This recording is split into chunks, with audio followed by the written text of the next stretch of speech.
Sunwoon becomes one of the gods and now has to choose his first starting race. At first, he considers the frogmen since he received insect-related powers, but he quickly drops that idea. Their tribes number over 500, and with such a massive population, influencing them would be way too difficult right now. So instead, he starts looking for a smaller race in trouble. That's when he notices a group of expelled lizardmen, and they're perfect. They're weak, exhausted, wounded, and mostly elderly. Cast out from their lands, they've completely lost hope. For Sunwoon, this is the ideal starting point to conquer the world. Before all of this, Sunwoon was an unbeatable player in the strategy game Perished World for many years. One day, after a final match, he's suddenly pulled straight into the game, and he isn't alone. The best players from other worlds are dragged in as well. Their mission is simple: rule civilizations as gods and lead them to ultimate domination. The last god standing becomes the true god of this world, gaining everything. Those who fail face total death. Back to the Lizardmen. Given their current condition, Sunwoon can easily become their god. All it takes is a single miracle. And he decides to start with the weakest one of all, a wounded lizardman barely able to keep up with the tribe.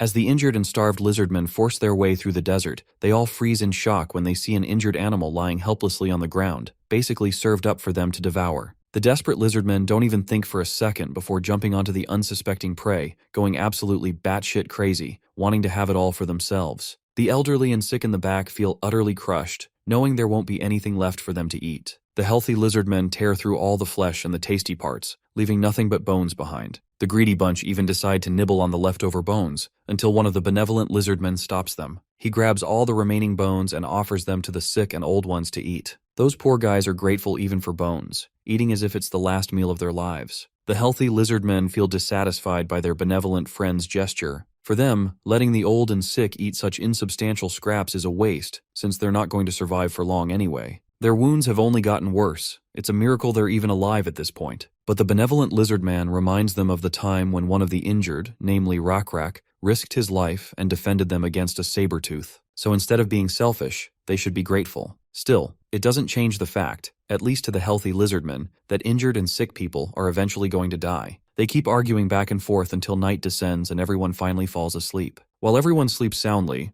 Rockra struggles with the rotting wound on his shoulder. As he groans, he notices a blue butterfly seemingly trying to get his attention. Eventually, Rockra stands up and begins following the beautiful critter. A few of the lizardmen notice Rockra leaving and assume he's probably abandoning the lounge for good. But Rockra? He's simply driven by curiosity. He's noticed something peculiar up above and wants to see what it is exactly. Maybe he's imagining things, since he's the only one who reacted to it. Even if it's just an illusion, he wants to check, and once he gets up there, he finds an entire buffet of beetles stuck together. Rockra is pleasantly shocked, realizing he's found enough food for everyone to feast on. With this first revelation, Nebula is one step closer to acquiring a race. The amount of beetles he sent is enough to feed the entire lounge for a few days. It's quite surprising to Nebula that these guys are sharing their blessing with each other without making any fuss. This just shows how strong-willed these people are. Eventually, Rockra decides to put his faith in the god who fed them. He names him the Nameless Beetle God. This comes as yet another surprise to Nebula, who was sure his god name would be related to butterflies. Nonetheless, he's happy to acquire a race, and especially happy with this candidate named Rockra,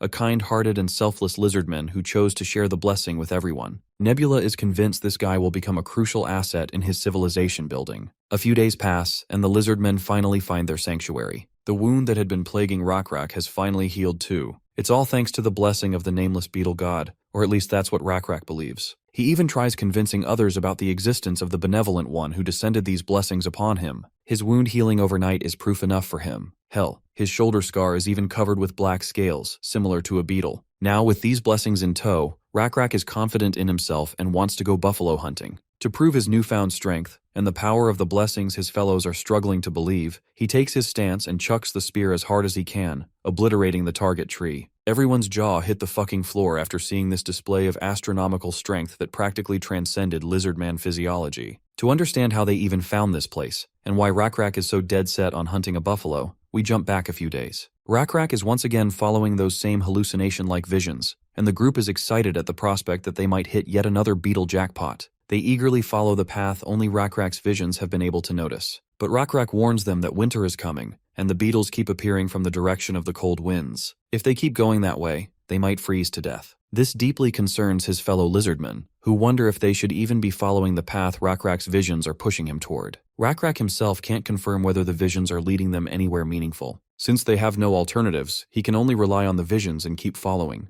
Turns out, the reason Rockra doubts these visions is because Nebula still lacks enough faith. If it weren't for Rockra, Nebula doubts he'd be able to influence anything at all. For now, all he can hope is that Rockra keeps believing. Only then will he be able to lead them toward an unimaginable future. Despite not knowing where the visions truly lead, Rockra continues following them, and they eventually arrive at a sanctuary. This unexpected salvation spikes everyone's faith. The nameless beetle god has led them to their haven. Nebula's god level jumps by 1, officially making it level 2. His sub-area also increases by 1. This level up unlocks a new skill, Insect Sanctification. This skill lets Nebula choose and designate a priest, and obviously Rockra is the only fitting candidate for this role. The blessing bestowed upon Rockra will help him spread the god's will. Later that night, as Rockra sleeps peacefully among his kin, he hears someone calling his name and drifts into a dream world. There, he meets a mysterious person who extends a hand forward. As Rockra reaches out to grasp it, a water buffalo skull suddenly appears in his hand. Rockra instinctively understands what he's supposed to do. He raises the skull and adorns the mysterious figure's head with it. And just like that, the nameless beetle god finally manifests before Rockra's eyes. It's his first time seeing him, and by morning, he tells everyone about the strange dream. In turn, his kin ask about the god's intentions, and why Rockra believes this mysterious deity is asking for a buffalo sacrifice. To hunt a buffalo, they'll need to venture into deep wilderness, which is an extremely dangerous risk. But they can't forget that the one demanding a buffalo is the same being who led them to safety. Still, one lizardman continues to voice his disapproval, pointing out that a hunt like this would require the entire lounge to participate, putting everyone in danger. Even Rockra admits he can't afford to endanger the entire lounge. That said, the hunt will still happen,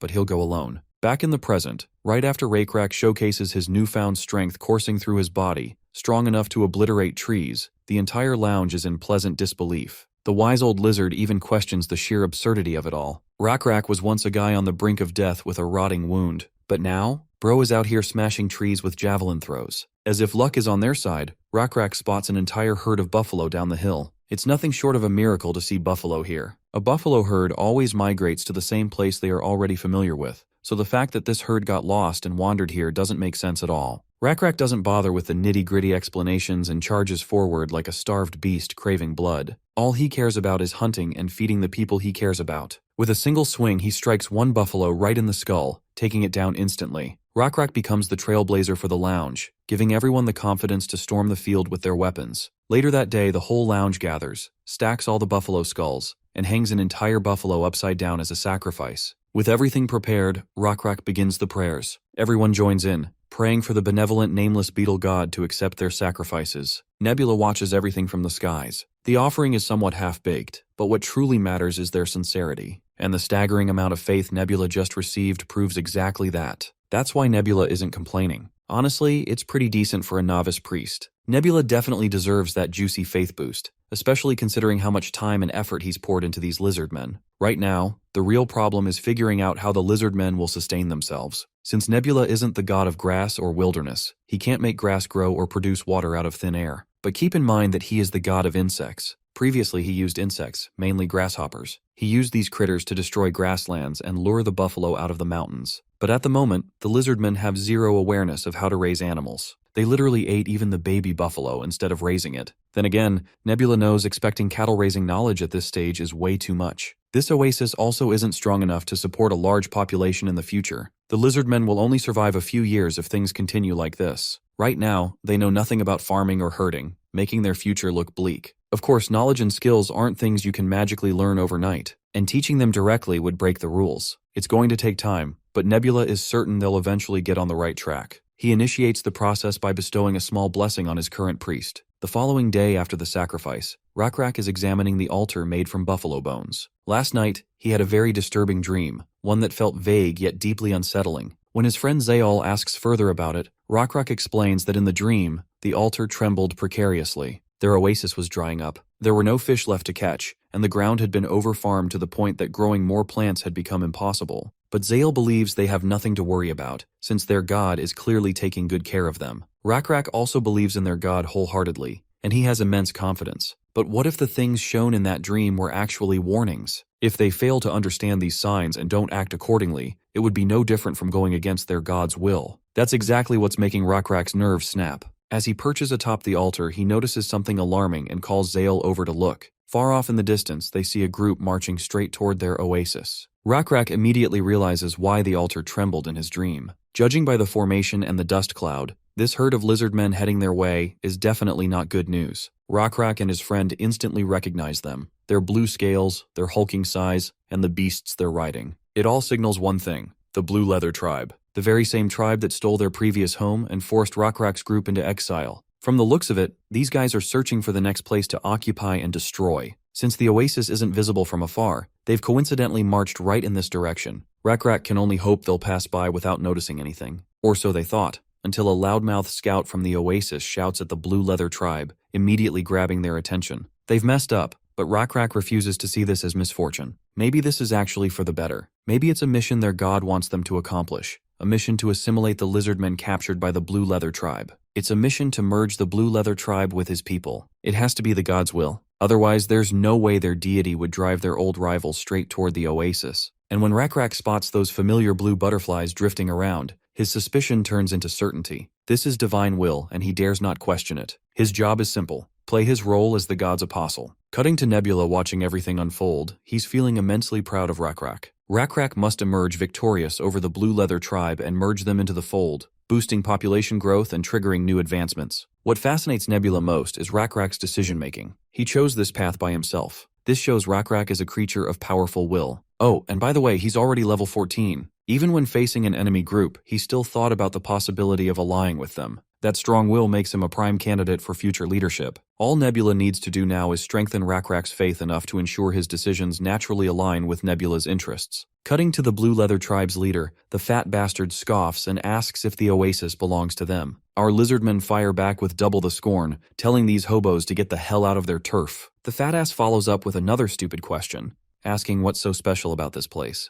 Rockra steps forward and calmly explains that this place is where their god resides, the realm of the nameless beetle god. As expected, the chieftain scoffs again, not understanding why a god would talk to a barbarian like Rockra. He's done talking. He orders Rockra to leave immediately. If they walk away peacefully, he promises they won't face catastrophic consequences. Rockra snaps back with full confidence, making it crystal clear that the Blue Leather Tribe can't defeat them, no matter their numbers. Of course, the chieftain thinks Rockra is insane for ignoring the overwhelming disadvantage he's facing, but Rockra keeps that sassy, confident smile and simply challenges the leader, instead of wasting breath. Unsurprisingly, the big boss is pissed at being challenged by someone he considers beneath him. Rockra, meanwhile, calls the Blue Leather Tribe a bunch of homeless lambs with nowhere to return to. That's why he's giving them a chance, an opportunity to live under the god's blessing. The fat bastard cracks up in laughter as if Rockra just told the funniest mom joke ever. He doesn't buy this god nonsense at all. To him, the one with strength rules, and Rockra is heavily outnumbered. Yet Rockra's will doesn't waver. He takes his stance and makes it clear he won't falter, not when he fully trusts his god. Losing his patience, the Blue Leather Chieftain charges forward atop his beast, ready to crush Rockra in one blow. Rockra prays for his god to grant him the strength he needs to defeat the foe in front of him. As the beast lunges closer, Rockra's only weapon completely shatters, and the monster swings its paw once again to crush him. At that exact moment, Nebula receives a system notification about the clash between two civilizations. Then another notification follows, officially recognizing these lizardmen as Nebula's tribe, since he has nurtured them closely and they've lived in his domain for quite some time. This unexpected development unlocks a brand new skill, one that's a complete game changer for the current battle. When Nebula activates it, we cut back to Rockra just as the strike is about to land. But right before the impact, Nebula descends into Rockra's body. The beast's paw slams down, amusing the Blue Leather Chieftain, who believes Rockra has been flattened. But his joy dies instantly when he spots Rockra standing far away, having dodged the attack at the last possible second. Nebula is inside him now, granting a massive power boost and agility Rockra never had before. The chieftain attacks again, claiming this time he won't miss. Nebula activates his foresight and sizes up the fat lizard's stats. Despite being arrogant and full of himself, the chieftain's stats are painfully ordinary, weak enough for Rockra to handle even without Nebula. But there's a problem. The beast he's riding won't be easy to deal with, especially while fighting the chieftain simultaneously. That beast is known as the Mandrake. This is exactly why Nebula is possessing Rockra. The skill grants Rockra a new stat, known as divinity, represented by the letter D. A single D equals 200 attribute points. Since Rockra has 3 Ds attached with every attribute, his every attribute including strength jumps from 30 to 630. That's how Rockra sprints toward his enemy at lightning speed and literally flips the massive Drake over with his bare hands without breaking a sweat. The onlookers are left with their eyes popping out of their skulls. This reaction is exactly what Nebula expected. Even the fat-ass chieftain is in disbelief, refusing to accept the reality in front of him. He assumes it must be some kind of trick. After crawling out from beneath his toppled Drake, he lunges at Raykrak with a dagger aimed at his chest. But Rockra ends the fight with a humiliating, ego-shattering slap straight across the bastard's face. The slap is as overpowering as my mother's, instantly knocking the strength out of the chieftain's knees. With their leader down,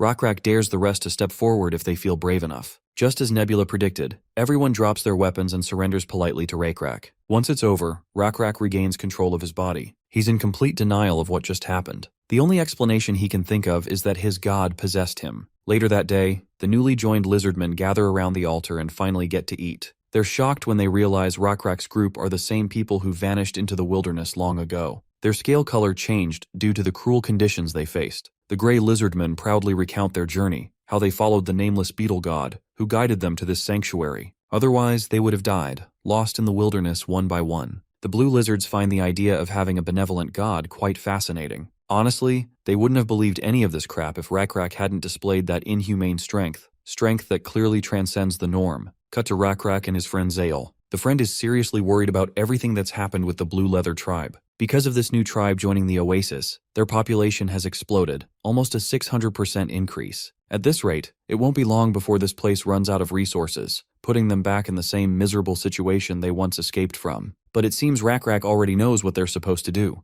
They're leaving this place. Of course, Zale hates that idea. They can't just wander the wilderness again without a proper destination. But Rockra believes their god has already expressed his will. The answer to Zale's worries lies within their newly joined brothers. They will become the catalyst, and through unity, they will figure out the way forward. The next day arrives. Some of the gray Lizardmen are trying to tame this Blue Leather tribe's deceased leader's beast. By the way, one of the big Lizardmen's name is Yuri. Despite their best effort, they aren't able to tame this crazy fella. Right then, Rockra arrives, making that Drake sweat under his familiar presence. The creature recalls getting knocked out with a single swing, a haunting memory that makes the poor guy shudder and step back. But Rockra is just here to feed this big dude. He offers the creature a few roots to feast on. Of course, the creature hesitates, but eventually starts nibbling on the roots, much to everyone's shock. After all, they'd been trying their ass off to tame this guy. Yet in Rockrak's presence, the monster instantly switches to friendly mode, cozying up to him like they've been buddies forever. Rockra then offers him more radishes to eat. Since the god chose to spare this creature, there has to be something significant about him, or at least that's what Rockra believes. That's exactly why he's honoring his god's will by feeding and caring for this creature. After finishing everything, the creature looks around for more. But Rockra won't cave into Manun's desires. He must learn to be patient. The creature nods in approval and reluctantly steps back, doing exactly what his new master wants. With that, Rockra proceeds to leave, telling his fellows to inform him if Manun causes another scene.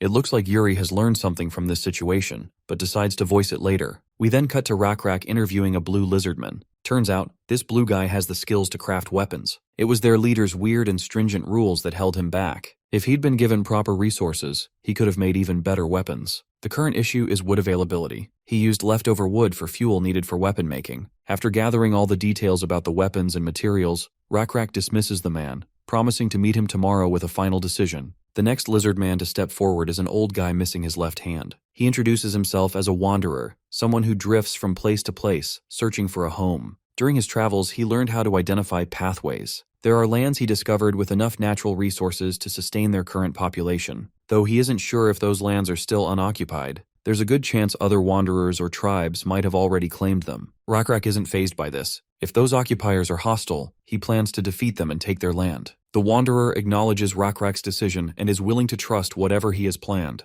Rockra follows up with another question, asking if he'd also be willing to trust and believe in the same god. The wanderer responds by pointing at the sky. He puts his faith in the stars. At night, he explains, if one learns to understand the paths of the stars, they can never lose their way. Rockra promises to put his faith in the stars too, if the wanderer manages to prove his point in the next few days. The wanderer then spends some time familiarizing Rockra with ropes. Once he's done dumping his knowledge about stargazing, he wants Rockra to observe the stars at the same time the following night. Right then, Yuri arrives to meet Rockra. He's clearly here with something on his mind. For a moment, Rockra suspects it's about Manun, but it's actually not, though Yuri does share one interesting tidbit. Manun may look a bit unhappy with the food, but he's as docile as a dog if you bring him his meals on time. The real reason for Yuri's visit is that he's heard rumors that everyone will soon be traveling out of this place. And for that, they must prepare food so they don't starve during the journey. Today, Yuri noticed how Rockra managed to tame a voracious drake like it was nothing more than a pet dog. This sparked an idea in him. They could also try taming those buffaloes and secure their food supply. With that epiphany, Rockrak's tribe discovers a new survival skill: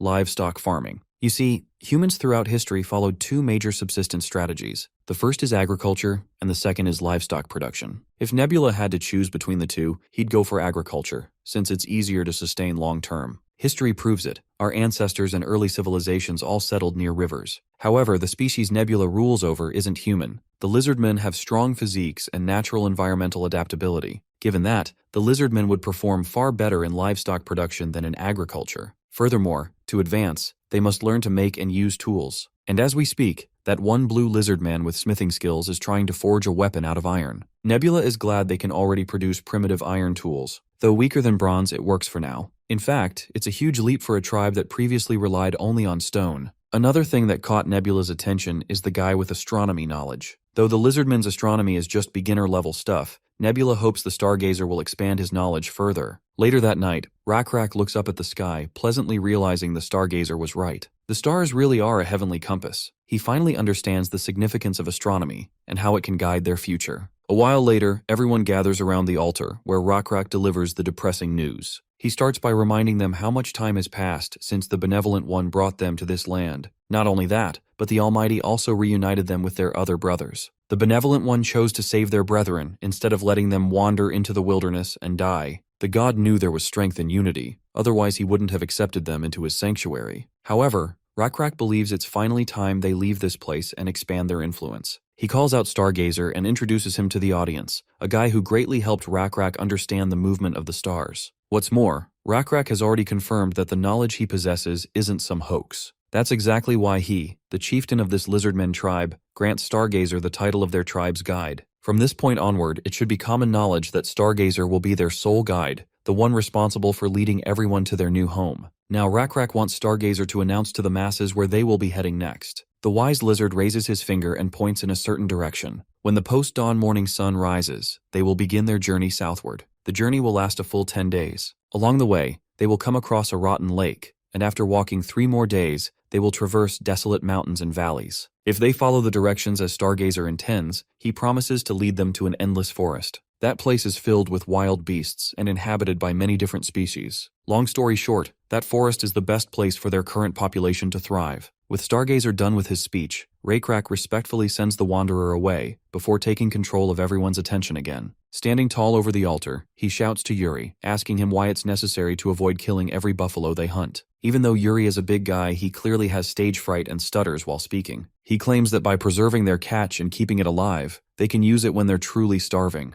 Rockra, of course, publicly praises Yuri for his positive thinking, the fact that he suppressed his urges and, instead of eating the buffalo right away, thought of their future. To further endorse the idea, Rockra rewards Yuri with an iron weapon. Everyone is shocked to see a weapon made out of iron, and Rockra doesn't stop with Yuri. He also rewards those who resisted their appetites and preserved their hunt for later use. Seeing those being rewarded, the other Lizardmen begin craving such weapons for themselves. Well, it looks like Rockrak's strategy is working. This simple gesture encourages others to preserve food for better use, rather than giving in to their taste buds and instincts. Right then, Rockra grabs one of the buffalo skulls and lowers it over his face like a sacred war mask. He summons the warriors to step forward. Yuri answers the call first, and Rockra grants him a skull of his own. Those who bear the skulls upon their heads are consecrated as the skeleton warriors, fighters sworn to stand at Rockrak's side and carve their god's will into the world. They cannot linger in this holy ground any longer. Their god demands movement, demands obedience. They must depart at once and seek the next sanctuary that awaits them.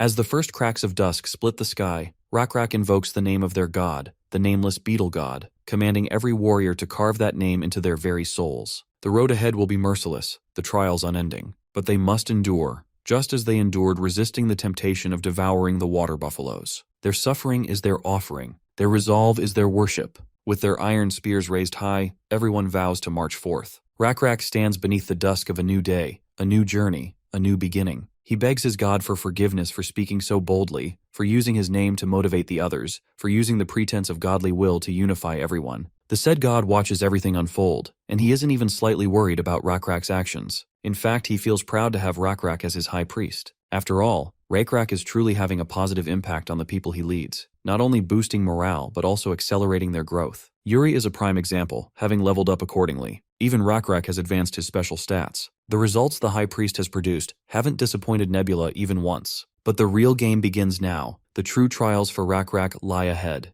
Under the scorching heat, the entire Lizardmen Legion trudges through the wilderness. The heat is so unbearable that Manan even collapses. Right then, Rockrak decides to take a short break. As they rest, it gives them time to reflect on their current situation. They begin doubting whether they'll even reach the place they're hoping for after surviving this grueling desert. Even Rockrak wants to know what's happening, since they've already been walking for 3 days. The entire group is exhausted, and to make matters worse, they are running dangerously low on resources. And relying on yet another miracle from their god is the last thing Rockrak wants. Right then, Yuri comes running with alarming news. They've sighted another species in the distance. They're orcs, totally hyped up and ready to loot the lizardmen they've spotted. But once they approach the full legion, the few orcs are stunned, sweat dripping down their faces. Just as the skeleton warriors prepare to smash some heads, the cunning orcs drop their stone weapons and surrender immediately. Before engaging in dialogue, the lizardmen offer the green guys some food to feast on. The orcs first express their gratitude, then begin explaining their situation. The reason they're wandering the wilderness is because their home was invaded by a monster. They used to live in the hills. It wasn't paradise, but it had enough resources to survive. But ever since a particular monster took over, they had no choice but to flee. The mention of a monster piques Nebula's curiosity, so he promptly scouts the area, only to find a massive centipede guarding some kind of square structure resting on its back. Turns out, this creature is known as an abomination, and there are many types of abominations. This specific one is called the ancient Coleoptera. The worst part? This creature has triple D in every attribute, adding an additional 600 points to each one. Here's a little more about these abominations. In the storyline of the game Perished World, there exist creatures said to have been created by the now-dead ancient gods. After the gods disappeared, these creatures were left wandering the planet with no one to guide them. Now these beings are notorious as abominations. Their unique trait? They possess venomous fangs. Long story short, this is not something Nebula should be messing with, especially considering the current strength of his civilization. As the creature twists and writhes, the entire ground shakes, causing distress among the lizardmen. However, the green orc calmly assures them that the creature is currently asleep, just sleepwalking. While they still have time, Rockrak begins weighing his options. According to the Wanderer, if they turn back into the wilderness and follow the mountain range, it will add 8 extra days to their journey. Wasting 8 days of supplies just to take a detour makes Rockrak hesitate. But fighting that monstrosity head-on also seems impossible, especially when his people are terrified. Rockrak hangs in the air, trapped in a dilemma. Meanwhile, Zale notices the high cliffs and the massive boulders resting at the edge. You can already guess what she's thinking. That's exactly why she suggests they fight, rather than taking the long route. When Zale says fight, she knows what she is saying. After all, her intellectual stats are way higher than your everyday lizardman out here. She's already figured out how to use the landscape to their advantage. But for her plan to succeed, they must find an effective way to push the boulders off the cliffs with minimal effort. She recalls how the blacksmith once used a contraption, a bellows, to push more oxygen into the brazier for stronger flames. Similarly, they must figure out a method to push those giant boulders efficiently. After thinking it through, they manage to figure out a lever mechanism to push the boulders off the cliff. With combined effort, they finally succeed in moving the boulders into position. Nebula praises his civilization for coming up with such a simple yet effective method to deal with a monstrosity like this centipede. Still, to secure victory, they must drop all the boulders at once. Eventually, they push the first one, and it rolls down the cliff with deadly speed. The centipede notices far too late. The first boulder finds its mark, smashing into the monster, but it barely does anything.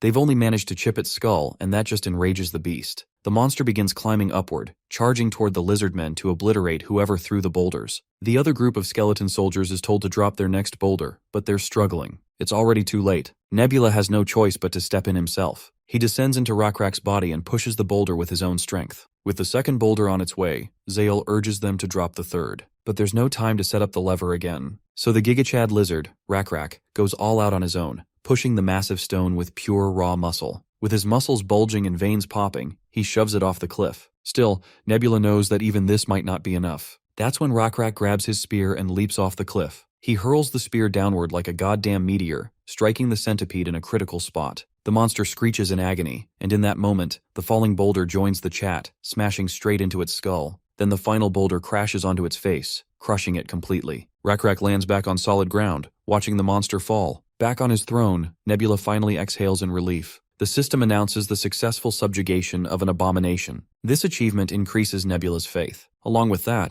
the system also rewards him with something new. Abomination Essence, something Nebula had long desired. As you know, Nebula can create resources specific to his civilization by spending faith points. But to create something that doesn't exist in the world at all, he needs special materials. That's where Abomination Essence shines. With it, Nebula can craft sacred beasts. Sacred beasts exist solely to spread their god's will across the world. They also have room to grow their stats, and raising them to higher levels grants them new classes, such as Apostle or Incarnation. For now, Nebula is looking forward to seeing what kind of sacred beast he'll be able to create. Cutting back to the Lizardmen, they refuse to let the monster's corpse go to waste. They plan to use it for sustenance, but the smell is absolutely foul. Zale tries taking a bite and realizes it tastes like literal garbage. To salvage the taste, they decide to add other stuff to make it at least edible, even if not a 5-star cuisine. Zale suggests adding some flavorful flora and roasting it over a fire. That way, they won't have to deal with the creature's rotten odor. They follow her idea, and when Rockra takes a bite, he's shocked. It's actually not that bad anymore. Zale explains the technique known as cooking. She added scented grass and roasted the meat over fire. Seeing how impressive this new technique is,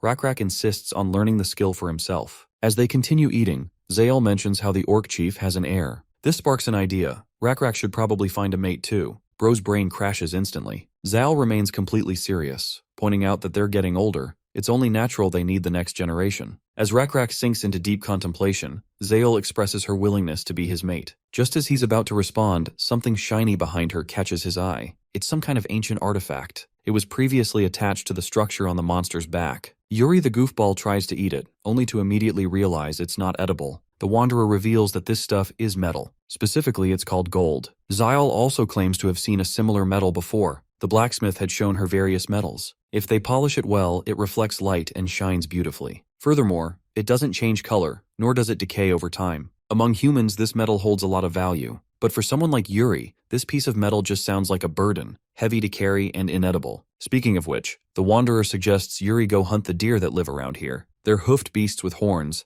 and their meat is sweet and delicious. From what the orcs told them, there's supposed to be a herd of them somewhere nearby. Yuri perks up and heads out, while Rockra is still lost in his thoughts regarding this metal. Dusk descends a while later, and instead of indulging in the hunted deer resting in front of him, Rockra is still lost in thought. If gold supposedly doesn't decay, then what purpose did the creators of the tablet have in making something time couldn't wear down? This only makes him more curious about what the tablet is supposed to convey. Zal returns with news that the entire lounge is ready to rest for the night. Rockra is surprised that she found him even though he told no one about his whereabouts. Well, she spotted him because of the furred clothes he's wearing. Turns out, it was her who suggested he wear them. Perfect for someone meant to play the role of chieftain. Night descends, and the hunted deer in front of Rockra begins to decompose. Yet he's still sitting there trying to figure out the purpose of this tablet. Suddenly he notices the fireflies leaving trails of light, trying to form symbols. At first, Rockra is astonished to see such bizarre illusions. But whether they're illusions or real doesn't matter. What matters is that the fireflies' movements resemble the markings on the tablet. It seems Rockra has finally reached the epiphany he'd been searching for. This tablet was meant to represent something timeless,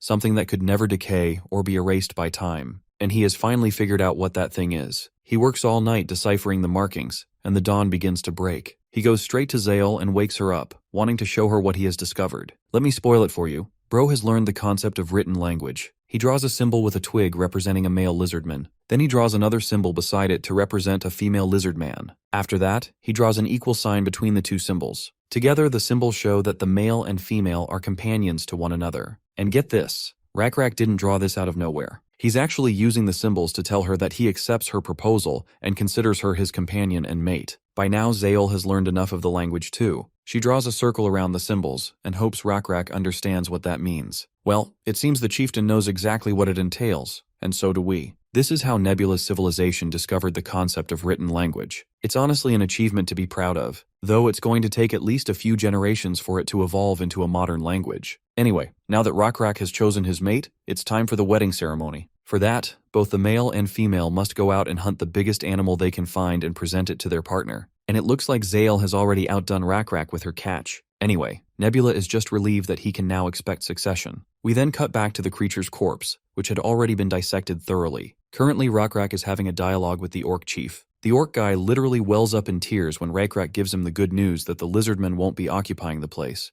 meaning all the green guys can continue living as they were. The green guy sincerely thanks Rockra. Not only did he kill that creature, but he was also benevolent enough to spare them their land. The overly grateful orc chief then introduces his son and assigns him as their guide since he knows the area like the back of his hand. According to the orcs, the land ahead has numerous large beasts and far bigger tribes living much closer to each other. Still, they're confident that a leader like Rockra will easily overcome any obstacle in his path. As Rockra and his crew scout this deep forest, they spot unusual footprints in the area. Once the wanderer takes a closer look, he recognizes them as footprints of frogmen, creatures capable of walking on 2 legs. There are frogmen with good intentions, but not often. The fact that these creatures had been scouting this area only proves they have some hands-on experience of warfare reconnaissance. Judging by the total number of footprints, at least 5 frogmen scouted the place, meaning their tribe might have far greater numbers compared to the Lizardmen. After scouting, they return to their camp, and it's already nighttime. Most of the Lizardmen are ordered to scout different areas. This is the only way to create the illusion that they have superior numbers compared to what they actually have. Zal also suggests increasing the number of Lizardmen on patrol and watchkeeping. A few days pass, and it seems their strategy worked. They didn't encounter any frogmen during their stay. Within those few days, Rockrak's tribe worked hard on their sustainability. They put emphasis on livestock farming, and the structural integrity of the houses they were building also improved exceptionally. Out of all these little achievements, the one that impressed Nebula the most was the speed at which the Lizardmen adapted to the concept of characters. Using the primitive maps they created, and the new combination of characters paired with their existing hunting signs, the tribe quickly adopted the concept of written symbols. In addition to that, Rockra also made sure his tribe members recorded their harvests on a daily basis. This public record created a sense of competitiveness among the Lizardmen, who wanted to outperform their peers. As for Nebula, his swarm of locusts is steadily growing in the center of the continent, and the insects from the nest to the south are also increasing in number. Thanks to that, his small dominion over insects has reached level 4. Just for context, Nebula previously had 3 swarms of insects,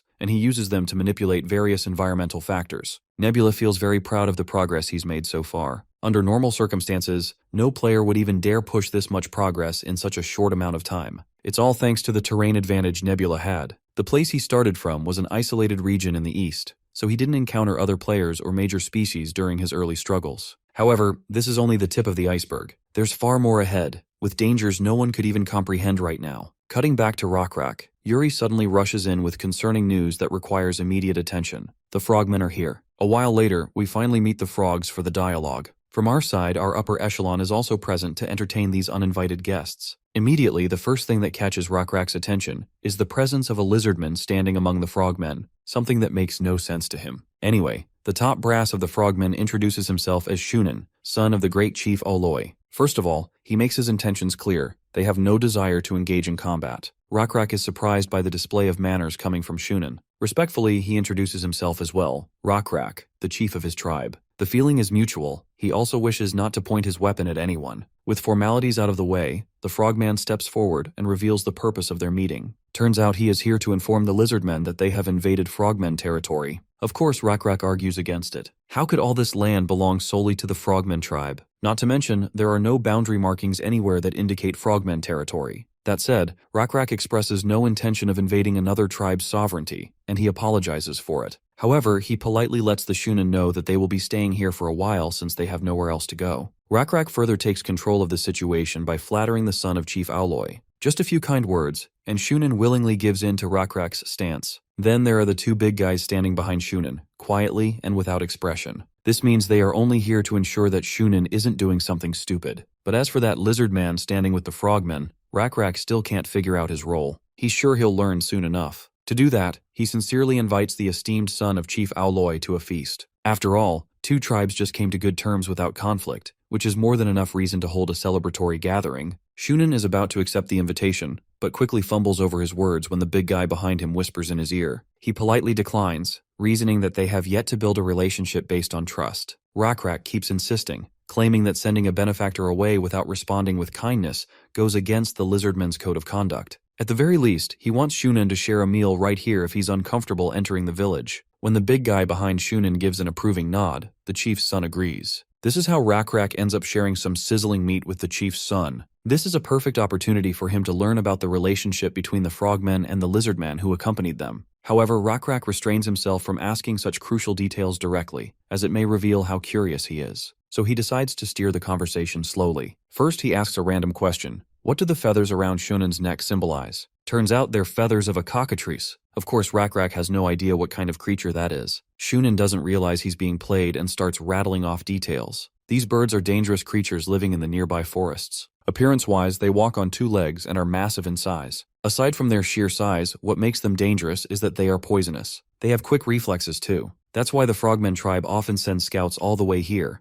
to make sure no cockatrice is near enough to pose a threat. Since these birds sound like a massive pain to hunt, Rockra wants to know what kind of weapon the Frogmen actually use. Perhaps javelins? But to Shunen, javelins are inferior and useless. He calls out to his pale white lizardman companion and orders him to fetch a bow and arrows, a type of weapon Rockra has never even heard of before. A while later, the pale white lizardman brings the weapon Shunen requested. Next, he's tasked with setting up a wooden plank against a tree as a target. Once that's done, Shunen releases his first arrow, and it lands perfectly on the mark. Rockra praises both the weapon and its user for such impressive accuracy. Shunen claims he doesn't want to brag, but he claims to be one of the best archers in his tribe. They've been learning to wield this weapon since childhood. Damn, this green guy is literally starving for validation. He gets flattered every time Rockra praises him. Up next, when our chief expresses his desire to try the weapon, the frogmen hand it over happily. Rockra fiddles around with it for a while, trying to figure out the proper way to hold and use it. While doing so, he can clearly tell this weapon is far superior compared to javelins. It's easy to carry a lot of arrows, and both its speed and accuracy are insane.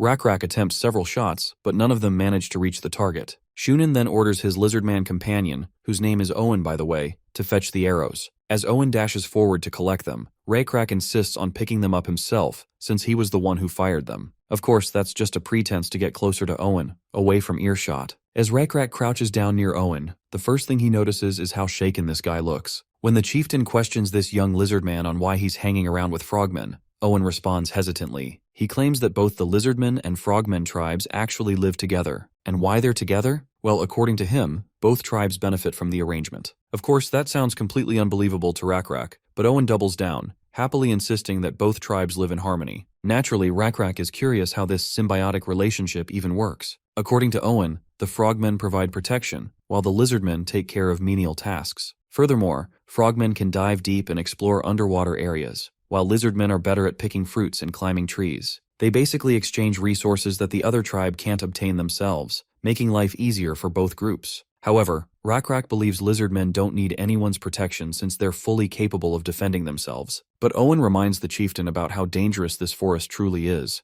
Only Aloy's tribe, supposedly the largest tribe in the forest, can handle it. The situation for the Lizardmen was so miserable that even basic survival wasn't guaranteed without the Frogmen's help. For now, Rockra decides to stop questioning him since he has already obtained the answers he wanted. He sternly orders Owen to act as if this conversation never happened. A while later, the Lizardmen prepare some steamed deer ribs for their esteemed guest, Shunen. The moment he takes the first bite, his face lights up like a kid in a candy store. He's had deer before, but never one seasoned with herbs. The guy is completely sold, and to hammer the nail deeper, Rockra further tempts him with the mention of buffalo meat. Naturally, Shunen perks up again. After all, it's not every day they get to eat buffalo. It's been ages since he last had it, and even then, it was a stale piece he had. But now he can have tender, fresh buffalo meat if he joins Rockra in the camp, since they have one there. But then his big muscular buddy starts throwing deadly glares, leaving poor Shunen no choice but to decline under that harsh pressure. Rockra, being just as sassy, tries to rub Shunen's FOMO even harder. Shunen insists he will visit the camp, but only after they've built more trust in their relationship.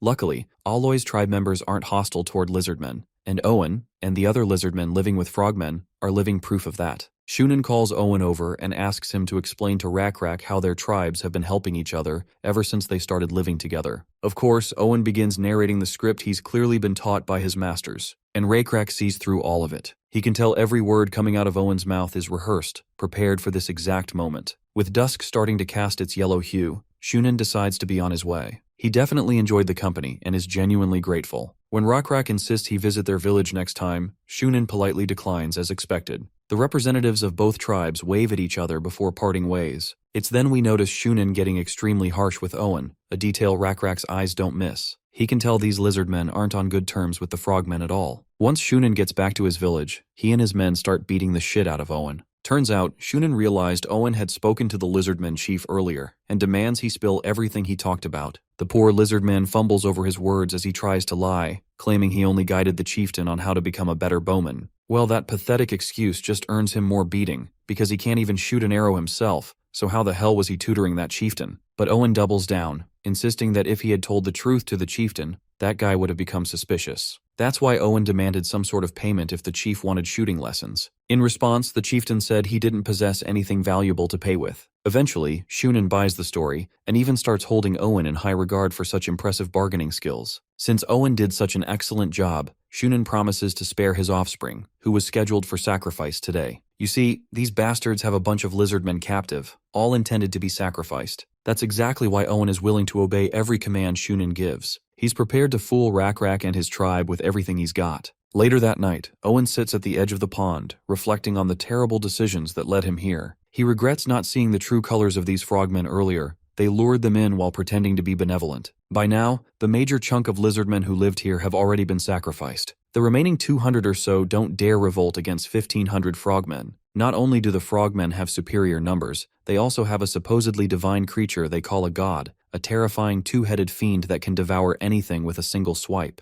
That being is the only thing ruling over the frogmen, and by extension, it's ruling over the lizardmen. Owen is certain that the black-scaled lizardman chieftain he met is indeed a powerful individual, but even then, his tribe has only about 600 members and can't wield any weapons. So Owen plans to lure them here and have them sacrificed first. That way, his own people get a little more time to live. He'll do anything to prolong his son's life, even if it means luring the other tribe into this trap. The next day arrives, and Yuri is out here flexing this water buffalo, making Shunin go absolutely bananas. Rockra doesn't waste the moment to brag about it either. Now that Shunin has seen the buffalo with his own eyes, Rockra wants to trade it for the weapon called a bow. That's when Owen steps in, insisting they should visit each other's villages before any major trade happens. It's only fair they get acquainted first. In fact, Owen promises to gift the bow afterward as a gesture of goodwill. Many days pass like this. Rockra and Zale are testing the bow they replicated themselves. But for some reason, their prototype isn't able to fire the arrow far. Rockra is convinced it's the bowstring, but they still haven't figured out which creature's tendons should be used for it. We then learn that the next meeting with the frogmen will be the 5th one, and it's right around the corner. Those guys are extremely eager to learn more about their tribe. Although their curiosity feels suspicious to Rockra, he's certain they're hiding something vicious under the pretext of friendship. The problem is, he can't quite put his finger on what they're plotting. I guess it's finally time to put Owen to use. This will also help Owen prove his worth and loyalty. We cut back to the frogmen. They're busy choking that poor guy again. They're frustrated that they've made no progress getting closer to the tribe, even though they followed Owen's guidance. Owen admits the black-scaled chieftain is far more cunning and cautious than he expected. But whatever the case, Shunin wants Owen to speed things up. Chief Aoloy has given them a deadline to bring the sacrifices, and they can't afford to miss it. Owen insists on knowing why the deadline is so strict. In his mind, he's certain these guys are hiding something crucial, something he needs to know. So he questions Shunin about it. Shunin explains that his father and the elders are getting sicker, so delaying the sacrificial ritual isn't an option. A disease is spreading that causes extreme itchiness, and the symptoms only get worse. While Shunin admits no lizardman should know about this, he considers Owen an exception. He stresses how dangerous the disease is. If any frogman is afflicted, their skin not only itches but becomes coated with a sticky white layer of mucus. This layer is impossible to rub off, and it constantly expands. At a certain point, the mucus makes it impossible to breathe properly, eventually suffocating the victim. As of now, a priest has already died from it. Owen is utterly surprised that Shunin bothered to spill such classified details to a lizardman. The only explanation he can think of is that Shunin is putting him through some sort of test. So, he masks his emotions and promises never to spread this information among the lizardmen. After all, if they learn something this crucial, they'll realize the frogmen are actually quite weak, and that would spark a revolt. Still, it's not like they can keep this secret hidden forever. So as a precautionary measure, Owen suggests spreading rumors that the illness is also contagious to lizardmen. To make the story believable, he adds that grasses and other plants exist that produce a white foam when crushed, something they can use to imitate the mucus. Owen volunteers to act as the first infected patient. With that settled, Shunin is once again proud of the impressive strategic plans Owen always comes up with. Though he also wants him to use that same cleverness to lure all those black-scaled lizardmen here, only then will he exclude Owen's son from the sacrifice. Of course, the cornered lizardman is more than grateful for such benevolence. As Shunin starts leaving after laying down all the details, Owen stops him and requests a batch of bows to use against the black-scaled lizardmen. But it's clear Shunin isn't willing to hand over his precious weapons so easily. The next day arrives, and the frogmen have brought quite a lot of stuff for the lizardmen as gifts. It looks like Rockra has brought a massive stack of herbs that help with itching. He's hoping this huge stockpile will be enough to exchange for at least one bow. As expected, Shunin declines the offer. To him, more than anything, trust is what matters when it comes to trading weapons. For obvious reasons, Rockra has grown tired of hearing this broken tape loop the same excuse over and over. Finally, he agrees to improve the mutual trust between both tribes, just like the great son of Aloy desires. But first, he intends to have a private chat with Owen. Eventually, Owen and the chieftain walk out of everyone's earshot. Owen begins narrating the same old scripted bullshit. He recalls how the other gray and brown-scaled lizardmen had a brotherly ritual with the frogmen tribe before their tribes merged. The ritual basically requires spending time rigorously studying each other. That's why it's imperative for Rockra to tell everything about his tribe. Only then will Owen share all the information about the frogmen. It's about time they stop being so wary and actually make an effort to get closer. Right then, the familiar blue butterflies join the scene, one even landing on Owen. Rockra immediately picks up on what his god is trying to tell him. He wholeheartedly agrees with Owen. It is indeed time to stop being so wary of each other. Rockra is willing to tell Owen everything he wants to know. A while later, Shunin and his crew return to their village. This time, Shunin is absolutely ecstatic to realize they've managed to gather a ton of information about those black-scaled lizardmen. What excites him most is that they've finally convinced those fools to visit their village. Even better, those supposed fools voluntarily showed Shunin around their own village. Now the frogmen know exactly where the Lizardman village is located, and how many numbers they possess. Shunin doesn't hesitate before giving all the credit to Owen, who helped them gain the upper hand over the tribe. Owen is flattered to hear it, though he hesitantly reminds Shunin of the promise he made. Of course, that cunning toad remembers the promise all too well, though I highly doubt he plans on honoring it. Dusk creeps in, and as usual, Owen sits near the pond, excited at the thought of living with his child again like they used to. As for Rockra and his village, Owen believes the chieftain's own ignorance is what will eventually lead to his downfall. To learn exactly what conversation they had, we cut a little back in time. Rockra is trying to familiarize Owen with the concept of characters and symbols. He draws certain symbols with a twig and explains their meanings. The cross means decline, and the other character represents lie. Owen, being sharp-minded, quickly picks up on it. Not only that, he also puts both characters together, forming an entirely new sentence. For example, putting the character for lie next to the cross forms the phrase no lie, which represents truth. Rockra is thoroughly impressed by how quickly he learned it. Even he never thought of using these characters this way. All these flattering words remind Owen of Shunin, who also praises him for his sharp mind. Still, Owen is curious why Rockra is specifically teaching him symbols when they never mentioned such things in the meetings with the frogmen. It's as if Rockra is reading his mind. He explains that the only reason he's teaching this is because he wants to build trust. He doesn't want to build trust with the frogmen, but with Owen himself. Rockra already knows the things he's been told about the frogmen aren't true, and there are many stories Owen simply isn't allowed to share. Rockra and his people have seen pain. That's exactly why they've learned to recognize it in others. He can easily differentiate predator from prey, and he's already recognized that Owen and his people are the prey. Rockra can see and smell the pain carved across Owen's face. Despite that, the young lizardman keeps denying everything, but the chieftain knows all too well. Returning from the flashback, Owen reflects on his situation. He knows the chieftain of the black-scaled tribe is confident and strong, but he doesn't stand a chance against frogmen weapons. Rockrak's claim about taking down an abominable creature sounds ridiculous to Owen, especially when they don't even have special weapons. Furthermore, Chief Rockra must be incredibly foolish to give him knowledge of their symbols. Owen feels he isn't worthy of the chieftain's trust. He considers himself nothing more than a bargainer, someone only concerned about his own gains. The next day arrives, and Rockra finally pays a visit to the frogmen's village. Seeing them, Shunin welcomes his new friends with open arms. Once the pleasantries are done, Rockra apologizes for arriving fully equipped. He feared they might encounter a cockatrice along the way, and didn't want to risk it. Of course, Shunin has no objections. In his mind, he thinks these lizardmen are stupid for believing their primitive spears could ever stand a chance against a cockatrice. Besides, Shunin doesn't intend to fight the lizardmen at all. He plans to poison the food during their feast. Rockra then starts glancing around, looking for Owen.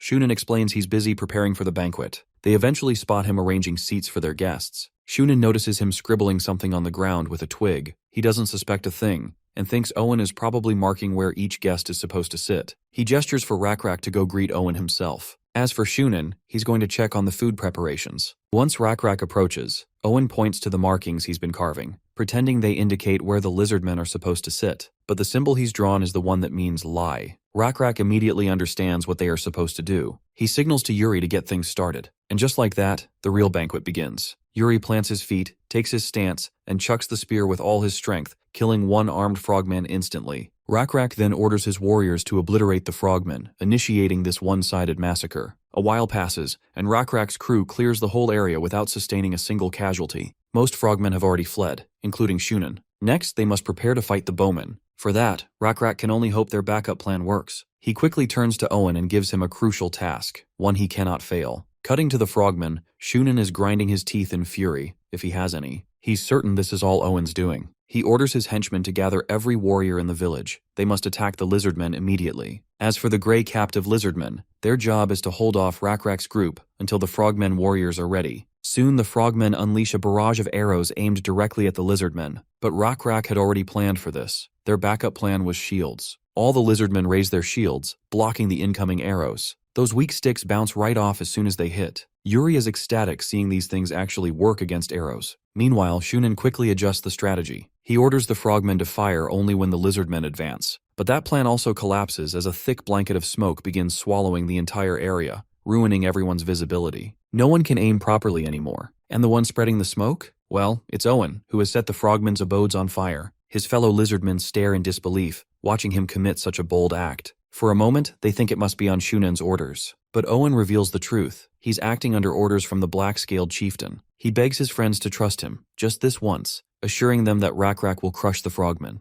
Eventually, his comrades pick up their own torches and start burning everything around them. By the time Shunin realizes the settlement is on fire, it's already too late. For now, he decides they must retreat, especially since the Lizardmen under their command have already betrayed them. They plan to rejoin the battle later when their trump card, Warrior Oboy, arrives. But Shunin still doubts whether they can turn the tide. He doesn't doubt Oboy's strength. He's worried they might need more than just a strong warrior. He then considers taking aid from the fiend living in the waters. Meanwhile, Warrior Oboy receives word that Shunin is retreating to the lower village. The 10 warriors stationed at the banquet hall, and the 5 warriors sent to investigate, have all been massacred. Oboy counts the 5 warriors on the island, and the 10 beside him. Counting everyone, they have 45 warriors in total. That number gives him confidence. They still have the advantage. One frogman takes out a spear, laces it in poisonous frog mucus, and prepares to shoot. But suddenly the ground trembles. A cold tension grips Warrior Oboy. The feeling in his chest is the same one he had the day he faced the cockatrice. He can tell something catastrophic is coming.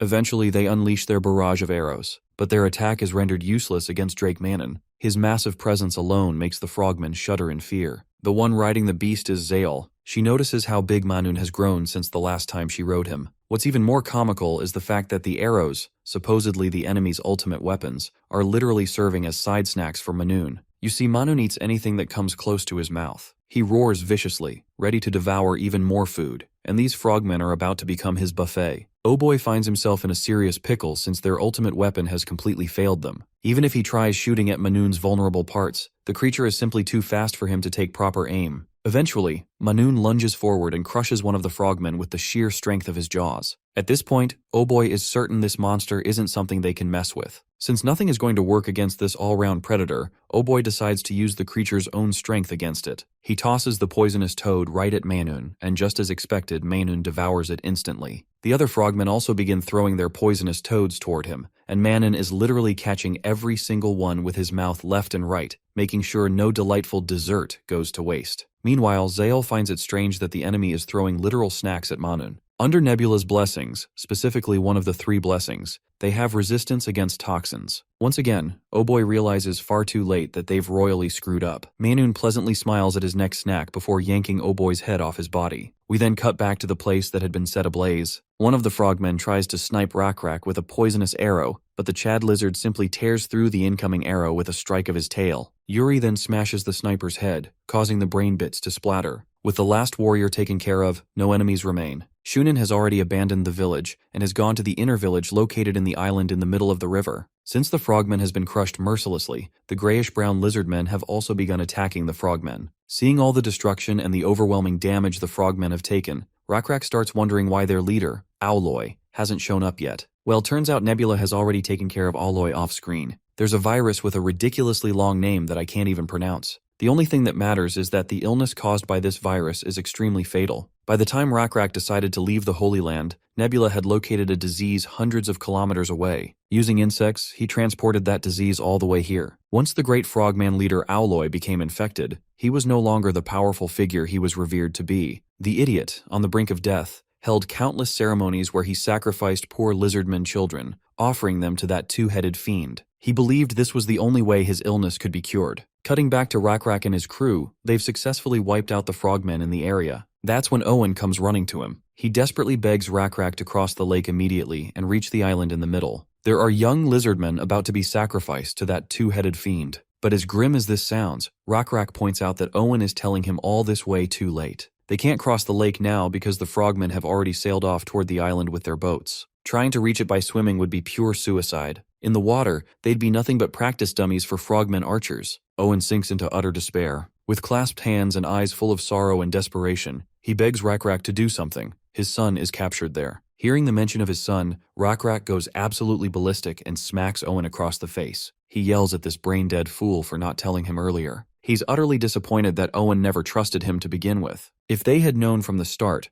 Rockra is certain he would have already been prepared to take down that so-called god. Now thanks to Owen, his son is likely headed toward an unnecessary demise. Even Owen begins regretting his decisions now. And just as everything seems too late, the two-headed fiend finally responds to the frogmen's ceremony. The fiend arrives to claim the offerings. The frogmen chant their god's name with full devotion, begging him to accept their sacrifices. Aloy further pleads for his god to destroy the black-scaled lizardmen threatening the lake. Meanwhile, Owen sits at the edge of the lake, helpless, able to do nothing but watch. As for Rockra and Zale, they're busy sizing up the abomination. First thing to note is that the creature is slightly bigger than the Coleoptera they defeated with boulders. There's a chance they can defeat it, but the odds are severely against them, especially since the terrain now puts them at a huge disadvantage. Casualties would be inevitable. Right then, Rockra receives a signal from his god, and from this point onward, everything changes. Rockra orders Owen to look ahead and tell him if he doesn't believe in miracles. Standing before them is a massive praying mantis, a literal miracle of God. Cutting back to the idiotic frog leader worshipping this two-headed freak, he continues begging the fiend to take these lizardmen as sacrifice. But it's clear the fiend's attention has been stolen by something else. When Aloy looks around to see what caught the fiend's eye, he sees the massive mantis.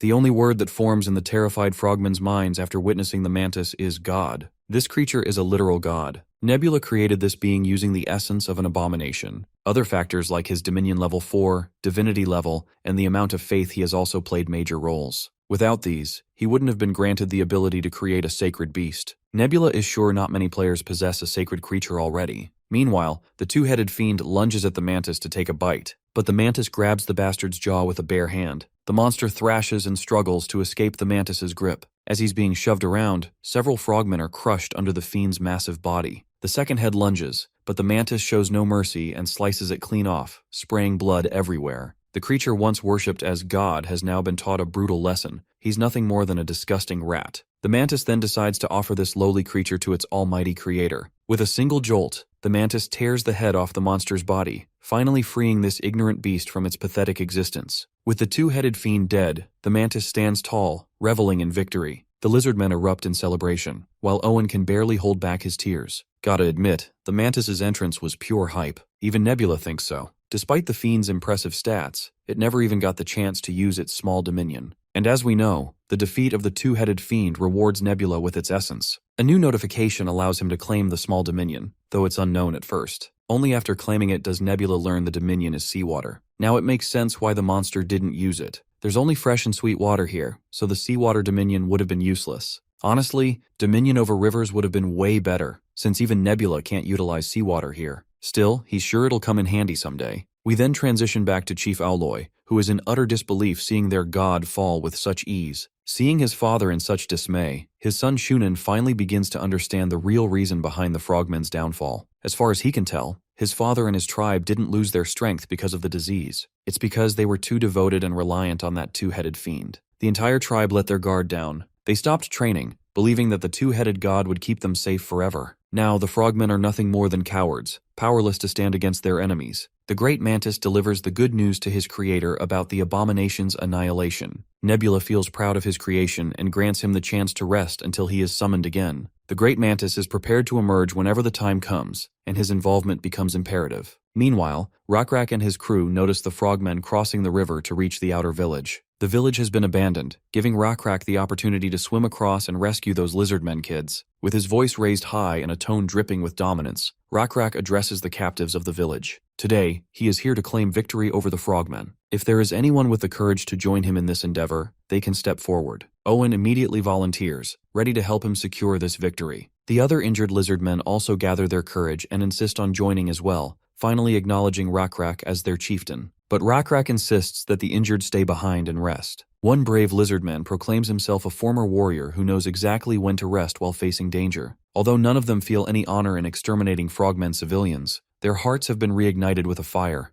to fight for themselves and reclaim their freedom. What sparked this fire is Rockra and his people's resolve, their refusal to fear frogmen warriors. Rockra can tell the real fuel behind their energy is pure hatred and anger toward the frogmen. The former warrior admits it without hesitation. It's finally time to let this burning hatred out, just so the fire in their hearts can be extinguished. They have lost their companions, their children, their grandchildren. Unless they return these wrongdoings back to the frogmen, they will never find peace. And honestly, that's exactly what Rockra wants them to do. He once again raises his voice, letting it crack through the air as he charges everyone with determination. Determination to seek vengeance against those who inflicted sorrow. Before we move further in the story, we cut a little back into the past. It's around the time when Shunin helped Rockra use a bow. Given how fast Rockra was learning, Shunin was sure he'd soon be on par with frogmen warriors. Currently, Rockra's biggest drawback is that he takes way too long to shoot an arrow. To that, Rockra argued that hitting crucial points of the target is better than hitting non-crucial parts. That's when Shunin explains that real targets in real battles are always moving. So it's essential to shoot as quickly as possible without missing. Folks, keep that little detail in mind, it's going to come in handy soon in the story. After sharing a bit more knowledge about the weapon, Shunin also promised to teach Rockra how to make a bow himself, but only when their bond becomes stronger. He assured him that the materials needed for the bows are easily accessible to lizardmen as well. Back then,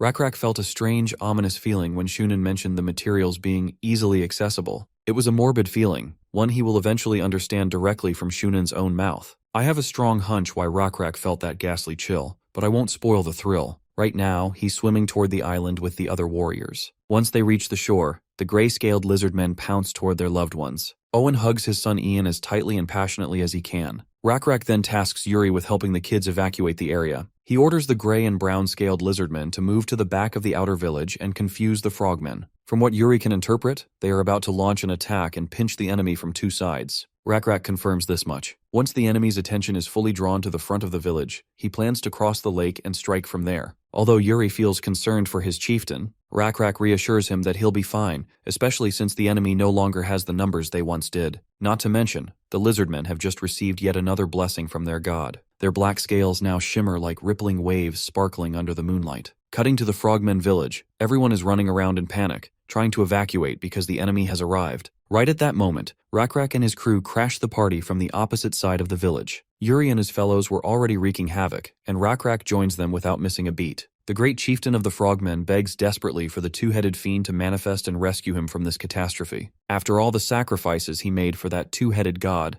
this is the least he deserves. Rockra shuts the bastard's yap with a single spear piercing through his head, killing him instantly. The one-sided massacre continues, swallowing up every last frogman. Right now, the lizardmen can be heard shouting and looking for Shunin. The man in question is hiding inside a shack. He's in utter shock. How could the frogmen lose despite having superior numbers and advanced weapons? He is eventually found by Rockra, who creeps up right behind him. Realizing someone's behind him, Shunin is stunned in fear and falls to the floor. Rockra commands him to get on his feet and grab his weapon. He's willing to give Shunin a chance to protect his honor as a warrior and die fighting like one. But Shunin is a coward. To him, honor means nothing in the face of death. He immediately starts begging to be spared for the sake of the time they had spent together. He even offers to reveal the secret behind the materials used to craft their bows. In fact, he is more than willing to expose the living beings they used to extract the tendons for the bowstrings. With a trembling voice, he confesses that those tendons came from lizardmen. Shunin realizes too late that he has only worsened his situation by revealing such morbid information. Rockra acknowledges Shunin's confession, and surprisingly, he accepts the deal and decides to let Shunin walk away alive. After all, Rockra holds no personal grudge against him. With that, he sternly orders Shunin to run. The frogman takes the cue and bolts toward the forest. But the only reason Rockra let him go is because he wanted a moving target to test his aim. The next day arrives, and we find a frogman's corpse tied to a tree,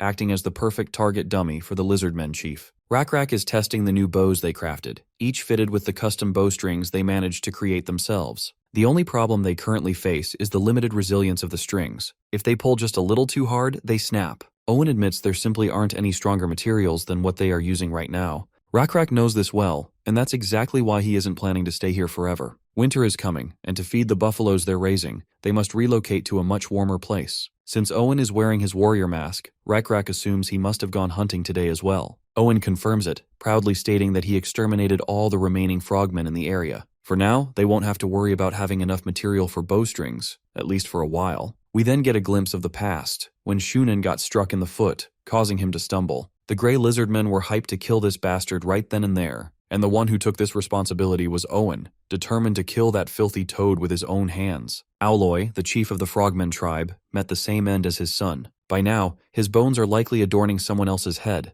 just like Shunin's bones now decorate Owen's. Just as Owen is about to explain a crucial detail, Zale arrives and spots a kid trying to sneak behind a tree. She purposely startles the kid and asks if he's here to talk to the chief. That's when Zale notices a small wooden statue the kid drops. When the statue is shown to Rockra, he immediately recognizes it as their guardian. They're actually surprised that such a young kid crafted something so meticulous and detailed. The child perks up in happiness after receiving praise and admits he was on his way to gift it to Chief Rockra. Zale adds that kids in the village often make such figures for each other, and every child has one. The kid proudly explains that his figurine represents their guardian, a massive being who saved them from the two-headed fiend back then. Rockra likes the idea of having figures of a guardian. If everyone possesses one, it will make them feel safer and more confident. So, he suggests everyone have one. Returning to their original conversation, Rockra asks Owen what he was talking about earlier. The Grey Lizard reveals they discovered something strange inside the cave the frogmen were hiding in. He then eventually leads everyone to that tunnel.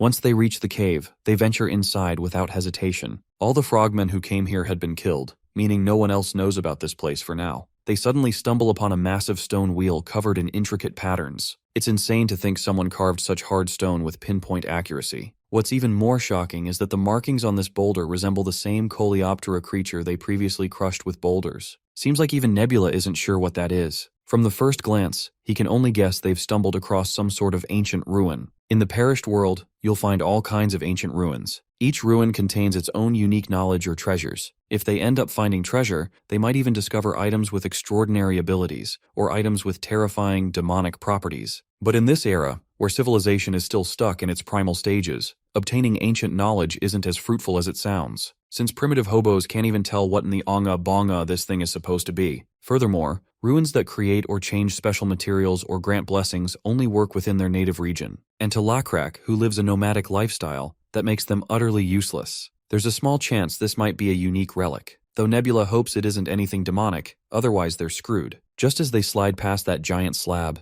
they hear spiraling electricity humming like it's trying to communicate with them. An unknown entity welcomes the strangers who dared to enter the demonic world. Upon stepping inside, the Lizardmen find themselves navigating a maze of stairways spiraling downward. Instead of taking these confusing stairs, Rockra suggests simply jumping down. Before they descend further, they notice a bunch of rats blocking their path. But the way these creatures snarl doesn't seem like normal rats at all. Zale confirms that they're nutria. They've eaten nutria before, but these ones look drastically different simply because they've grown much larger. Another thing to note is that nutria don't normally travel in groups, nor are they aggressive. Perhaps they're trying to protect this place. Because of this, Rockra orders his soldiers to get ready for a fight. The overgrown rats start pouncing toward their supposed enemies, only to get impaled by spears and die needlessly. After dealing with them, Rockra feels bad seeing so much meat go to waste and suggests they try eating them. Zale even suggests taming these giant rats and farming them like buffaloes. Speaking of farming, Owen suggests fish farming might be even better. Fish are easy to raise since they lay eggs and take care of their own hatchlings. They could easily build a dam and trap the fish during hatching season. Suddenly, one of the Lizardmen gets electrocuted just by touching an injured nutria. Rockra tries touching it too, and gets zapped as well. Turns out these nutria are infused with a demonic energy attribute known as lightning. They can strike enemies with lightning through physical contact. Well, it looks like Nebula's worst-case scenario has become reality. This is indeed a demonic ruin, though the lightning attribute is considered relatively weak compared to the others. If Rockra manages to reach the end of this ancient ruin, he can obtain this demonic power, though simply obtaining it won't make him a mage instantly. Demonic power strengthens with each generation, meaning future descendants would become true mages. There's another issue. In the perished world, magic and divine power are in conflict. According to the game's original story, the source of magic doesn't come from a god, but from an ancient evil. Thus, high-level magicians don't rely on gods at all, they aim to build their own power. As more people get influenced by magicians and pursue the magic path, many lose their faith in gods. This drop in faith deters players from choosing the path of magic. There is a loophole players can exploit, but it introduces way too many complications. Anyway, we cut back to Rockra, because now is the moment when the demonic relic begins tempting its target. The demonic entity emerges, speaking to Rockra through telepathy. It asks Rockra whether he desires this power. If so, the entity is willing to give it to him. Since others can't see the demonic figure, Yahello notices Rockra zoning out and suggests they return. But Rockra says he's fine and orders his companions to keep obliterating the rats. By now, Rockra realizes he's the only one who can see this creature. Through telepathy, Rockra asks the first question anyone would, its identity. The creature introduces itself as the spirit that guards this place. Only those with great power can perceive it. Naturally, Rockra questions what power it's referring to. He also notices that although they can communicate without words, they can't read each other's deeper thoughts. Meanwhile, Nebula considers warning Rockra about this spirit of demonic magic, but he stops when he notices a new attribute in Rockra's profile. The attribute is called Deception. Nebula has no clue when it was added. The closest guess is that Rockra earned it while dealing with Shunan's deceitful tactics. This gives Nebula a tiny bit of reassurance, and he decides to leave the decision entirely to Rockra. Back with the entity, it reveals a bit about the electricity attribute, the power to burn all life with scorching heat, shining like the blazing sun. Rockra can have this power if he wishes. Naturally, he sees no reason to decline. This is when the spirit tries introducing a stipulation. To avoid being tricked, Rockra immediately declines the offer. After all, it's not free. The spirit quickly tries to salvage the negotiation, insisting the condition isn't difficult to fulfill. Once again, Rockra expresses disappointment. If the spirit wanted an exchange, it should have said so from the beginning. Still, he agrees to hear the condition, but warns the spirit not to beat around the bush anymore. He wants everything stated clearly. If it hides anything, there will be no more dialogue. Right then, Yahello interrupts to report that they're ready to move. Rockra orders her to continue with the others. He'll follow after gathering his thoughts. Meanwhile, the spirit lays out its terms. It claims it has been sealed in this ruin and cannot move freely. It wants Rockra to descend further and kill the ruin guard protecting the seal. Once freed, it promises to grant all its powers. Before accepting the deal, Rockra wants confirmation. Will he gain the same power to zap enemies like those rats? The spirit doubles down. As it said before, its power is called electricity. For now, it only manifests as crackling sparks, but with each use it grows stronger. Eventually, Rockra would even be able to summon lightning. Given the growth potential, Rockra could become powerful enough to rival a god. This power is actually too immense for one person alone. So Rockra has the option to share it with the tribe, or he could monopolize it entirely for himself through a ritual. Rockra acknowledges everything the spirit explained, but he still can't understand one thing.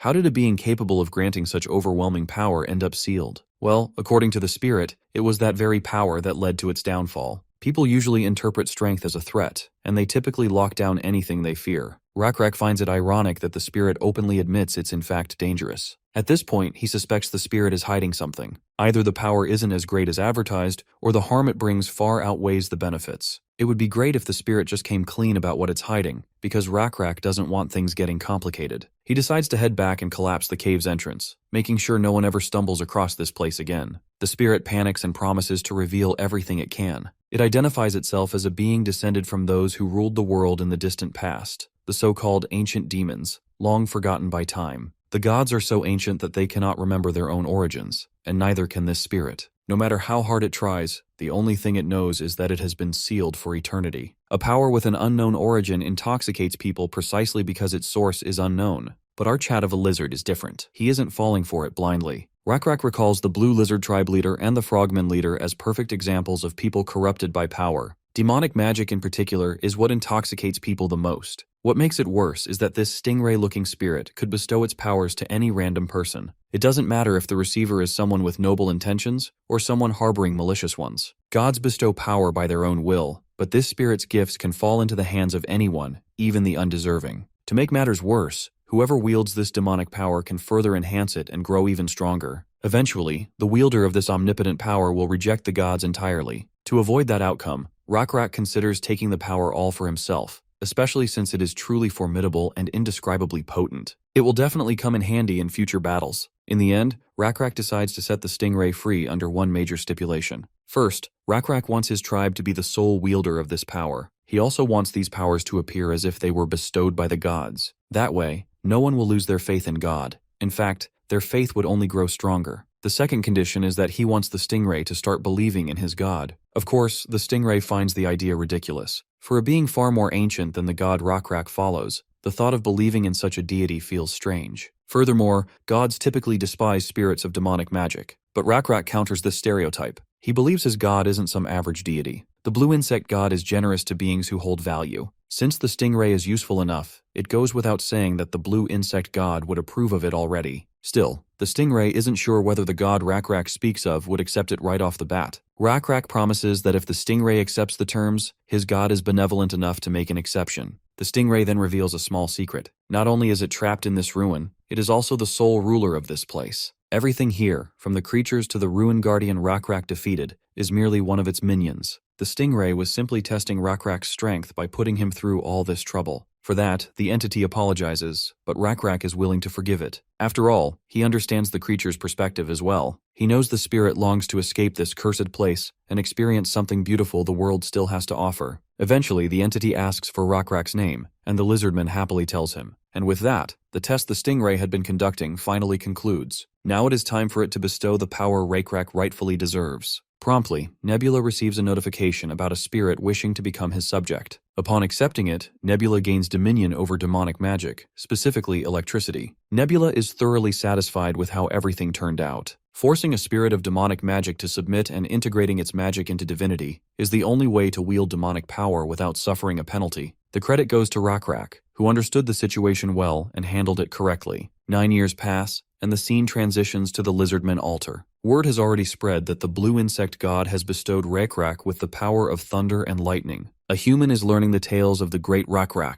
leader of the chosen Lizardman tribe. The one spreading the tales is a lizardman, an admirer of Rockra. The human doesn't understand why a god of insects would bestow thunder and lightning powers. In response to this, the storyteller Lizardmen presents a different perspective to consider. The easiest and wise way to explain it is by imagining the color of thunder, which in their case is blue, and the name of their god, the blue insect god. The human is still confused about how the two relate, even after the explanation. He decides to drop the topic and introduces himself as Hui, and just when Hui asks to know the Lizardman's name, they run out of time for introductions. Down the hill, a few unwanted visitors have appeared, specimens known as gnolls. The Lizardmen ask Hui if he can identify these intruders. Perhaps they are subordinates of Selkite. The man gives a thoughtful glance and realizes the oncoming threat seems defenseless and lacking vigilance. Not to mention they aren't even armed properly, making them look like wandering gnolls. The Lizardmen applaud Hui for such a thorough description he provided. The mysterious Lizardman finally lets his hood slip off his head, revealing his face as he aims his arrow directly at the target in front of him. The Lizardman in question is Owen. He fires his arrow and electrocutes those gnolls on the spot. This electrocution is enough proof to the confused gnolls that the person they are facing is one of the chosen ones. They decide to retreat with whatever time they have left. Meanwhile, Owen also announces his name, leaving Hui in utter shock. It's Owen, the great storyteller. Meeting him here is an honorable moment for this human. Owen feels exhausted after using his powers and decides to continue the conversation while catching his breath. A while later, he can be seen smoking a long pipe. Rumors say that the chosen ones smoke this pipe right after they use their powers. After blowing out a few smoke puffs, Owen finally feels refreshed and decides to continue their conversation. The first question the man wants answered is what could possibly make Owen serve someone else when he possesses such incredible power? I mean, Hui isn't suggesting he should betray his god, but why must he live such a difficult life, wandering alone in the wilderness? Owen releases another cloud of smoke while mysteriously hinting that he has other reasons too. He is a sinner who once betrayed his own people. Even then, he was given a chance to redeem himself and make up for his mistakes. Through stories and characters, he is to spread the name of the blue insect god and chief Rockra throughout the continent. He chose to live this way, his own path to repentance, and it seems his efforts have been fruitful so far. There is no one in this region who doesn't know of the Black Scale tribe, and needless to say, Rockra, the high priest and chief, is held in great regard. Continuing the conversation, Owen asks the man if he too is a wanderer like himself. The man introduces himself as someone from Automation Castle. It's a name Owen has never heard before. The man further reveals his intentions. He is here to find the Black Scale tribe in order to deliver a message from the Lord of Automation Castle. Well, this actually plays out in Owen's favor. He whistles for his companion, which is a giant bird, who rushes back to its master. Unsurprisingly, the man is shocked to see a notorious cockatrice tamed so well. Owen corrects him, saying this animal is called a cockatoo, a hybrid between a cockatrice and a chicken. He then hops onto the bird's back and urges the man to do the same. He is already on his way to visit Rockra, giving the man a chance to meet the Black Scale tribe in person. Though, for this favor, Owen wants the man to listen to the untold stories he wishes to share. Stories revolving around the blue insect god and the saga of the great Rockra. The scene promptly transitions to the Black Scale tribe, marching down the road ahead. Yuri steps forward and informs his chieftain of distressing news. The Stargazer's death is drawing near. The Stargazer has requested to speak with Rockra in his final moments. Rockra immediately orders the march to halt and decides they will rest here for the night. The fact that the Stargazer himself said his end is near means he truly will die. He has proven to be the greatest clairvoyant after all. This is why they must also begin preparing for his funeral. Tonight will be one of the most sorrowful nights for Rockra. Cutting to the camp where the Stargazer is resting, Rockra enters and is greeted by the nurse. She reports the dire condition the old man is in before leaving him alone. The sickly old man has weakened to the point where even keeping his eyes open feels exhausting. In his last moments, he reflects on the life he lived. He traveled uncharted territories and learned things that only he knows. On his journey, he even lost his arm and was ostracized. Only then did he meet Rockra, the tribe's chief, and used his knowledge to educate others about the stars. Now, he has reached the turning point in his life, the moment when every lizardman eventually requires eternal sleep to escape the pain nurtured by time. But before he departs, he is glad to spend his final moments with the tribe's chief. He wants to quiz Rockra with a question nobody else seems qualified to answer. The million-dollar question: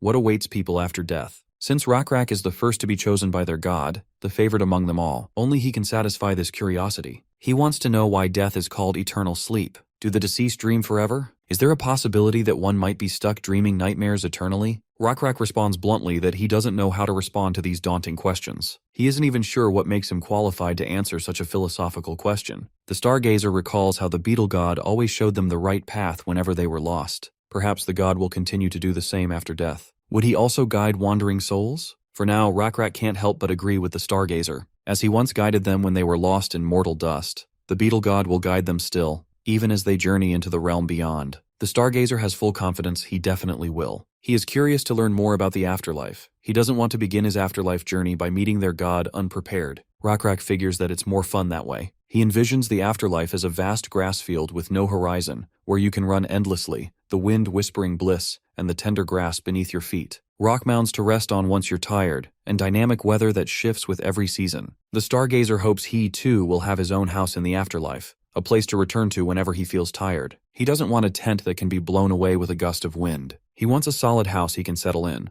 The Stargazer has always disliked tents. And speaking of which, he is currently resting in one, though he has no complaints. Soon enough, his soul will find a place to settle down. He worries whether the skies of the afterlife will have stars or not. Rockra assures him that the god is considerate enough. He will definitely place stars in the sky so everyone can find their way home. Right at that moment, Rockra notices those familiar blue butterflies, a clear sign that the god is watching them. The god has arrived to claim the Stargazer's soul. Once the soul is claimed, the old lizardman is finally put into eternal sleep, no longer existing in the mortal world. It's high time for Nebula to create the afterlife his people desire. The system prompts him that the conditions for creating the afterlife have been met, giving him the option to begin the creation. He has enough resources, levels, faith, and a large archive of souls to trigger the formation of the afterlife. You see, the afterlife is a crucial mechanic in this game. A player's chances of winning increase significantly by building a good afterlife. Just like opening the gates of heaven for those who lived noble lives and punishing sinners, it can reinforce morals and ethics, or function as a warrior's training ground, like Valhalla. This game even allows you to send deceased warriors back into the real world, meaning they can serve as hidden aces in war, giving the player a critical advantage in later stages. Nebula finally releases all the butterflies that signify the souls of the deceased,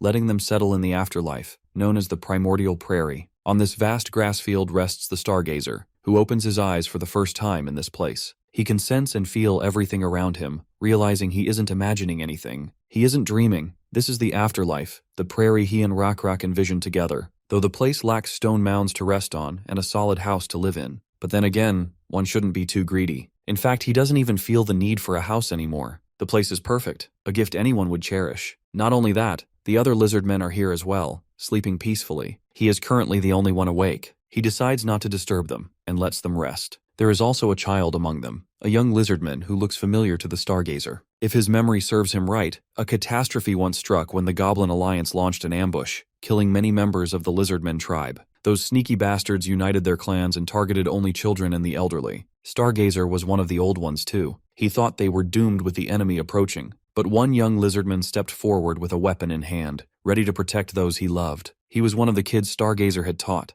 the knowledge of numbers and arithmetic. The child understood the situation and knew how to minimize losses, all thanks to the arithmetic he learned. The kid was brave and charged straight toward his demise for the greater good. At the funeral held for the warriors who couldn't return, Rockra was furious. Everyone blamed Stargazer for teaching the warriors arithmetic. Now they didn't hesitate to dive into danger, ready to expend one life to save two. Rockra could do nothing but shed tears of sorrow. Even though the warriors made the wise decision, the only thing he could do in such a hopeless situation was feel frustrated. Because of this young man's sacrifice, he became the trailblazer for the other children to learn arithmetic. Anyhow, Stargazer is glad to be reunited with this brave soul. A while later, the Stargazer can be seen wandering around, wondering why they haven't met their god yet. That's when he notices someone sneaking behind a tree. Stargazer begins chasing the unknown figure, and the chase leads him right to the stargazing laboratory. The wise lizard walks forward, millions of thoughts clouding his mind. He wants to know why their god is so benevolent, why they were chosen, what makes them any different from other species. Upon entering the chamber, Stargazer notices a strange contraption on a pedestal, and the entire ceiling is adorned with glittering stars. The curious lizard climbs the stairs, acknowledging that Rockra was right. There exists a house made of stone and stars. Approaching the machine, he peeks through the nozzle and sees an entire galaxy with his own eyes. He can see the Nebula Galaxy. This is his first time seeing stars so closely. The revelation completely shifts his understanding of the cosmos. If only he could share this knowledge with the people in the real world, it would be a game changer. Meanwhile, Nebula watches Stargazer reach this epiphany. He wants Stargazer to realize that he has perfectly followed the path shown to him. The afterlife is not merely a destination for the dead. The beliefs of their god shape the values of their followers. When Vikings die, their people envision a paradise called Valhalla. For cultivators, they dream of a peach blossom spring.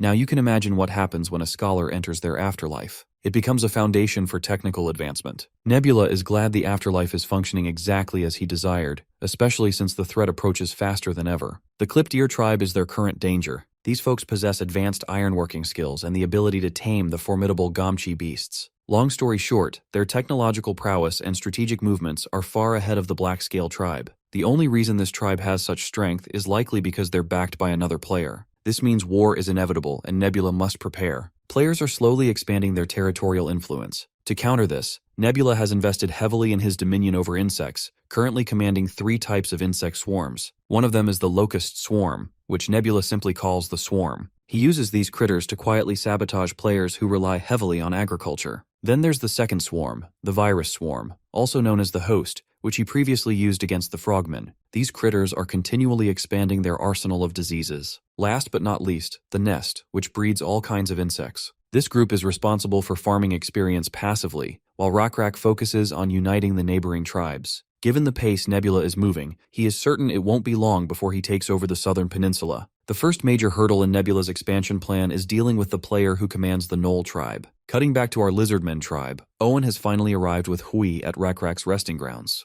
Owen isn't thrilled to learn that Stargazer has passed away. Stargazer is so famous that even Hui has heard his name, though he's unsure whether visiting Rockra on this day was the right decision. Owen reassures him that everything is fine. The Black-Scaled tribe considers it a good omen when a traveler joins their funerals. After all, it simply gives them one more person to share their sorrow with. The funeral ceremony begins, with Rockra standing at the very front. Owen and his human companion join the ceremony as well. Hui immediately identifies the great leader of the Black-Scaled tribe, the chieftain, currently allowing tears to freely stream down his face. This surprises the man. He wasn't expecting the chieftain to weep so openly. His reaction makes Owen question whether humans are incapable of expressing sorrow. Hui clarifies that humans do shed tears, they're simply expected to suppress them in public. Crying is considered a sign of weakness, and they must maintain their dignity. Dignity is a concept Owen has heard of before, but he keeps Hui from teaching it to the other Lizardmen. He believes Lizardmen possess something far more profound than dignity. After the ceremony, he finally steps forward and greets his esteemed friend. Rockra is glad to see his friend attending Stargazer's funeral. Then he notices the human guest Owen brought along.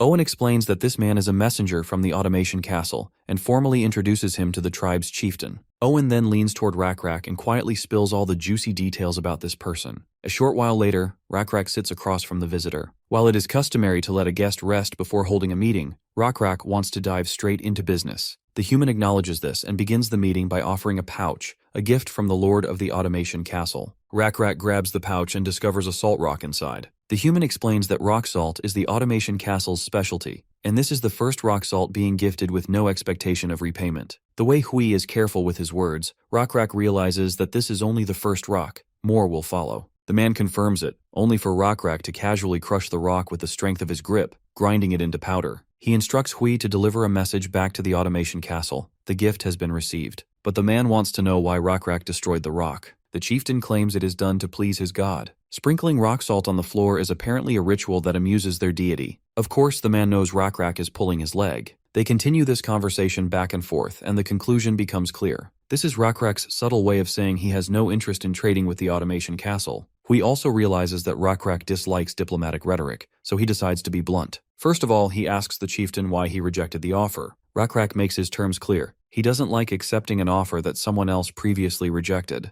If another tribe already declined it, then the offer must not be valuable. Hui insists that the automation castle prepared the offer exclusively for the black-scaled tribe. But Rockra knows better. It is no coincidence that Owen ran into this man and brought him here. According to Owen, Hui came from the north, not the west. The automation castle lies to the west, and the severed ear tribe of Salkite lives in the northern wilderness. This clearly implies that Hui went to Salkite first and returned only after being rejected. Now Rockra wants the man to be honest. He knows this man is the lord of the automation castle, Co Hui. Before continuing, here's a quick introduction to the automation castle. Though the castle is built of clay, it is surrounded by 5-meter-high walls. Given the technological level of this era, it can easily be considered an engineering marvel. It is also one of the mysteries of the Lost World, with mud soldiers maintaining and patrolling it. Inside this castle of unknown origin, humans and various tribes coexist. From an opponent's perspective, the castle is difficult to breach due to its geographical advantage. The mountain valley it sits in serves as the gateway to the rest of the continent. In other words, the automation castle must be secured to access the continent. Additionally, the castle has a salt mine, which is extremely valuable for livestock and food production. Back to the meeting, Rockra makes it clear that he does not believe in gifts that come without a price. And if a gift comes from someone hiding their identity, he is even more inclined to refuse. Since the lord of the automation castle is neither confirming nor denying his identity, Rockra becomes even more certain. He knows the only reason this man revealed his name was to test how much the Lizardmen know about the castle. Inside the automation castle, very few people know the lord's true name or appearance. Even within the 4 clans loyal to him, only a handful are aware of it. Additionally, the name Hui is shared among those of the lord's bloodline, and Rockra has heard rumors that the lord has 2 sons and 3 daughters. It is clear the human standing before him is not a woman, and judging by the wrinkles on his hands, he is no longer young either. This is how Rockra figured out exactly who this man really is. The lord of the automation castle is thoroughly impressed by how much Rockra seemingly knows about them. He doesn't recall any lizardmen ever serving him closely enough for such crucial secrets to be leaked. So it's insane to think that Rockra figured out this much about the automation castle without ever stepping foot inside. The man finally admits it. He is the lord of the automation castle. He also admits that the gift he brought was legitimate. Once again, Rockra isn't buying that. If there truly wasn't any price attached to that gift, then those greedy Salkate idiots would have had no reason to reject it. It seems Rockra has also figured out what exactly the automation castle is after. By providing free salt, they want the black-scaled tribe's protection. Once the tribe starts relying on that salt, they'll inevitably worry about the castle being attacked or looted. The downfall of the automation castle would mean no more salt for the Lizardmen. Although Hui doesn't deny these intentions, he insists on calling it a trade. He even reminds Rockra that the deal overwhelmingly benefits the black-scaled tribe, which is why he's curious why Rockra refused. Rockra then points out the real caveat. Why should he protect the automation castle when he can simply take it over? If he drives out the humans, the black-scaled tribe keeps the castle, the valley, and all the resources. And there it is. This is the exact same answer Hui got from the Salkate. The reason the deal fell apart. Of course, Hui tries to shut that down by calling it a declaration of war. But Rockra clarifies that diplomacy isn't a lizardman thing. They simply choose whichever option benefits them the most. Hui attempts to intimidate him by boasting about the power of the automation castle. Rockra admits the black-scaled tribe would suffer casualties, but insists they can still conquer it. After all, the blue insect god is the one they have faith in. If their god decides to intervene, those tall walls around the automation castle will crumble like wet clay, and its soldiers will be crushed under divine might. Not to mention, the lord of the castle is sitting right in front of them. Killing him would make the conquest a child's play. The man laughs in response. He's certain Rockra won't dare kill him, because if he dies, Rockra loses any way of knowing who the next heir of the automation castle will be. At first, Rockra doesn't think that information is worth much, so Hui decides to teach him a little about a board game called Go. It's a game where players place black and white stones on intersecting lines. The strategy is simple. Surround the opponent completely. Right now, Hui represents one of those stones. This whole thing, this war, this expansion, is just a game of Go played by 2 gods. Rockra and his opponents are merely the stones, moved by higher beings. The black-scaled tribe has entered the second round, facing the gnolls. This time, the thing at stake is the automation castle. Whoever wins this round becomes its rightful owner. Hui already knows Rockra has been meddling with the upcoming succession inside the castle. Some Lizardmen and their followers have reached out to his children, trying to get them to believe in the Lizardmen's god. By now, some of his children have already begun believing. The cat is out of the bag, and Rockra doesn't bother hiding it. This approach is the best and cleanest way to take the automation castle, a method that requires almost no bloodshed. To understand how Rockra made all this possible, we cut back to 3 weeks ago. Nebula is suddenly approached by Hegemonia, the second-ranked player of Perished World and his usual rival. Hegemonia tries to catch up with him like an old friend, but Nebula wants him to cut the crap and get to the point. Turns out, the two of them are the players chosen to battle for the automation castle. The fact that it's still early in the game and the top players are already clashing makes things worse. This will be the final round, and whoever loses is finished forever. Nebula already knows Hegemonia's playstyle. He has insane instincts, multitasks like a monster, and thrives in early game wars, exactly the kind of fight Nebula doesn't want. So instead of a direct war, Nebula chooses a different path. He activates contradictory prophecies. Here's how prophecy works in Perished World. A player can use the skill once their divinity hits level 6. It's basically a quest they assign themselves. Fulfilling it gives huge experience. Failing it is catastrophic. A failed prophecy makes the player lose all experience invested and all faith points tied to it. Worse, it can trigger a random negative event. Now, when two players create prophecies that contradict each other, one gets the reward and the other gets the penalty. Hegemonia is all in for it, though he wants to know what the prophecy should be about. Nebula remembers that it's almost time for the automation castle to select a new lord. Only the current lord knows the exact time of the succession ritual. So Nebula proposes a prophecy. Who will become the next lord of the automation castle? Out of the 5 children of the current lord, they have to choose one. As long as both players choose different heirs and prophesy that their chosen character will become the next lord, their prophecies are bound to contradict. Hegemonia already has the list of siblings from which they can select. The first is the eldest son, Dan, a man in his early 30s. He is strong, intelligent, and highly trusted by Hui. Since 2 of the 4 clans serving the Lord support him, he is the most likely candidate to inherit the title. Next is Jun, a man in his late 20s. He is the half-brother of Dan, and most consider him weak. He rarely appears in public and has no interest in the throne. He is supported by only one clan, which is from his mother's side. The third child is Jin, a woman in her late 20s who shares the same mother as Dan, the Lord's legal wife. She likes to disguise herself, sneak out for parties, and mingles well with brutes like hunters. She has the backing of the last remaining clan. Fourth is Kyung, a woman in her early 20s. She has a different mother than the first and second child, and as far as Hegemonia knows, her mother has already passed away. There is something uncanny about Kyung's appearance, an effect of a curse. Because of this, she has been isolated not only by the Lord, but by the clans as well. Last is the 5th child Min, currently in her mid-teens. She is said to be highly intelligent and talented in many ways. Being the youngest, she is naturally the most beloved by the Lord.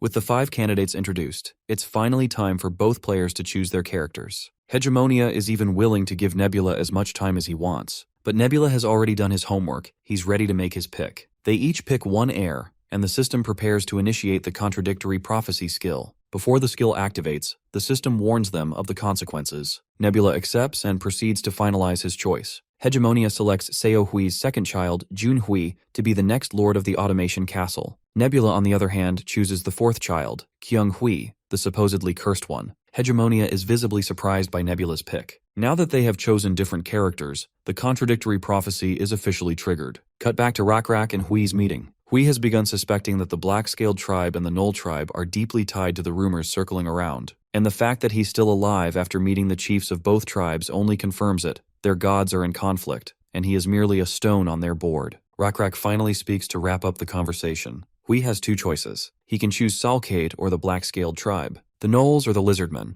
the Raging Teeth god or the Blue Insect god. Of course, this isn't as easy as it sounds. It's like choosing between sticking your head into the mouth of a saber-toothed tiger or a cockatoo. Rockra assures him that the cockatoo is the better option, but according to Salkite, the tiger's mouth is better. For now, Hui doesn't want to choose either tribe. To Rockra, this sounds like Hui is surrendering himself to the fate of being just another stone. Hui decides to end the discussion and prepares to leave. But before departing, he asks Rockra one last thing. Rockra is also a stone on the board. Doesn't that make him angry or afraid? The Lizardman simply smiles and promises to answer once everything is over. A while later, Hui reunites with his crew. After shaving off the beard he grew over the journey, he mounts his horse and heads back to the automation castle. Around 3 weeks earlier, we see Kyung Hui struggling to climb a mountain alone. Well, climb isn't quite accurate. Her cart full of salt rolled off the narrow path, leaving her clinging to a rock for dear life. Here's some background on Kyung. Ever since she can remember, she's been told she's cursed. She was shunned by the clans, accused of being the devil who killed her mother, but she doesn't blame them. Ever since childhood, she has been at the center of one freak accident after another. At 13, she fell down the market stairs. At 14, she was accused of being a salt thief and got locked up for a few days. At 15, she fell through the bathroom floor. Yes, literally, that one almost killed her. Honorable mentions include water jars falling on her head or being chased all night by a pack of rabid dogs. So climbing this mountain shouldn't be too hard, right? Wrong. It's exhausting as hell. Right now, she's reached a steep section with nothing left to grab onto. If she jumps quickly enough, she might reach the next ledge. But it's risky, like very risky. Thankfully, she doesn't need to resort to such dangerous theatrics. A lizardman is waiting over the cliff to lend her a hand. It seems like the girl is seeing this lizardman for the first time and wants him to introduce himself. However, the lizardman doesn't think she should worry about formal introductions given her precarious situation. He finds her quite bold for managing to take a cart fully loaded with salt down such a narrow path prone to landslides. If only the wheel hadn't broken, she would have crossed the mountains already. Upon her insistence, the lizardman finally introduces himself as Saren Mule. She expresses her gratitude for the much-needed help and attempts to go on her way, but Saren stops her because he isn't done yet. The situation takes a twisted turn when she realizes that this lizardman knows her real name. She immediately reaches for her knife while shooting deadly daggers through her eyes. Saren immediately surrenders, claiming that he learned her name from Chief Rockra.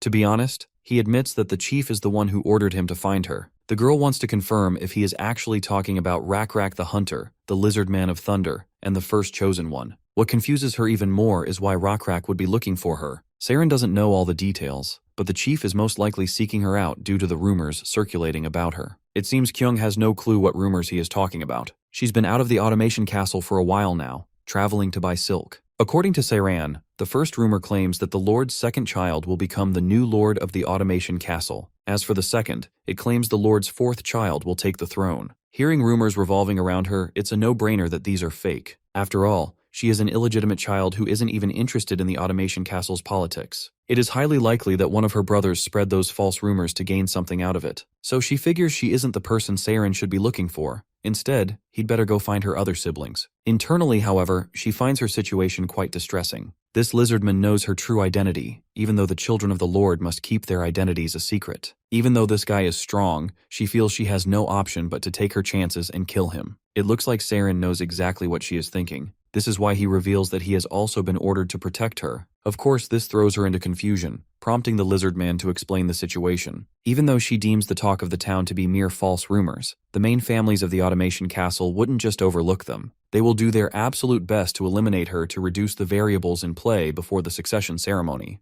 The woman refuses to consider his help, claiming she is more than capable of protecting herself. But Saren sticks to his guns. He will honor the orders he has been given. Eventually, she pulls back her bangs and shows him the horns protruding from her head. She has trimmed them, but they will grow back from the base. It's a curse she has been haunted by, born after tearing through her mother's belly with these very horns and killing one of her siblings along the way. She believes she only attracts misfortune to others, which is why she prefers to be a loner. Saren feels sad about her condition, but he doesn't really care if she is cursed or not. He is here to represent the will of the tribe as per the orders of the chief. If she refuses, he will be left with no choice but to use force. Kyung internalizes her situation. If scaring this big guy doesn't work, she has no option but to cave in. Now that she thinks about it, given the terrain, traveling with this lizard man isn't a bad idea. After all, he has sworn to protect her life, which means he's going to help her if she puts herself in danger. First, she needs to get the silk, so she decides to go down and then come back up. Saren reminds her of the injuries on her leg. Instead of diving deep into the thick of it recklessly, it would be way better if she learned to ask someone for help. The girl gets embarrassed. A while later, they are on their way, with Saren carrying the silk. As they walk, she questions how he figured out her location. Well, Saren had been looking for her under the alias everyone knows, Mengzi. Her associates didn't even ask for a bribe for the information. They were more than happy to give it up for free. They also told him that she holds an ambition of starting her own silk business. From there, Saren learned that one of them even lent her a cart, which she never returned. This girl basically ripped off the poor guy, and it has been a few days since she went missing. Saren finds it hilarious that she wants to build a big business, yet she is trampling all over the fundamental of every business, which is trust. After a short walk, the automation castle is right in their sights. Then, things take a twisted turn. Someone tries to ambush her with a thrown dagger. Saren shields her with his own body, leaving the dagger lodged in his hand. The ones trying to assassinate her are these green guys. Seems like the succession battle has already begun. In no time, Saren manages to dismantle all the goblins. Even Kyung is surprised by how skilled this lizard man is in combat. Speaking of which, She recalls learning about an infamous Lizardmen warrior called Yuri. Saren confirms the rumors. He is actually the best warrior in the black-scaled lizard tribe. In fact, he learned all his techniques from Yuri. As for how he learned the art of medication, he picked it up from Zayal when he was working as her errand boy. Zayal is the one in charge of the black-scale tribe's internal affairs, as well as the wife of Rockra.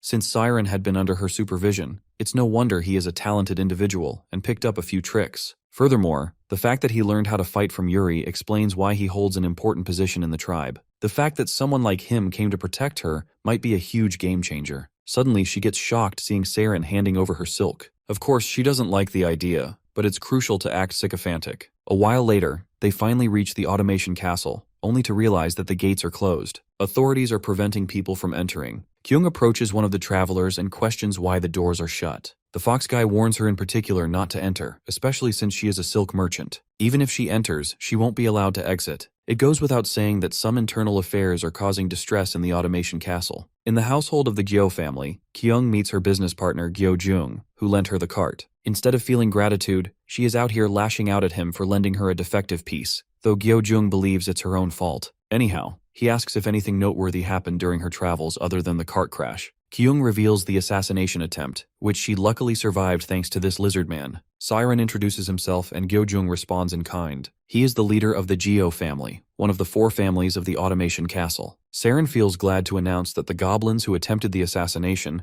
claimed that the Geo family was unrelated to the incident. The leader of the Geo family doubles down on this, stating his family wouldn't stoop so low. Kyung then questions him about the reason behind the strict surveillance in the automation castle. She is pretty sure no one would give a damn just because the cursed 4th daughter was ambushed. Well, it turns out an assassination attempt took place inside the castle too. Now that the castle lord has left, a leading heir of the automation castle, her brother Hui Dan, went missing. A while later, all 3 visit the room where the assassination attempt took place. The room fills Kyung with nostalgia. She was very close to her brother at a young age, but they grew distant as time passed. Saren suddenly notices blood staining the floor. The stains clearly show that someone tried to wipe the blood away. If the puddle of blood was this big, it doesn't take much effort to deduce that the victim is already dead. Even the authorities found the evidence, but the problem is, they couldn't find his corpse. After finding these traces, they blocked off the castle gates so the culprit wouldn't be able to take the corpse out. The corpse will definitely rot and start to smell. If that happens, it's only a matter of time before the culprit is caught. But then again, Kyung finds it odd. The culprit mustn't be dumb enough to not consider this possibility before committing the murder. Regardless, it's not her problem, and she decides not to think too much of it. Out of the blue, she senses an ominous presence. Something dark is talking to her. The entity is willing to expose the culprit. As she is occupied with her internal turmoil, Saren can clearly sense that she is feeling unwell. It looks like she has found the answers they had been investigating. She wants to know about a person who possesses a pot big enough for a corpse to be stored in without being suspected. They need a person who utilizes pots used to store meat. 2 names come to mind, either the owner of a butcher shop or a hunter. If someone wanted to prolong the decay of a corpse, preserving it in salt is an optimal solution. Someone who can easily take a hunter around with them in the castle, and someone who has a lot of meat preserved in salt within pots at their home. Someone who naturally visits the office. If they are to narrow down the culprit with the conditions mentioned, the only person that fits this description is also a candidate for succession. That person is Hui Jin, Kyung's sister. Of course, Kyung's suspicions were right on the mark. Thus, even after she shared this tip with only a few individuals within the castle, by the time everyone had learned of Dan's death, they were already considering Jin as the main suspect. With no choice, Jin was forced to flee the automation castle since she was exposed. But her journey was cut short by her younger sister, Hui Min. She ambushed her own sister and had her killed right in front of her eyes. Then, she too got ambushed by her brother and stabbed to death along with the men who came to take care of Jin. With 3 siblings already pushing up daisies, Jun's path is mostly clear. The only target left for this man was our girl, Kyung. In the following days, Kyung got the shocking news that Jin and Min were found dead. At the same site where the other bodies were discovered, they found Dan's body too. By now, even a fool would understand who is behind all of these assassinations. Of course, that's Junhui. He knew Jin would strike first, and that Min would see it as an opportunity. Since he knew his siblings' sinister plans, he waited until they got rid of each other. She can tell that the assassination attempt she faced was also his doing. If it weren't for Saren saving her life, people would have thought of it as nothing beyond a robbery. It's finally time Kyung is actually in trouble, and she is totally prepared to face it. Gyo-jung then briefs them about the recent meeting the Geo clan held. Although other families are rooting for Junhui since he has the upper hand, the Geo clan has decided to gamble on her. The girl is thoroughly grateful for the gesture. To this, Jung makes it clear that they aren't favoring her out of their relationship, but because it is a calculated decision. The entire Geo clan wants her to survive. Before leaving, she promises to try her best. This time, she indeed wants to survive and get over it. There is finally someone who has actually put their faith in someone like her, and she doesn't want to let them down. In the following days, Kyung is in one of the heated meetings. The members of the Geo clan want to get rid of Junhui altogether, rather than just dodging his assassination attempts. But then again, it's not that easy to pull off. The Sang clan as well as the Tu clan are both on his side. The only way they can win this succession war is if they get at least the Su clan on their side. While they argue back and forth, Kyung notices her antlers growing at an unusual speed. They are growing so fast nowadays that she doesn't want to bother cutting them over and over. Saren wouldn't even have let her try had he known that she would bleed if she cut them. Anyhow, she reflects on her current situation as a whole. A week ago, she was just running around trying to do some silk business. Now, she is stuck here fighting for succession somehow. As if on cue, a reporter comes running to report the early arrival of the Lord of the Automation Castle. It is estimated that he will probably arrive by tomorrow morning. Also, there is a message that scouts wanted to reach Kyung only. As he leans closer to whisper the juicy details to her, we realize that this bastard is an assassin too, but he is quickly dealt with by Kyung's bodyguards. The guy was taken down before he could even swing the dagger he was hiding. This guy was actually from the Geo clan, which means that he was bribed by the opposing party. To think that they can't even trust the people around them only makes the situation worse. To make matters worse, a full-blown battle has erupted outside. Junhui is dead set on taking care of her before the Lord of the Automation Castle arrives, which is why she is told to flee before things take a twisted turn. They've got no choice but to use this underground pathway. The girl is not really thrilled to walk through this underground gutter, but they have no choice and eventually hop inside. As they walk through this stinky place, Saren isn't expecting the girl to hold up so well. Unsurprisingly, she claims that she already has first-hand experience falling into latrines before. She almost died that day when she fell, but thankfully, a huge pile of excrement cushioned her fall. She then further rolled down all the way to the sewage without getting hurt, but there wasn't a single ray of light in there. Just when she was about to succumb to her terrible fate, she saw floating lights. She followed that perilous lighting and managed to get out of the gutter. The insects that showed her the path were fireflies, and the fact that those insects don't really belong in a place like this speaks to it being a miracle. Well, it doesn't take Saren too long to realize who exactly rescued her. Though he doesn't say it out loud, he pretends that it must be some different species that stumbled into this latrine. Eventually, they get to the exit door. Saren decides to take the lead from here. If he doesn't come back after some time, she is ordered to run in the opposite direction. While that guy is gone, Kyung is left there to think about how considerate Saren actually is. It is only because of him that she is even alive at this point. It's been 3 weeks that she has been arguing against his will, but he is stubbornly upholding his word. Suddenly, she hears some unpleasant sounds. This reminds her of the warning he gave her about running back. But instead of retreating, she rebels against her fears and dashes straight ahead to rescue her friend. As soon as she gets out of the gutter, she spots Saren pierced by a spear. Her brother Jun is also there, feeling smug about taking care of this lizard already. Saren, however, refuses to show any signs of weakness despite being injured. Jun finds the lizard quite bold for his persistence. He orders his lackeys to take care of Kyung while ignoring the lizard, but Saren isn't letting that happen. He charges forward and begins striking down those pesky humans left and right. After breaking off the spear lodged in his back, he expresses his frustration at her for making the wrong decision, even though running away was the optimal choice. Nonetheless, he also likes her boldness. She willingly took the plunge to fight rather than flee. He reckons that she is just like him. Even though he was only ordered to protect her, not risk his life, he did so nonetheless. As they stand side by side, ready to fight their enemy, Jun orders his lackeys to take down either of them and earn a cart full of silk. As much as those lackeys want to take down this lizard man, they are hesitant too. They are dreading the possibility that this lizard man might be the chosen one. But their wise leader reminds them that if he were one of the chosen, he wouldn't have hidden his power until he got stabbed in the back with a spear. Meanwhile, Saren is assessing his current situation. The wall on the other side is mostly concentrated salt crystal, and it is directly connected to a salt mine nearby. He tells the girl that they are going to run to the right, much to her confusion since there is a wall standing tall there. Saren admits that he is not a chosen one, but that doesn't mean he is just your run-of-the-mill lizard. After all, he is the second best warrior of his tribe. As the enemy charges ahead, he tells her to get ready to sprint in the right direction. My guy puts his hands over his head and bulldozes through the wall like a goddamn armadillo, much to everyone's shock. Seeing them escaping, Jun yells at his goons to chase after them. Even though our duo has escaped the immediate danger, Saren is bleeding heavily, making his escape hard. To make matters worse, they hit a dead end in the tunnel. Before he bleeds to death, she suggests pulling the rest of the spear out, but he decides against it. If he is to pull it out now, he is going to bleed uncontrollably. Unexpectedly, Kyung begins crying. Saren is astonished to see this, not because he is shocked to see her crying, but due to the fact that he is happy she is weeping for him. The girl blames herself for the misfortune she brings to people around her, and she blames her curse for this. However, Saren doesn't think that way. He reminds her of the astronomical amount of threats they have faced over the last 3 weeks. Despite it all, she has overcome everything and survived. Normally, people would call that good luck. This is the moment that changes everything for her. Her perspective indeed changes on her situation, forcing her to acknowledge that she is indeed blessed with good luck. Saren recalls the first time they met. He went down the cliff to retrieve the silk that day. While doing so, he noticed something strange about the cart. There were signs that someone had intentionally damaged the part of the cart that's supposed to hold the axle in place. She borrowed the cart from Young before the fight for lordship had truly begun. As for past events, it is also suspicious that the flooring of the latrine broke so easily under the weight of a mere child. He believes that, unrelated to the fight for lordship, someone had been after her life. Once again, that ominous cursed sound echoes in her head.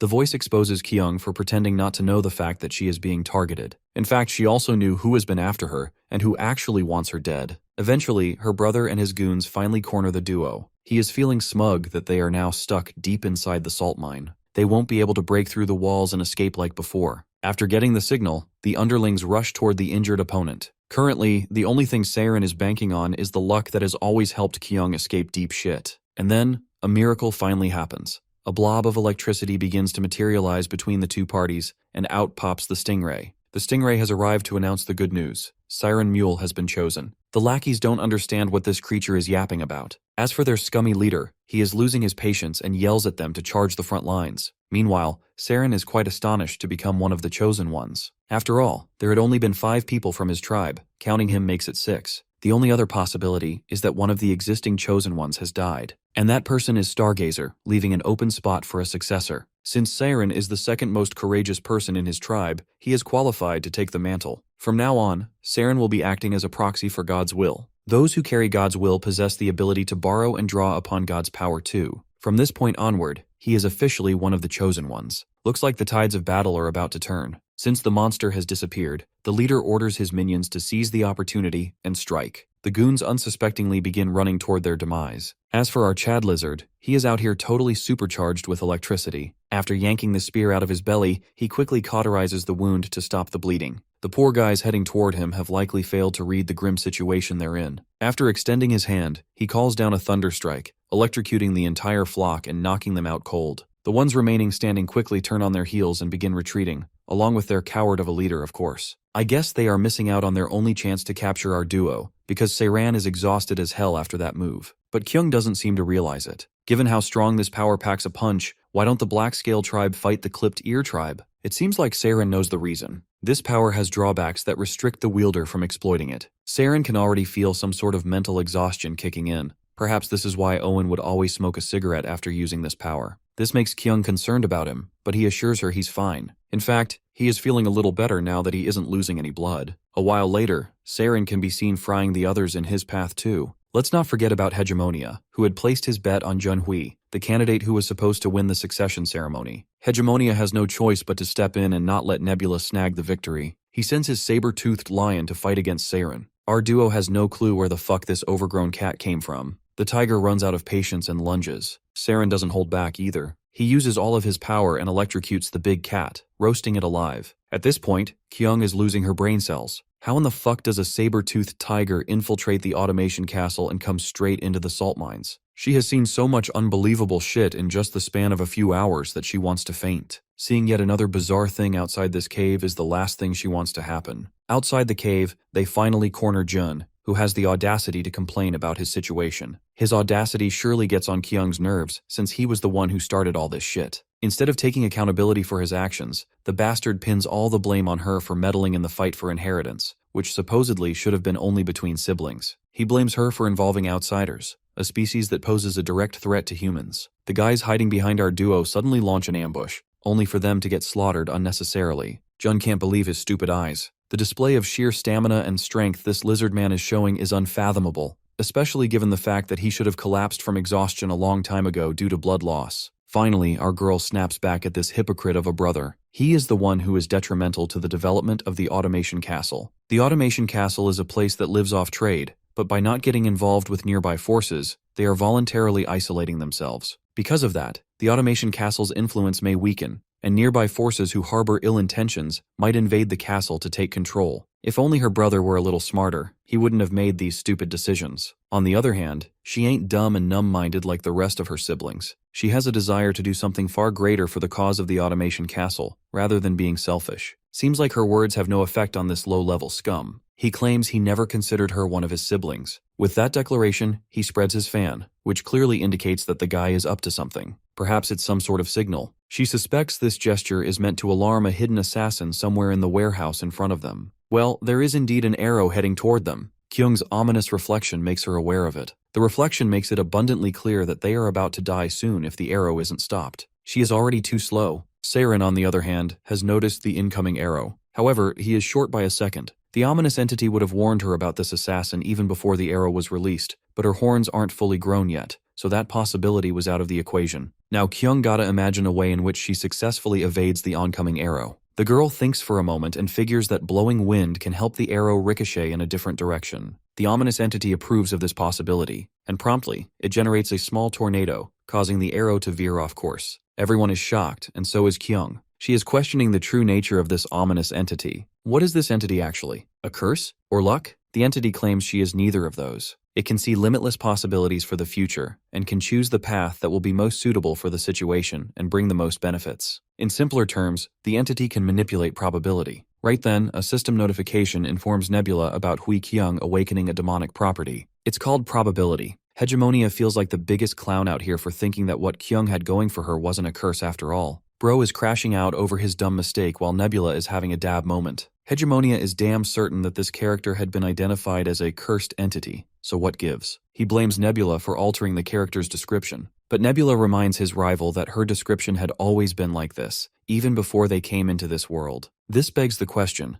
how did Nebula know that she had a demonic property? Well, Nebula didn't know from the beginning either. He had thought it was a curse that brings bad luck as well, but then Nebula realized something. The countless unlucky-looking incidents that had happened to Hui Kyung were actually assassination attempts people made against her. He had realized this detail when the washroom floors broke. It was because the headmaid had destroyed the floorboards before the girl came inside. However, even in situations where she could have gotten stabbed or buried alive, the girl walked away just fine. It was then that Nebula finally had an epiphany. The thing inside Hui Kyung wasn't the worst curse of unlikeliness, but the demonic property of probability, which can bring a lot of fortune if used well. Even though Nebula got lucky with his pick, Hegemonia believes that he hasn't lost yet. His character, Jun Hui, still hasn't been defeated. The situation only swings in his favor when the Lord of the Automation Castle also arrives. He commands everyone to stop. Since the Lord himself has come back, the family would need to cease fighting. To end all of this chaos, the Lord will choose a successor. Hegemonia is dead certain that the Lord will pick Hui Jun as his successor. After all, both father and son share similar political alignments, putting Kyung at a significant disadvantage. Here's where Nebula strongly disagrees with his rival. The moment of truth has finally arrived. The Lord steps forward, orders the skirmish to cease, and decides to announce the next successor on the spot. But before he makes his decision, Kyung wants to ask a fairly simple question. Why have you tried your absolute best all my life to assassinate me?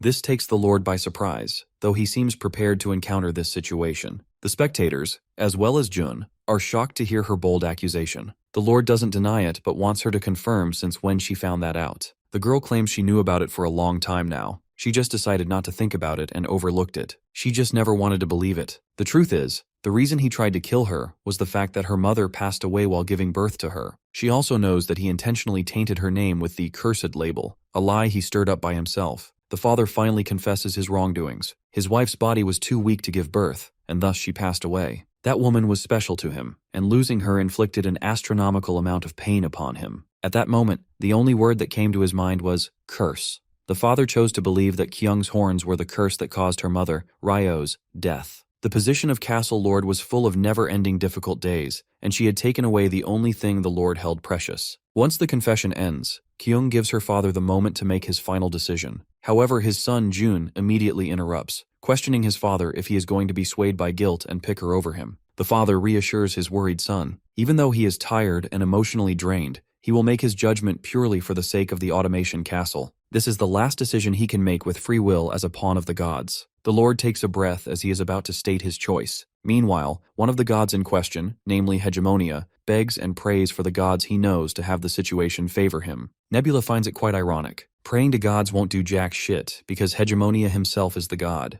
Meanwhile, Kyung's demonic property comes forth, and just by reading the mere lip movement of the Lord, it deduces that Kyung is to be the next owner of the automation castle, though Kyung doesn't seem too happy about it. The reason is that her father is merely choosing her out of guilt, even if he isn't aware of it. If she is chosen, it won't take long for rumors to spread that the Lord gave up his position to his daughter out of pity. June is further going to fuel these rumors. This is going to make her doubt herself, believing that she was merely chosen because of her luck, not merit. That's why the 4 families of the automation castle will refuse to follow her, and even the position of castle lord she receives will be at risk. Keeping this in mind, she insists to the demonic property that she doesn't want to be chosen as her father's successor. She wants to obtain that position by herself. So before her father designates her as the next lord, she interrupts and proclaims her desire to become the lord of the automation castle. Her confident declaration leaves everyone stunned, especially her scummy brother. You see, directly demanding the position of lord from the lord himself would be considered rebellion and a direct threat to his authority. That's exactly why everyone is wondering where the hell she got the courage to question his authority and threaten him in front of all the soldiers. In order to humble everyone around her, she gestures to Saren, and the Lizardman summons forth his electrical powers, causing a wave of shock. At this point, it should be pretty clear to everyone that Saren is a chosen one of the Blackscale tribe. Even if he doesn't have the ability to kill everyone here, he certainly has the ability to kill the Lord and take her away. However, Jun tries to convince his father that they are just putting up an act of bravado. The Lizardman is already bruised and battered. He has no strength to hold out against their men, but the father thinks otherwise. Back when he visited the Blackscale tribe, he had already observed the might of the Chosen One. For one thing, he is damn sure that Rockra isn't someone they should mess with. The Lord internalizes his situation. Rockra is a pawn of the gods, a stone on the table that is supposed to act as a deterrence, making sure the Lord of the Automation Castle isn't making foolish decisions. Anyhow, he warns her that if the Lord of the Automation Castle is to die without designating his successor, the families of the Automation Castle will delegate someone as the next heir from within their families, meaning Kyung will have no chance. Of course, Kyung is aware of the situation, and she is prepared for it. If that happens, she will merely lend a little help from the Blackscale tribe and expel everyone out of the castle who dares to stand against her. The scummy brother uses her words to yell at her, calling her ill-intentioned trash. At this point, the Lord of the Automation Castle knows what he is supposed to do. He steps forward and officially hands out his position to Kyung. Unsurprisingly, the scummy brother sinks down in utter defeat, his knees losing all strength.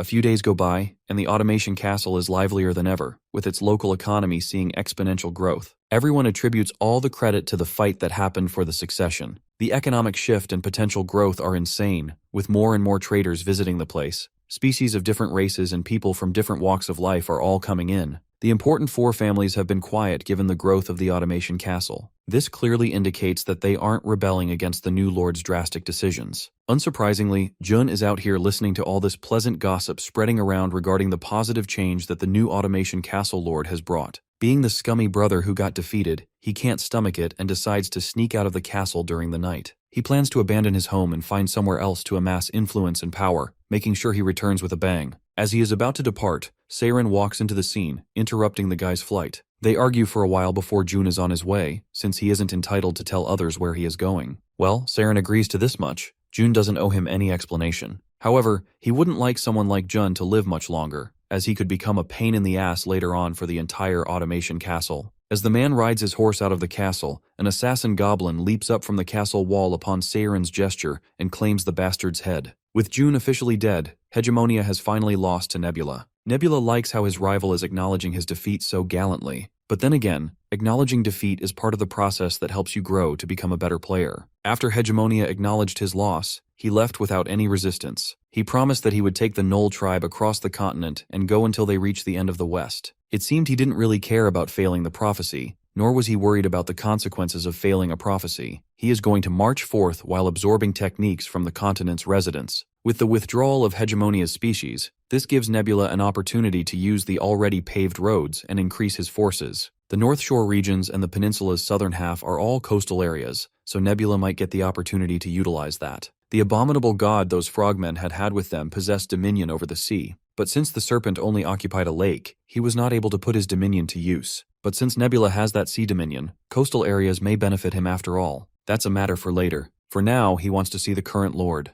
Cutting to Hui Kyung, the girl falls asleep and begins to descend into some sort of dream. Upon opening her eyes, she is met by a mysterious figure in a cloak standing in front of her. It doesn't take her long to realize that it's the blue insect god. Instantly, she falls down to her knees and bows in respect, grateful for the help and generosity the blue insect god has shown her so far. She is just a mere human and doesn't feel she is valuable to the almighty god. So she isn't sure how she is going to pay him back for his help. Nebula suddenly conjures up an iron plate in the palm of his hands. It's a metal that merchants use to trade. She openly admits to being short-sighted and apologizes for not understanding what the Almighty wants to tell her. Perhaps she considers that God is asking her for money. She is suddenly spooked by Saren, who comes from behind. She is shocked that how is he even here? And before she can ask him any questions, her vision fades, snapping her back into reality. She knows what she saw wasn't just a simple dream, but she has no clue what the blue insect god was trying to tell her. Since he was showing her that iron plate, perhaps it's something related to that. Just as she is brainstorming what that plate might mean,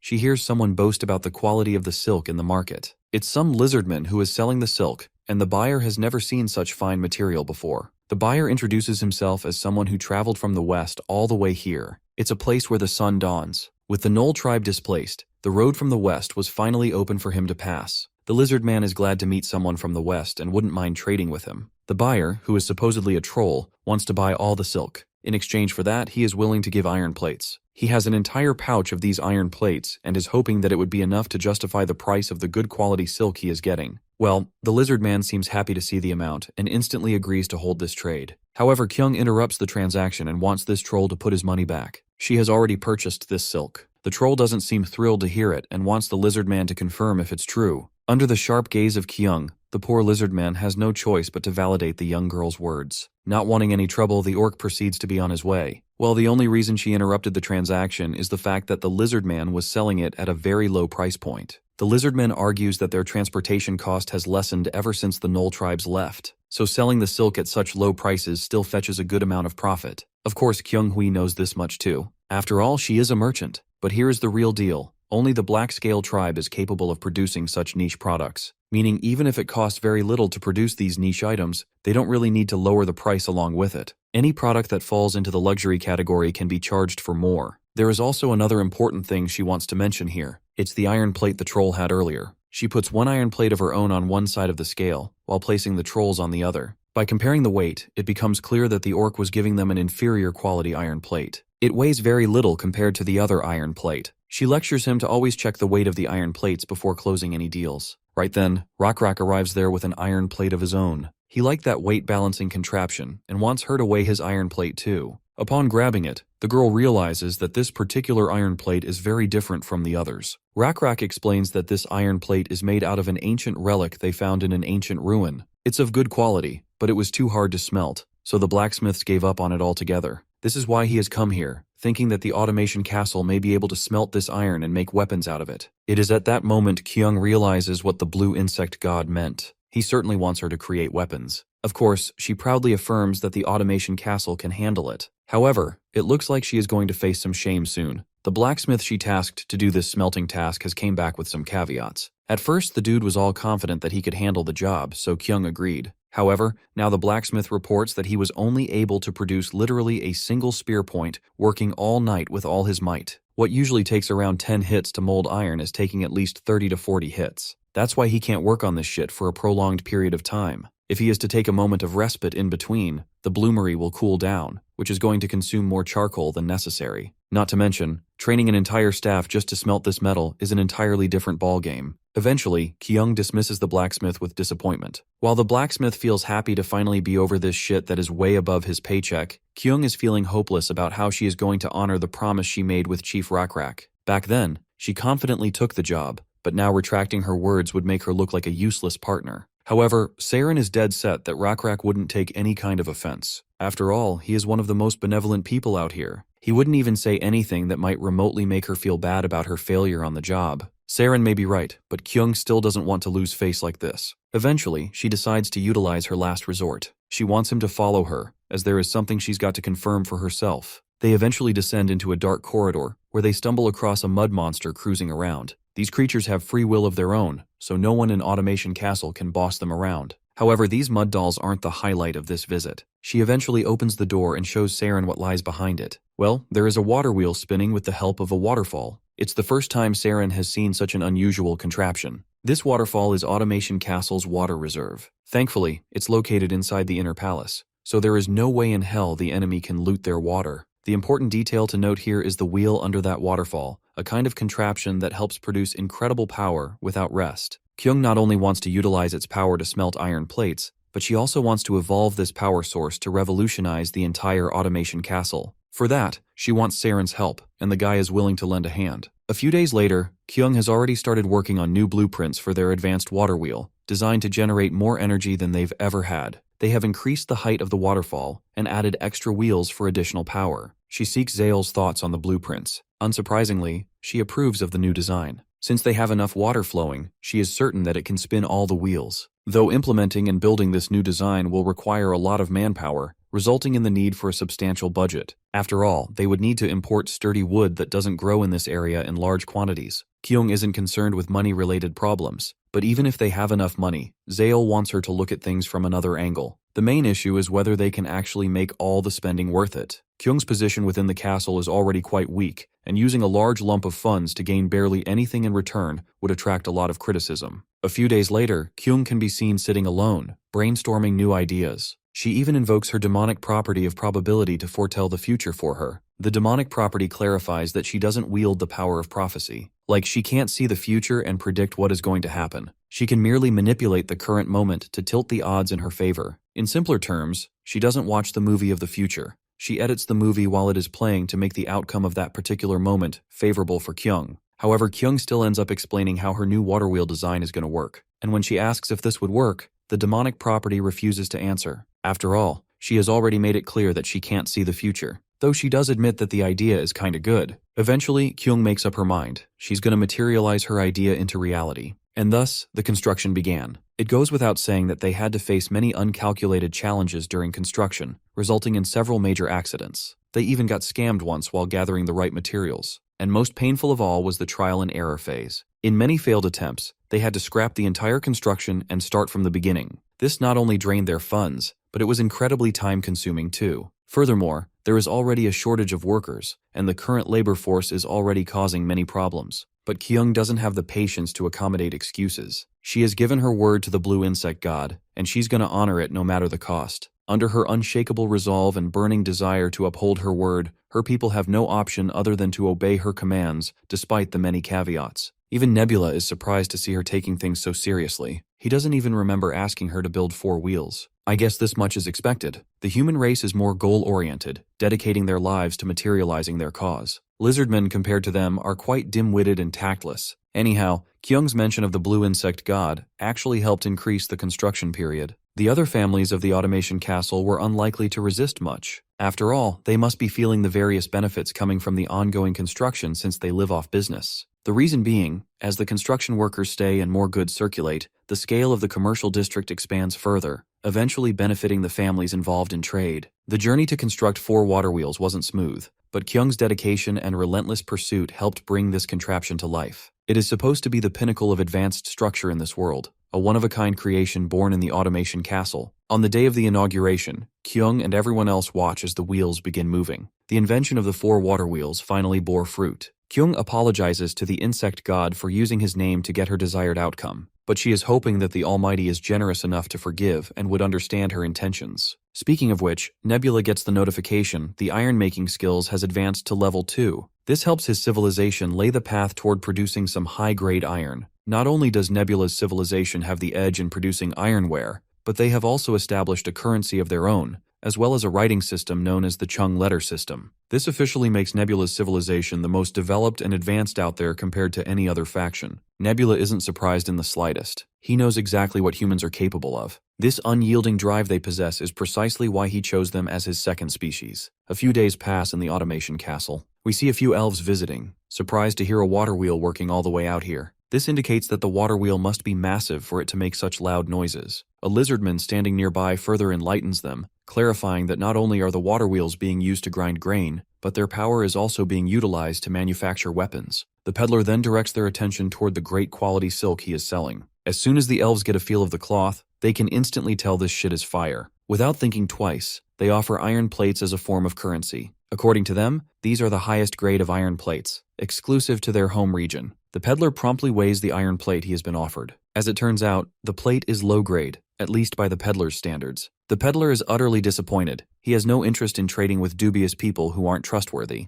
For some reason, the poor elves feel like they are being accused of deceiving him for no reason. They are confident about their iron plate quality. However, the peddler instructs them to visit the automation castle's central bank and exchange them for good iron plates. The elves believe that the peddler is speaking too highly of his relatively low-quality fabric. Of course, the peddler is beyond livid at having his craftsmanship questioned. He begins lecturing these guys on the amount of effort that goes into producing this fabric. While yelling, he finally scares those elves off. Meanwhile, Kyung is watching the peddler from the shadows. It seems like this peddler has taken her previous lecture too seriously regarding value signal pricing. Seeing the elves, she suddenly remembers that it's not very common for them to travel all the way here. In order to learn how these elves actually do business, she decides to stalk them for a while. After following these guys, what she learns isn't very pleasant. Turns out these guys are literally scamming and smooth-talking newbie business owners. Kyung realizes that the automation castle's booming economy has also attracted scammers after all. She seriously wants to learn where these guys even came from. Meanwhile, Nebula receives a private message from a fellow player. It's a player named Eldar, a god who controls the elven civilization. Nebula tries to decode the player's intentions. You see, the elven civilization is located on the far northern coast, meaning both civilizations are distant from each other, leaving no room for confrontation or territorial disputes. Eventually, he decides to accept the invitation, especially since he knows very little about the northern coast area beyond the wilderness. He may learn a tidbit or two. The player on the other end of the screen puts up an all-graceful and elegant facade, introducing himself just as gracefully. For a moment, Nebula thinks the god of elves is actually trying to roleplay his in-game character to match the vibe. As you may know, players who do role-playing basically immerse themselves in a role within the game, and this elven woman seems like one of those players. By the way, I can't really tell the gender of this freak. However, Nebula reciprocates the greetings. Eldar is glad to meet a well-spoken personality, unlike Hegemonia, whom she considers nothing less than a barbarian. She even made sure to push his barbaric group out of the northern coast. Hearing this, Nebula internalizes Hegemonia's situation. After getting overpowered by Eldar, Hegemonia tried to mess with him. This begs the question, is this gender-bender role-playing player actually that strong enough to push away a player like Hegemonia? Without further ado, Nebula questions her intentions for this meeting. Once again, this snake with a smile puts up an act of elegance and benevolence, laying out his terms. Only if Nebula agrees will his forces be spared. My guy drops the call right in her face without giving her any answer. Such a Chad move. Though he really wants to spy on what she is up to, he can't. The northern coast is a cold place, making it difficult for his insects to migrate there. And he can't just go by himself, he's got to keep watch over the automation castle. Then again, Eldar is in the same situation. She doesn't know much about him. This explains why there were elves roaming around the automation castle. And I shit you not, this elven god is actually a guy. Since Nebula still hasn't learned anything about this person's intentions, he decides to stay prepared for impending conflict. In the automation castle, the lord of the castle is having a meeting with the elven people. The elven representative introduces herself as Leona, the leader of this merchant guild. The lord doesn't think she needs to introduce herself since everyone knows her. He is certain that she must be here to discuss the elves who came to trade yesterday. In fact, he had been expecting her arrival. That's precisely why he had prepared a gift for her in advance. When she opens the box, there is a crystal inside. The lord claims to have found it in an ancient ruin. He is hoping that she would consider this humble gift and overlook the negligence. Kyung acknowledges the value of the gift. However, she outright rejects it right to their faces, making it clear that she won't just sell her dignity away. Leona quickly bends down to pick up the precious stone and bluntly questions what more she desires. Internally, Kyung is trying to figure out why the elves want to trade with the automation castle all of a sudden, given that it is unprecedented to see them leave the northern coast. Directing her attention toward them, she makes things crystal clear. If they want to win her favor, they must follow the law instead of bribing their way out. Also, she doesn't want them to be too over the top. If they really want to mend the relationship, she suggests they buy these dolls representing the blue insect god. However, the elves refuse to make such a transaction, since they are already devoted to the dancing shadow god. But as far as she is concerned, having faith in more than one god wouldn't hurt them. A few days have passed since this incident. In the castle, Saren visits Kyung with news related to the elves. The elven chief is demanding an apology for the religious offense Kyung committed by asking elves to convert their religion. Of course, this gets under Kyung's nerves. Those guys are just pretty snakes hiding behind smiles. She decides to hold them accountable instead for starting all this. They were the ones who tried to bribe the lord of the automation castle. Looking out the window, Saren is certain that their messenger will visit once again within this ongoing rainy season. However, Kyung refuses to meet them in any case. At this point, she is pretty certain what these elves are trying to pull, so she orders Saren to get ready for the war ahead.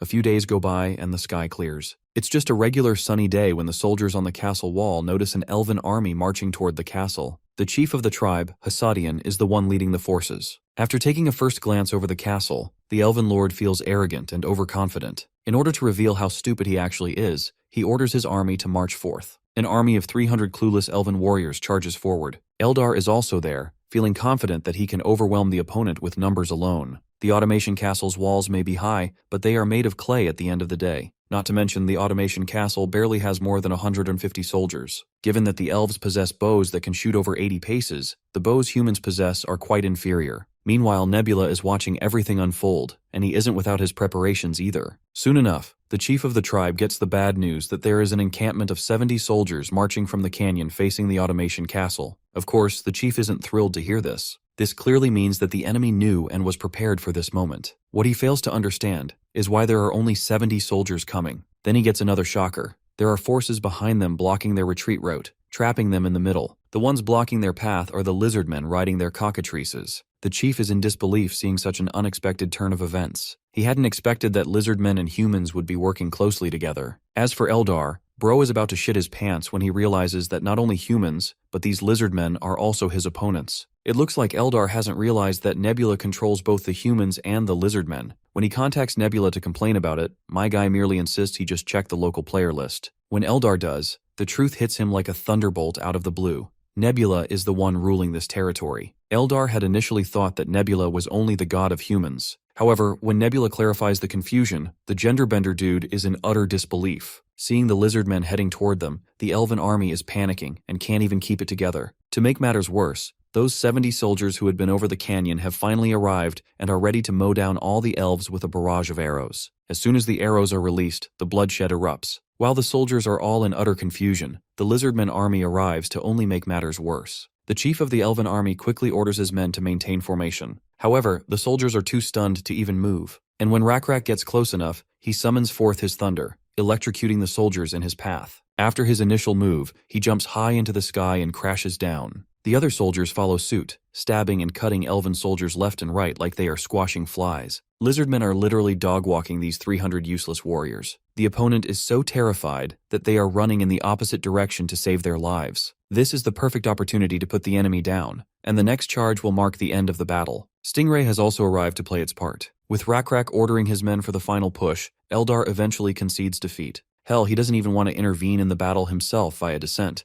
Nebula doesn't waste any time before making his demands clear. He wants information, skills, as well as resources. His blunt demands sound like daylight robbery, though he assures his opponent that he won't be needing everything all at once. Eldar has the option to stick together with Nebula. The genderbender begins weighing his options. At first, he thinks that trading info of Northern Territory isn't worth it. But then again, he is at a severe disadvantage right now. He has lost almost 300 warriors already, and it would be difficult to survive as a player with what he has left. On the other hand, Nebula has already got 2 species under his belt. If Nebula were to shake hands with some other player, Eldar knows he will be screwed. So as usual, he puts up this fake-ass act of graciousness and agrees to Nebula's terms. He is willing to cooperate and provide all 3 things Nebula had requested earlier. Eldar is hoping he forgives his past self's arrogance, and that they can be on friendly terms from this point onward. Now that they have finally come to terms, he is willing to spill all the juicy details regarding the North Shore. Nebula learns that there is an alliance that exists there involving 3 players, Solongos, Lim Chunsik, and Eldar himself. Player Solongos is currently ruling over the rare Centaurs race. It seems like Nebula knows little about this species. Even though the whole race has the advantage of being mounted soldiers, they have difficulties when it comes to expanding their population and resources. It's a race Nebula would have never chosen. Then again, it's equally tough to fight against.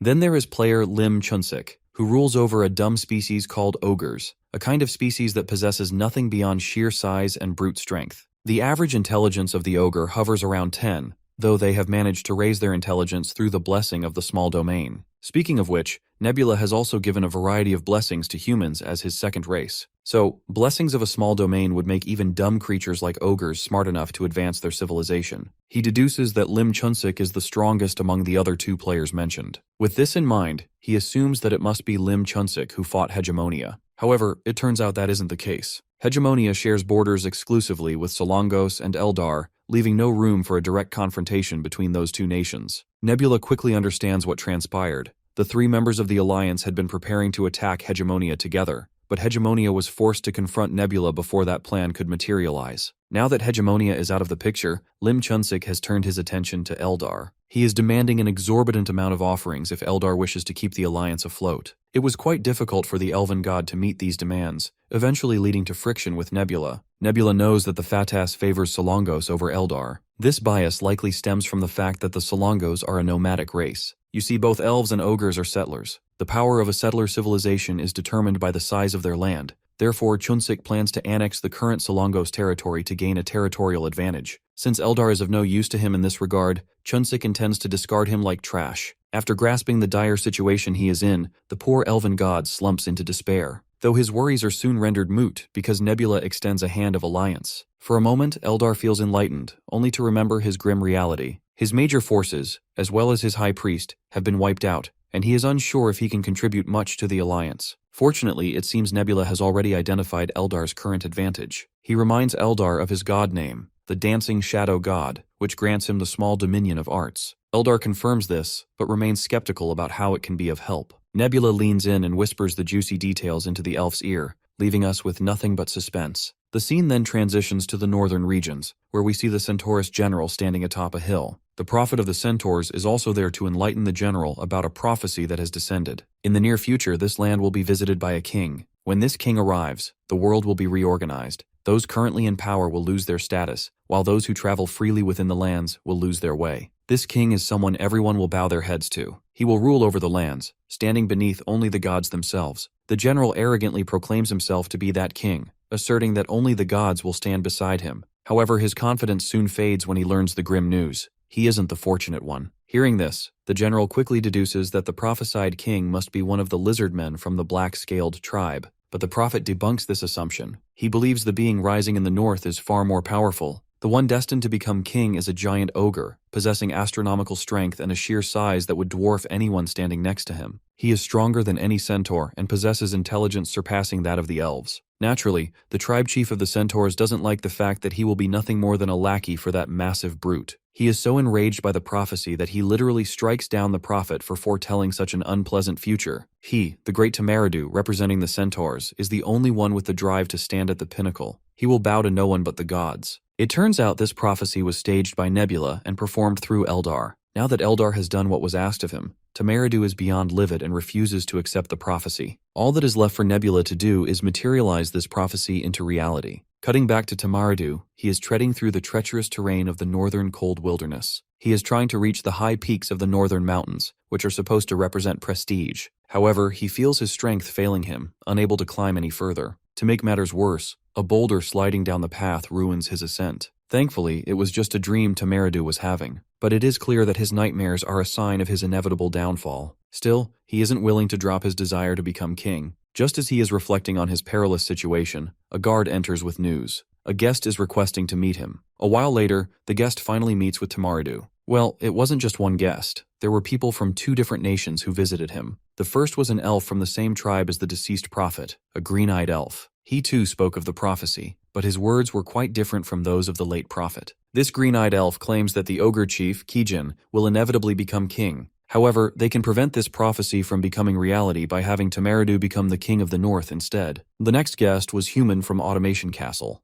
This human already viewed Tamaridu as the sole ruler and king of the north, bringing tributes and gifts befitting a centaur king. Then the third and final guest arrived, a lizard man named Owen, representing the black-scaled tribe. Tamaridu assumed this lizard man was also there to acknowledge him as the future king. Contrary to what the horseman thought, Owen was merely there to suggest he drop the dream of becoming king. Tamaridu questions the reason. Perhaps he isn't worthy to take the throne? Or perhaps it is necessary for him to receive the acknowledgement of the chiefs of different tribes. If so, he has already been acknowledged by humans and elves. The only one remaining is the lizard man. With all earnestness, Owen claims that his tribe chief, Rakrak, would approve of him right away. However, he personally believes that Tamaridu should not pursue this path of ascending to the throne. Unsurprisingly, Owen's denouncing tone only served to infuriate Tamaridu, but our lizard decided to back up his words with solid reasoning. To him, it's not a matter of qualifications or strength Tamaridu may possess. It's a matter of whether the god approves of him as king. This news struck Tamaridu like a thunderbolt. He failed to understand why his god,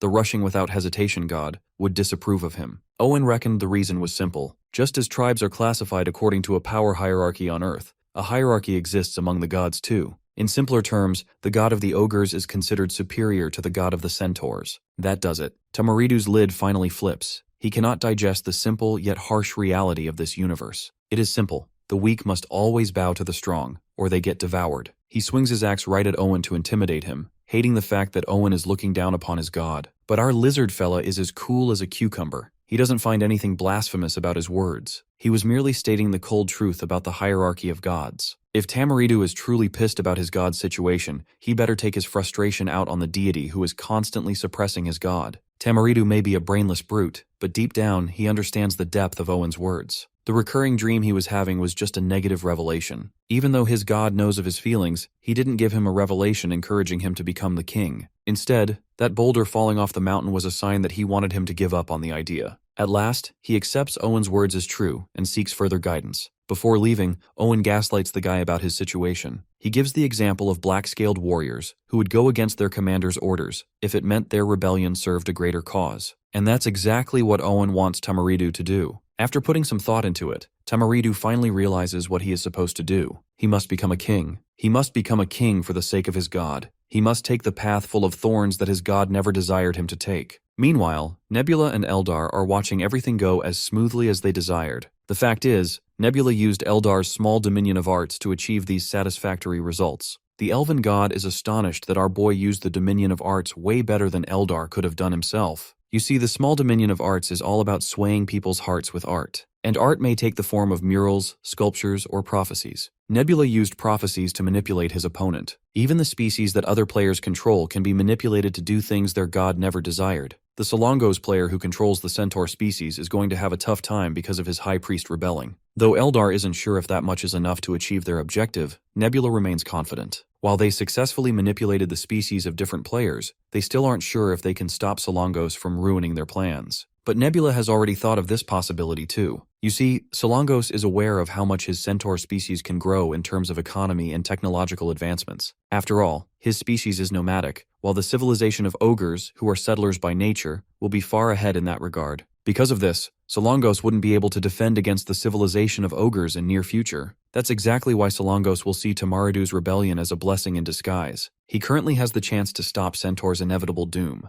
Cutting to the man of the hour, Bro is begging for forgiveness from Lim Chunsik on behalf of his rebellious high priest, Tamaridu. However, the big guy assures him it's not on him. He claims the fault actually lies with himself for overlooking the elven god's plot after he allied with Nebula. Regardless, he is confident that in the battle for the throne between Tamaridu and Kijin, the outcome is set in stone, so there is nothing for Solongos to apologize for. Well, that isn't exactly why Solongos was apologizing. Bro was sorry because he is damn sure Tamaridu is going to wipe the floor with Kijin. Both players are confident in their high priests, but only time will tell who survives the battle to claim the throne. Eventually, the day of reckoning arrives. It is the day Tamaridu and his soldiers are ready to unleash hell. They begin by wiping out all the mercenary goblins in their path who were supposedly working for the ogres. As they engage in battle, the ogres suddenly pop out of hiding. The centaurs realize too late that the goblins were just a distraction. Those massive giants swing their heavy weapons, crushing the centaurs mercilessly. On the flip side, Tamaridu steps up to the front lines and beheads multiple ogres with just a single swipe of his sword. It is clear that these rank-and-file ogres are no match for him. He only considers the ogre chief, Kijin, to be his true rival. Speaking of which, Kijin has also joined the battlefield. He is livid that Tamaridu betrayed the trust between their two nations, and he wants this phony pony to pay with his blood.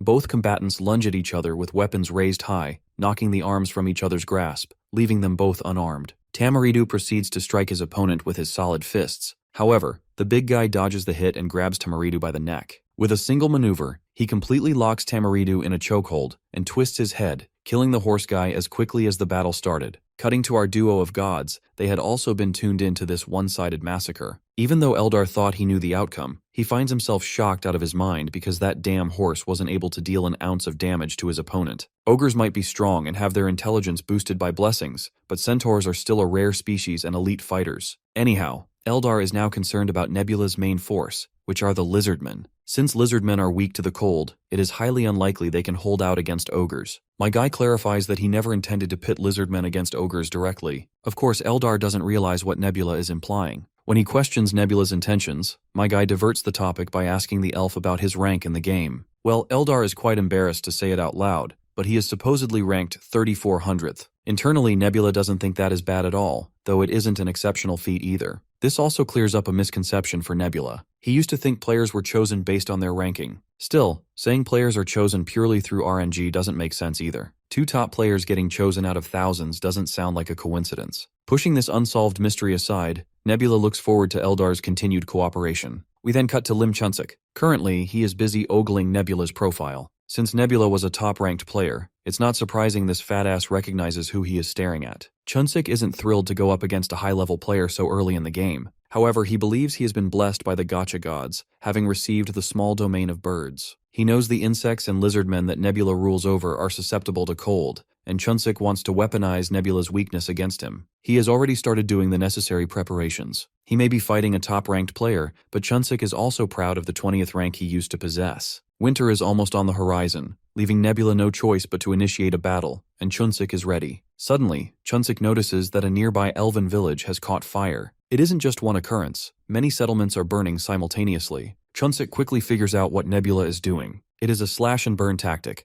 also known as the Scorched Earth strategy. Applying this tactic, a player intentionally destroys all the areas that could aid the opponent. While Nebula is chill about it, Eldar can't stand seeing his villages burn to ashes. Nebula assures him that he has already evacuated the elves. What worries Eldar more is the fact that using a Scorched Earth tactic this early in the game is unprecedented. Nebula confirms it, because using this tactic early in the beginning doesn't usually work the way it is intended. However, this situation is exceptional. Since the opponent is on the North Shore right now, it will be hard for them to secure food supplies. The Black-Scale tribe controls all the trade in the Automation Castle, and now that the nearby elven villages have been wiped out, the ogres can't rob or trade for goods. The ogres' greatest weakness is that they need a massive amount of food to sustain themselves, and with winter already on the horizon, they will be short on supplies. That fool Chunsik thought our boy was weak to the cold, but little does he know, the lack of resources is the real killer. Nebula also gives credit to Eldar. Without him, this strategy wouldn't have worked. Under normal circumstances, a player would have to burn their own land for this strategy to work, but the ogres just so happened to be in the land of elves, sparing Nebula his own resources.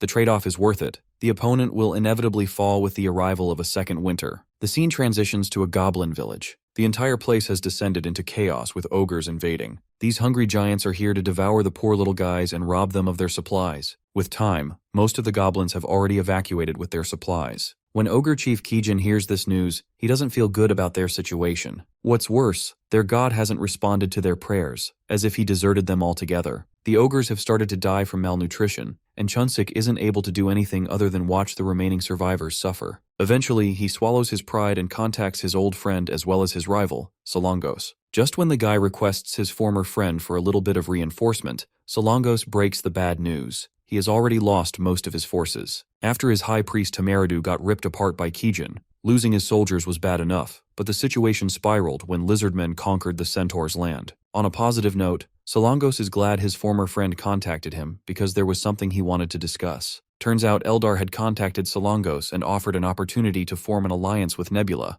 under the stipulation that Solongos help him fight against Chunsik. Hearing this, Chunsik almost thought he was screwed, only for his former friend to assure him that he rejected the deal. Becoming someone's pawn is the last thing he would want. Not to mention, he wanted to honor the time he spent with his friend Chunsik before their conflict. Even now, Solongos wants to revive the old bond they once shared and launch an attack after combining the last bit of strength they have left. Chunsik doesn't think it's a bad idea at all. In fact, he is excited. Even if they lack an army, they can battle Nebula head-on. It won't be a simple clash of two opposing civilizations. It will be a battle between the gods. Chunsik plans to descend onto the battlefield to chip away at the majority of Nebula's forces. Furthermore, Eldar is out of the equation already. Since he had fought Nebula before, his divinity level must have dropped to the point that he is no longer eligible for the descent option. This puts Nebula alone against two other gods. His high divinity level will be overshadowed when two gods descend at once. And so, both ogres and centaurs manage to scrape together the last remaining bits of their forces and finally march right into the battlefield. From the front, they spot their opponent has also arrived.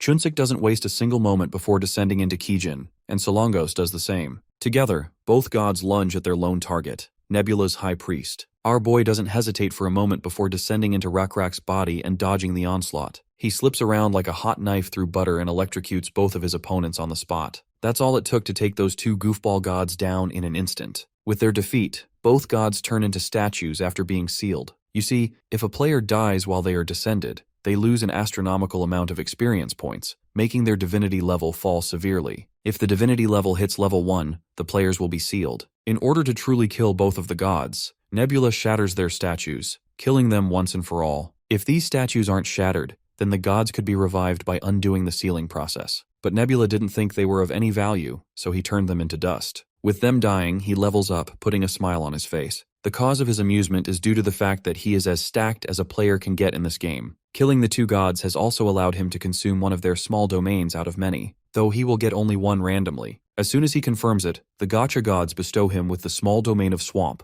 while the second is the small domain of birds. The swamp is just fair, but the bird one seals the deal. It's all Nebula had wanted. Perhaps he should replace the blessing of insects he bestowed upon the humans and lizards. But then, he decides to save the best for the next generation. Nebula has finally managed to deal with the 3 players who posed any inconvenience to him. With the current situation taken care of, he decides to step up his game further. He lays his eyes on the west. According to the info he received from the Locusts, 5 players are divided into 3 forces, and they are fighting each other. However, he decides not to stick his nose in and let those guys deal with each other, waiting until they actually pose a serious threat to his territory. As for the east, it's all ocean. His current priorities are conquering and expanding on land. Narrowing down his options, the north and south are the 2 left. He needs to conquer these 2 before the NPC tribes situate themselves there completely. However, Rakrak can't be in the north and south simultaneously. So, taking help from the elves for the northern side of things sounds doable. Many days have likely passed, and the scene is set in the far north, where the cold weather is merciless. The remaining elves have been delegated to inhabit this place, though they aren't satisfied with the decision. The winters here are too long, and starting farming again is going to take a lot of time. Not to mention, they are constantly under the threat of ogres and goblins aiming for their necks. They all want answers from their chief, Linar, who sits silently absorbing all the complaints. He finally breaks the silence with good news. The prophecy foretold that someone from the south is on their way to help the green-eyed elf tribe. As if on cue, a soldier reports sighting a group of humans approaching. This confirms to Leonard that these characters are likely here to assist them. Without further ado, the elves stand outside in the cold to receive their guests with due honor. When the humans finally reach them and dismount their horses, it turns out that the one leading the group was the very Lord of Automation Castle, Kyung. Since both lords have seen each other before, it spares them introductions and a lot of formalities. Leonard promptly proceeds to welcome his guests inside his tent. However, Saren is called forth by his mistress. The overly protective Chad steps forward and insists on surveilling the tent for assassins before his goddess Gracious enters. Of course, Leonard isn't in any position to object, so Saren goes straight in. A while later, both lords finally settle down in the tent. In order to keep the dialogue alive, Leonard questions the purpose of their visit. Kyung hopes that he already knows through the prophecy. Still, she clarifies that her blue insect god wants her to help weak and marginalized civilizations such as the elves. Poor Leonard isn't sure if she is actually here to help or merely patronizing them. She then points towards the farming tools and weapons she has brought along, as well as grain seeds that can grow in cold weather. Of course, Leonard feels beyond happy, but his moment of joy takes a serious nosedive when she mentions the price tag. Her god may have tasked her to help the impoverished elves, but doing so without profit wouldn't make it enticing for her. Leonard makes it clear that they are broke. They have already exhausted their last remaining resources just traveling here. Naturally, Kyung pretends to withdraw her offer. She must leave because time is also a valuable commodity she would rather not waste. However, Leonard isn't playing this guessing game anymore. He would rather appreciate it if she came clean about the real purpose of her visit. After all, she wouldn't have come to this barren land if it held nothing of value. The elf spreads the map of this barren land and points at a certain location consisting of natural resources. There exists a strip mine rich with iron, and the surrounding area is also very green, with tall trees symbolically reflecting the fertility of the area, meaning they can also start farming. Leonard is willing to trade anything they can produce at a bargain price. However, Kyung wasn't so sure if she should be trading her actual goods in the present for something that only exists hypothetically. As reassurance, the Elven Lord gives his promise and personally guarantees this as the elf known as Leonard. Eventually, Kyung accepts the offer because she can see the potential. Though she wouldn't just take verbal promises as a guarantee, she wants some tangible evidence of their promise.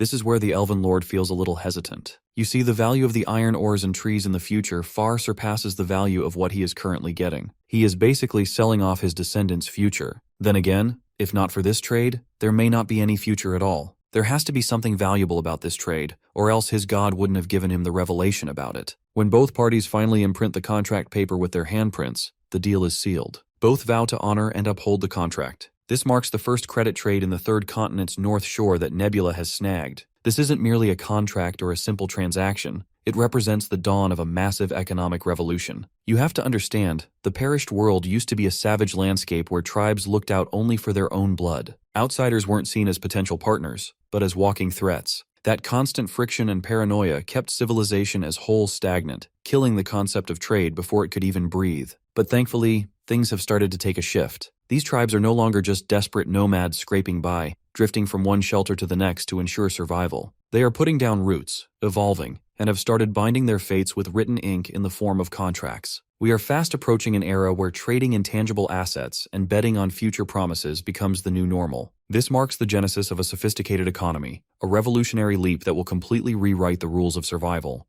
It had been a long and bloody process, one that even Rockra had grown weary of. But now that it was over, he could breathe a sigh of relief. The dwarf tribe was the last in the path of the Lizardmen, and most of them had simply fled out of fear. But some remained, and Rockra ordered his warriors to clear the surrounding area. Those remnants fought back desperately and held out until the very end. They were as stubborn as a rock, just like all dwarves. But it did them absolutely no good. It was meaningless in front of the superior force of the Lizardmen. Now after the massacre, Rockra stepped out onto the ocean shore and froze at the beautiful sight that took his breath away. There is always something mesmerizing in the waves of the sea. Here on this shore was the end of the peninsula's land and the bloody path Rockra had led his tribe down. They had taken over the entire peninsula from the mountains of the far north to the coast in the south, just as the blue bug god wished them to do. Now the entire peninsula belonged to the tribe of Lizardmen and their blue bug god. But looking back at the burning remains of the villages, Rockra pondered what he should do next. He had only ruled his tribe before, but now he would have to lead all species of sentient beings in the conquered land. But how to do this effectively remained unclear to Rockra.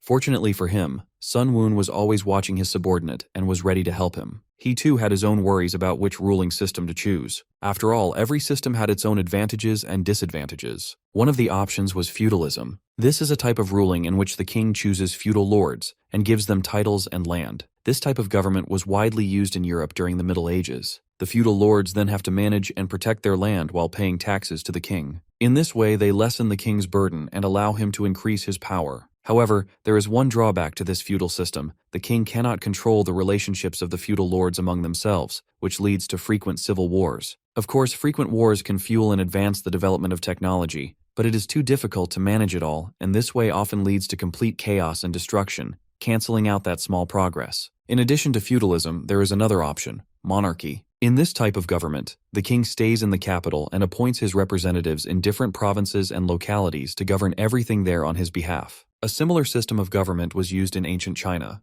and it was the kind of system that Sun Woon liked best, because this system allowed to build a consistent nation made up of different races. Also, thanks to the professionalism of administrative work, we'll be able to accelerate the development of each region of the empire. And most importantly, with a strong centralized force, it would be much easier to mobilize the military. However, in order to establish a centralized monarchical system of government, there was still a lot to prepare: roads, ports, a king's authenticity, and a system to choose officials. Eldar listened to all this and began to get bored, realizing that he was just a listener. Even when Nebula asked him which ruling system he thought was best, Eldar didn't even try to answer, knowing that Sun Woon had already decided everything for himself. Now he had to put all his plans into action. And dreams, as always, were the best way for Sun Woon to convey his will to Rockra. The leader of the Lizardmen received a revelation in a dream last night, and the very next day, he gathered all the important Lizardmen to share the new knowledge with them. Yahello was anxious to find out what the dream was, and Rockra didn't keep her waiting long, starting to draw on the ground. In the dream, he was traveling after leaving his body and flying against his will at high speed. Flying across the wilds to the farthest north shore, he passed countless lands beneath him and saw the many villages he had once had to shed blood to destroy. Though the other Lizardmen had a hard time understanding what he was talking about,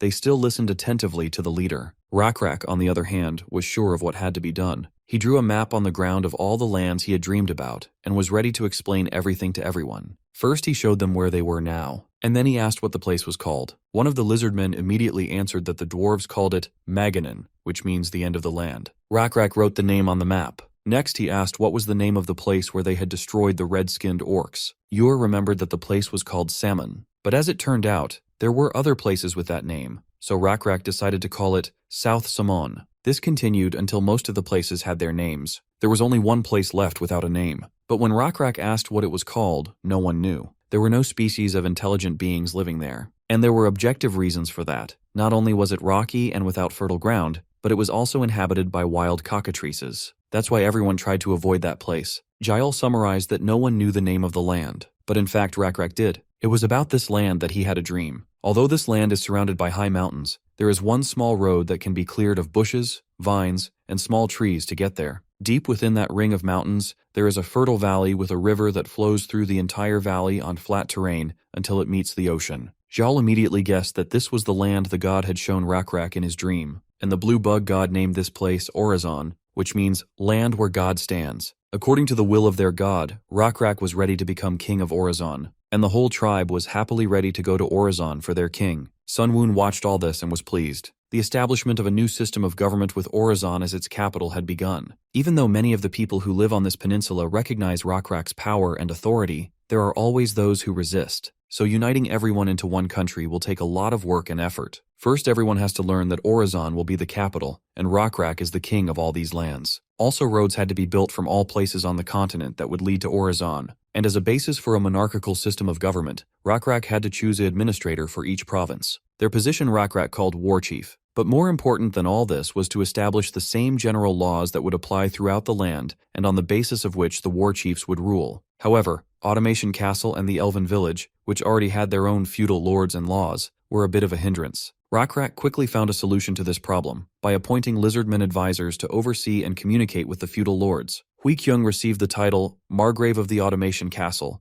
and Laner was named Elf Meripgan. At this stage, this ruling system seemed primitive and sloppy to Sunwoon. But it was already progress, and the problems were gradually solved. Even this was enough for the system to notify Nebula that his nation had entered an era of early monarchy. In the end, Sunwoon ended up using monarchy for lizardmen and feudalism for humans and elves, along with all their advantages and disadvantages. In all of this, the only thing that confused Eldar was that his elves are now part of our boy's kingdom, but Sunwoon saw no problem with that. After all, the elves lived in his territory. Eldar found himself in an interesting position where everything he owned belonged to Sunwoon, but everything Sunwoon owned belonged only to him. A few years passed and peace reigned over the kingdom of Rockra. The former warriors, used to constant battles and conquests, were getting bored. The usual hobbies like fishing were already tiring them out. And fishing here was not a simple lizard, but one of the war chiefs appointed by Rockra. His name was Tatar, and he had once been the commander of an elite lizardman squad. Now he couldn't get used to the peaceful atmosphere around him. It was because he'd spent most of his previous life in war. He had once been one of the best warriors, and that was why he had been appointed to the position of war chief. Someone still had to protect this place. After all, even this boring Maganin still belonged to Rockra.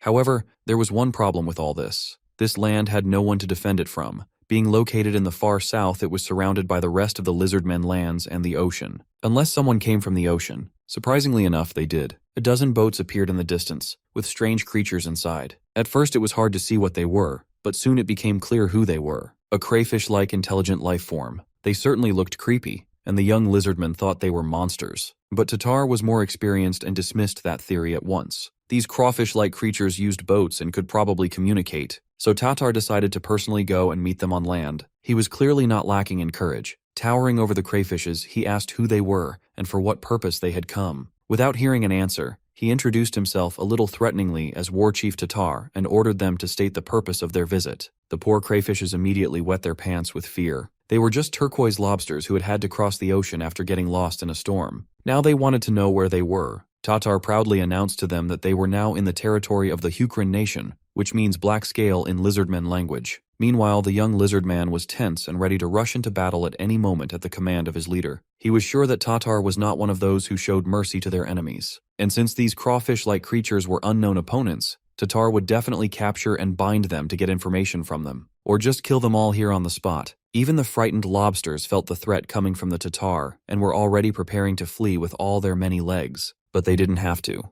Tatar, instead of attacking, commanded his subordinate to prepare a temporary shelter for the guests. They must be hungry, so he also ordered to feed them with the leftover food after the Lizardmen. At this turn of events, everyone was shocked. It turned out that the bloodthirsty-looking Tatar wasn't really like that at all. The turquoise lobsters were heartily grateful to Tatar and promised that they would never forget his kindness and this favor. After they had rested and eaten, they departed for home. As the young lizard watched, he wondered why Tatar had helped them. If he had been in Tatar's place, he would have chased those lobsters away immediately and reported back to Rockra that he had chased some intruders away. The young one just couldn't understand why Tatar had thrown away such a great opportunity to get merit with the king. Well, even Tatar himself wasn't sure of his decision and may have been wrong about them. Perhaps they were actually enemies, but he couldn't do otherwise, and here's why. To explain his decision, Tatar asked the young lizardman if he knew how he lost his left eye. Of course he knew. It was a well-known story among the lizardmen. Tatar had fought against 10 trolls at once who were trying to rob travelers, and in that fight he had been wounded. To be fair, those travelers were just strange halflings who weren't even allies of the lizardmen.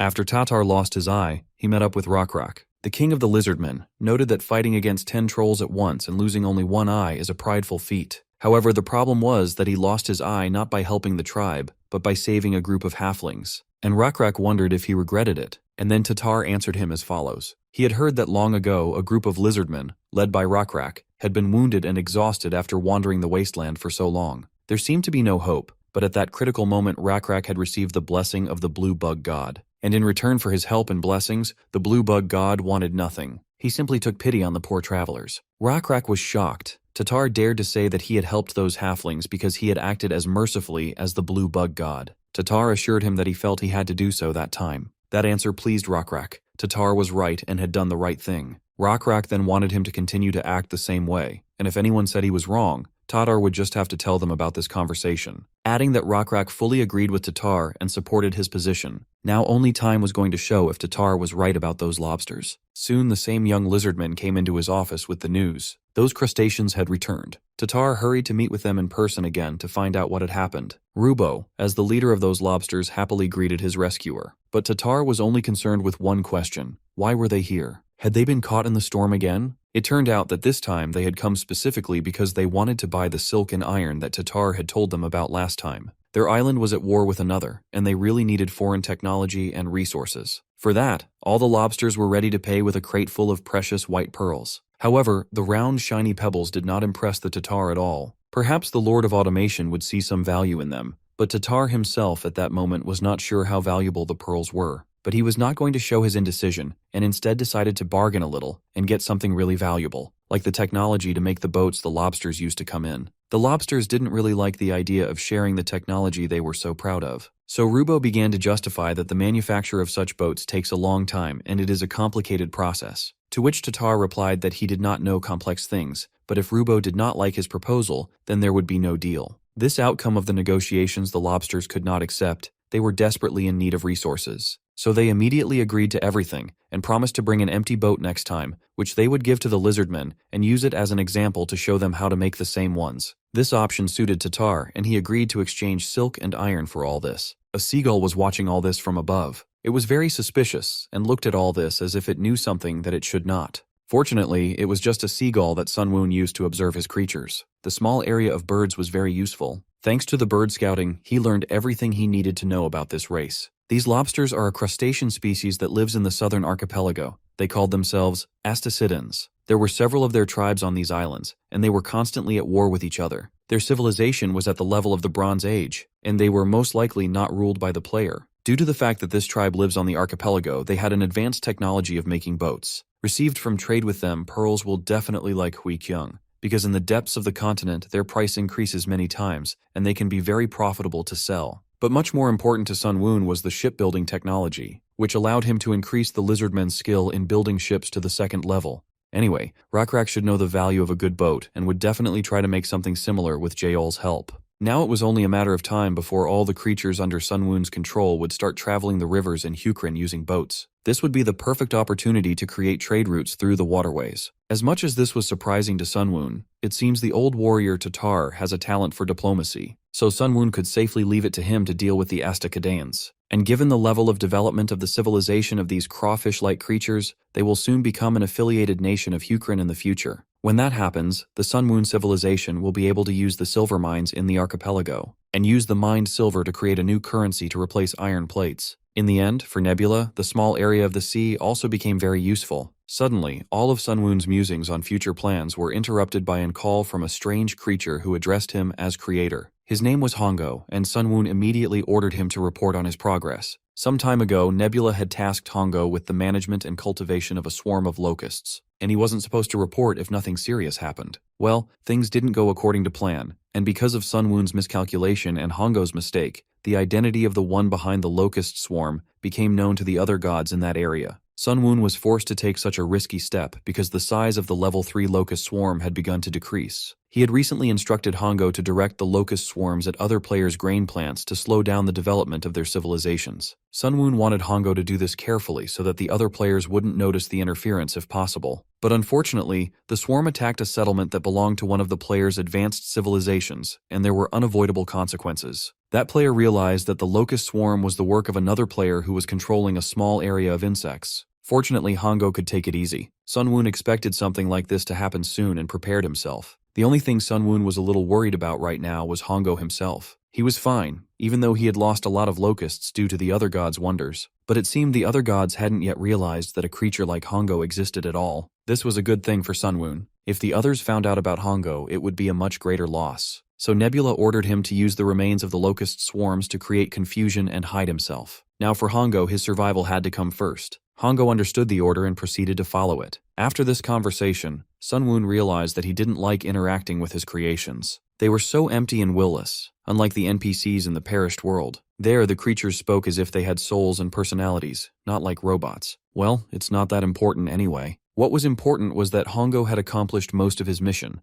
and the swarms of locusts had damaged crops and vegetation in the territory of the 5 nations to the west. If the gods at the head of those nations find out that Nebula was the one behind all of this, they will definitely attack. Based on the location of the nations, the 2 closest in the neighborhood would most likely attack. The nations Danim of the Sadaros race and Jukwa of the Lenar race. It seems that these 2 are already ready to move their troops out. The other 3 nations are just watching from behind for now, but it's only a matter of time before they send their troops as well. Of course, it doesn't look fair when one player has to fight against 5. However, there was no help for it. Such was the unfair world. And Sun-Woon was ready to fight even against 5 nations at once, because even that was not outside of the scope of his expectations. Meanwhile, in the city of Demarit, capital of the Sadaros nation of Danim, King of the Lenars Hattie doubted whether he and his ally could trust the 3 nations that were behind them. They did not seem trustworthy to him. King of the Sadaros Fav agreed with him on this point, but still insisted that they could not allow the culprit behind the swarms of locusts to do whatever he wanted. The gods had made it clear to them that inaction was not an option, and those bastard lizardmen must be crushed. They pray to their evil blue bug god to make the other nations starve while they themselves live in abundance. To make matters worse, after obtaining Automation Castle, the Lizardmen began producing high-quality iron plates using their technology. Their plates have become the standard, and they benefit more from exchange and trade. Also, because they were the 2 closest to the border with Hukrin, they would suffer losses anyway if the armies of the other 3 nations marched through their lands. In the end, they simply had no choice but to attack using their own forces, trusting completely in the prophecy of the 5 gods, which said that the Sadaros and the Lenars would come together to destroy the Hukrin capital of Orizon to the ground.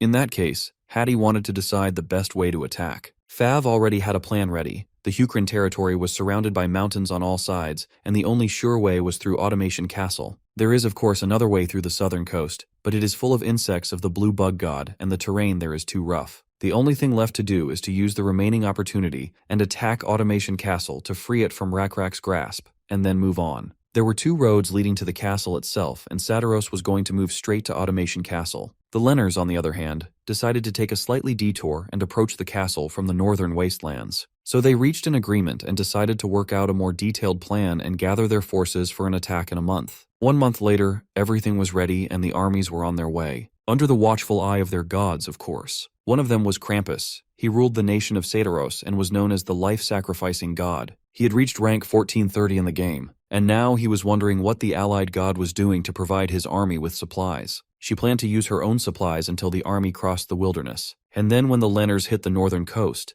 they would have to ravage the villages on their way. Her name was Runda. She was the god of Lenars, also known as the supreme fruition god, and no matter how hard she tried, she could not contact Nebula as he had deliberately blocked her. Over a month passed and he never unblocked her. nor did he unblock the rest of the 5 gods. Runda couldn't understand what he was thinking. Krampus didn't either. If they could have contacted Nebula, they could have easily negotiated compensation for the damage from the locust swarms. But Nebula blocked everyone and didn't even give them a chance to settle things peacefully. He also blatantly increased his military training and scouting parties. And at this point, it was too late for negotiations. Krampus and Runda together had over 1,100 leaners and 800 Sataros. Together, their army was the largest on the entire third continent. And Runda was sure that it was only a matter of time before Nebula fell. By the way, Runda was a real girl unlike Eldar, in case you were wondering. Suddenly a notification sounded. It turned out to be a request to communicate. Krampus immediately assumed it might be Nebula, but he was wrong. It was Eldar. The Leoners' army was just passing by the elf colony, and they were just about to talk.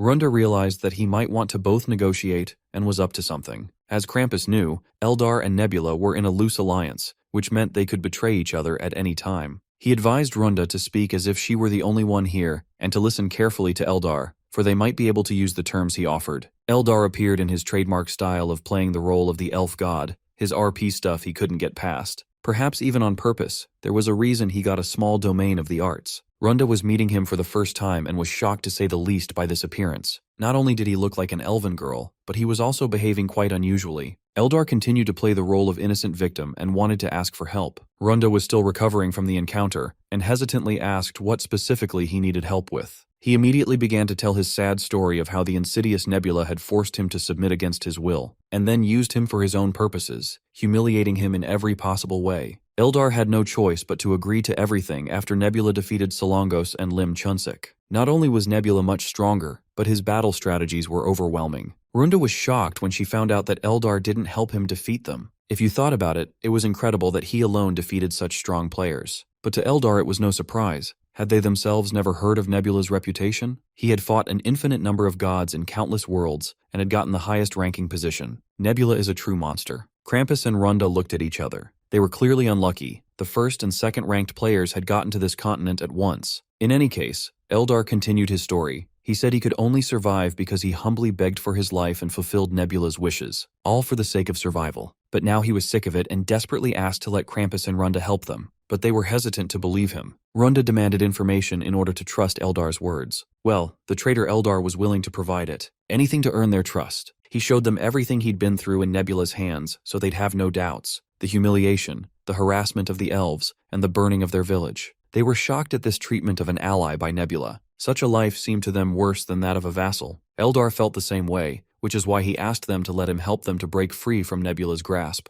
Even though Eldar didn't have an army to support them, he had something just as valuable. He knew what Nebula was planning for this battle, and was ready to share that information. When he had told them everything they wanted to know, their chat finally ended, and Eldar could exhale in both relief and exhaustion. Now he wondered if it was good convincing enough. Nebula had been around the whole time, and he liked Eldar's acting. He had done his job properly. Sunwoon even wondered why Eldar acted so well. Was it because he played his RP role all the time? But there was more to it than that. The information was simply too truthful. Almost everything Eldar had told them about was true. Sunwoon had destroyed his army, burned down the elf village, chased them further north, and then forced them to contract and sell all future resources. But despite all this, Eldar remained loyal and told those gods everything as Nebula had ordered, to make them believe that he would launch a preemptive attack on the capital of the Sataros, Demurit. Even so, Eldar thought it would not be enough to change the situation. As far as he understood, Nebula's strategy was to attack the troops of the Lenners first. However, if the Lenners retreated to Dimurit and Sataros attacked head-on successfully and captured Automation's castle, the Lizardmen troops pursuing the Lenners might find themselves surrounded and stuck between the two enemy forces. Nebula didn't think so. Eldar was wrong in his calculations. He was actually going to attack the Lenners troops a few days earlier before they could retreat and win them. By the way, Eldar was very helpful in this, even if he didn't realize it himself. He gave some of his supplies to the Lenners to show that he was surrendering completely, and that was part of Sunwoon's plan too.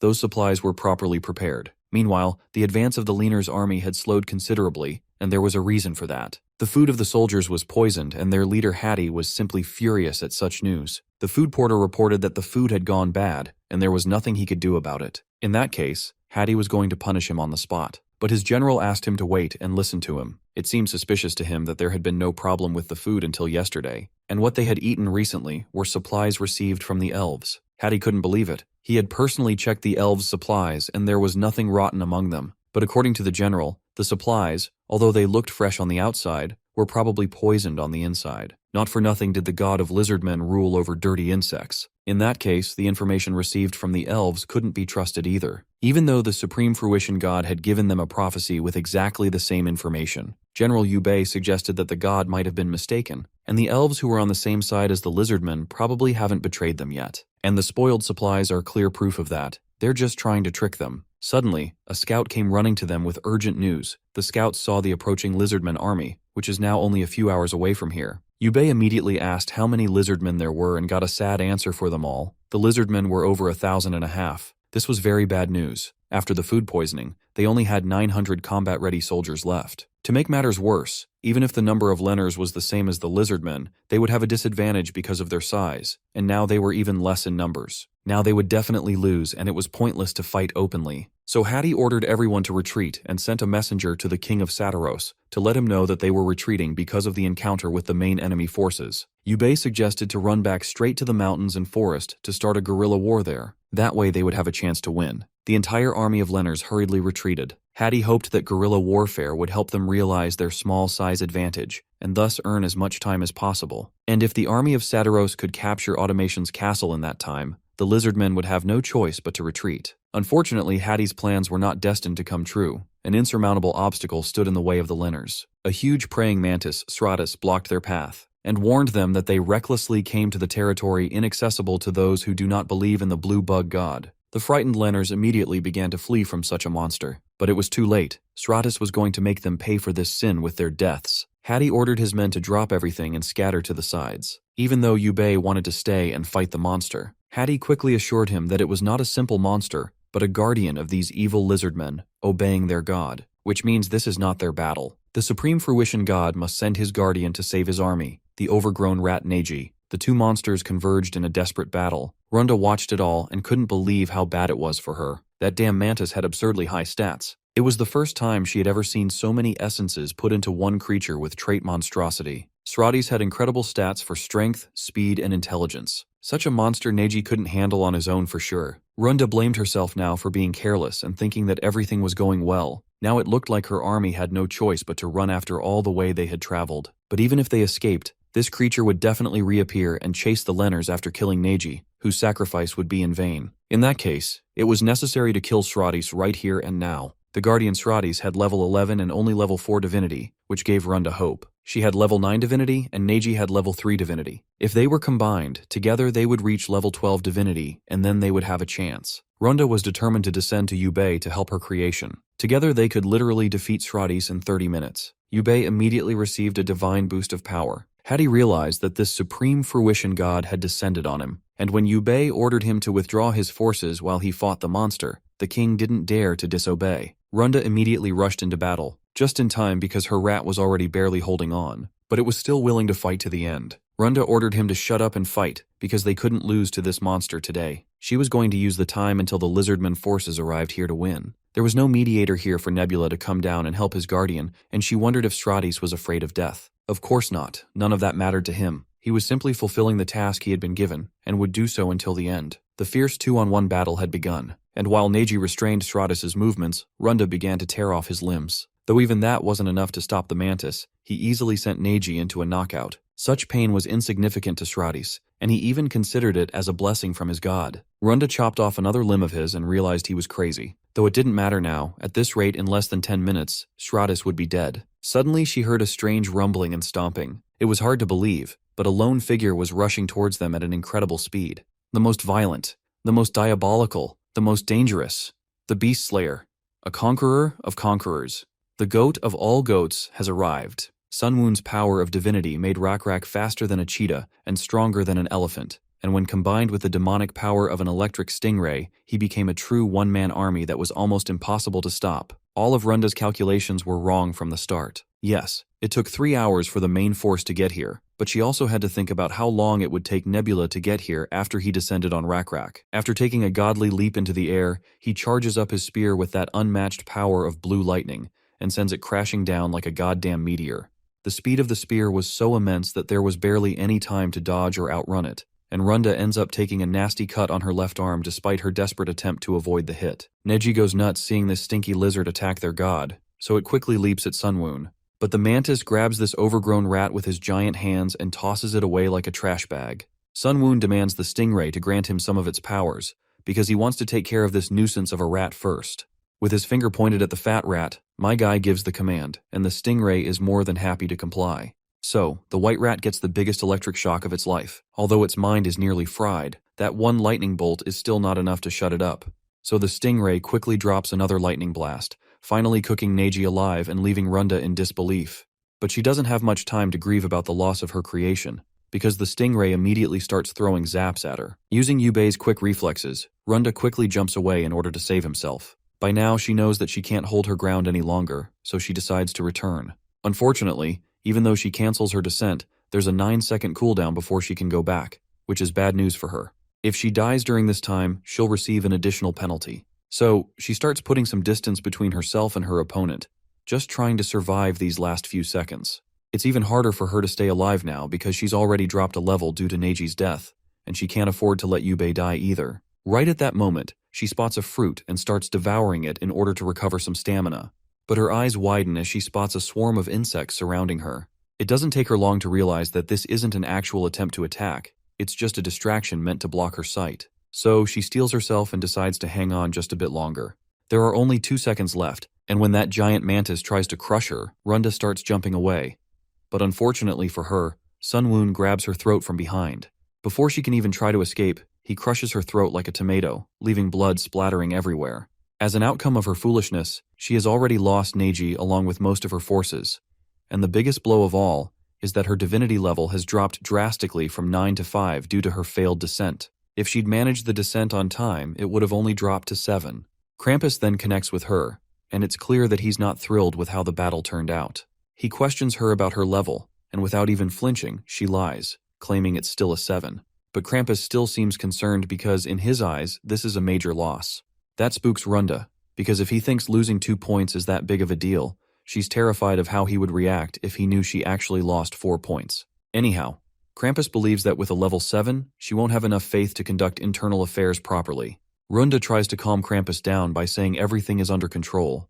However, the reality is that if the orchards, which are maintained by divine miracles, get destroyed, she won't be able to earn anything.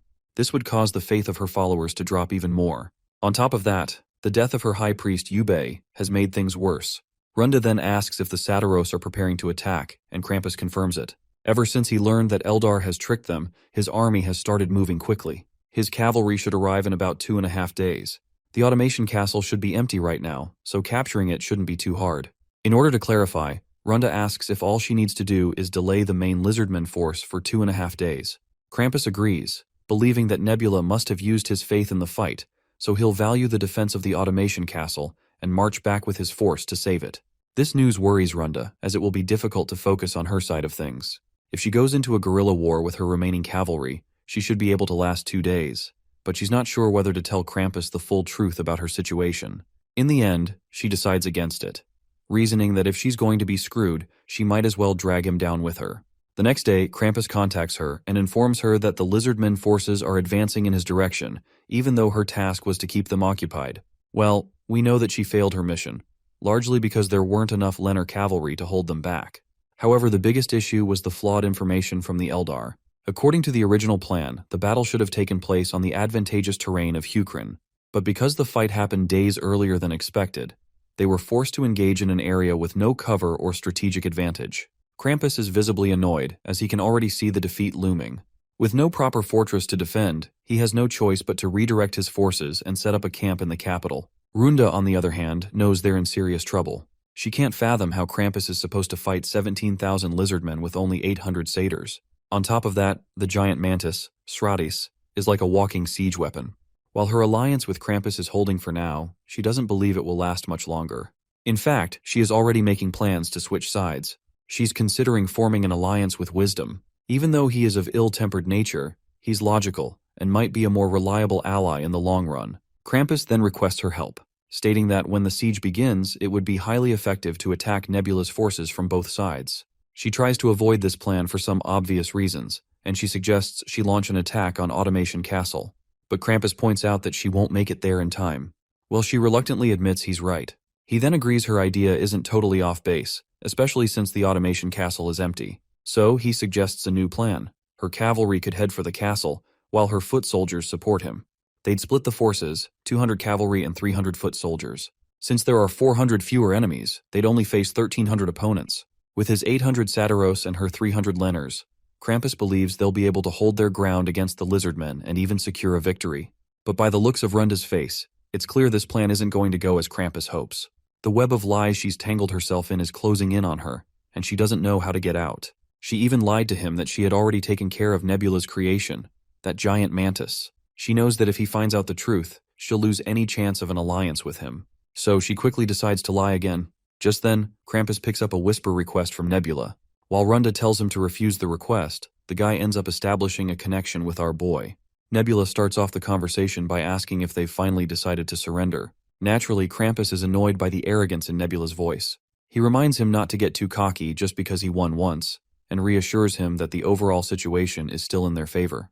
It doesn't take Sunwoon long to piece together what's happening. One glance at Runda's anxiously sweaty face clears any lingering doubts he had, and he can't help but chuckle. The thought of Krampus being lied to by his own partner is just too entertaining for him to control his amusement. Meanwhile, Krampus grows increasingly impatient and irritated, still fuming over the fact that Nebula had kept him blocked from whispering all this time.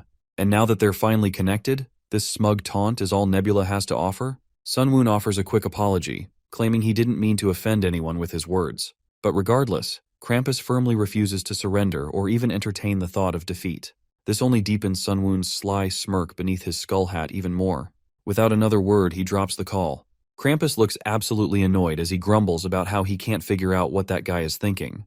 Runda also reminds him that this is exactly why she advised him not to accept the call from Nebula in the first place. She then grows more anxious as this one concerning thought crosses her mind. What if Sunwoon knows that she lied? After quickly coming up with an excuse, she tells Krampus she needs to check on her army, then hangs up the call and quickly sends whisper requests to Sunwoon.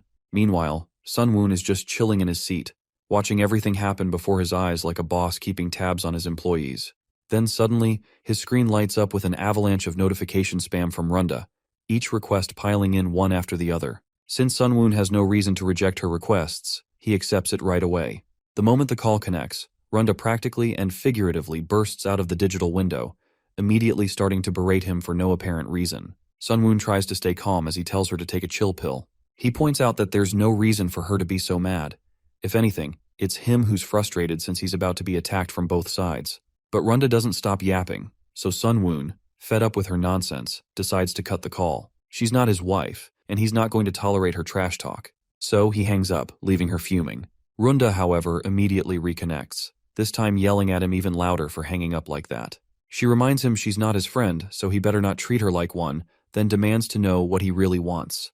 But Sunwoon isn't in the mood to talk further as long as she keeps bitching.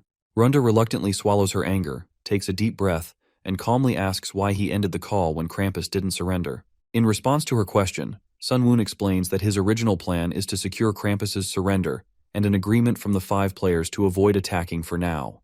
However, given the circumstances, he has decided it might be more efficient to ruin and occupy both Krampus's and Runda's nations, even if it requires extra effort. But Runda counters that at the current stage of civilization, he doesn't have a large enough population to protect all his borders. That is when Sunwoon gives her the gist of his strategy. He plans to take the Satyros land for himself and divide the Lenners' territory among the other 3 players. He is confident they will happily accept free land without having to fight for it. But she counters that she or Krampus won't sit idly if he tried to claim their civilization's land. Well, Sunwoon has already thought it through. He has no intention of letting either her or Krampus stay alive, ensuring there won't be any hiccups in his plan. This leaves Runda visibly shaken. She asks him if this is some sort of threat. Sunwoon, however, remains calm, making it clear that eliminating them is simply one of the options available to him. Realizing she has no way to turn the situation in her favor, Runda surrenders. She asks what he wants in exchange for sparing her life. Without hesitation, Sunwoon demands detailed information about the Lenners, the Satyros, and the Trolls. Well, she can tell him about Satyros since she has an alliance with Krampus, but she's not sure she knows anything about Trolls because she doesn't have any alliance with Wisdom. My guy clears things up by telling her straight that she needs to form an alliance with Wisdom and get him the information. He doesn't care how she does it. Of course, the lady gets mad because she's not about to play double agent for anyone. Out of frustration, she starts punching the screen and ranting nonsense, but my guy just dismisses her. He reminds her that her alliance with Krampus won't last long anyway.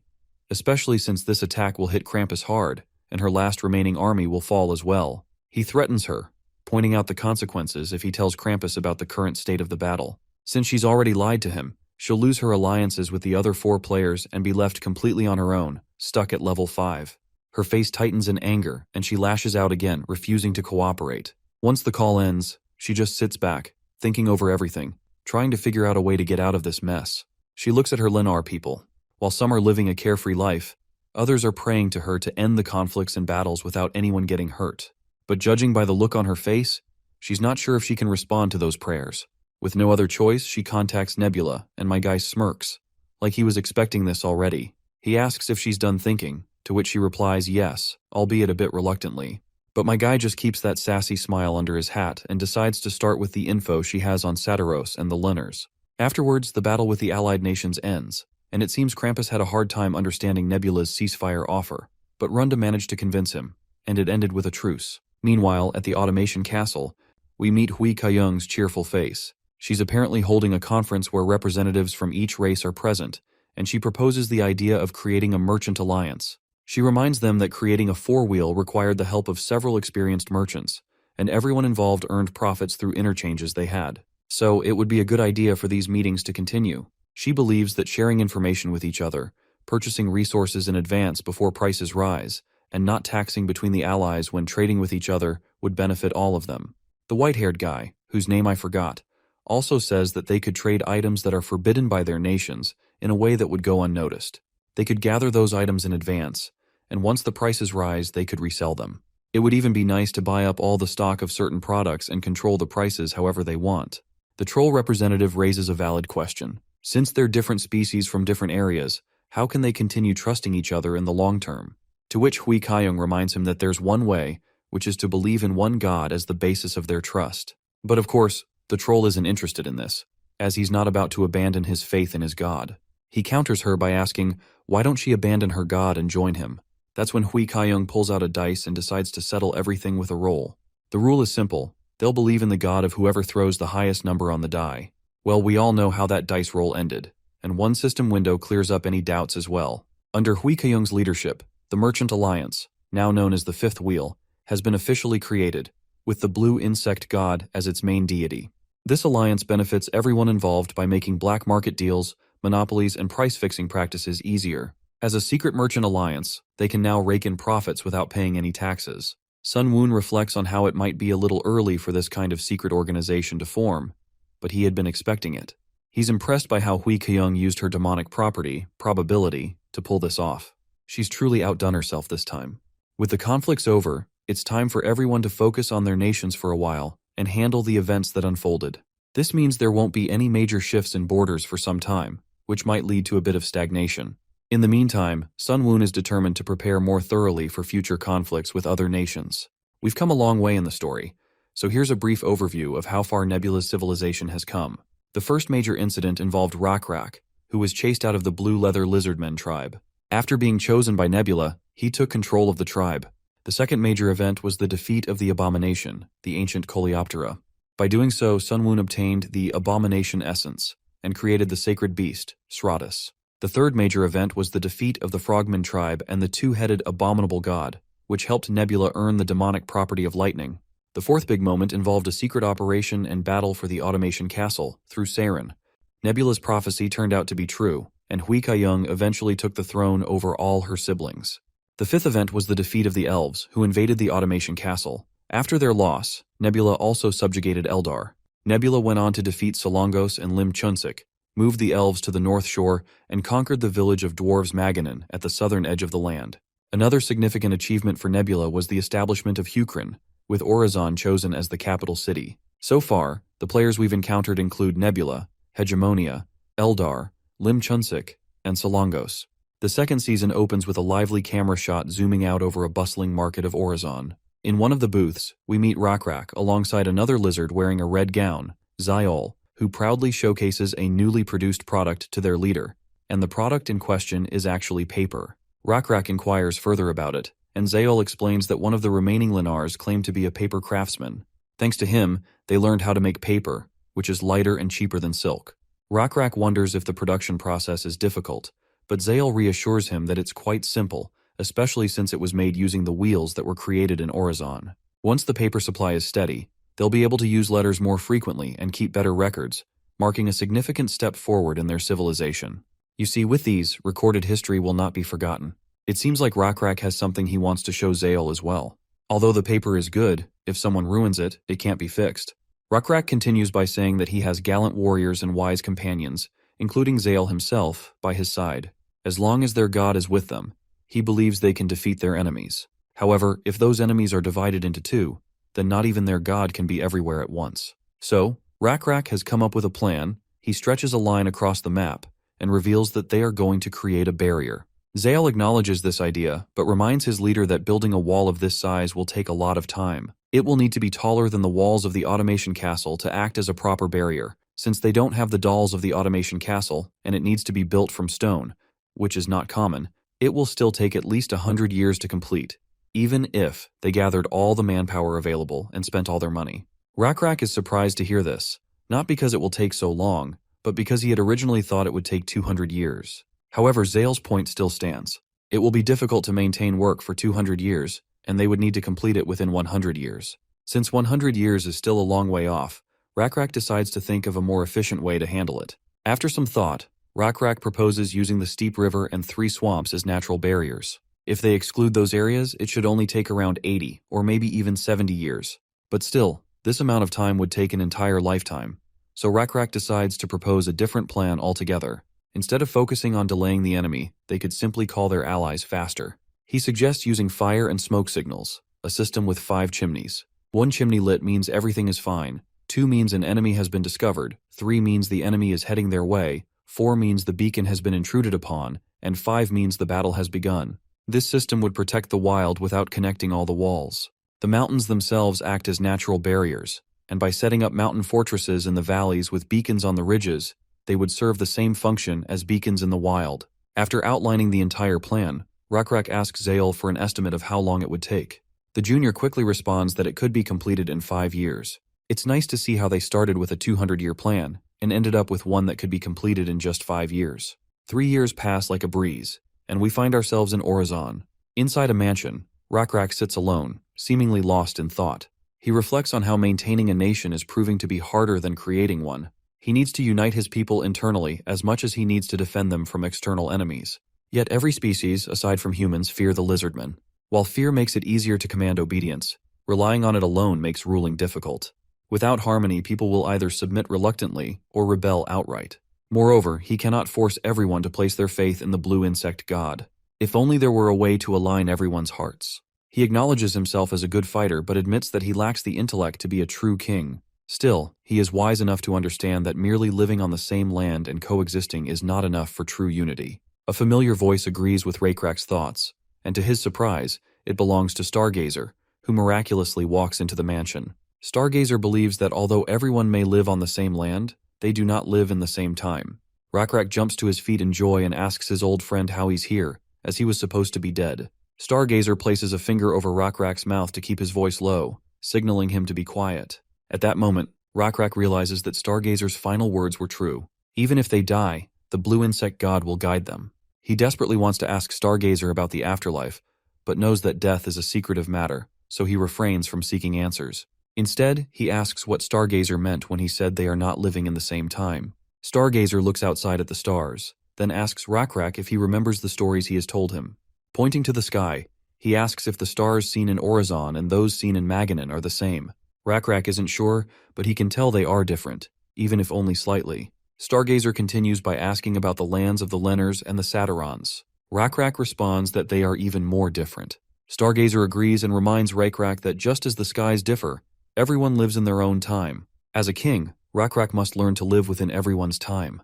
You see, everyone lives their own lives in their own time. Even though they share the same land, their hearts are divided because of this difference. As a king, Rockra must understand this. As far as Rockra knows, from all the things he has learned from Stargazer, others read time in their own unique way. He realizes that their previous misunderstanding with the dwarves occurred because each species counts days differently.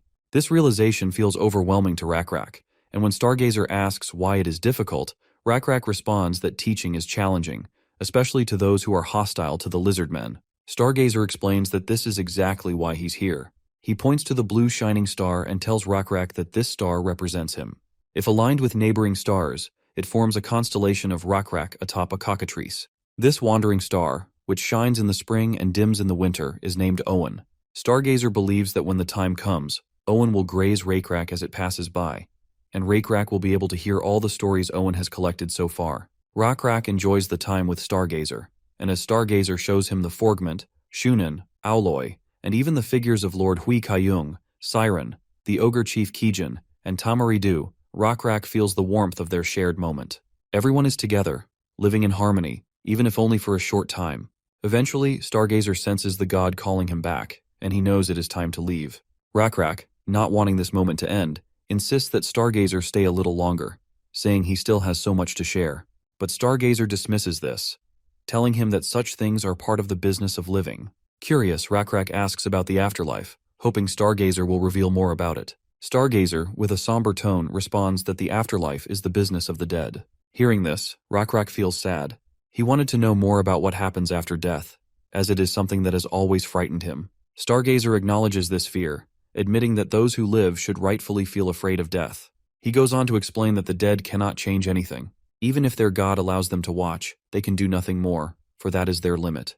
Only the living can work to change things, and Rockra should never forget this. As Rockra sees the constellation of their god, he quickly falls to his knees in reverence. But suddenly he hears his name being called. He wakes up from his dreamlike state to see Zayal standing in front of him. It's a crucial time, and all his vassals have assembled to discuss matters of great importance. Rockra orders Zayal to bring him a large piece of paper and some charcoal, and he wants enough paper to draw out the sky. Meanwhile, the system window announces a significant achievement: the creation of the Hunting Star Calendar, the first calendar in Green Cityac. This calendar is based on constellations and marks months according to the positions of stars. The Hunting Star Calendar is noted for its accuracy, reflecting the actual orbital period with 99.8% precision. It has been adopted by 3 nations and is recognized as a near-perfect system for organizing time. Nebula observes this notification with pride. He recalls how he had dispatched Stargazer to lay the groundwork for this very accomplishment. Though this has cost him a lot, the more information Stargazer revealed, the more faith value dropped. Transferring knowledge from the afterlife isn't free, but it was a necessary investment.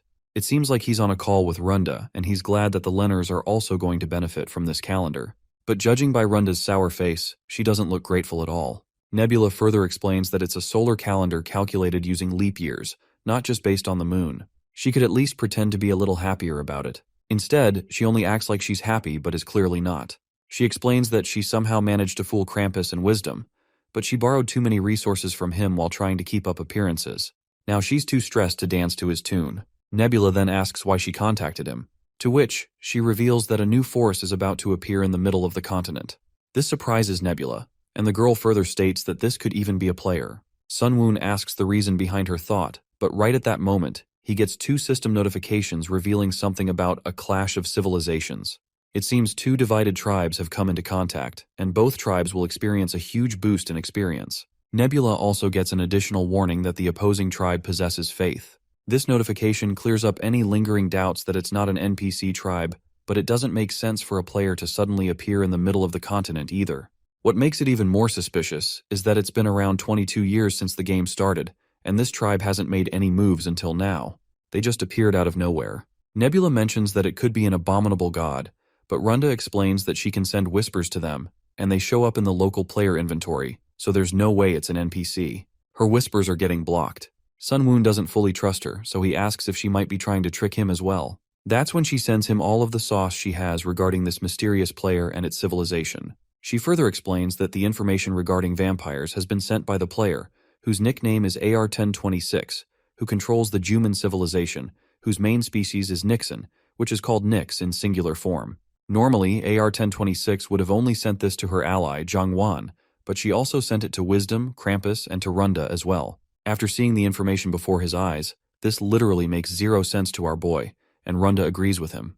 He then asks her what they're calling this new player, to which she states that the first character is the Hanja Joel, so they took the next 2 characters and named them Joel Wooby. Nebula reflects on how not only should this player with such a unique name not exist, but the mysterious species vampire shouldn't exist either. The people you see in this scene fighting are the Nix, and some of them have turned into vampires after getting bitten, The system window then further reveals that the vampires infect others like zombies, transforming them into their own species. The transformation usually takes a day, or at most a few days. During the transformation, their abilities generally decrease, but occasionally, they can increase. Runda finds it fascinating that even Nebula doesn't seem to know about this vampire species, to which he agrees. She further reveals that, according to Krampus, they might not know because it's an event with an extremely low probability of occurring. But Nebula believes that no such thing could exist, and thinks it's more like DLC, similar to an expansion pack to the game. He reminds her that this perished world is not exactly the same as the one they used to play in the game, and they no longer have the graphic options window or the logout window, meaning they can't log out. If things that once existed can disappear, then it's also possible for things that never existed to suddenly appear. Nebula then decides to inform the approaching threat to AR, who is another player, and AR should also look into the matter of who is behind all this. But Runda believes that wouldn't be of any help, because Wisdom and Krampus have both decided to keep an eye on vampires for now too. She also shares that she's experienced zombie apocalypse events in the game before, and this one has a much slower infection rate. However, Nebula argues that, compared to zombies with low intelligence, these vampires maintain their intelligence and should not be underestimated. Runda is still unsure whether she should inform AR about the looming vampire threat. AR has an alliance with Zhangwan, while Wisdom is playing solo. Meanwhile, with her alliance with Krampus, there are 3 distinct factions, all of them currently at war with one another. If AR is weakened by this vampire madness, it would directly benefit her and her partner. Nebula acknowledges her thought process and decides to meet her later to discuss further. With that, he ends the call and starts reviewing the information he has received about the vampires. However, he still hasn't figured out the source of this strange anomaly. The scene transitions to a mountainous region, where 5 major players are on a conference call together. The first player, Zhangwan, wears a large mask over his face. He is the invisible flow god, his species is kobold, and his nation is Amgal. The third participant is AR-1026, known as the invisible root god, but we will simply call her AR from now on. Her species is Nyx, and her nation is Guman. They are apparently discussing whether to turn to help Hegemonia or Nebula, but from Krampus's perspective, they're both equally douchebags, and Runda agrees with him. However, she believes it will be easier to communicate with Nebula than with Hegemonia. While everyone has expressed their opinion, there's still one person left who hasn't given his statement, who is Wisdom, the tangled and entwined god. His main species is Troll, and his nation is Sukmion. He approves of Runda's idea as well. With the speak of the devil, Nebula also joins the Skype call to figure things out. My guy feels smug, knowing everyone was just talking about him. Of course, they all give him cold, unamused looks. But Wisdom gets straight to business and initiates the conversation by asking Nebula if he knows why they called him here. Naturally, my guy plays it cool. He admits he has a hunch, but adds that predictions aren't always right. Runda, absolutely annoyed, thinks to herself how this bastard is acting clueless, even though she sent him all the information beforehand. Wisdom cuts to the chase and reminds Nebula that something unusual is happening in the center of the continent. A player everyone is calling Jiolwubi has emerged with a new species, known as vampires. Nebula acknowledges this, agreeing that he knows about it. He also confirms that the vampires, which began in AR's Juman lands, have now spread to the territories of all 5 players and become a significant force. Well, of course Nebula knows everything, that's just expected of him, so no one seems particularly surprised. Wisdom gets to the point and asks directly if Nebula will lend his help. But my guy throws the question right back, asking why he should help. This little statement leaves everyone silent for a moment. Meanwhile, Runda thinks to herself how much this guy loves to play these kinds of games. Wisdom explains that due to the locusts that recently appeared in their fertile regions, their food supplies have dwindled, and everyone knows Nebula is the one who caused it. But our boy brushes it off, stating that since Krampus and Runda already attacked him before, he feels like they're even now. Zhangwan loses his mind to hear this, and argues back that it wasn't even a proper war. Seeing this shitty cat getting ahead of himself, my guy outright challenges him. If they're so pissed, they can come at him any time. Before things escalate, Wisdom quickly tries to calm Zhangwan down. He believes Nebula is acting cocky on purpose, and warns that if they let their anger prevent them from securing his help, the situation will spiral out of control. Zhangwan doubts if Nebula's behavior is intentional, but Wisdom reassures him that it is. With tensions somewhat under control, Wisdom redirects the conversation back to the main topic. He points out that if they work together, they might be lucky enough to defeat the vampires on their own. But if their luck runs out, the vampires will continue growing their forces, and everyone will eventually have to beg Nebula for help anyway. Our guy, of course, feels a smug satisfaction seeing just how well aware they all are of the importance of his existence. Since Nebula has no reason to help them, he can simply just sit back and watch them get screwed. But Wisdom counters, arguing that if they collapse, it will eventually bring trouble to Nebula as well. Facing 5 divided opponents is far easier than dealing with a united force of vampires. This remark leaves Nebula momentarily speechless because Wisdom's reasoning is solid. Nebula recalls seeing his name in the top 10 rankings back in the game. If this is the same person, Wisdom is one of the most talented players among them. Still, Nebula isn't about to agree just because of that. He fires back, saying that dealing with one united opponent is still easier for him. Runda then asks him if his refusal to help is simply because he lacks the motivation. But Nebula denies what she has assumed, and finally reveals that if they want his help, he expects to be appropriately rewarded. Wisdom, quick to follow up, asks what kind of reward Nebula wants. With his usual calm demeanor, Nebula lays out his conditions, stating that he wants 3 people each from the candle craftsman, glass craftsman, and brick craftsman categories. These both talents have been monopolized by individual civilizations, and he wants them as well. Additionally, he also wants 12 wagons of gold. Nebula's demand leaves everyone bewildered. Krampus practically boils with rage and starts calling out Nebula for taking advantage of their desperation.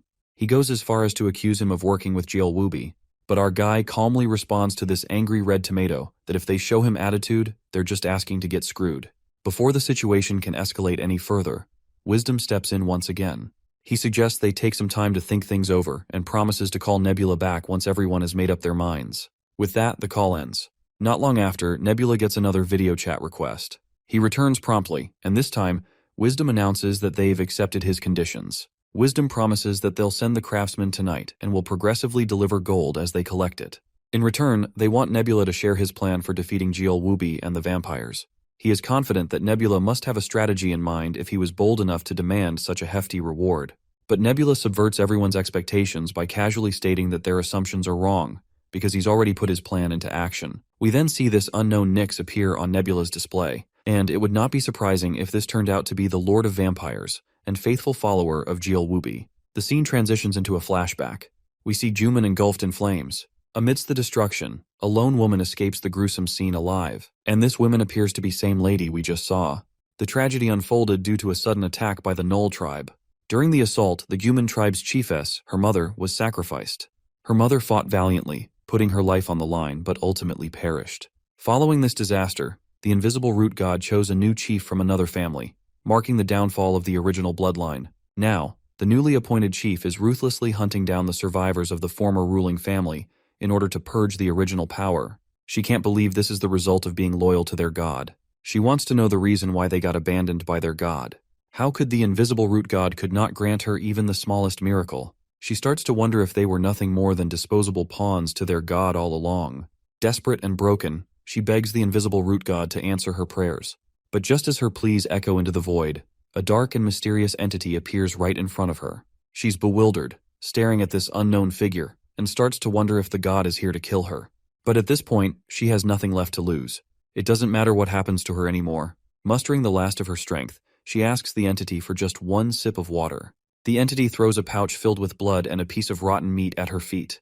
But to her eyes, that disgusting filth looked like sweet, cool water and freshly baked bread. She starts thanking the entity, tears streaming down her face as she takes a bite of the bread. After devouring the rotten meat and drinking the blood, she surrenders herself completely to the entity. She promises to do anything for it. At that moment, the entity offers her a sword.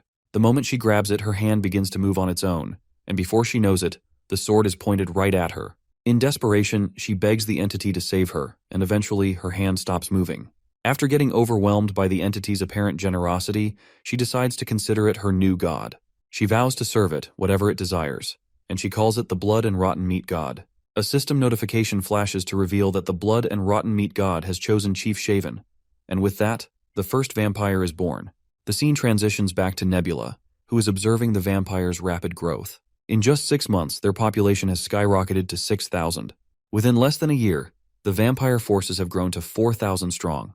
With that army, they launched an attack and conquered Guman's capital. AR, one of the players, perished while using Descent, losing both her life and her creation. Her level has probably dropped to 4 now. If anyone had helped AR when the vampire force was still small and wiped them out back then, this wouldn't have happened. But instead, all of the players decided not to help her. And now, this is the result, the foundation of the vampire nation. The nation is called Baeka White Fang, and the leader of the vampires calls himself the Vampire King. The generals are mainly the vulnerable beings cast away by other nations, and their ultimate goal is to get revenge on the gods who abandoned them. Nebula promises to tell them how to defeat these vampires, but the question is whether they'll even be able to handle it now. You see, vampires have 3 weaknesses, but Krampus cuts our boy mid-sentence, because he is surprised to hear this, since he thought they only had 2 weaknesses. Nebula then asks him to share the 2 weaknesses he knows, so they can see if he's right. Krampus says it's common knowledge that vampires can't go near sunlight, and they're weak to silver. The 3rd weakness, he thinks, must be that they get weaker the more generations go by. But Nebula corrects him, saying that's actually a strength, not a weakness. Here's the thing. Higher-level vampires have outstanding physical abilities, but they're still weak to sunlight and silver. As generations pass, their physical abilities do get weaker, but so do the effects of sunlight and silver on them. Wisdom then asks about the plan Nebula had mentioned earlier. According to scouts Wisdom has spread around, it seems like the vampires haven't started moving yet. But Nebula clarifies that Beka is already on the move. Just so you are not confused, Beka is the vampire's civilization name. Nebula then finally reveals that being vampires is their own inherent weakness, which is the 3rd weakness he was talking about. Krampus asks for further clarification on their 3rd weakness, and Nebula takes a moment to check the Beka force's marching status from the past few days. He shows them that they have a force of 4,000 strong, dividing themselves into groups of 1,000, and spreading out in all 4 directions, starting from the center of the continent. It looks like it would be easy to defeat them, but the balance comes from the fact that each nation's force is only about 1,000 strong, so it's just balanced out. Runda looks at the 4 maps Nebula shows her and points out that they all look the same. Nebula explains that these maps are from different days, which means the armies haven't moved at all. Runda argues that maybe they've just stopped reorganizing.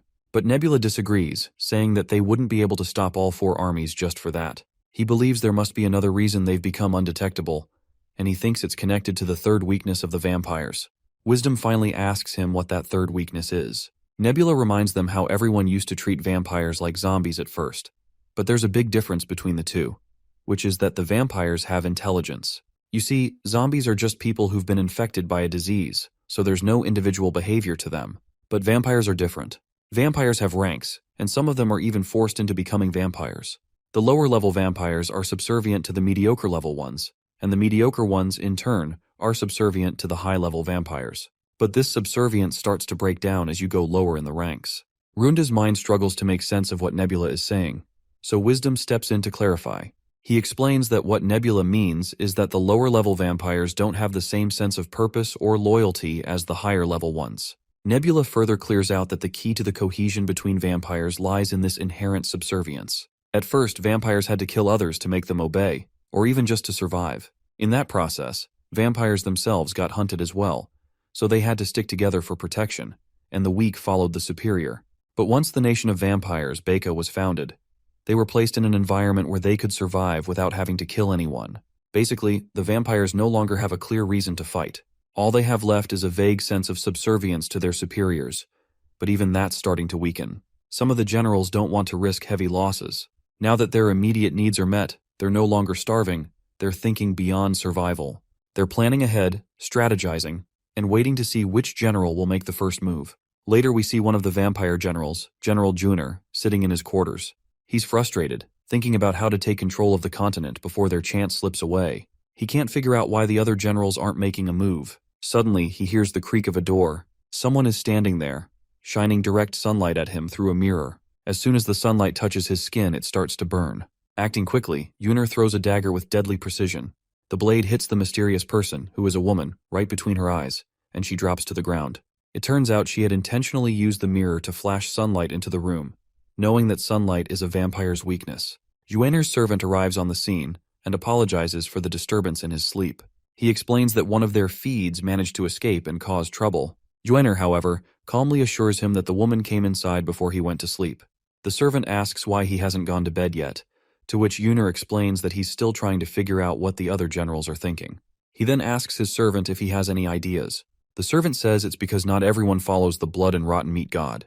Well, Juner already knows this, especially since Satiros follow the life-proving god. The servant goes on to say that there are some vampires who follow that same god as well. Juner is shocked and questions how such beings could even exist. He despises the gods who abandoned them. To him, only the blood and rotten meat god has cared for them. So he finds it absurd that there are vampires who don't follow their god. The robed figure explains that not everyone became a vampire by choice. While there's no doubt that the Vampire King Shaven carefully selected his generals to become vampires, it's likely that the generals who turned others into vampires weren't as careful with their selections. Among the generals, there might be those who don't think the same way anymore, which could explain why some of them have stopped moving. Juiner insists that they must understand that they have no choice but to serve the one who gave them immortality, the owner of the teeth who bit them. But the servant counters, arguing that loving the one who made them a vampire doesn't mean they have to obey everything they say. After Baeka was founded, every general had to fight against the others to conquer better lands. The servant advises Juiner that this is why they don't want to make the first move and risk heavy losses. They need to maintain their forces. Juiner acknowledges what his servant has said. He tells him to inform all their soldiers that once the sun sets, they'll begin marching. He's determined to show the Vampire King Shaven that there's a general who's different from the others. Meanwhile, Nebula tells the group that one of the vampire armies will likely start moving soon because one of the generals seems particularly faithful and subservient. Krampus points out that if they move again, their weakness might no longer be effective. Wisdom explains that it's enough to understand the principles behind their actions. If their movements are predictable, then he's sure they can manipulate them through miracles and buy themselves some time. By delaying vampire supply lines alone, they can break up the vampire armies. With more control over the situation, they'll have more options to play with. Krampus throws in a jab thanking the Starhead for his thorough explanation, but Wisdom quickly responds annoyingly that this is not a star. Nebula then asks what it is then. Wisdom then proudly reveals that it's the great dodecahedron of the Kepler point polyhedra. A brief silence falls over the group after hearing such a long, strange name. Surprisingly, no one laughs, and Nebula even promises to keep that in mind going forward. He also apologizes for mispronouncing his title previously. Wisdom then asks if Nebula is planning to create social division to break up the vampire army. Contrary to Wisdom's expectation, Nebula explains that while breaking them up could work, it would take too long, and the damage would be spread out. So instead, he's going to do the opposite, bring them back together. The masked figure asks how Nebula plans to unify them. Nebula clarifies that their confidence is the thing that is dragging these vampires down. They are so damn sure of themselves that they can defeat everyone, so they are spreading out everywhere. That's why he's planning to strike them with one big blow to turn everyone's eyes on him. The scene transitions back to Juiner, where his servant barges into the room to announce the arrival of enemy forces. Juiner quickly asks if the attackers are the Satyros. The servant says no because it's actually Hukrin's Lizardmen. Meanwhile, the perspective shifts to our party. After riding on their cockatrices for what feels like an eternity, they finally reach their destination. Rockra looks visibly excited as he asks Zael if he has heard of Tatar, a legendary warrior who once defeated 10 trolls by himself. According to rumors, Tatar is now working in the southern archipelagos and has climbed to a high-ranking position. Now that he thinks about it, Rockra proudly reflects on how, no matter how much he trains, there are still countless warriors stronger than him. He admits that he rarely gets the chance to truly flex his muscles. But now, after seeing a few trolls in the distance, he grins and declares that it's high time he works hard to try and steal Tatar's fame. Zael gives his leader a pleasant smile and says that Rockra is already a great general and an elite warrior, claiming that fame like Tatar's should be no big deal for someone of his caliber. But Rockra reminds him that, in order to become an elite warrior, one must be greedy. With that, my lizard guy begins slaughtering those bastards left and right. That's when Juiner charges like a raging bull in the name of the god of blood and rotten meat. However, that bastard eventually gets his head severed. So far, including this one, Rockra has killed 9 trolls. Zael teasingly smiles as he notes that Rockra is still 1 troll short of claiming the title for the highest troll kills.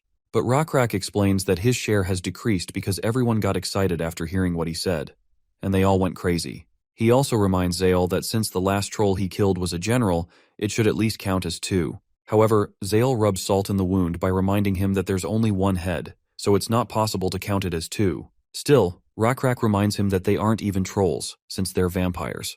Anyway, after clearing out the entire town, our party decides to reorganize camp and check their equipment as they prepare to venture deeper. The scene transitions to the residence of the King of the Vampires, where Shivan looks annoyed to hear that General Juiner has died along with 400 soldiers. There are around 300 enemies, and they're from the Cockatoo Cavalry Warriors of Hukrin. When the lady hears that only 300 warriors wiped out 400 vampires, she's completely baffled. This foxy guy, whose name I don't know, explains that they are from the Cockatoo Cavalry and attacked while everyone else was stationed. The lady just tells him to shut the hell up.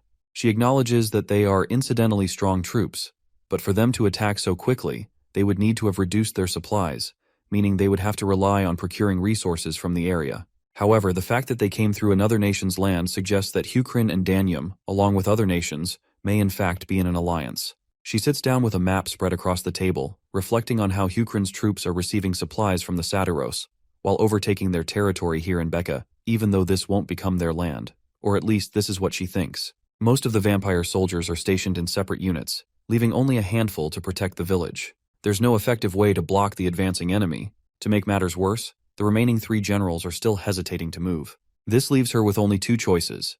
Either send Yuner's remaining 600 scattered soldiers to block the 300 Lizardmen, or mobilize their current entire force of 3,600 soldiers to attack Hukrin's mainland.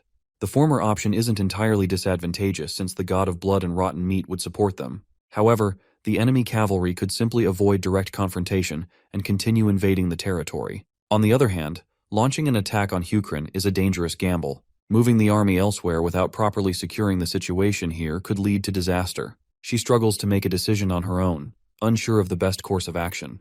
Just then, her gaze drifts to the moon outside. Her eyes widen as she notices the moon has turned red. Acting quickly, she orders her servant to gather all the generals and soldiers, because she wants to march to the east, and the whole force will attack Hukrin's land. We return to the players, where Wisdom acknowledges Nebula's cleverness in uniting the enemies. He asks her if they are planning to carry out a pincer attack. Nebula replies that it would be nice, but questions whether anyone here even has the forces necessary to execute such a maneuver. He reminds them how AR's Nixon forces were practically annihilated when the capital was conquered, and Runda's Lenars are in poor shape. However, the other 3 factions are in better condition. The masked man admits that his forces are in good shape and offers his support. However, Nebula points out that his forces are too far away to align with the necessary timing. This leaves Wisdom and Krampus as the only 2 who can realistically help. Wisdom volunteers to send 300 soldiers, while Krampus agrees to contribute around 500. Nebula acknowledges this and states that this should be sufficient. He then predicts that if the vampires plan to attack Hukrin, they will either have to cross the wilds or raid the mountain fortress on the path leading to the Automation Castle. He confidently asserts that the vampires will almost certainly choose the latter. From the vampires' perspective, it's difficult to avoid the sunlight in the wilds, but the mountain paths provide shade, allowing them to attack the villages along the way to replenish their blood supply. Nebula plans to chase the vampire forces from behind, using his own cavalry of 3,000 along with Wisdom and Krampus's forces, while keeping their distance to avoid getting too close. Wisdom agrees with the plan, but he expresses concern that if they follow the vampires too far behind Becca's rear scouts, he questions whether Hukrin's mountain fortress can withstand an attack from more than 3,000 soldiers alone. Nebula gives him a sassy smirk and asks why he thinks Hukrin can't handle that. Seeing our boy's confidence, Wisdom is now certain that it will be fine. He concludes that the rest of them will have to focus on suppressing the vampires within their forces, and Zhangwan will need to use those forces to reclaim AR's territory. He's confident that they'll be able to significantly reduce their faith value, and by lowering the number of vampires on the front lines, they can make a considerable impact. The only thing bothering him, though, is that Jiel Wubi has barely used their faith resources, aside from using them to descend when capturing the capital. Since then, they haven't been utilized at all. Currently, Becca holds the greatest territory on the 3rd continent and boasts a large number of regular vampire soldiers. This is often overlooked due to the prejudice that vampires are an overpowered species, but they're actually quite skilled as players. Considering this, Nebula wonders if Jiel Wubi's current divinity level might be quite high. If he takes this into account and calculates their possible highest level, they might already be at level 17. If that's the case, the dignity skill obtained at level 16 could become a problem. Still, Nebula is certain there's a way forward, even if this presents a challenge.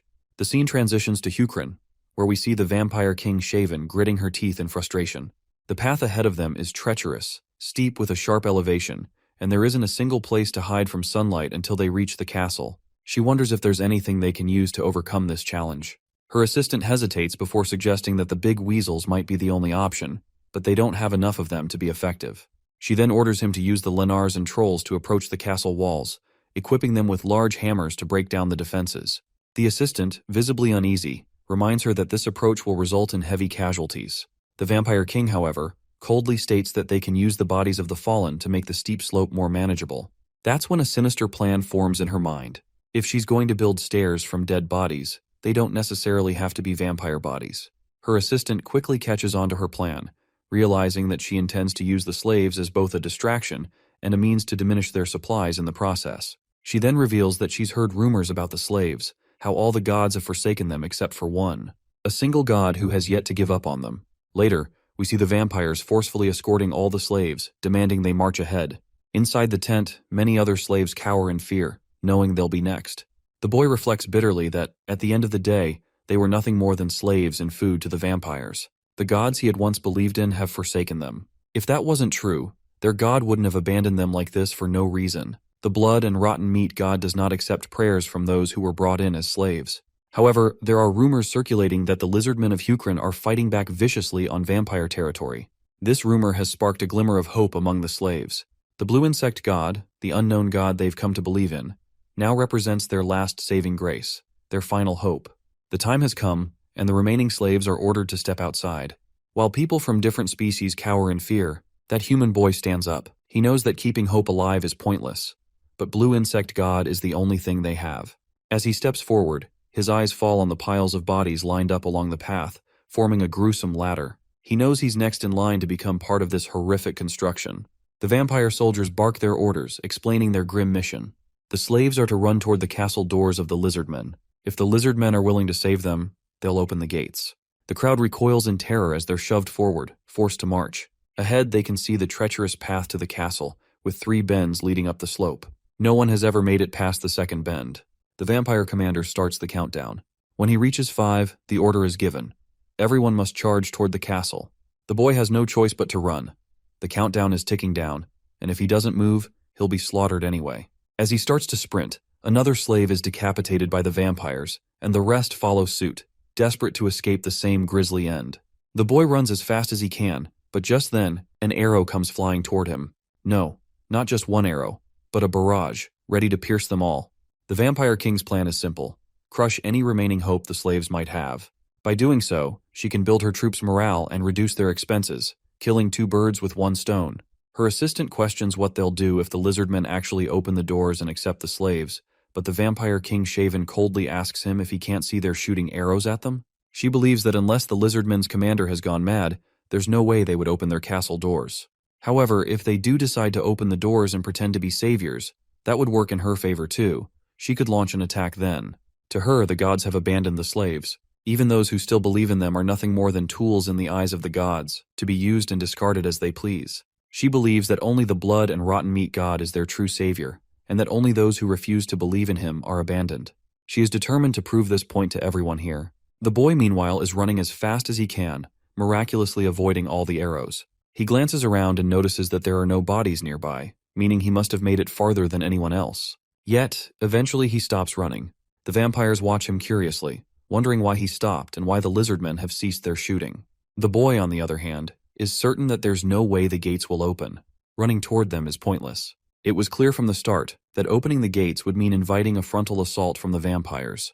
The vampires shout at him to keep running or risk being shot from behind, but the boy doesn't move. He has finally come to terms with the truth that whether he makes it to the end or not, he will die anyway.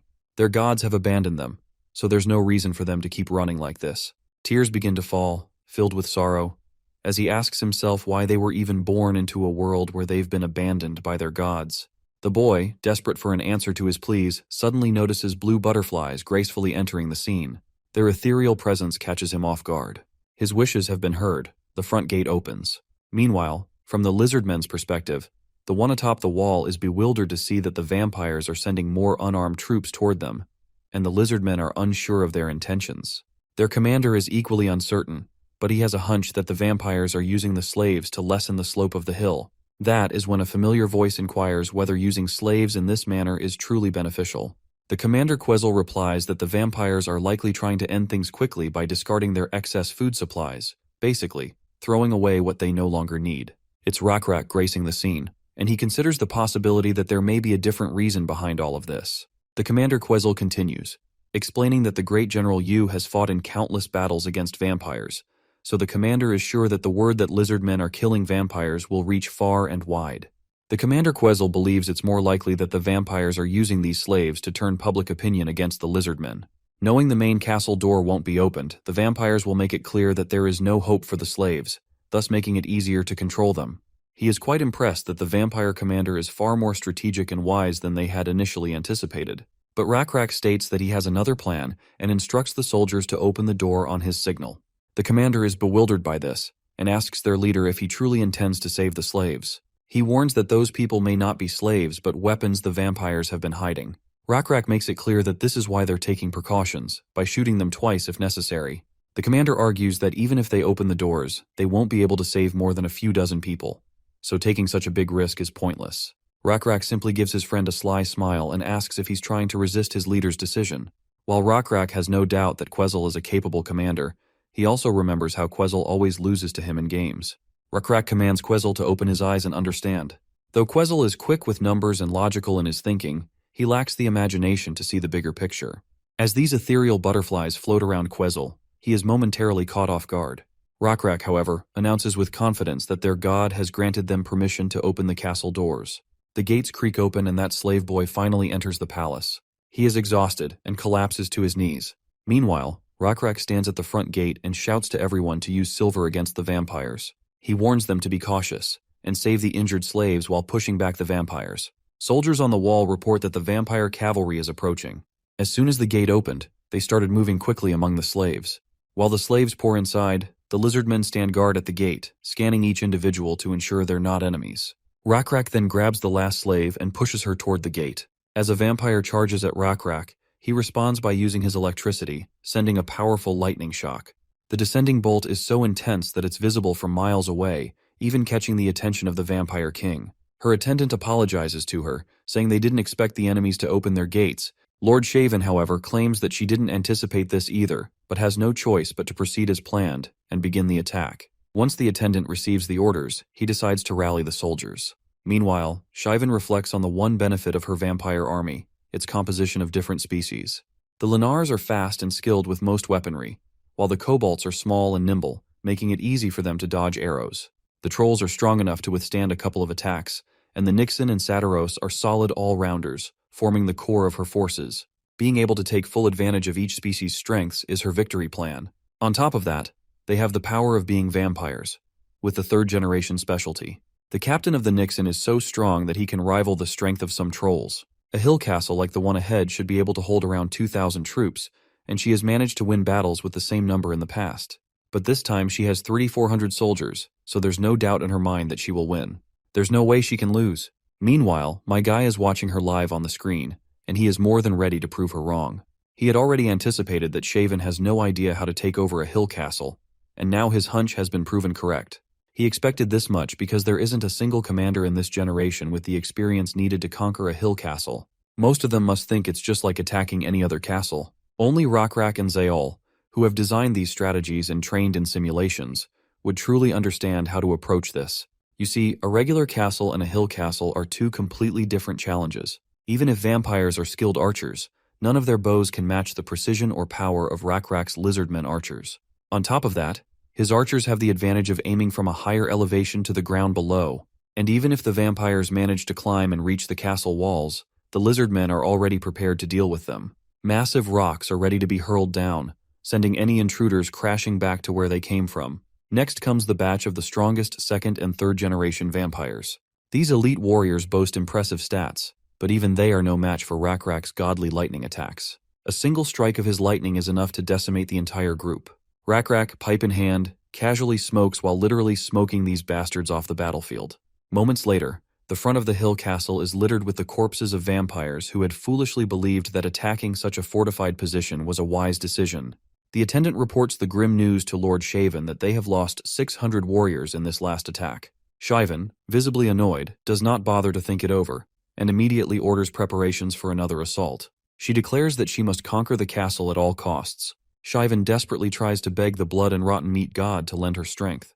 Meanwhile, the hill castle continues to rain down arrows, while everyone scrambles to escape. One of the high-tier vampires quickly cuts down a coward trying to flee, and he shouts to the others not to give up, claiming they can still conquer the hill castle. Nebula watches from the sidelines, thinking to himself that these fools are marching straight to their deaths. They've barely managed to reach the bottom of the castle walls, and they're already taking so much damage that it would be too costly to continue. The corpses are piling high, giving them a gradual incline, but if they retreat now, they'll have to start all over again. If Shaven were truly a good commander, she would recognize that a short-term attack like this is impossible. She should retreat, but Nebula is sure that her fanaticism blinding her to reality. For now, Jiolwubi is not aiding her in the battle, and Nebula wonders why. He has a hunch that Jeal Wubi might be watching the battle from afar, but if that's the case, it seems he hasn't yet grasped the full situation down there. Shivan grows more desperate with each passing second. If they continue attacking like this, she'll only keep losing more soldiers. Then, one of her soldiers rushes in with urgent news. He tells her that, from behind, about half a day to a day's distance away, trolls, satyros, and lizardmen warriors have united and are heading toward her army. This revelation leaves Shivan stunned, and for a moment, she even considers retreating. But then she realizes it's too late for that. She has already lost too many soldiers, and if her soldiers are caught in between while retreating, it'll be impossible to block the enemy's advance. It's better to conquer the hill castle as quickly as possible and enter it. Just then, Shaven's nose begins to drip. She's confused, as she hasn't bled since becoming a vampire. Before she can process this, another soldier rushes in with more troubling news, which is that the slaves have revolted. To understand what happened, we turn a little back in time, when all the slaves were sitting quietly, hearing the distant roars of battle. One of them asks what happened to those slaves who were dragged out. Someone responded that the vampires lined them up and told them to run toward Hukrin Hill Castle, but they had no choice but to die. But one of the slaves counters. He adds that the fourth human child who was dragged out is still alive. There were blue butterflies. The blue butterflies were hovering above the castle, and the door opened. The lizardmen opened it, and that human boy entered the castle. No one in the tent can believe it. How could one child enter the castle? Why would the lizardmen let them in? At that moment, one of the slaves stands up, ready to rebel. She declares that the story of the lizardmen fighting the vampires and their god watching over them is true. She's tired of being pathetic, and at this rate, they're all going to die. So, even if the rumors are false, she refuses to die like this. Her words inspire the others, and they agree to follow her in rebellion. As some vampires enter to check on the commotion, the slaves suddenly latch onto them. A brutal clash takes place, with vampires and slaves fighting with each other. In the present, Shivan asks how many slaves are causing the commotion. The attendant replies that it's not just a commotion, but that all the slaves have descended into chaos. She asks if all 1,200 slaves are rebelling. The attendant confirms, explaining that all the soldiers guarding them have been killed, and the revolt is growing rapidly. He adds that they're doing their best, but there aren't enough soldiers to contain the slaves. Annoyed, Shivan snaps, asking how they can fail to contain a bunch of weaponless slaves. The attendant responds that there are far more slaves than soldiers, and the slaves are unusually hostile. Unlike usual, they don't seem to care about dying. They're diving for weapons, taking whatever they can find. All of the slaves are rushing toward the castle, since the castle gates are open. Shivan, on the other hand, has no idea when Rockra opened the castle doors, or how he could have thought this far ahead. She admits to herself that she's severely underestimated him. Suddenly, her attendant requests a detachment of soldiers to apprehend the situation, but when we take a look at Shivan's face, her nosebleed has worsened significantly. She interprets it as a sign of disapproval from the gods, though she refuses to believe that the god who chose her would ever blame her for this.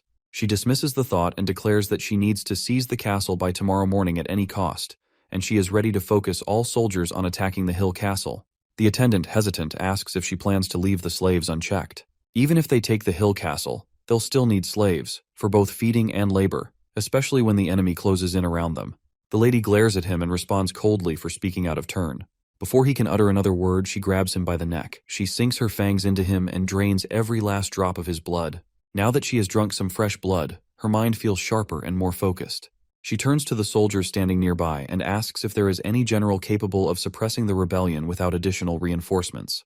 The soldiers nervously promise to do their best with the station troops. She gives them the green light to proceed. She then appoints this goat soldier as her new aide, instructing him to fetch her armor. She declares that she plans to open the castle gates herself. The castle's front gates are littered with countless corpses. Despite this, the vampire lady is showing no sign of stopping. Meanwhile, parts of her camp are engulfed in flames due to the unexpected rebellion sparked by the slaves. Rockra is in awe to witness this disorder. Commander Quezel, standing beside him, turns to him and asks when their reinforcements are expected to arrive. Rockra calmly explains that it's far too early for reinforcements. Since the attackers are vampires, he is certain the rebellion is being caused by the slaves. Quezel questions why he believes this, so Rockra merely smiles and responds that it would be wise to assemble the cockatoo warriors. But the commander does not think it's a good idea, because the vampires will stop their attack to gather their forces and apprehend the slaves. But Rockra doesn't think that will happen. Quezel then asks how the vampires are going to conquer the castle gate if they are not going to use their armies. Rockra turns Quezel's attention to the front, where Shaven herself is advancing in order to take down the castle gate. She calls out to Rockra, daring him to come out and fight if he isn't afraid. Queasel curiously asks his leader if he's going to fight. Rockra responds confidently, saying that if he doesn't face her now, she'll use her god's power to break the castle gates. She's so desperate that she's come out herself. Rockra knows the slaves will soon appear behind the enemy lines, and when that happens, he orders Queasel to deploy the cockatoo warriors. His plan is to pin the enemies and eliminate them. While Rockrak's strategy is clear to us, let's take a look at what Shaven is thinking. She believes that the moment Rockra opens the gate to fight her, she will send the big weasels toward it, and then the vampire soldiers will start biting the hell out of everyone with little to no regard. If she can break through the gates and take the high ground, she's confident she can target the hill castle and gain a strategic advantage. But suddenly, a massive silhouette casts a shadow over her face. Shaven looks up. It's Rockra sitting atop his cockatoo. While she is standing in disbelief, my guy comes crashing down at her. Their weapons clash, and although she manages to save herself, the crushing weight of her opponent has left her in awe. She never had imagined that Rockra is this powerful. After making some distance between each other, Rockra comes at her, but once again, she manages to save herself from a direct hit. By now she can barely stand. Just 2 attacks were enough to make her knees buckle, but she hasn't given up and keeps fighting. Meanwhile, Nebula watches the battle happen in front of him, and he finds it funny how she underestimated Rockra as just some regular cavalry soldier. This absolute gigachad of a man is actually a level 21 hero entity, and Anaxi is a cockatrice most hunters couldn't catch even with a group of 10. The situation is already stacked in Rockrak's favor. On top of that, the slaves have managed to take down the vampire general, so it wouldn't be a stretch to say victory is almost within their grasp. But then, Nebula's eyes catch something unexpected. And that unexpected thing is Jielwubi, who has a whisper request. What Nebula finds odd is that this guy chose to whisper him of all people, and at this exact time. This player's very existence is suspicious. Their nickname, appearance, timing, and even their species, one that didn't exist until now, are all weird. Normally Nebula wouldn't have accepted such a thing, but well, my guy ends up accepting anyway. As soon as the accept button is pressed, we see this dude who looks like a beat-up piñata, apparently wearing a human mask. Even his unusual appearance leaves our boy bewildered, but he eventually asks the man for an introduction. Since everyone's been calling him Jielwubi, he asks if that name is okay. But this creepy sucker doesn't respond. So, my guy asks why he's not speaking, since he's the one who sent the whisper. That's when this bastard finally opens his filthy mouth and asks Nebula if he really thinks he can win. My guy responds confidently with a yes, and that prompts this creepy sucker to claim he's going to win. But Nebula makes it clear that he is not letting any creepy sucker take the victory, and even claims that he would have won, even if it wasn't a battle for the hill castle. The creepy sucker then says he wasn't talking about the dull, lowly ones with 2 feet. But Nebula clarifies that if he's talking about a battle between Rockra and Shaven, he's even less concerned. Because if this filthy mug descends, so can he. However, Jielwubi's reply remains the same. He's not talking about that either, and states that Nebula can't change anything in this world. Nebula has no clue what this clown is talking about. He is sure that if this person is a human who came from Earth, he would have said he's going to win the game. But Nebula can't make sense of what this filthy mug meant when he said, "You can't change anything." So, he decides to provoke him to get some answers. Nebula boldly claims again that he's going to win, develop his civilization, connect all the continents, and set up shrines in every city. But this beat-up piñata once again tells him to just stop, once again critically speaking, and stating that this kind of power isn't his, because it originally belonged to them. Nebula is intrigued by the mention of them, and wonders if there are others like this masked guy. Curiosity gets the better of him, and he asks about his identity, but the masked guy doesn't bother to answer. Instead, he confidently says he's here to take back the old debt. With that, the whisper call ends, leaving Nebula with a ton of unanswered questions. He doesn't dwell on it too much, though, since it's time to intervene in the battlefield. But right at that moment, something unexpected catches Nebula's attention. Some sort of red energy. Meanwhile, on the battlefield, Rockra has severed Shaven's hand, but her anger is still clearly etched on her face. Rockra, on the other hand, takes his stance in order to end this finally. His familiar charges at her with godlike speed, while Rockra aims his spear directly at her. But just as he's about to blow her head off, his familiar suddenly slams the brakes out of nowhere. The red light Nebula saw earlier descends right in front of them, leaving Rockra in complete awe. That red light wasn't some flashy stunt. It was a gigantic sword crashing down like a goddamn meteor. The one holding this colossal sword looks creepily similar to the masked guy, Jielwubi, but way bigger. So massive that Rockra has to crane his neck just to look up at this bastard's face. This giant man has 4 arms and a body so enormous that Rockra, for a moment, wonders if he's looking at a god. Not only does this guy wield a giant sword, but he's also carrying a bow, a hammer, and a spear in his other hands. It seems like Nebula knows exactly what's going on. He had hoped that Jilwubi wouldn't know how to use that skill, but it looks like he was wrong. You see, this guy is using a skill called Manifestation, which is something you get at Divinity level 16. Unlike Descent, this skill allows the gods themselves to land on Earth. The god can then set up the appearance of their manifestation, which is based on the domain they control. Even Nebula is in awe of its sheer size. This guy is so massive that even Stratus, that giant mantis, would barely make a dent on this behemoth. Rockra seems panicked as well and orders a retreat, especially since Manifestation consumes way more faith than Descent. To maintain the Manifestation at Jilwubi's current level, he'll need sacrifices. And since he can't perform a large-scale ceremony right now, he has no choice but to take sacrifices right there on the spot. That means he's going to have to kill his own people. And right away, the bastard grabs a handful of people and tosses them straight into his mouth. Shivan looks absolutely amazed to see the sight in front of her. She feels proud of her decision to make this her god. He doesn't care about friend or foe. He's just gorging on blood and flesh. All this madness makes her laugh out loud because, in her mind, this god isn't much different from her. Meanwhile, after taking in the situation, Nebula is sure he'll lose some Lizardmen. But if they escape through a side road where the siege is weaker, the damage won't be too great. Once this monster recovers his faith, the hill castle will be empty already, and Shaven's remaining forces will retake the castle. But it'll leave a huge mark on the vampire army and drain Jilwubi's resources. They won't be able to use the hill castle, and only a few soldiers will remain, and they will have to travel across the continent to recover their forces. Once their power weakens, Nebula plans to deal with them personally. There will be quite a bit of damage done to the other players, but that's not his responsibility. Meanwhile, Rockra is making sure everyone leaves the castle as fast as possible, because no one knows when the evil god will attack. Commander Quezel requests that Rockra go downhill with their people, and he'll personally take care of the castle. But Rockra is not willing to abandon his warriors just to escape. Quezel reminds him that he's not just a leader, but a king as well. But Rockra sticks to his guns, and makes it clear that being a king doesn't grant him the right to act like a coward. Quezel tries to remind him of the responsibilities of being a king. He's the one most revered, their role model, and he should be the one leading them. They keep arguing until an explosion catches both of their attention. Quezel then reminds Rockra that his death would bring huge disorder to their nation, but their heirs are still young, so he better make sure to stay safe. But for Rockra, if abandoning his people is what it takes to be called a king, then he's not fit for the position. He looks at the monstrosity before him and can tell that it hasn't even filled half of its stomach yet.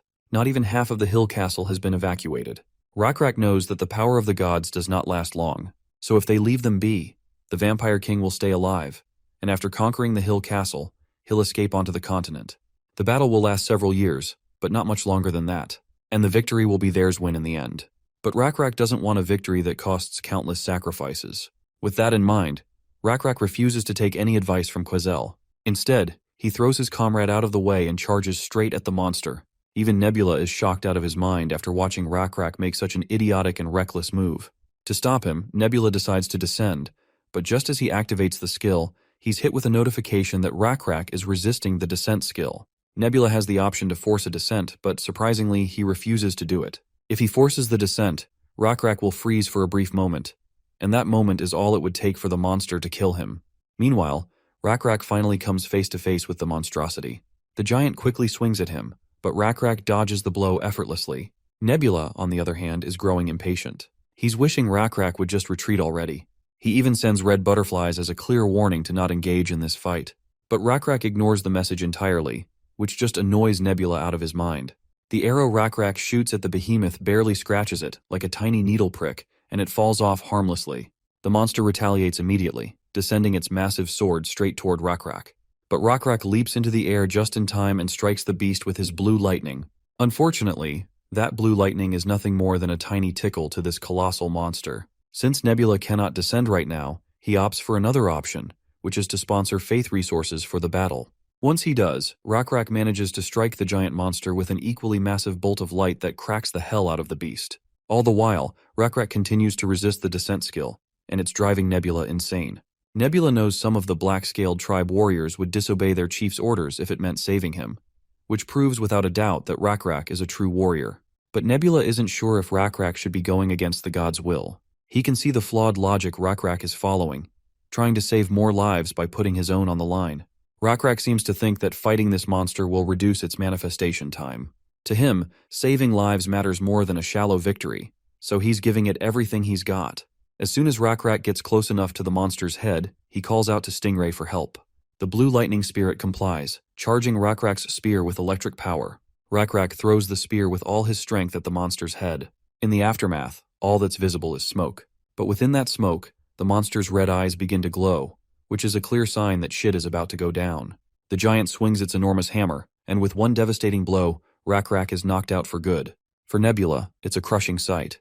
The system honors Rockra with a tribute. Rockra, the warrior, the hand hunter, the lizardman of thunder, the first chosen one, the chief of the black-scaled tribe, the founding king of Hukrin, the great thunder dragon king, the model for all lizardmen, the one who opened the path, and a king greater than anyone else. Rockra the high priest has died.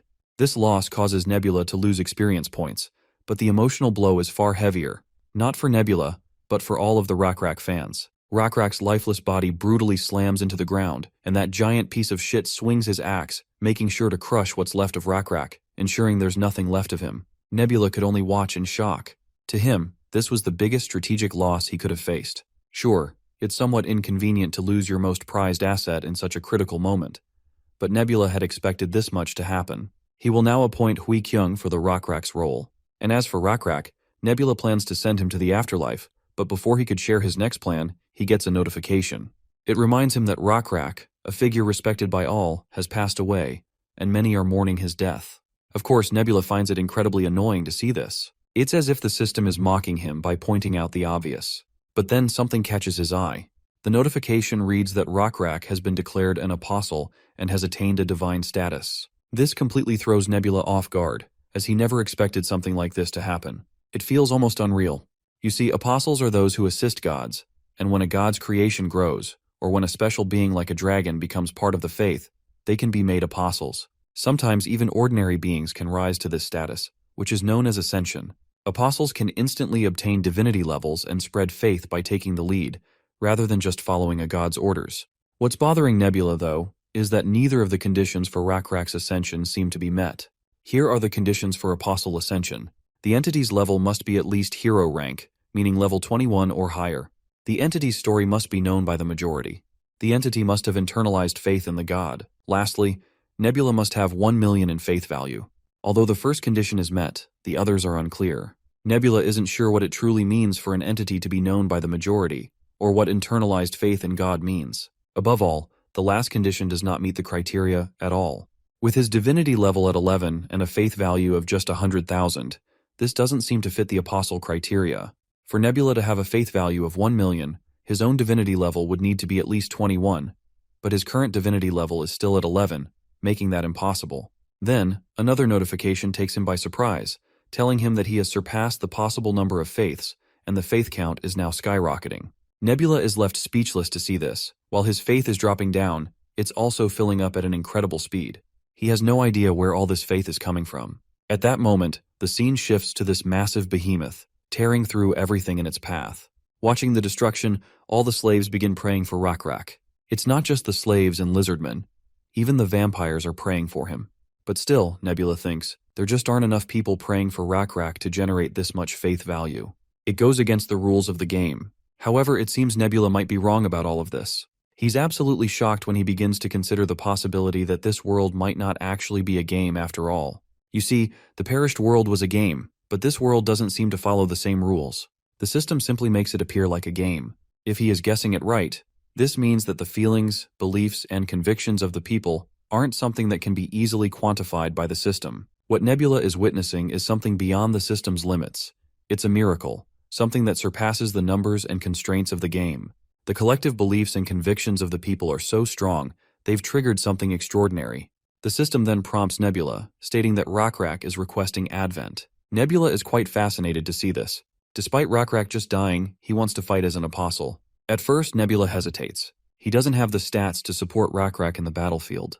But then he remembers something important. Rockrak's fame and the titles he earned while alive will be reflected in Rockrak's abilities once he becomes a being of the story. With that in mind, Nebula presses yes and wishes Rockra the best in his new journey. Meanwhile, on the ground, Commander Quazel is helping the other Lizardmen evacuate. Everyone feels numb after witnessing the death of their king. Though Commander Quazel would love nothing more than to drown in sorrow, there's no time for that. He knows he has to make the most of Rockrak's sacrifice. Thanks to their king, everyone can safely escape, but Quetzal isn't sure how Zale will react when he learns their king is dead. Up until now, many within the continent have fought for their own greed, trying to claim precious things for themselves. But Quetzal feels like Lord Rockrak's actions will change something. He's certain that Rockrak's death will have a profound effect, though he's unsure if they can ever completely defeat that evil god. Just as Quetzal contemplates this, something incredible happens. Everyone suddenly hears a crackling thunder, and a bolt of lightning descends from the sky like a meteor. The sheer brilliance of the light causes everyone to freeze. The light is so blinding that even the massive monster is temporarily blinded. In a panic, the creature swings its colossal hammer toward the source of the light. But as soon as the hammer gets close, the monster's weapon is tossed aside like it was nothing more than a stuffed toy. Then, the monster senses a familiar presence, and it quickly starts losing its mind. This isn't just any ordinary being, it's Rockrak, who's just ascended, and you can tell that he's no longer the same. He looks like an absolute powerhouse, an absolute beast of a lizard, and it's clear he's now on a whole new level. All the lizardmen burst into joyous celebration upon seeing their king on the battlefield. Meanwhile, the vampires look absolutely boggled that Rockrak is still alive, or rather, returned in a new divine form. The colossal monster, however, is furious. The thought of a mere mortal challenging him is beyond insulting. Out of frustration, he hefts his massive hammer and prepares to bring it crashing down once more. But Rockrak isn't here to take any of that. He takes his stance and starts channeling his thunder power. Just as the hammer begins to descend, Rockrak launches himself like a bolt of lightning and strikes the monster directly on its right shoulder, leaving it groaning in pain and momentarily staggered.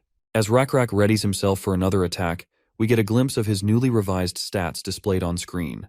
He's now a level 6 warrior and a king, but his ascension as an apostle has brought him to an impressive level 13. Alongside these, there's an array of other stats, showcasing his incredible transformation. One thing is clear though, being an apostle is no joke. Rockrak isn't just back, he's stronger than ever, and he's here to turn the tide. Nebula also observes Rockrak's new stat upgrades with fascination. He notices that the levels Rockrak had as a high priest have been seamlessly transferred to his new role as an apostle. Since apostles possess divinity, these levels now include something called the D state, which represents divinity. However, Nebula knows that this alone isn't enough to take on the level 16 manifestation of Jielwubi. That giant manifestation boasts a 16D divinity level, 3 ranks higher than Rockrak's. But Nebula realizes something important. The true power of an apostle doesn't lie in raw levels alone. It's all about their skills, fame, and titles, which are reflected in the form of unique abilities. Rockrak's first display of power, blocking the hammer, was thanks to a skill called Hand Hunter. This skill made it possible for him to deflect the weapon despite the overwhelming difference in raw power. Since Rockrak is no longer a one-trick pony, we are about to witness another skill, known as weapon creation. Rockrak activates weapon creation and conjures a giant bow, challenging the monstrous manifestation, which is now also wielding a bow to take down the flying hero. The monster unleashes a massive arrow, but Rockrak is ready. He channels all his electricity into his own arrow, charging it with the power of thunder. This ability, known as Lizardmen of Thunder, is one of Rockrak's most potent skills. It consumes faith to fuel thunder-based attacks, turning Rockrak into a storm-bringing force of destruction. Once that giant thunderstrike is unleashed, it devours the incoming arrow and heads straight for the giant bastard, who gets the biggest shock of his life. But still, as massive as that thunder attack might be, this behemoth isn't ready to give up. The thought of losing to this apostle, who has just obtained divinity, doesn't sit well with him. So, the big guy throws his massive weapon at our lizard hero once again, but Rockrak quickly surfs over the spear. And after soaring higher into the sky, he prepares his own divine spear, ready to throw it down. The people of the Lizardmen tribe cheer, offering all their support and best wishes. Because of their positive attitude toward their king, the system announces a 4-point divinity increase in camaraderie, and another 4-point increase due to the relationship with the citizens of Hukrin. There's also an additional 4-point divinity boost in camaraderie due to the slaves Rockrak has helped, who now know his name and follow him. Currently, Rockrak is earning an apostle's faith based on his camaraderie and charisma. And once you add this another skill, the first chosen one, it increases his stats proportionally to the faith resources he has just obtained. To put it simply, the more people pray for Rockrak, the stronger he gets. With all the power Rockrak has managed to gather, he comes crashing down toward the monster, channeling all his electric energy. Quetzal feels absolutely proud and confident seeing his king back in action. He tells his king to exterminate the evil once and for all. From the people's perspective, they see a star so bright heading directly toward the monster. The light emanating from it is so intense that everyone has to cover their eyes. But one of the slave boys watches everything with his eyes wide open and sees how the giant monster's equally giant head is obliterated by the light. The light is almost like a beacon of hope, taking down the monster and leaving everyone in absolute awe. All of the lizardmen and slaves are having the time of their lives, seeing the monster finally put to an end. Quetzal runs towards his king, promptly falls to his knees, lowers his head, and waits for his king to respond. Rockra states that he has to leave now, but Quetzal isn't sure what the hell he's talking about. Rockra then points out that he definitely had died, and this is the way of the heavens. But Quetzal argues, asking at least to return to the palace and say his final goodbyes to his loved ones. Rockra humbly reminds him that the heavens are not something they should go against. Quetzal, of course, is in tears, devastated by the thought that his most beloved leader is going to leave him behind.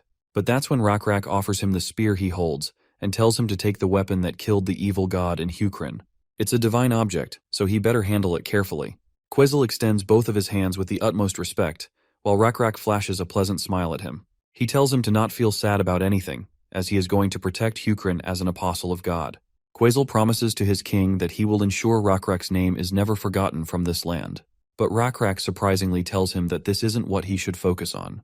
Quetzal has no idea what his king means, but Rockra is pretty sure that he will figure it out himself, and with that, he leaves the rest in Quetzal's capable hands. The commander cries, promising to carry out his duties to the best of his abilities. And just like that, his king disappears before him. After the defeat of the evil god, some of the vampires surrendered, while others scattered into smaller troops. High Priest Shaven, having lost her god, was killed by her subordinates and offered to Hukrin. Time passed, and 137 years went by just like that. In Hukrin's capital, Orizon, it was King Anpyong's 23rd year of governance. In one of the libraries of the palace, this old lady can be seen visibly displeased with the idea that they are skipping over the first prince and instead planning to accept the third prince as the crown prince. Her sharp tone makes it clear she strongly opposes the suggestion. Across from her, there is this white-scaled lizard who is seemingly unmoved by her objections. The white lizardman once again suggests skipping over the first prince and crowning the third prince instead.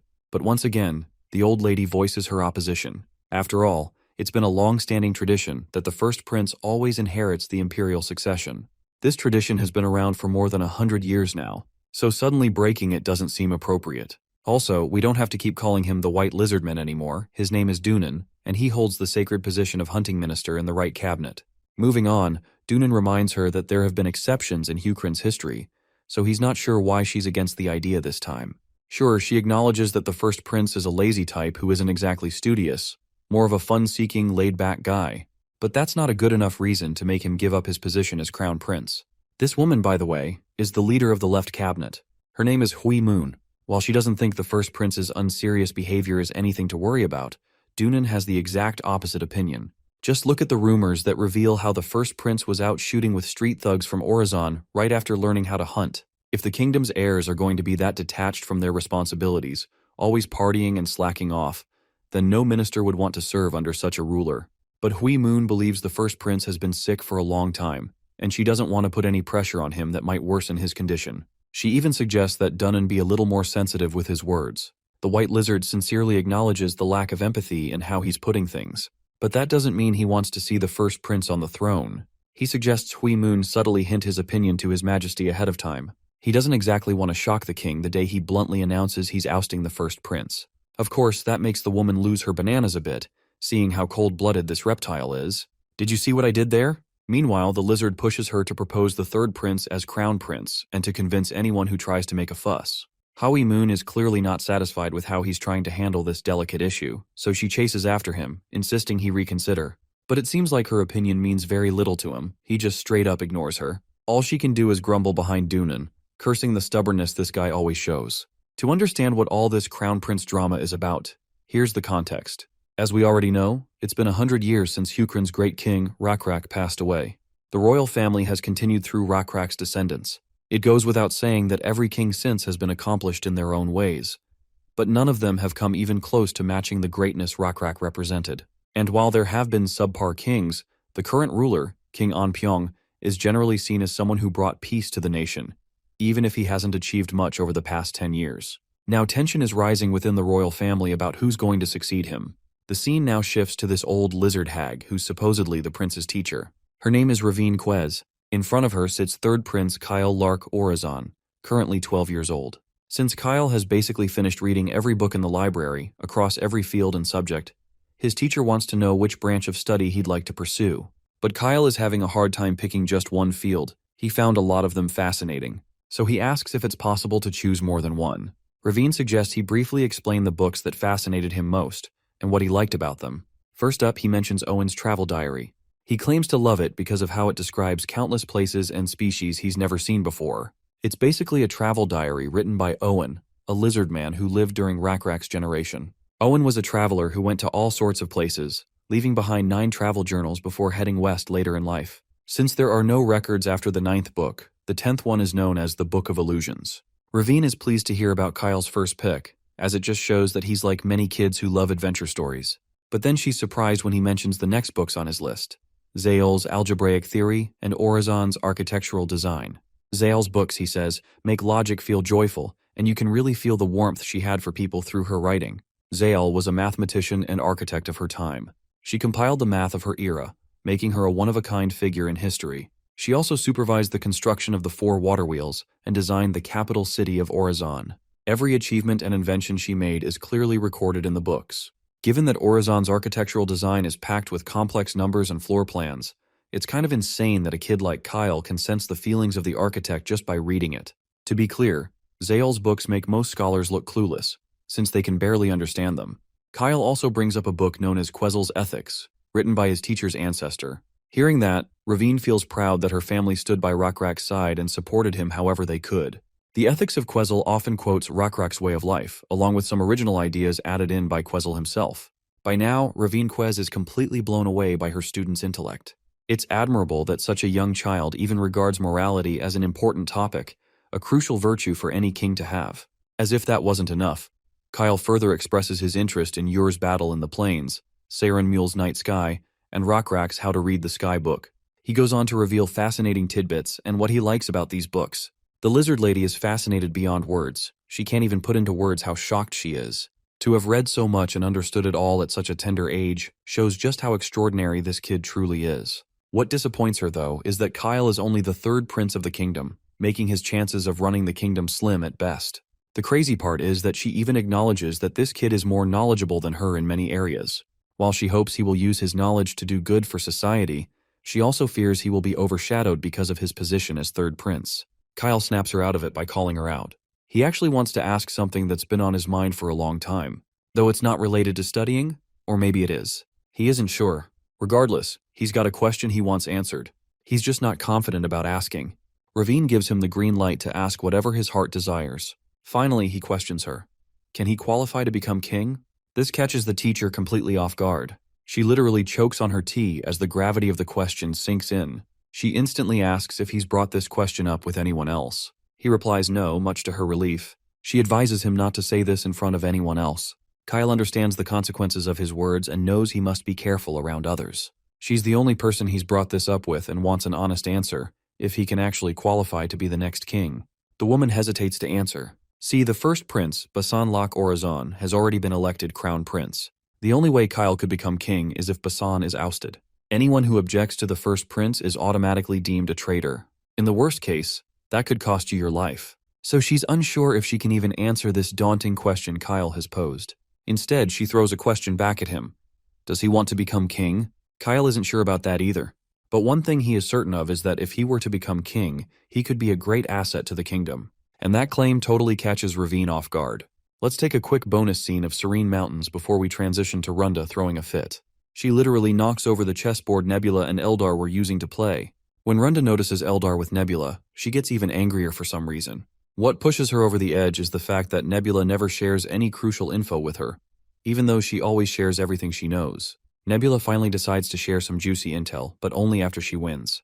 To find out what Nebula is holding back, the lady decides to play the board game, only to lose multiple rounds. By now, she feels like he's just toying with her, intentionally not giving up any information. After throwing yet another fit, she hangs up on him like she'll never contact him again. Meanwhile, Eldar is also curious about the information Nebula is holding. Since he isn't acting as a double agent for anyone, unlike Runda, he assures his fellow that the information won't be leaked.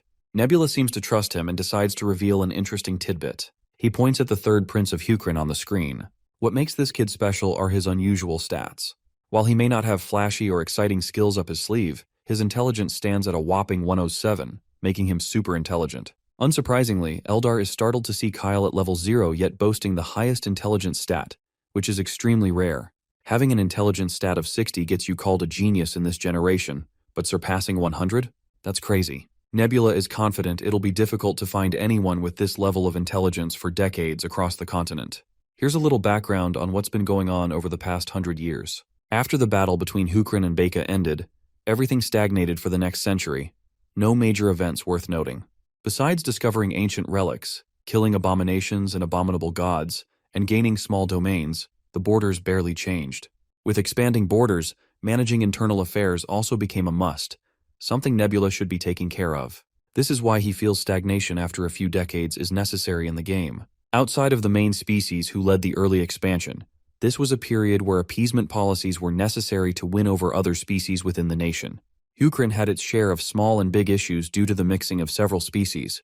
While these problems aren't recorded in history, there were 6 revolts. The hardest issue was coexistence with vampires. See, after the evil god's defeat at Nebula's end, Beka's slaves and vampires wanted to be naturalized as Hukrin citizens. Of course, symbiosis with vampires was difficult, especially since vampires survive by drinking blood. The 2nd and 3rd generation high-rank vampires couldn't survive on animal blood alone, so the vampires made a surprising choice.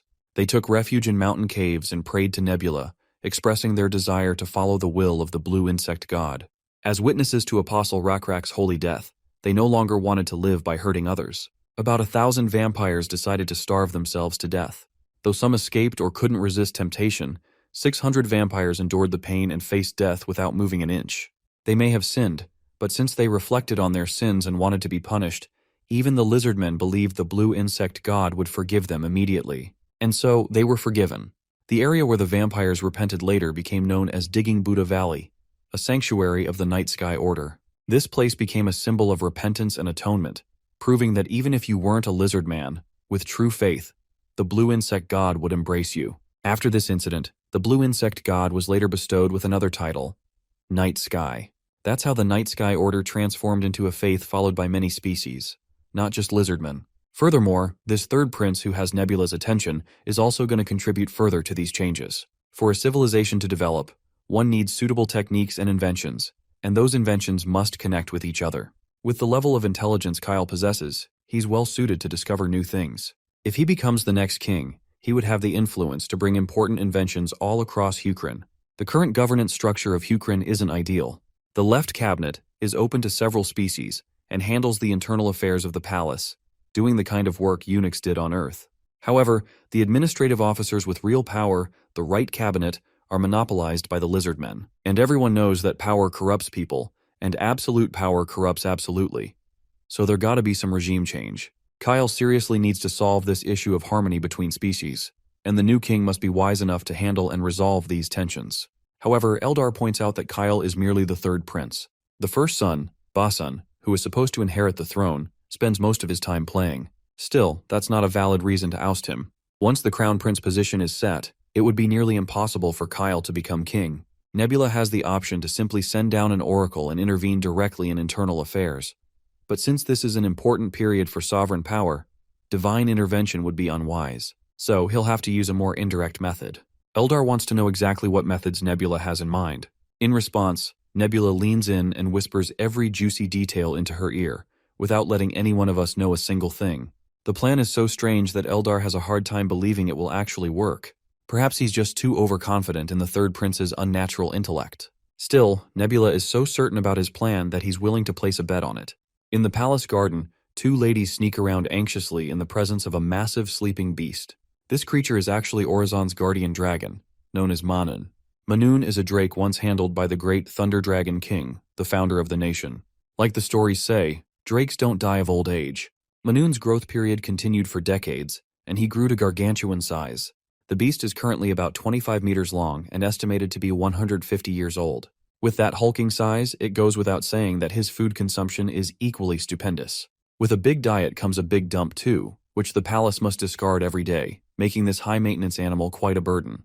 People are also afraid the giant creature might go wild and destroy everything inside the palace. Some have suggested relocating Manhwa to a less populated town. Others even suggested offering him as a sacrificial animal. But since Manon's existence represents the sovereignty that has continued since the Thunder Dragon King, they have no choice but to keep him, even if it's just a burden to resources. Luckily, Manon has been eating and sleeping peacefully. However, that's about to change. Suddenly, the beast noticed familiar celestial blue butterflies. This causes it to perk up in happiness. After all, these butterflies represent his long-dead friend Rockra coming to meet him. When your favorite comes down all the way from the heavens, leaving behind comfort just to meet you, it means you're the luckiest person alive. Apparently, Manon has recently been experiencing vague emotions and longing bubbling inside him, but the beast doesn't know what they were, or what to do about them. He often sees these blue butterflies that always remind him of his second owner, Rockra. As much as he wants to chase those blue butterflies, Manon knows he's prohibited from going beyond the boundary wall. In a similar incident before, when he tried to go past the wall, the guards pushed him back in. But still, this fellow desperately wants to cross that wall and hug his friend.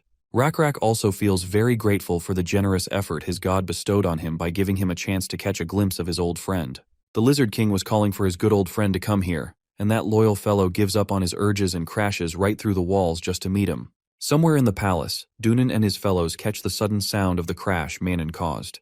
By the time the guards went to inspect the place of the commotion, they realized Manon had escaped to the ancestral mountains, and that definitely got Dunan to perk up.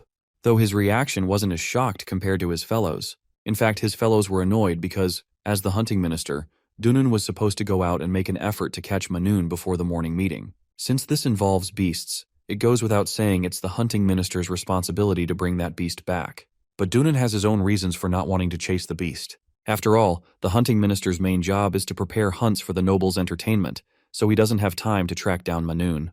But well, when duty calls, you don't have many options, or do you? A while later, after a little court meeting, Dunan can be seen storming out of the castle, totally exasperated. Even more annoying, the royal court didn't allow him to have a hunting expedition team, but were willing to lend him palace guards in this mission to capture Manon. The thing is, Manon could easily crush a bunch of royal guards to death with just a single body roll, so the only choice Dunan is banking on is to lure the beast with some food and trap him somehow. Even then, a lot of people will suffer. After all, civilian hunters usually travel those ancestral mountains too. If they get hurt by Manon, it's obvious public sentiment will turn against him. It's not every day a white guy like him gets chosen for a cabinet seat. But if this incident results in casualties, all the blame will fall on his shoulders. Damn, even these creepy crawling cold-blooded reptiles have racism among them. But thankfully, it's the white people here who have to fight it. Bro's sure his position as hunting minister is as good as gone. Back to the main task. The first thing he can do is gather clues about what triggered Manon to suddenly go rampant, even though he's been well-behaved lately. For a moment, he thinks someone must be behind this. And this weak-ass boundary wall they built was part of the conspiracy. Suddenly, a few cockatrices zip past him, and one of the birds is occupied by the Prince Basan, Hukrin's crown prince, Basan Lak Orazon. Finally, here's a formal introduction of the notorious first crown prince, known for his mischief and carefree lifestyle. Dunan is rather surprised to see the first prince barging down unceremoniously toward the mountains and asks where he's going. Well, as expected, he's making his way to find Manon. Being the first prince, he doesn't feel the need to ask the hunting minister for permission. Under normal circumstances, of course, Basan wouldn't require anyone's permission. But it has already been decided that the hunting minister will be in charge of Manon's escape case, and this was settled a while ago in the imperial meeting. Seems like Prince Basan is indifferent to the imperial meeting's judgment. Since he believes this is for the better, no one can stop him. It's not an everyday occurrence when this creature goes out for a walk, so he wanted to see Manon on the move and came with his friends. But now he feels greedy as he desires to capture the creature himself. Of course, this causes an exaggerated concern from Dunan. After all, the first prince's drunken bozo friends are no good. In fact, they're still drunk down to their very last brain cell, so Dunan pretty much guesses these dudes won't listen to him under any circumstance. While the first prince may be good at hunting, he won't stand a chance against Manon, given the beast's size. Which I guess is a good thing. The cockatoo the first prince is riding won't be able to keep pace with Manon, and the beast will escape before Basan can reach him. So the hunting minister suggests Basan inform the closest forest ranger as soon as he spots Manon in the wild. But the first prince makes it clear the beast is his to capture, so no reporting back. Then again, he does understand the hunting minister's obligations and reluctantly agrees to report any sightings of the creature. With that, he's off on his hunt along with his drunken buddies. The wise white lizardmen can do nothing but fume in exasperation, but that fuming anger soon fades when he spots Prince Kyle in the distance, examining the breakout. They lock eyes at that moment before Kyle explains why he's here. He's actually here to find clues behind Mainun's disappearance. He also noticed Basan is already on the prowl. He acknowledges that the first prince is good at hunting, but capturing a beast as massive as Manun requires more than just hunting skills. Regardless, Dunnan is more interested in what bits Kyle has managed to gather regarding the case. The first thing Kyle notices is how strange the wooden bar is. Anyone can tell from its appearance that it's difficult to break cleanly. If force had been applied, it would have shattered into pieces. Given this, it likely means insects have eaten away at it, though it doesn't make sense. After all, these wooden boards are attached to stone columns. The insects likely crawled through the stone columns and reached the wooden part. But how come the insects only ate the specific part in the middle? If the insects had eaten all the wooden parts equally, the entire structure would have collapsed when Manhwa tried to escape. But only the middle part was weakened by the insects, convenient enough for Manhwa to break through and make a run for it. It's like a coincidental natural occurrence. Even if they coat the specific parts of the wooden fence with honey, it would take several days for the insects to eat through it. This is when the first prince connects the dots and points out the old name of the night sky god, which was used 100 years ago. It was called the blue insect god. If you go further back into history, there are records that the night sky god was even called the nameless beetle god. When the Hukran tribe was starving and wandering the wild, the insects guided them and kept them fed. Basically, what Kyle is implying is that the blue insect god, aka the night sky, caused this to happen, though Dunnan finds it unconvincing.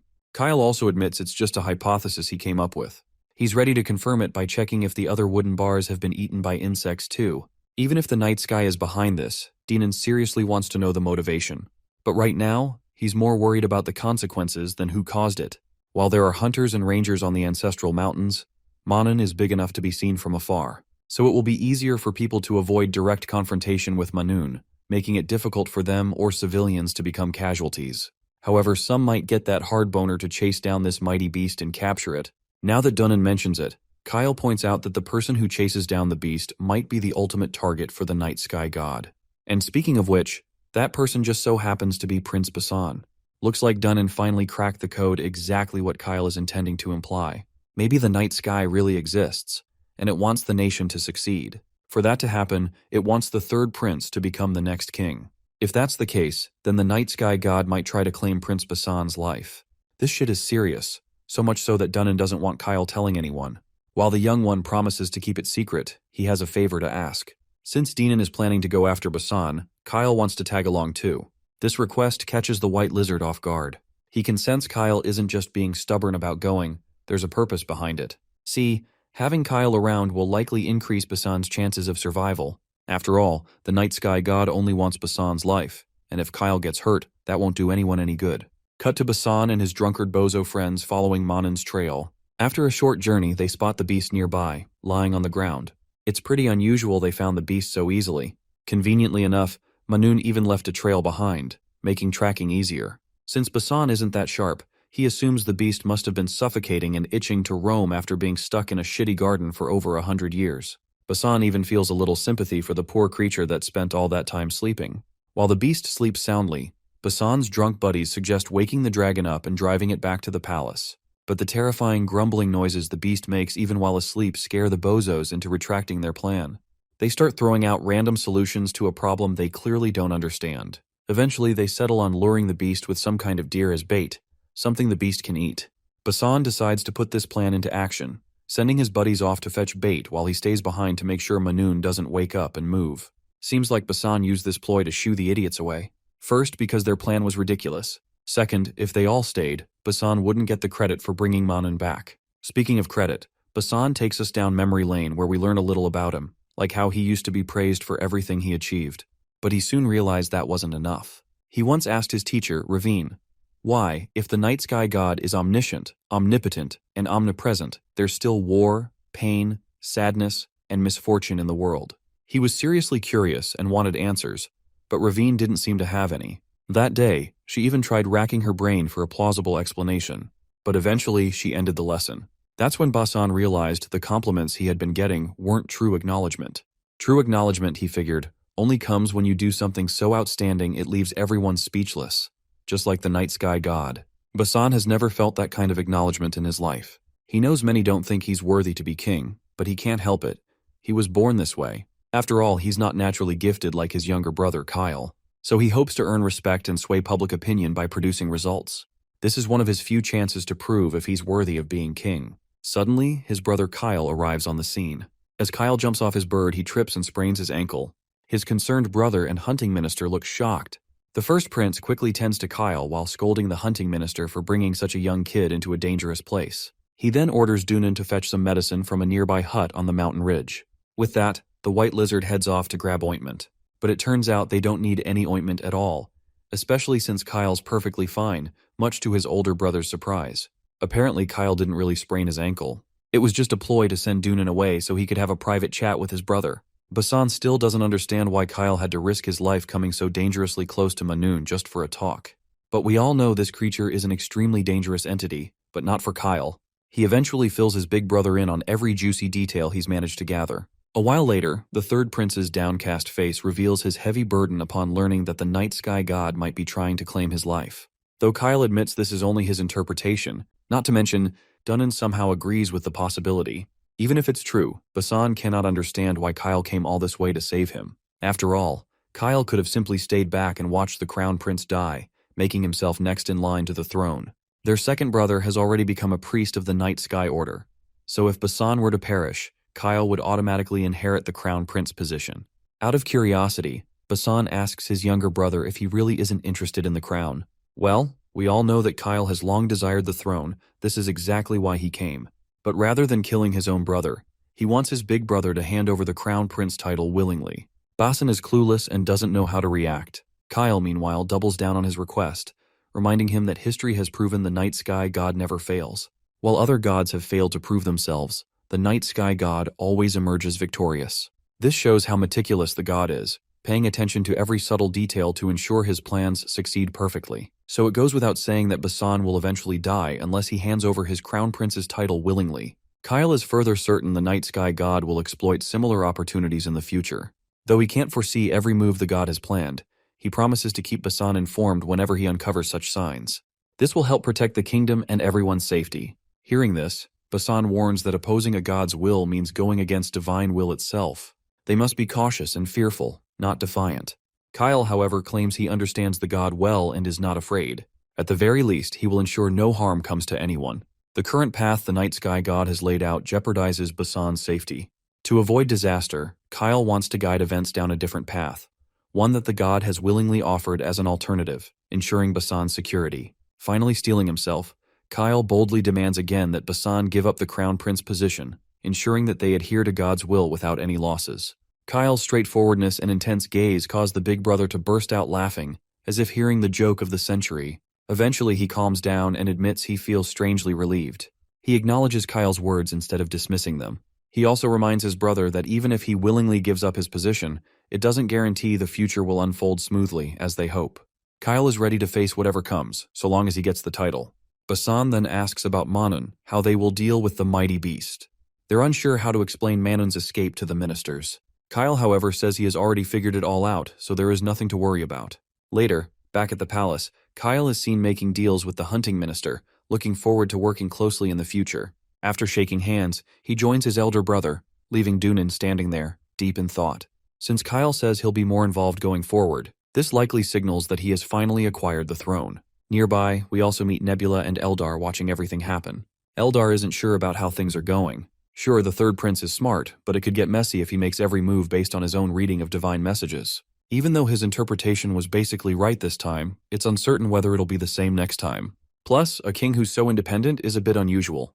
As for Nebula, he's not worried at all. Back when he used to play this game in the real world, he'd always faced this kind of problem where NPCs just didn't seem to act. He was still a good player, of course, and always found a way around it. But now the people he's dealing with aren't just random NPCs anymore. They're real people with desires driving them toward a goal. They might even have different ideas, but as long as they help Nebula get what he wants, it's all doable. Eldar has a different opinion on this. He believes that this very awareness can make it harder to guess what the characters will do, and their unexpected actions might ruin the whole plan. But Nebula thinks this works in his favor too. Just take a look at Rockrak's sacrifice as an example. He went against Nebula's wishes and fought on his own, which actually turned out to be a perfect outcome. Similarly, this situation with Kyle also went smoothly, simply because he chose to make his own decision instead of following God's hints. Even if things go bad one day, Nebula will simply be extra careful, treading lightly. It's just good that he was able to save Basan, who can be a big help while the third prince still becomes the next king. The scene then shifts to the royal court, where it's clear the important people are present, discussing Manun's escape. Administration Minister Solution is pretty frustrated that the Minister of Hunting hasn't caught Manon yet. He worries that it might hurt the public if the capture takes too long. Dunnan assures his senior that Manun's location has already been found, and luckily the beast is currently asleep, so there's nothing to worry about. The senior takes the good news well and calms down. Still, he can't help but point out how worried His Majesty has been about this, so much so that he couldn't even attend the meeting. The senior further wants him to speed up the capture now that they know exactly where he is. Well, Dinan wanted to do the same, but several things stopped him. Earlier today, when he went to the garden to chase Manun, he noticed that the wooden bars had been eaten by insects a long time ago. While you could argue that the insects eating the wood is just a coincidence, and Manun can definitely break through wooden bars himself, the third prince pointed out something interesting. He believed that the night sky god caused the insects to bite the wood to let the beast escape. The fact that only a certain part of the wood was weakened by the insects only proves the night sky god's involvement more. In the afternoon, Dinan went back to Manun's home with a few high priests, and after checking the area, they also came to the same conclusion. The man in question comes himself, the night sky order's priest, second prince, Sean Lac Orazon. He's here to personally confirm that this is indeed a miracle caused by the night sky. With the confirmation coming straight from the high priest, Dunan couldn't possibly go against his will and bring Manun back. Everyone started discussing the matter disquietly. Eventually, they had no choice but to accept the truth, since the priest himself confirmed it. With that settled, Dunan fears that they can't leave Manun outside like this, nor can they just leave him and wait for him to cause a serious accident one day. This is exactly why he'd like them to expand the hunting expedition team. Everyone in the court is surprised by this unusual request. Even the senior can't hide his annoyance as he asks how many people are actually needed. First, Denon wants a cow and a wagon to make sure they can move enough food for Manun.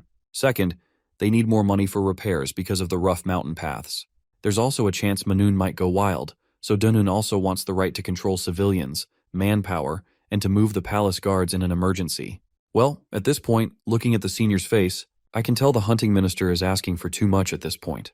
But then again, if all these things aren't given, they'll have no choice but to go against the night sky's miracle and bring Manun back.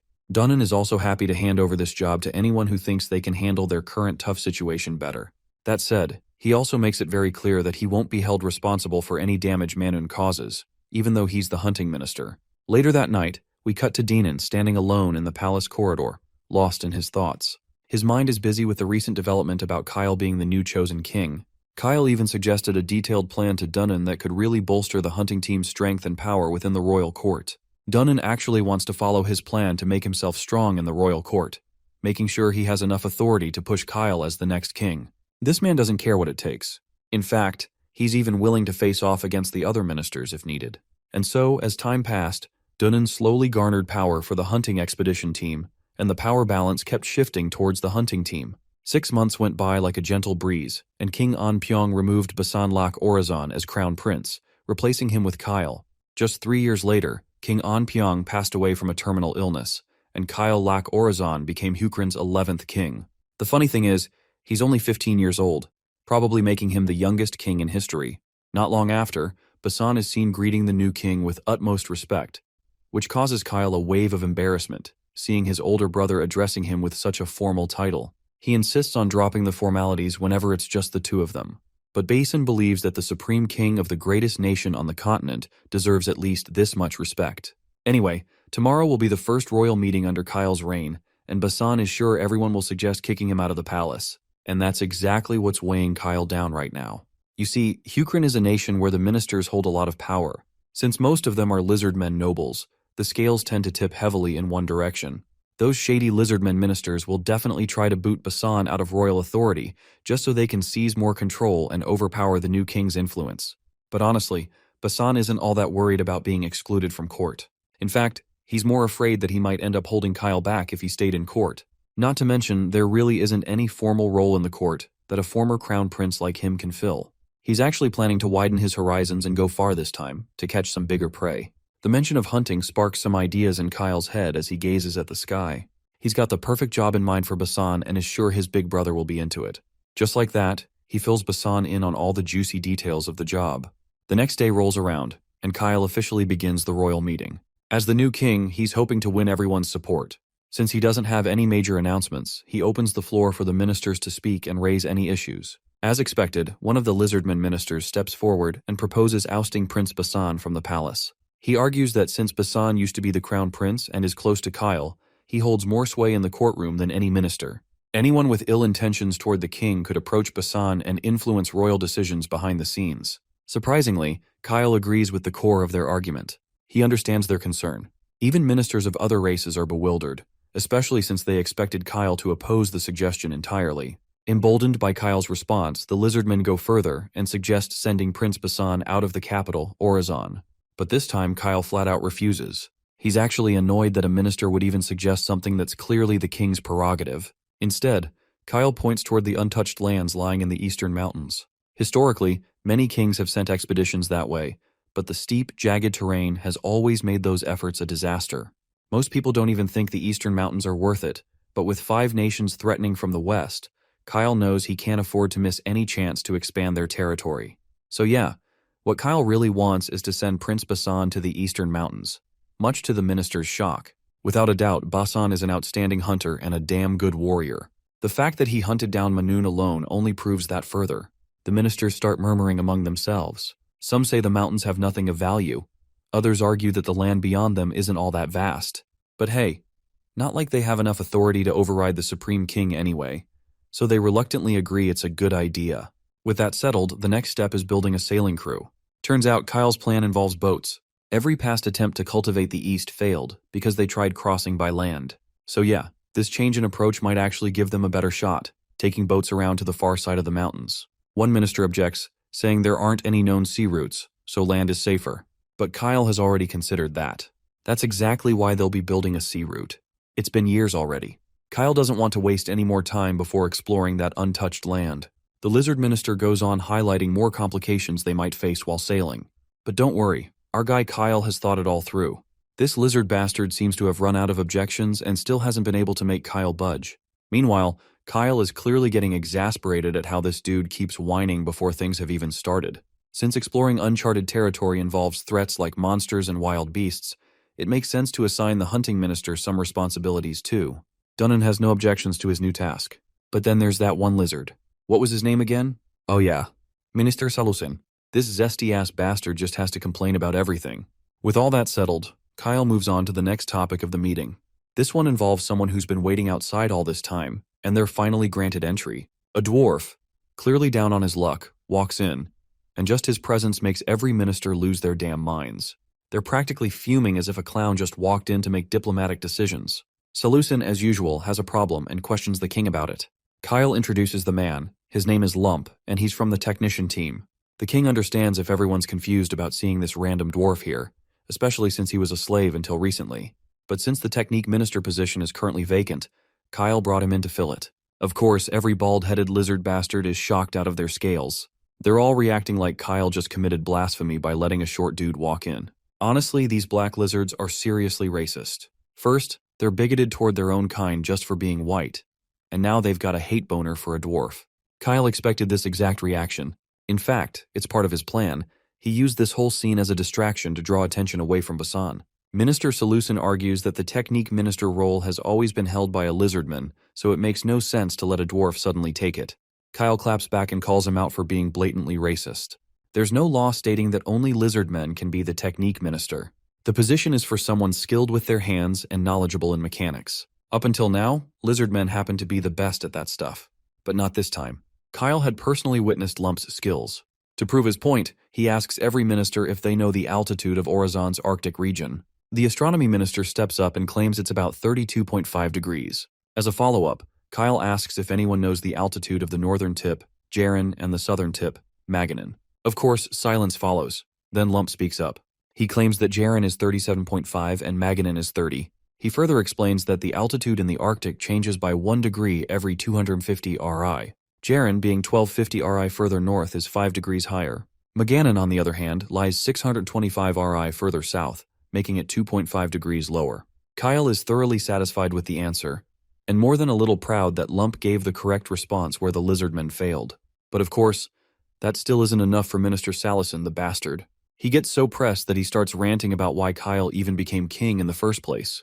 According to him, It's because Kyle possesses the blood of the great Thunder Dragon King, and all the ministers here are descendants of the warriors who once fought alongside the Dragon King.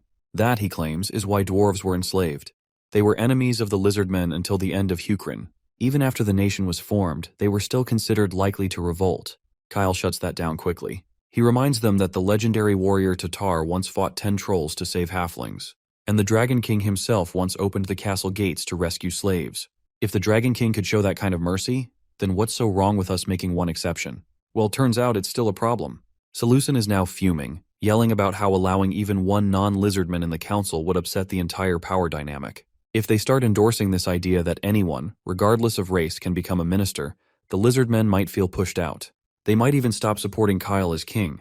He kind of has a point, to be fair. The whole system was built on the foundation laid by Lizardmen ancestors. So having someone from another race rise up the ranks is bound to shake things up. The ministers plead with Kyle to reconsider before finalizing his decision. Kyle decides to take a moment to think it over before making it official. But right now, he really wants to appoint Lump as the technique official, and expects the council to back him. Seeing Lump's undeniable talent, Solution begrudgingly agrees to make one exception. With that, Lump is officially designated as the technique official. Now comes the third topic, the upcoming solar eclipse. But before diving deep into it, let's talk about why it matters. The solar eclipse, when the sun disappears or gets covered, has long been considered a divine sign or revelation from the gods. Because of that, predicting it accurately has always been crucial for national safety and ceremony. The date of the eclipse is calculated by 3 sources: the high priest who reads the order of the night sky, the king, who makes his own estimate, and the astronomy ministry, who uses ancient calculation methods. This time, something weird happens. Minister Solution is stunned when he realizes that the 3 sets of predictions don't match up. The astronomy minister says he's double-checked his numbers using traditional methods, and he's confident. But Kyle's prediction is 4 hours ahead of what the calendar priests and astronomy ministry predicted. Solution demands a recheck. He hasn't forgotten how the dwarf made them look bad in front of everyone last time. Another blunder like that, and Kyle might grow even more favorable toward non-lizard races.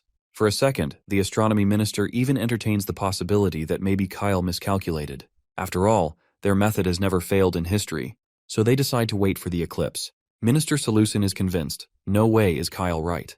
There's no chance that all the scholars could be wrong. If Kyle is wrong, Solution plans to use that moment to slam his decisions and publicly embarrass him. But when the predicted time by the scholars arrives, nothing happens. The solar eclipse does not occur. Lizardmen all around are sweating bullets in shock. Kyle then calmly explains that the priests and astronomy ministry were using outdated methods. It was Lump, the same dwarf they looked down on, who discovered the discrepancy and warned Kyle.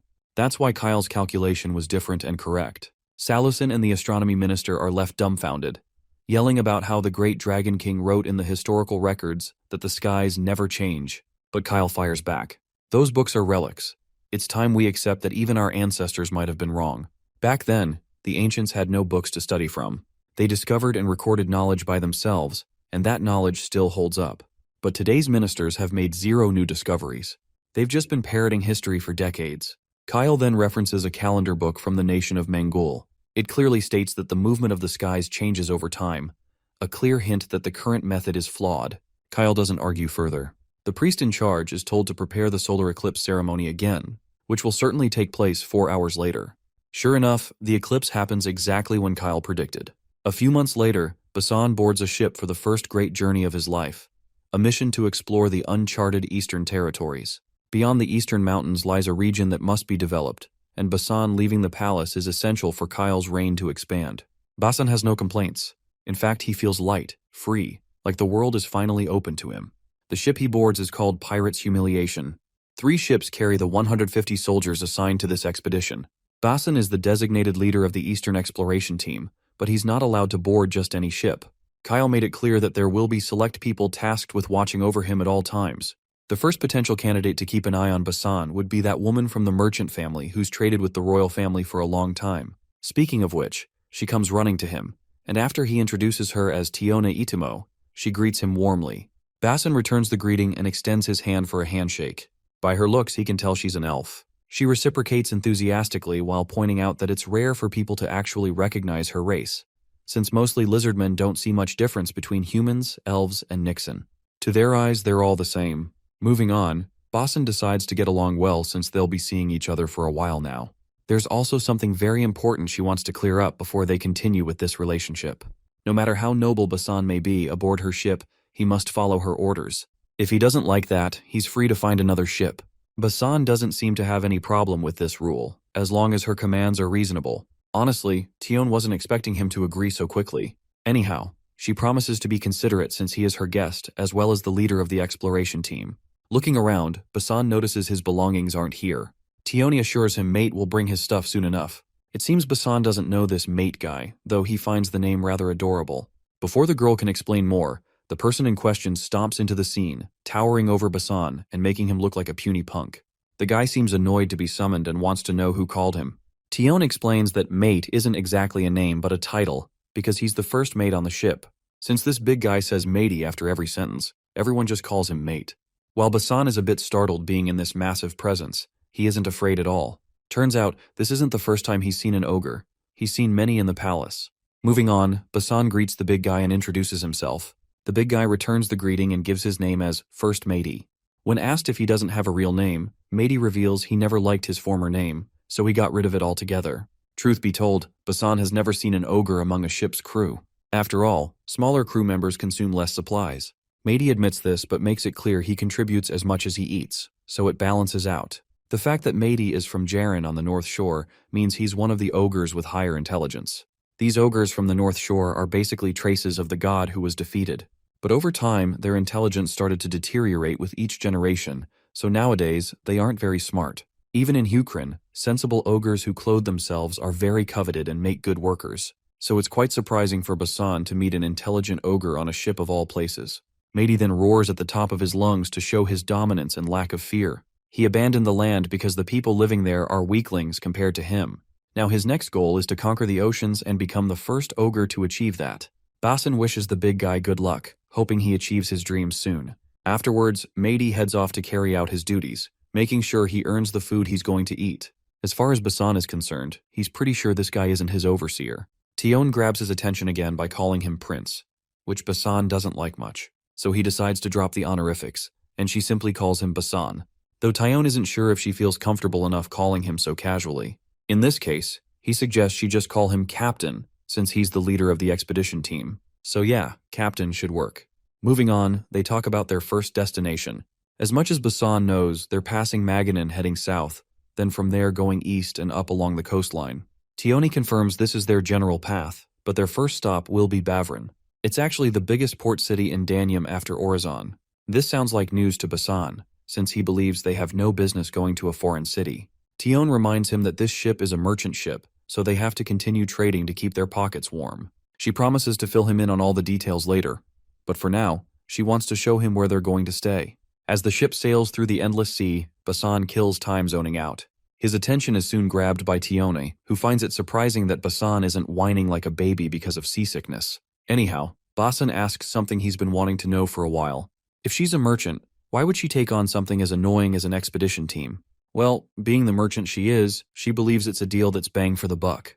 When the Hukrin royal family gives work, they pay well. She even received a glass-crafted item as a deposit this time. It looks like Basan doesn't realize the value of such items. As far as he remembers, he broke a few glass items in childhood. I guess that's not surprising. Someone as high status as him wouldn't understand their value. She reminds him that in Hukrin, because the craftsmanship on the glass piece is so delicate, they sell for a lot abroad. They'll be selling these in Bavrin, and in return, she intends to buy some exclusive goods from Bavrin. There are also some items the palace requested her to buy. Basan, naturally curious, asks about the list of items the palace requested.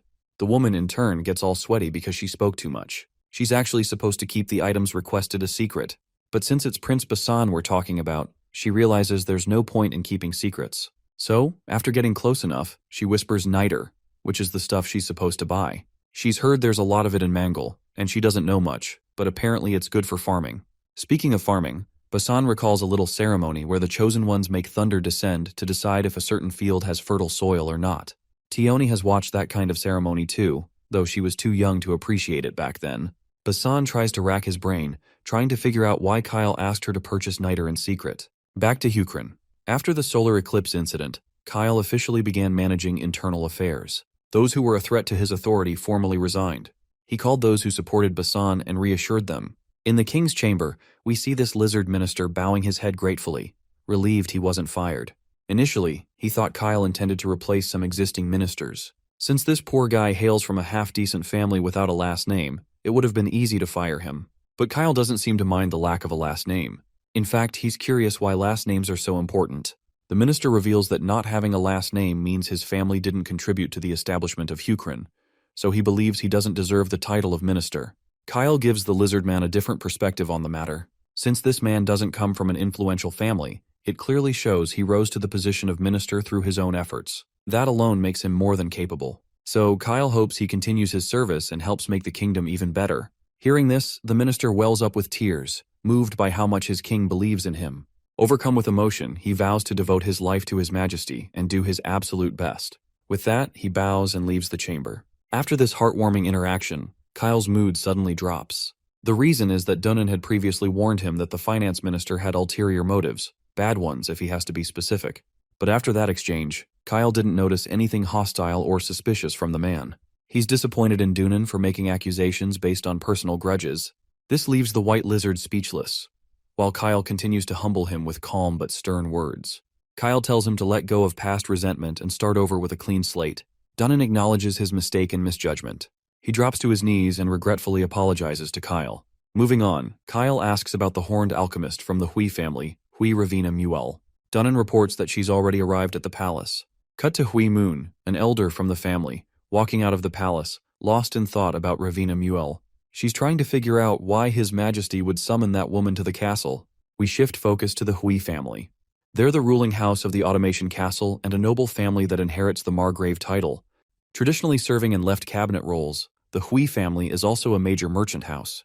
They're considered the most powerful among non-Lizardmen families, but with their fame comes a deep, dark curse, known as the Cursed Horns. There's a legend about an old lord of the Automation Castle who had antlers. Now it's dismissed as folklore, but those within the family know it's not just a story. Every now and then, a child is born into the Hui family with horns. These children, without exception, grow up differently. They speak to the air or develop strange, unexplainable talents. Eventually, they all descend into madness. So, their horns are cut off early, in the hopes they can live normal lives. One legend says Hui Kyung became a great merchant thanks to the horn's power, but even her end was tragic. Her lover was a lizardman named Saren Mule, so rumors started that the horned children were of mixed blood. Because of this, children with horns had the name Mule attached to them. Although no one knows how such cross-species children are possible, the rumor stuck. But the story doesn't end there. Continuing the horned legacy is Hui Ravina Mule. Like most of her family, Ravina was born and raised in the Automation Castle. Treated as a cursed one due to her horns, she ran away at the age of 9. She hitched a ride on a luggage cart bound for the continent. By the time the family's mercenaries caught up, she had already entered the Alchemy Tower in Seokmyeon. The Alchemy Tower, a haven for those who study forbidden knowledge. It's also where many cursed individuals, like Ravina, end up. So in a way, it made sense for her to go there. Back in the present, as Moon stares at Ravina's horns, the girl calls her out. She's used to people staring. It doesn't bother her anymore. Moon tries to explain she wasn't staring because of judgment. It's just morbid curiosity. Moving on, we learn Ravina has been summoned because His Majesty needs an alchemist. A bit about alchemists. They deny the existence of gods and place their faith in knowledge alone. That's exactly why Moon is so tense. If Kyle is calling for an alchemist's help, it might mean his faith in the gods is wavering. And Kyle's rise to power was backed by the night sky god. She eventually asks Ravina why she even left the Alchemy Tower if she'd abandoned her family. Ravina reminds her that His Majesty summoned her, and Kyle is not someone you want to cross. Which, let's be honest, is true. But what really shocks Moon is, how the hell does this girl, living in faraway Seokmyeon, even know what Kyle is like? Even if she heard a bit of gossip, it's not like Kyle would travel all the way to the Alchemy Tower just to drag her out. Ravina responds plainly, he probably would have come if she refused. So to avoid that whole drama, she answered his call without a fuss. Moon isn't making it easy on the poor girl. But Ravina calmly reminds her that she's here because of her expertise in forbidden studies, knowledge very few people possess. Not even Moon. Moon insists it's better to be ignorant of such dangerous knowledge. But Ravina points out that King Kyle clearly doesn't agree. She pulls out a fat stack of letters she received last year. Each was filled with questions about ancient knowledge. The questions were extremely advanced, and the letters came from constantly changing addresses, so the tower assumed they were from rogue alchemists. But recently, they discovered the truth. All those letters were sent from Orizon, and in all of Hukrin, There's only one person who could send letters like that while tricking the correspondence system. Moon loses it, realizing Ravina is suggesting Kyle wrote them. But the Horn Lady doesn't flinch from the truth. His Majesty Kyle is an exceptional alchemist, and that's a fact, no matter how upsetting it might be. No one in Hukrin compares to him. Moon, on the brink of explosion, feels like Ravina's mocking Kyle, making him look like an atheist. Their argument is interrupted when the man himself enters the room. He silences Moon on the spot. The woman, meanwhile, wants Kyle to confirm whether what Ravina said is true. Kyle responds subtly, saying that just reading a few alchemy books doesn't mean his faith has wavered. Before she can press further, he orders them both to sit down. Moon reflects on the situation. Technically, being an atheist is illegal, and in other nations, you could even be beaten to death for it. But even if Kyle were a non-believer, no one could punish him. Still, it's obvious his political position would take a serious hit. Back to the main topic, Kyle apologizes to Moon for keeping this a secret from her. She can be too serious and inflexible sometimes, so he thought she would worry needlessly, which is why he didn't tell her. Though she has simmered down, she's still against the idea of him studying alchemy, which basically goes against the traditions of their ancestors. Alchemy's main fields of study are making gold and immortality pills, some of the most morbid and discouraged stuff anyone could do. But Kyle believes a person should always diversify their skills, even if it means going balls deep into some forbidden knowledge to learn. After all, it depends on the individual how they plan to use that knowledge. Moon reminds him about the law prohibiting the study of alchemy. She's not sure if the knowledge he's pursuing is worth breaking laws and traditions. To Kyle, this knowledge holds a lot of value. He gives Ravina the chance to explain everything. Apparently, there was an alchemist who lived alone deep in the northern mountains. The tower communicated with him and shared knowledge. However, one day, news from that alchemist suddenly stopped, so the tower sent someone to investigate. The tower's errand boy broke down the door of the alchemist's locked house and went inside. Sadly, the alchemist was already pushing up daisies. That death was caused by forbidden knowledge. Moon expected this much, since using forbidden knowledge is like selling one's soul to some ancient evil. But Ravina reveals the alchemist's death was a pure accident. Before he died, he thoroughly recorded what experiments and ingredients he used, which helped narrow down the cause. He had been trying to make gold, and when his experiment overheated, there was a massive explosion. That failure actually resulted in another discovery, one greater than any research the alchemist had done so far. Although the experiment was done on a minimal scale, the powder created caused an incredible explosion when ignited. He'd stored it in a lead box for safety, but the box didn't hold, it was ripped apart, and shards pierced his throat. If you think about it, what the alchemist made was basically a weapon.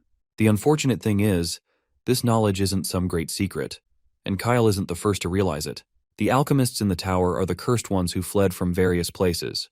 Like Ravina, some are still under the influence of their nations, and those nations want them to bring the tower's knowledge back. Other nations want to prevent the spread of alchemy. In fact, Ravina has been ambushed more than 10 times on her way here. In Seokmyeon, where the alchemy tower is, she's sure their army has already conquered it completely. On paper, it seems like the current age is peaceful, but if you look closer, it's not. The prices of certain ingredients have soared, and each nation has secret facilities conducting experiments to produce a weapon called gunpowder. Kyle emphasizes the significance of such a weapon. It can destroy enemies with little to no effort. It can literally sink boats and destroy castle walls. Even a common soldier wielding it can turn the tide of war. If they succeed, there's no way they'd lose. The woman thinks for a moment, then responds. While still against the idea, she's willing to follow whatever Kyle intends, since his judgment seems to be heading in the right direction. If he needs help, she's more than willing to lend a hand. Kyle does indeed require help. The case has been financed through the hunting expedition team, but that's not enough. He also wants to use the king's personal funds. Being the finance manager, she controls those funds, but since they're his funds, she can make an exception and let him use them, especially since he asked nicely. Though she wants to know how and what he's planning to use the money for. A system notification flashes in front of Nebula. Black gunpowders. It lists all the ingredients required to make this black gunpowder. Seems like everything is going just as Nebula intended. You see, the process of alchemy and advancing skills in elixir making is tricky. The stronger the faith in society, the more scientific methods are looked down upon. The alchemy tower in Seokmyeon is the farthest known nation from Hukrin, so if you're unlucky, you might not be able to obtain this knowledge. Hui Ravina Mule, who possesses the demonic property of probability, may have a high survival rate, but there's no certainty she can properly learn the techniques. But Nebula was lucky this time. Eldar sneaks up on him to highlight an interesting tidbit. While they're talking about alchemy and gunpowder, they're not talking about another source of power. By that power, she means magic. Alchemy and elixir making are types of science. Alchemists are scientists, and their experiments are scientific. But there's a secret that alchemists work even harder to hide, and that's demonic property. About demonic property.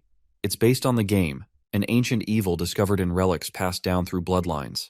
Demonic properties like thunder, flames, probability, or gravity relate to powers of different attributes. The power transferred through demonic spirits is basically superpowers.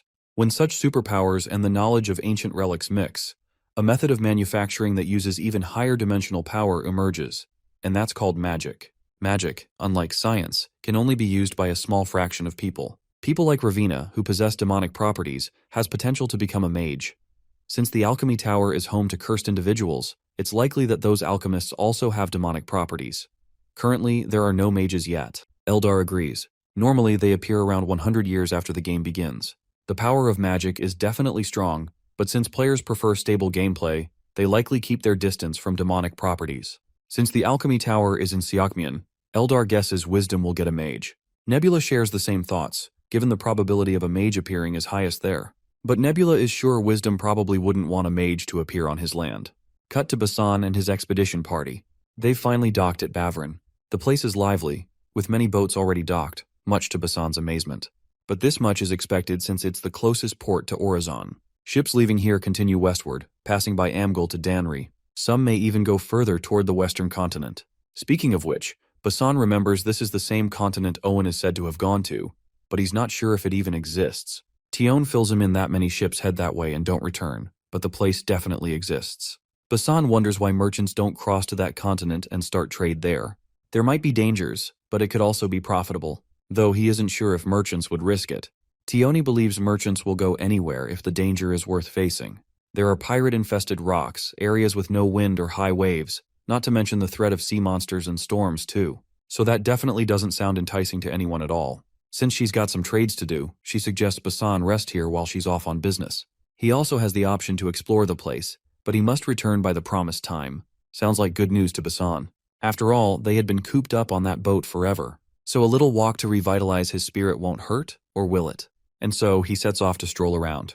He sees different people doing various things and meets some peddlers trying to sell their goods. While doing this, he's also keeping an eye out for any surveillors. At one point, he finds a peddler selling goods from Hukrin. The merchant happily highlights how they receive a lot of items from there. Noticing Basan just arrived on the ship that docked at the port, the peddler warns that if they plan to return to Hukrin after trading, they should pray to their god they don't meet any pirates. There's a group controlling the Bavrin area, usually targeting ships ready to leave. They're known as the Deep Night Pirates. Later, Basan asks Tion about this group, but she doesn't seem to have any clue. If anything, there might be new pirates who suddenly appeared, hyped up by port merchants for no reason. As she checks the list of items she intends to bring back, she realizes some won't be available until tomorrow. Contrary to what Basan thought, she decides to leave instead of staying. The rest of the warships will bring the rest of the supplies. If the warships stayed behind, Basan fears they wouldn't have their protection. But she reminds him there's a lot of cargo to unload and provisions to load at Sasin. Time spent on the boat is all money, especially for water, food, and crew salaries. At this point, Basan is praying they just don't run into pirates, which causes Tion to burst into hearty laughter seeing him so fearful. She assures him they've never once met pirates during their voyages. Or so it was until now.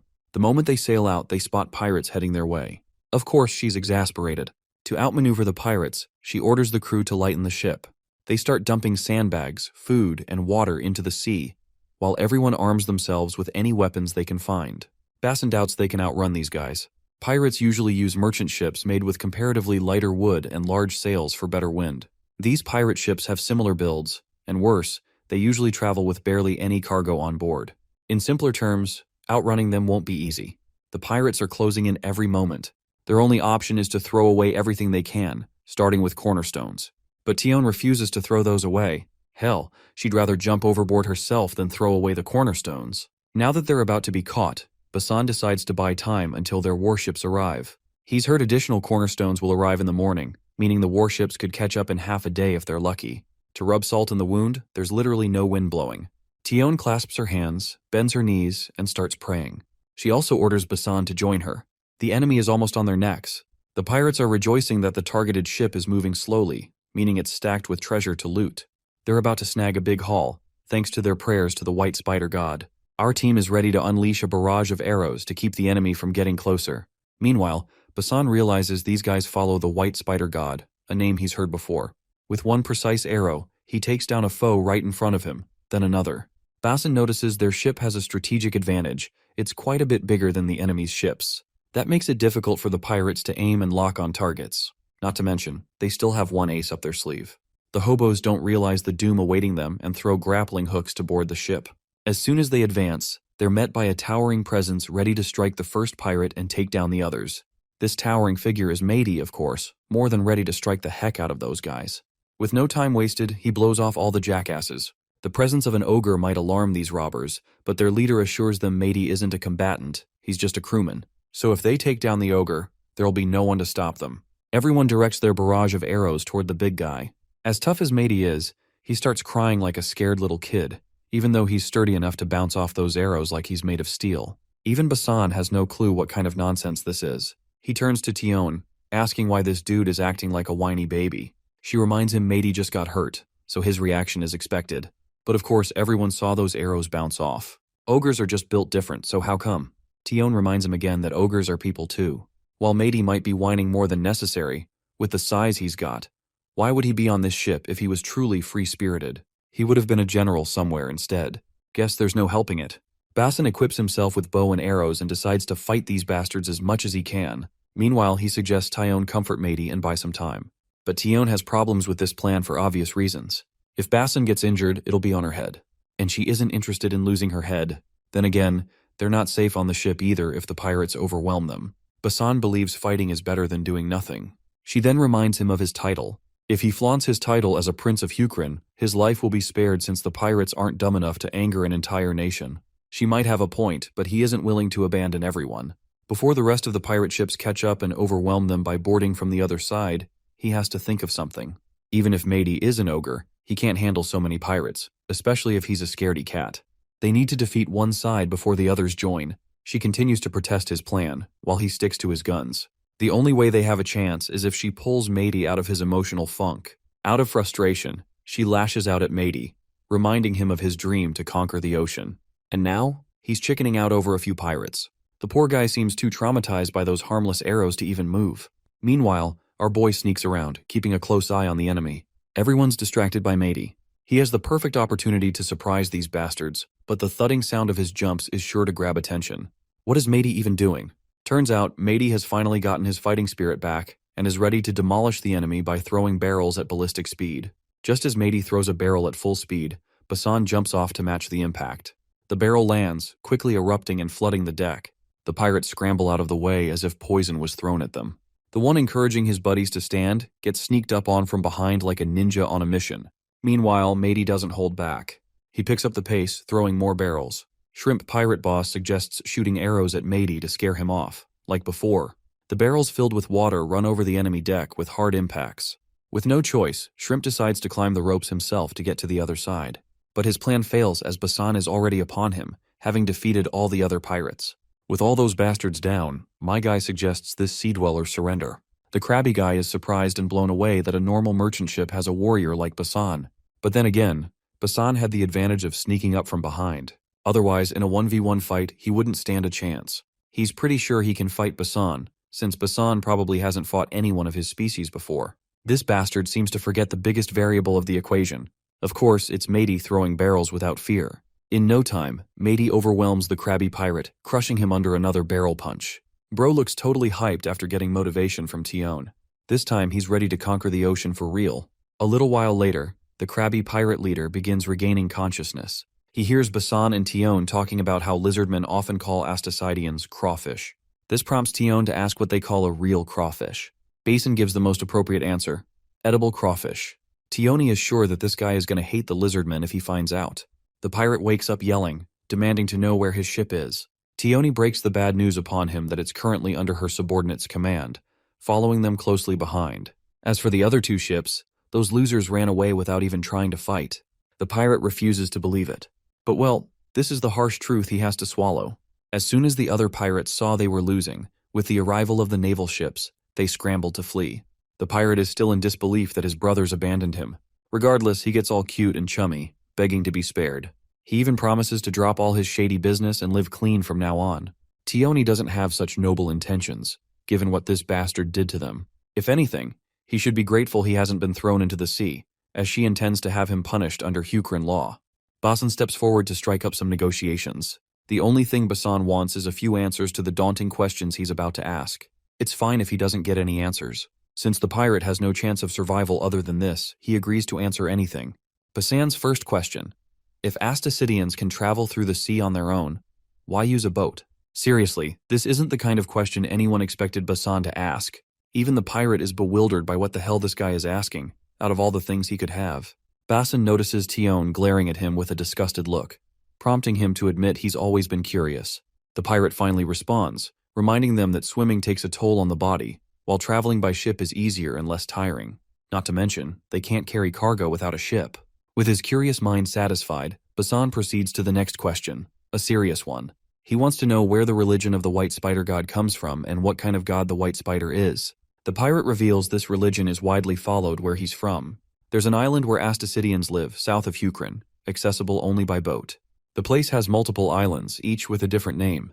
But in Hukrin, they generalize all the islands as the Southern Archipelago. After learning a bit about the geography, Basan insists on more details about the white spider god. Turns out, the white spider god appeared as a huge white spider 100 years ago. At that time, the white spider god saved the chief from a three-tailed snake and created shrimp on land when their tribe was starving. These miracles appeared throughout the islands, and some islands call the white spider god by different names. For example, at the northernmost island closest to Hukrin, some call him the blue insect god. This revelation makes Basan crack a big smile. After all, the blue insect god was the old name of their night sky god. This clearly means the shrimp also have faith in the same god as Hukrin. Since the place where these shrimp lives is far and secluded, Hukrin never had to interact with these guys on religious grounds. This is why this shrimp seems to be unknown of Hukrin's god. However, Basan doesn't like that pirates are working while calling the night sky god by another name. It's an offense Rockra wouldn't forgive. He seriously wants to know if the entire tribe of this shrimp is acting as pirates. The scared shrimp quickly scrambles to say no. As far as he knows, the other Asticidians are living normally in the southern archipelago. He got captured by some pirates when he was young, and those pirates were abandoned by the Deep Night pirates. In short, the one named Deep Night from the Deep Night pirates isn't from the southern archipelago. They completely belong to some other continent. Basan guesses it's probably from the western continent actually, the only other continent they're aware of. Shrimp responds with a no to that assumption. He's heard that the Deep Night pirates are from the southern continent. The mention of the southern continent perks our duo up for obvious reasons, and we promptly cut to the southern archipelago. There, in one of the tunnels, we see Nebula. He's actually holding a meeting with other gods. Wisdom is rather surprised to be contacted for the first time by Nebula. What's more, it's an emergency call from a southern island in Hukrin. Rather interesting choice of location. Nebula finally reveals the reason he made this call. A fourth continent has been discovered. Of course, this shocks the hell out of everyone. The only person who isn't very surprised is Krampus, which likely means this dude already had some sort of intel on the matter. Well, he doesn't hesitate before confirming it. As far as he knows, a group called Deep Night Pirates has been active in the south lately. The pirate named Deep Night is apparently not from the eastern or western continents, but from the southern continent. But since there was no solid evidence, Krampus isn't sure if there really is a new continent. So he questions Nebula why he thinks this continent exists. Well, Nebula isn't sure either. He just came down here after hearing that info. It's the area where the crawfish live, but he hadn't focused on them for a few years, and during that time, they were conquered by those Deep Night pirates. The damage isn't huge, but they're paying tribute to those bastards periodically. Wisdom then adds that Asticidians tend to exaggerate things, so it's possible they mistook a big island in the southern hemisphere for a continent. Nebula agrees to this, though the island in the southern archipelago can't be considered small. It's a fleet that can control the entire archipelago, so they have quite a size. If those pirates originated from an island, it would be difficult to build such a big fleet. There's a limit when it comes to tech development and population, so Nebula doesn't think that's likely. While Wisdom admits that the news Nebula brings is definitely a big deal, he isn't sure if it's alarming enough to warrant an emergency call. The last time they had a meeting, they promised they'd only use emergency calls when the situation involved unknown players with the glitchy nickname. Nebula knows this well too, and that's exactly why he used an emergency call. In a nutshell, there's a continent behind the Deep Night Pirates, and a player with a glitchy nickname is there as well, and Nebula is absolutely certain of it. This means another evil god has appeared, just like the god of the vampires did. Let's add some context regarding the history every god present here shares with each other. After the battle with the vampires, new terms of agreement were formed among the gods of the third continent. The most important one was about players with glitchy nicknames. The previous vampire guy they defeated, who everyone dubbed Jeol Wooby, is just an example of how catastrophic these glitchy nickname players can be. Currently, Hegemonia is prowling the Western continent trying to gather related information. According to him, on the first continent, aka the Western continent, there was a species called werewolves. There was also another player with a glitchy nickname, and the werewolf species, similar to vampires, spread through a contagious disease. But the difference was that only humans, elves, dwarves, and other vaguely human-type species could become werewolves. Other than that, there was the fact that they were weak to silver, and they later grew stronger by transforming and weren't affected by the sun. So in some ways, they were better than vampires. But thankfully, that vaguely human-type species wasn't the main species in the West, so they were defeated without much trouble. According to the game's setting, everyone had deduced that these evil gods might be connected to the ancient evil. There was also an important analysis everyone did back then. Other than those who gave up, when the game began, there were 27 players. But after sending inquiries to players on other continents, these were the results. The first continent, Ebon, has 10 active players. The second continent, Sharnaf, has 8 active players. As for the third continent, Grand Sidiac, there are 11 players. That makes a total of 29 players. The numbers just don't add up. For example, in Grand Sidiac, where Nebula and his fellow gods are located, there are only 11 confirmed players. The total 29 includes Jeol Wooby and the werewolf guy, meaning players were added after the game began. This likely means the player behind the Deep Night Pirates has a glitchy nickname and was added after the game started. If that's the case, Krampus should have noticed it too. If he came into contact with another player, they pop up in the local player log after all. Krampus reveals that the person he met was part of an affiliated pirate group to the Deep Night Pirates, and the leaders were mostly Astasidians too. He didn't get the chance to meet those guys directly. Since Nebula is so confident about his claims, AR is sure he must have other evidence to validate the existence of another god's involvement. Nebula doesn't hesitate before confirming this. When he interacted with that new force back then, a message popped up before him. It read, "Clash of Civilizations. The opposing tribe possesses faith." This is evidence that the opponent is a player. Furthermore, Nebula shows the glitchy name that popped up in the local player log. Wisdom recognizes some of the symbols, and one of them is even pronounced Sha. In this case, Nebula decides to call this unknown player Sha-Cha. By now, Zhang is certain there's indeed an evil god among them, given this spooky name. Now they gotta figure out the species this god rules over. Seems like Nebula has already seen that species, and he's ready to show it. Runda is shocked when she sees the giant monster behind Nebula. Turns out this monster is just Nebula's pet, a giant white spider. Nebula calls it Hylov, and gives the crawler props for a job well done. The spider feels honored to work for Nebula, indicating it's very, very loyal to him. Well, that much is expected since it's Nebula's creation, known as Hylov. Finally, Nebula shows the species that unknown player Sha-Cha controls. Both Runda and Krampus have awe-induced reactions. The creature before them isn't a mermaid but a merman. The species name is Deep One. Hearing this, Eldar's mind perks up with another term, namely, dragon or Cthulhu. It's actually a reference from Lovecraft's work. While Nebula thinks referencing some random fiction isn't necessary in their current situation, Eldar firmly believes it's an important bit to take note of. You see, the traits of the vampires they faced are quite well known generally, just like how the first continent's werewolves are similar to legends on Earth. What Eldar is saying is that species names aren't just random, the names are hints about their traits. The reason behind this is likely because this world is heavily influenced by Earth civilization. Or perhaps Earth has been influenced by this game world. But this is just a theory. Since Eldar seems to know a lot about the Deep Ones, Nebula insists he reveal all the juicy bits. Well, apparently, the Deep Ones first appeared in HP, Lovecraft's short story known as The Dragon. Their abilities were revealed in the shadow over Innsmouth. The crucial detail to note here is that these creatures live underwater, and if you interact with or get cursed by a Deep One, you can transform into one. I know it sounds crazy, just by interacting, you can turn into one. Krampus asks if they get infected like vampires or werewolves. Eldar responds with no. To be exact, one's blood needs to mix, so transformation happens through reproduction. They serve an ancient god like a dragon or Cthulhu, and they live in hiding to avoid being discovered. In the novel, the protagonist visits a village that appears normal, but it turns out to be a village of Deep Ones pretending to be humans. In other words, they might appear human, but resemble fish. According to Eldar, Deep Ones may invade villages and act like normal citizens, and nobody would even know. If a player doesn't realize it, the Clash of Civilizations event won't even pop up.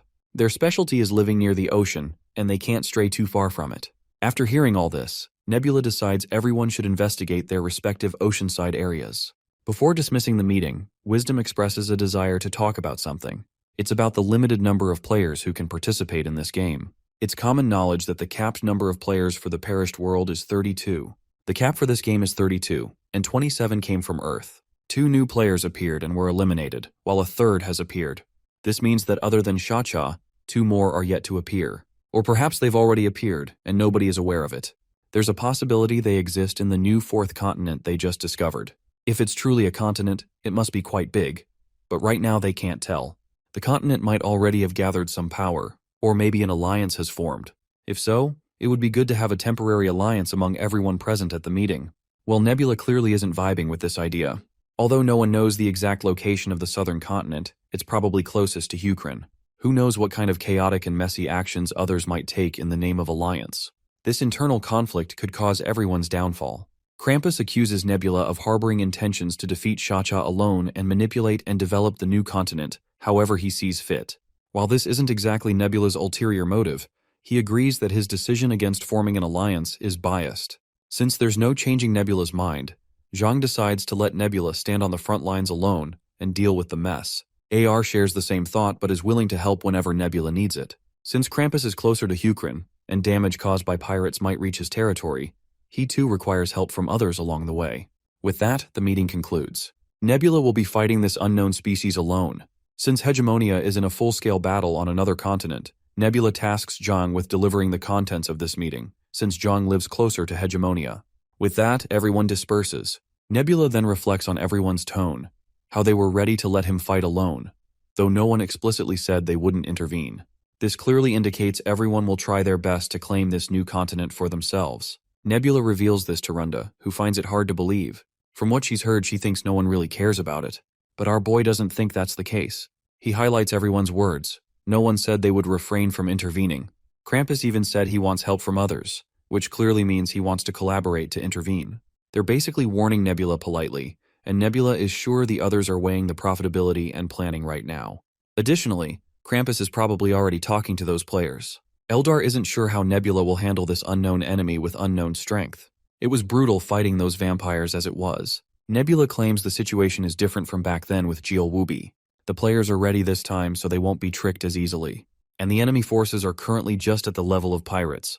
It's an enemy he can likely handle, although no one knows how many there are. But then again, it's not like he had been fooling around for 100 years. In addition, Nebula points out the top 2 weapons they can now use. They'll be appearing soon enough in the game. Of course, it's mages and gunpowder. If he can acquire gunpowder and the enemy can't, victory is within grasp. This is exactly why Nebula intends to handle the enemy himself. From other players' perspectives, Hukrin's southern islands are bridgeheads to the 4th continent, and the same applies to Cha-Cha and the Deep Night pirates. Other players will try to fight to ensure he can't monopolize it. Runda finds it absurd that other players would attack him without evidence. Nebula reminds her they can forge evidence. For example, they might attack under the excuse of needing to recover the southern archipelago from the Deep Night pirates. If that happens, it would lead to a result similar to an alliance. Basically, everyone will end up fighting each other, and Nebula is too well aware of it. The land has merely changed to sea, and there's the added variable named Cha-Cha.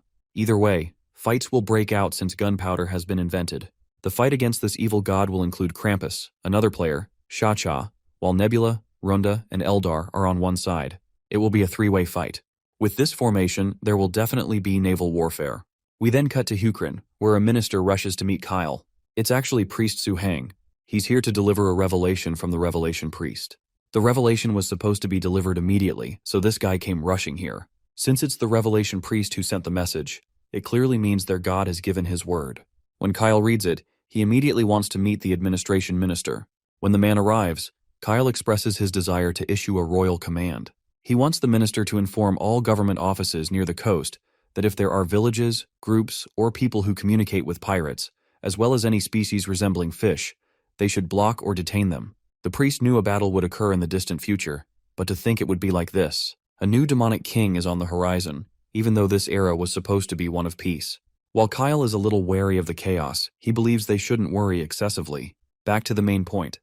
Currently, Hukrin's soldiers are no longer the same warriors from 100 years ago. Most believed Hukrin being a great nation was a given and looked down on other nations. A part of the long peace has now poisoned Hukrin. Just because there's poison doesn't mean everyone drank from the same cup. At least, that's what Kyle believes. Although the new demonic king who appeared in the south is definitely worrisome, there were already several signs pointing to a potential war.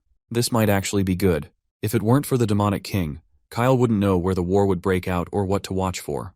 However, the focus is now clear. The problem is they've only made preparations to fight up north, and a battle in the Southern Ocean is something they haven't prepared for. While it's true that Hukrin's ships are still better than Danyam's or Amgul's, they aren't as good as Danry's. Luckily, Danry is on the way to the western continent, so Kyle doesn't think they'll intervene here. But other than Danry, if the other 5 nations all try to go to war with Hukrin, Hukrin will be at a numerical disadvantage. Kyle has already thought of a solution. By now, Ravina should have reached Sajan. The priest isn't sure if that alchemist's wicked knowledge can help save the world, though he makes one thing clear: he doesn't despise alchemists. After all, everything is according to the night sky's will. Even if an alchemist is part of it, he has no objections.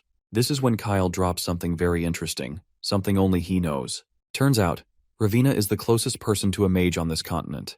The fact that she survived the journey here from the Alchemy Tower is living proof. There will definitely be an order regarding when each nation obtains gunpowder, but it will eventually reach everyone. However, as for mages, the results of this war will largely depend on which nation they belong to and what they do. In the thick woods of the Snowy Mountains, we meet an eagle-like humanoid creature. Tagging along with him is a weird, creepy monster who claims to be a spirit. It seems this eagle guy and the spirit aren't exactly on friendly terms. According to his studies, this spirit-like monster is a mere pawn who served an ancient evil. The spirit constantly brags about his own prowess, suggesting that this eagle is no good without his powers. He also mocks how the eagle dude got a pair of wings, which are practically useless. Turns out this eagle-like guy is a rare species known as Garudas. As far as the spirit is concerned, this is why Siakmian's god chose trolls as rulers and utilized this eagle-like species as mere pawns. After placing them as a meat shield at the front in war, the Garduas lost their numbers and the god heartlessly abandoned them.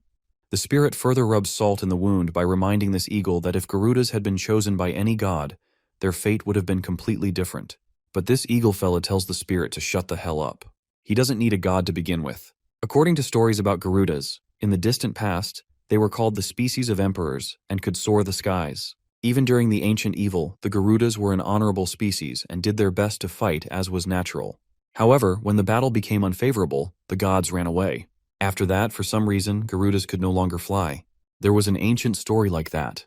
What this guy is sure about, both in reality and legends, is that gods cannot be trusted. Neither does he need gods nor their help.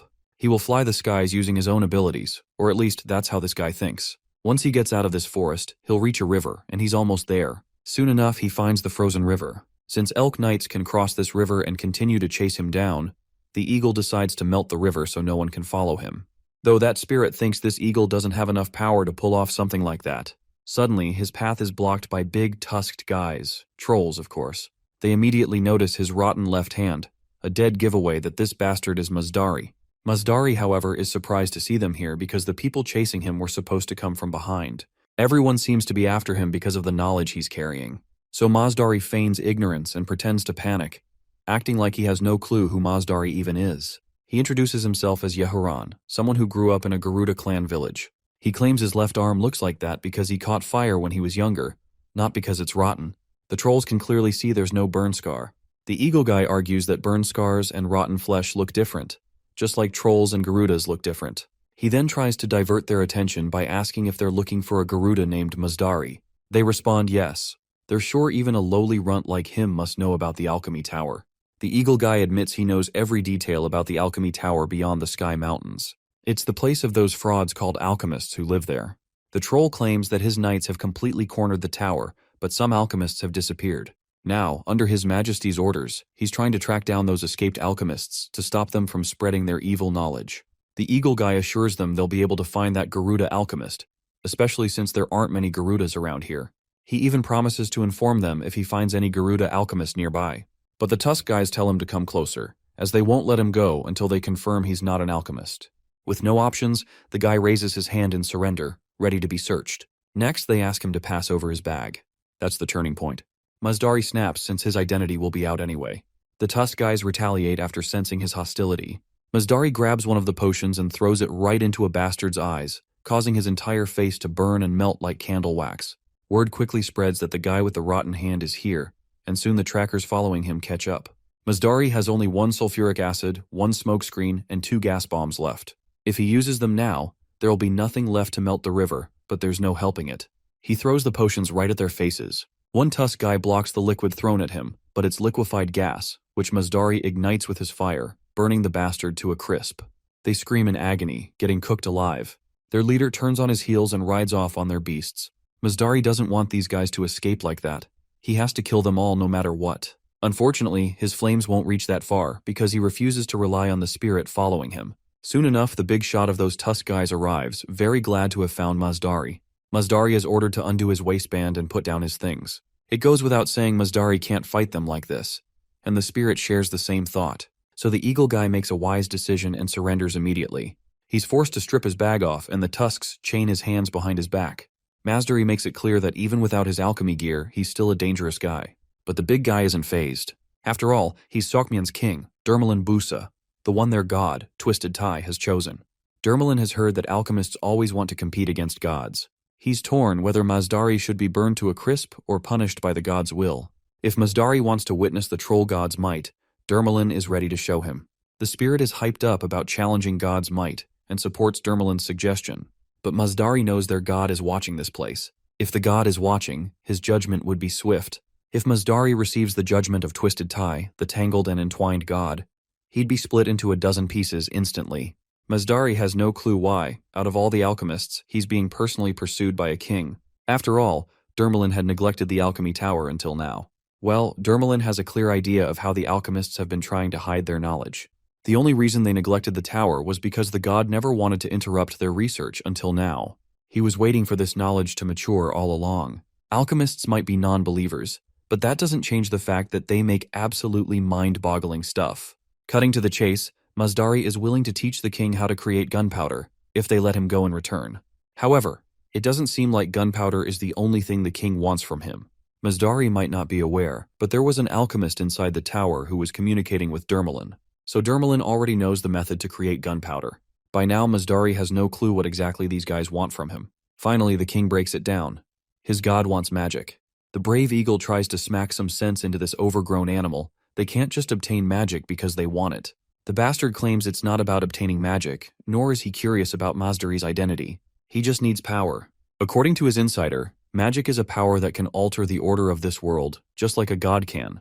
Masdari argues it's nothing more than myth, ancient stories buried deep in history. But the big bastard remains persistent. It's then that the eagle finally recognizes these guys don't want magic, they want a mage. A mage who will submit to their orders. Dermalin is glad Masdari is smart enough to understand this, which spares him the explanation. The other alchemist, meanwhile, wasn't so smart. That boy didn't reveal anything except that the best alchemist there is Masdari. Finally, the eagle guy understands these bastards want him to become a mage. The king is willing to give Masdari all the knowledge collected from mages so far. If Masdari absorbs all that lore, he can become a mage with that power.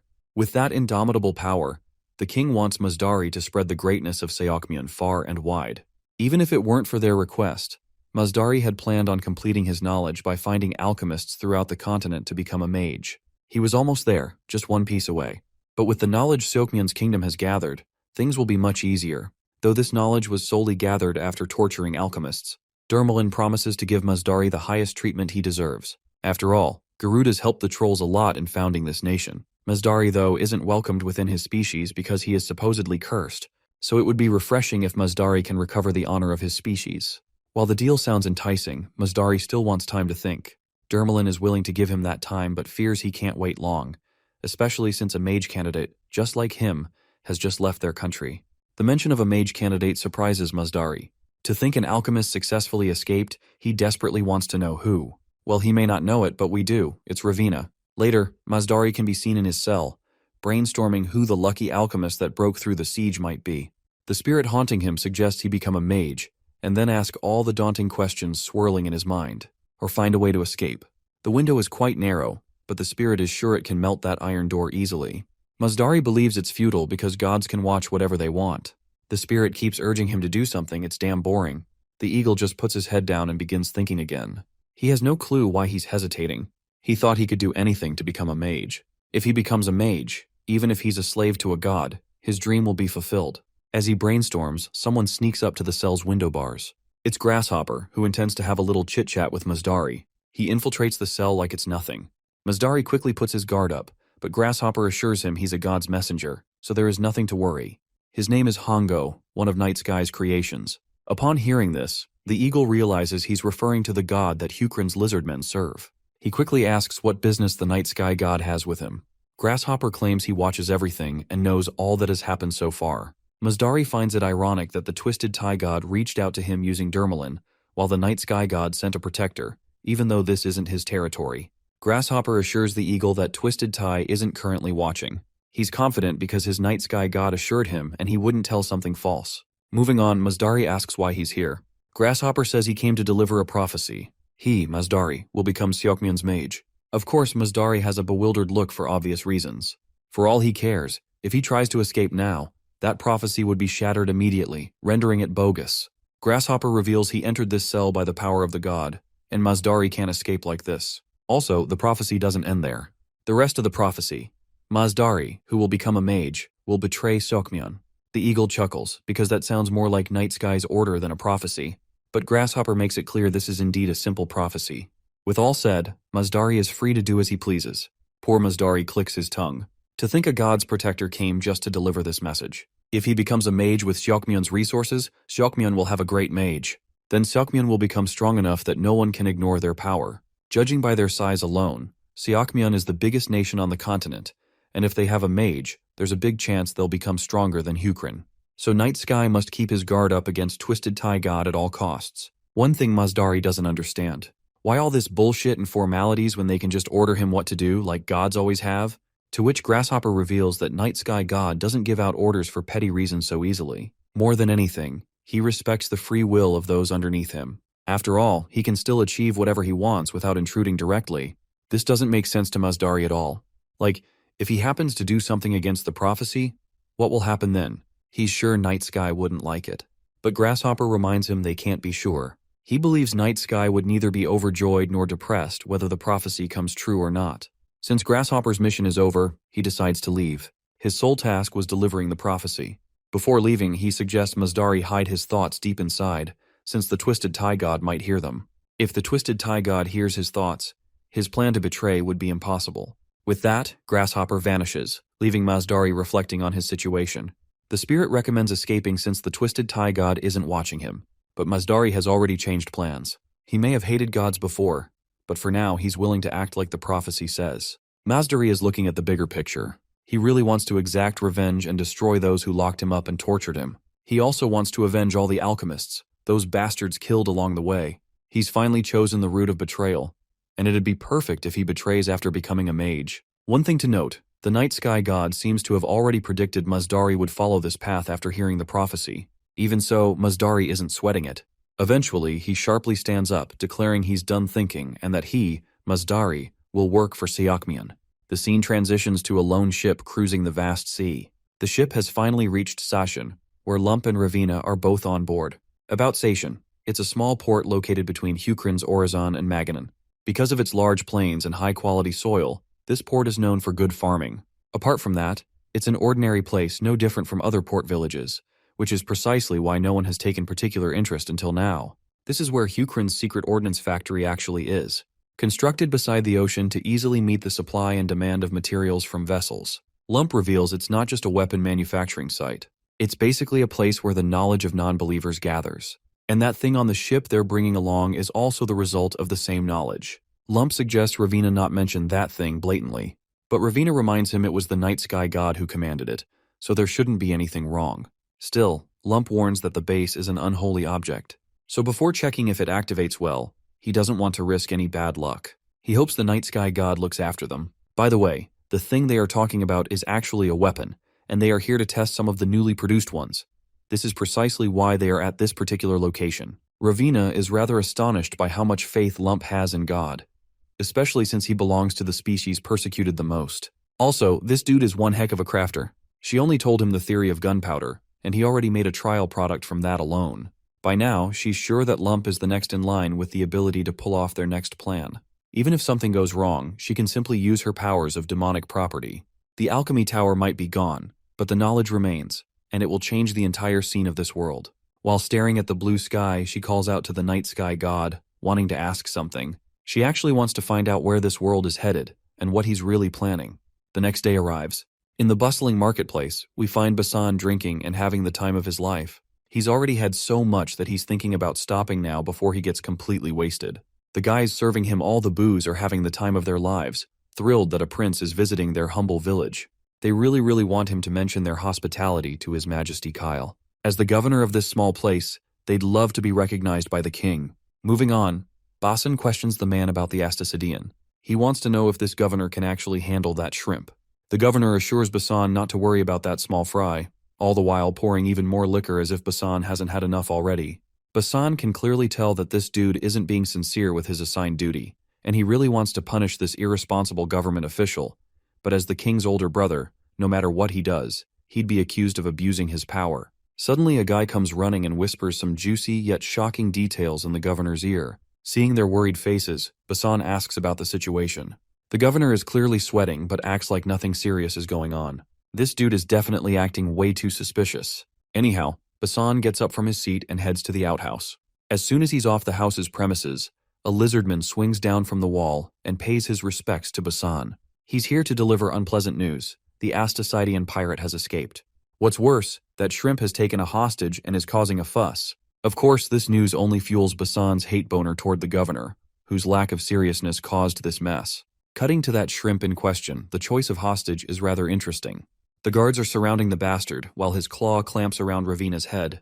Though he seems panicked, his entire body shaking like a leaf. One guard tells the sea creature to calm the fuck down before things get ugly. But the shrimp believes he has every right to cause a ruckus since Basan promised to let him go once he answered all their questions. He demands they bring Basan to him. He'll release the woman only if he gets to talk to Basan. The lizardmen can't help but crack up hearing this pirate talk about morality and promises. The disoriented shrimp then turns to Ravina, threatening her not to move, or else she might lose her head. But the lady, rather disappointingly, reminds him she didn't even flinch. He's the one doing all the freaking shit. The shrimp is kind enough to apologize. Seeing how lousy his grip is, she could easily break free using her muscle spasm technique. Eventually, Basan finally arrives on the scene. It's then we learn the shrimp's name is Godan. Basan doesn't hesitate to claim that Godan went against his promise, but he also doesn't shy away from reminding him that he broke the law. This time, Basan is willing to make a promise he can keep. If Godan kills the hostage, he'll lose his life on the spot. If Godan gives up, he'll be granted a chance to talk. He's got to decide quickly. Well, it's no brainer what the shrimp is going to choose, and as expected, he lets go of the girl. With the hostage free, the other lizardmen charge toward the bastard to apprehend him. Ravina is rather surprised at how well Basan negotiated. After all, she had this perception that lizardmen are all brawn, no brains. Basan believes he did nothing other than follow the wisdom of his ancestor Rockra. First, one should always try to achieve goals through talks, but if that doesn't work, then you can get your hands dirty. The woman is surprised to see such resolve in Basan's eyes. For someone who was once the crown prince, that response of his is quite clear. By now, Basan is left wondering who this woman even is. At that same time, the dwarf also arrives. Seeing the shorty, it doesn't take Basan long to recognize who he is. Ravina is curious if Basan and Lump already know each other. Well, it's a long story, so they take their time explaining everything, how they three ended up here. Judging from the situation, Basan recognizes that it was all part of the king's plan for each of them to come to Ascension. Similarly, it's no coincidence they all arrived around the same time. He then asks Lump about the thing he's holding. Turns out, it's a weapon Lump brought, thinking it might be helpful. It really is a weapon. The next scene takes us to Hukrin's ordnance factory. It's a secret area, unknown to the world. There are more of these similar weapons. These barrels are heavy and pretty big. Having no clue how these weapons operate, Basan thinks maybe the hole in the middle is to lighten the weight. With all his might, he grabs the weapon and throws it hard on the ground to see how effective it is. Lump tells this gullible lizard that's not how the weapon works. He takes the barrel back to show how it operates. He points at a wooden plank with a red circle. That's the target. He then pulls out a bag of gunpowder, explaining what this black stuff does. He pours the gunpowder into the barrel, stuffs it properly through a stick, and then it's time to put a projectile inside. Once the cannon is loaded, it's time to ignite the fuse. With fuse lit and cannon loaded, he fires the cannon, causing the projectile to obliterate everything in its path. It literally blew everything away, including Basan's mind and his ears. This shit is as destructive as the night sky god's thunder. What could be the use of such a weapon? Well, Ravina reveals it's for war. She seems to know the gist of why they're all here. She's heard Basan had a little squabble with the pirates, so he and his crew dropped by Sation, which wasn't part of their original plan. Partly Basan and his crew had to stop there because they were supposed to load a certain item, and that item was a cannon. Basan is still in awe at the sheer power he has just witnessed. The destructive power is incredible, though there's an obvious catch from what he's noticed. The process of putting the gunpowder in, flattening it with a stick, then loading the projectile and lighting it on fire, it takes way too long to start an attack. It's also tough to change the direction of the cannon itself. He's sure one can kill a few enemy soldiers with this on a chaotic battlefield, but if they spread out, taking down many would be impossible. But then again, everything could change drastically if they get many cannons, not just one. It's quite useful by itself if it can hold cavalry troops in check. It'll also show incredible force in a siege where the target is fixed. It's basically enough to make up for the disadvantage of being hard to move once the cannons are boarded on boats. If there had been a cannon in the battle against the pirates last time, they'd be done for. A sea battle could fully show the power of these cannons. This is definitely going to change the landscape of war. Meanwhile, Nebula is hearing all the thoughts swirling in Basan's mind. Basan might be right, but Nebula believes there's still a long way to go. Since battleground cannons are impressive, but compared to the weapons that will appear in the future, they're nothing. The firing speed is slow, and after firing you need to wipe the inside. Because they're so heavy, several people are needed for each cannon, and you also need training on how to shoot them properly. And if it rains or it's humid, they get even harder to use. After all, black gunpowder solidifies quickly if it gets moist. But since Kyle is a genius, and that dwarf lump is also a talented fella, they might make the next stage gunpowder soon enough. Though for now, they'll rely on the current technology since perfecting a technique doesn't instantly produce the next one. Still, Nebula is positive it won't take that long. Once everyone starts using this gunpowder, it'll lead to an arms race. Nebula's pretty much convinced a war will happen, much to Eldar's surprise. Right now, wisdom is bothering Nebula the most.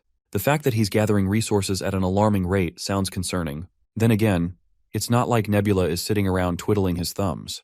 The power this world brings forth is getting bigger, and the scale of the war will be incomparable to before as a result. Nebula's positive he'll soon find out who is prepared more thoroughly. The scene then shifts to show Tion's sour face. She seems rather wary of Ravina. To her, this lady with horns sounds like trouble, but to Basan, she isn't really a threat. Being human, she's as much a threat as Tion herself. Tion, being an elf, feels offended that he's comparing her with a human, so she teases him that lizardmen and frogmen look similar to her too, even though they literally don't. She emphasizes that just like frogmen and lizardmen, humans and elves are poles apart. The two can't even have kids together. So in a nutshell, the two species don't share any similarities. Anyhow, Basan still believes Ravina is a perfectly fine person. Just because she's cursed doesn't mean she's some freak. Okay, she's willing to let Ravina's curse slide, but she can't help pointing out that Ravina's a non-believer who doesn't follow a god. Well, Basan doesn't have any problem with that either. As far as he's concerned, everyone has the right to be skeptical.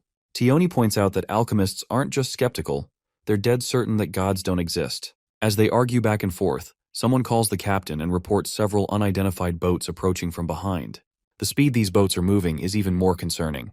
Basan quickly relays orders to figure out who's behind this, but it seems they don't have to wait long to find out. Gaiden screams at the top of his lungs that it's the Deep Night Pirates, though the shape of that ship doesn't really resemble the one his group had. They're actually the main ships from the southern continent.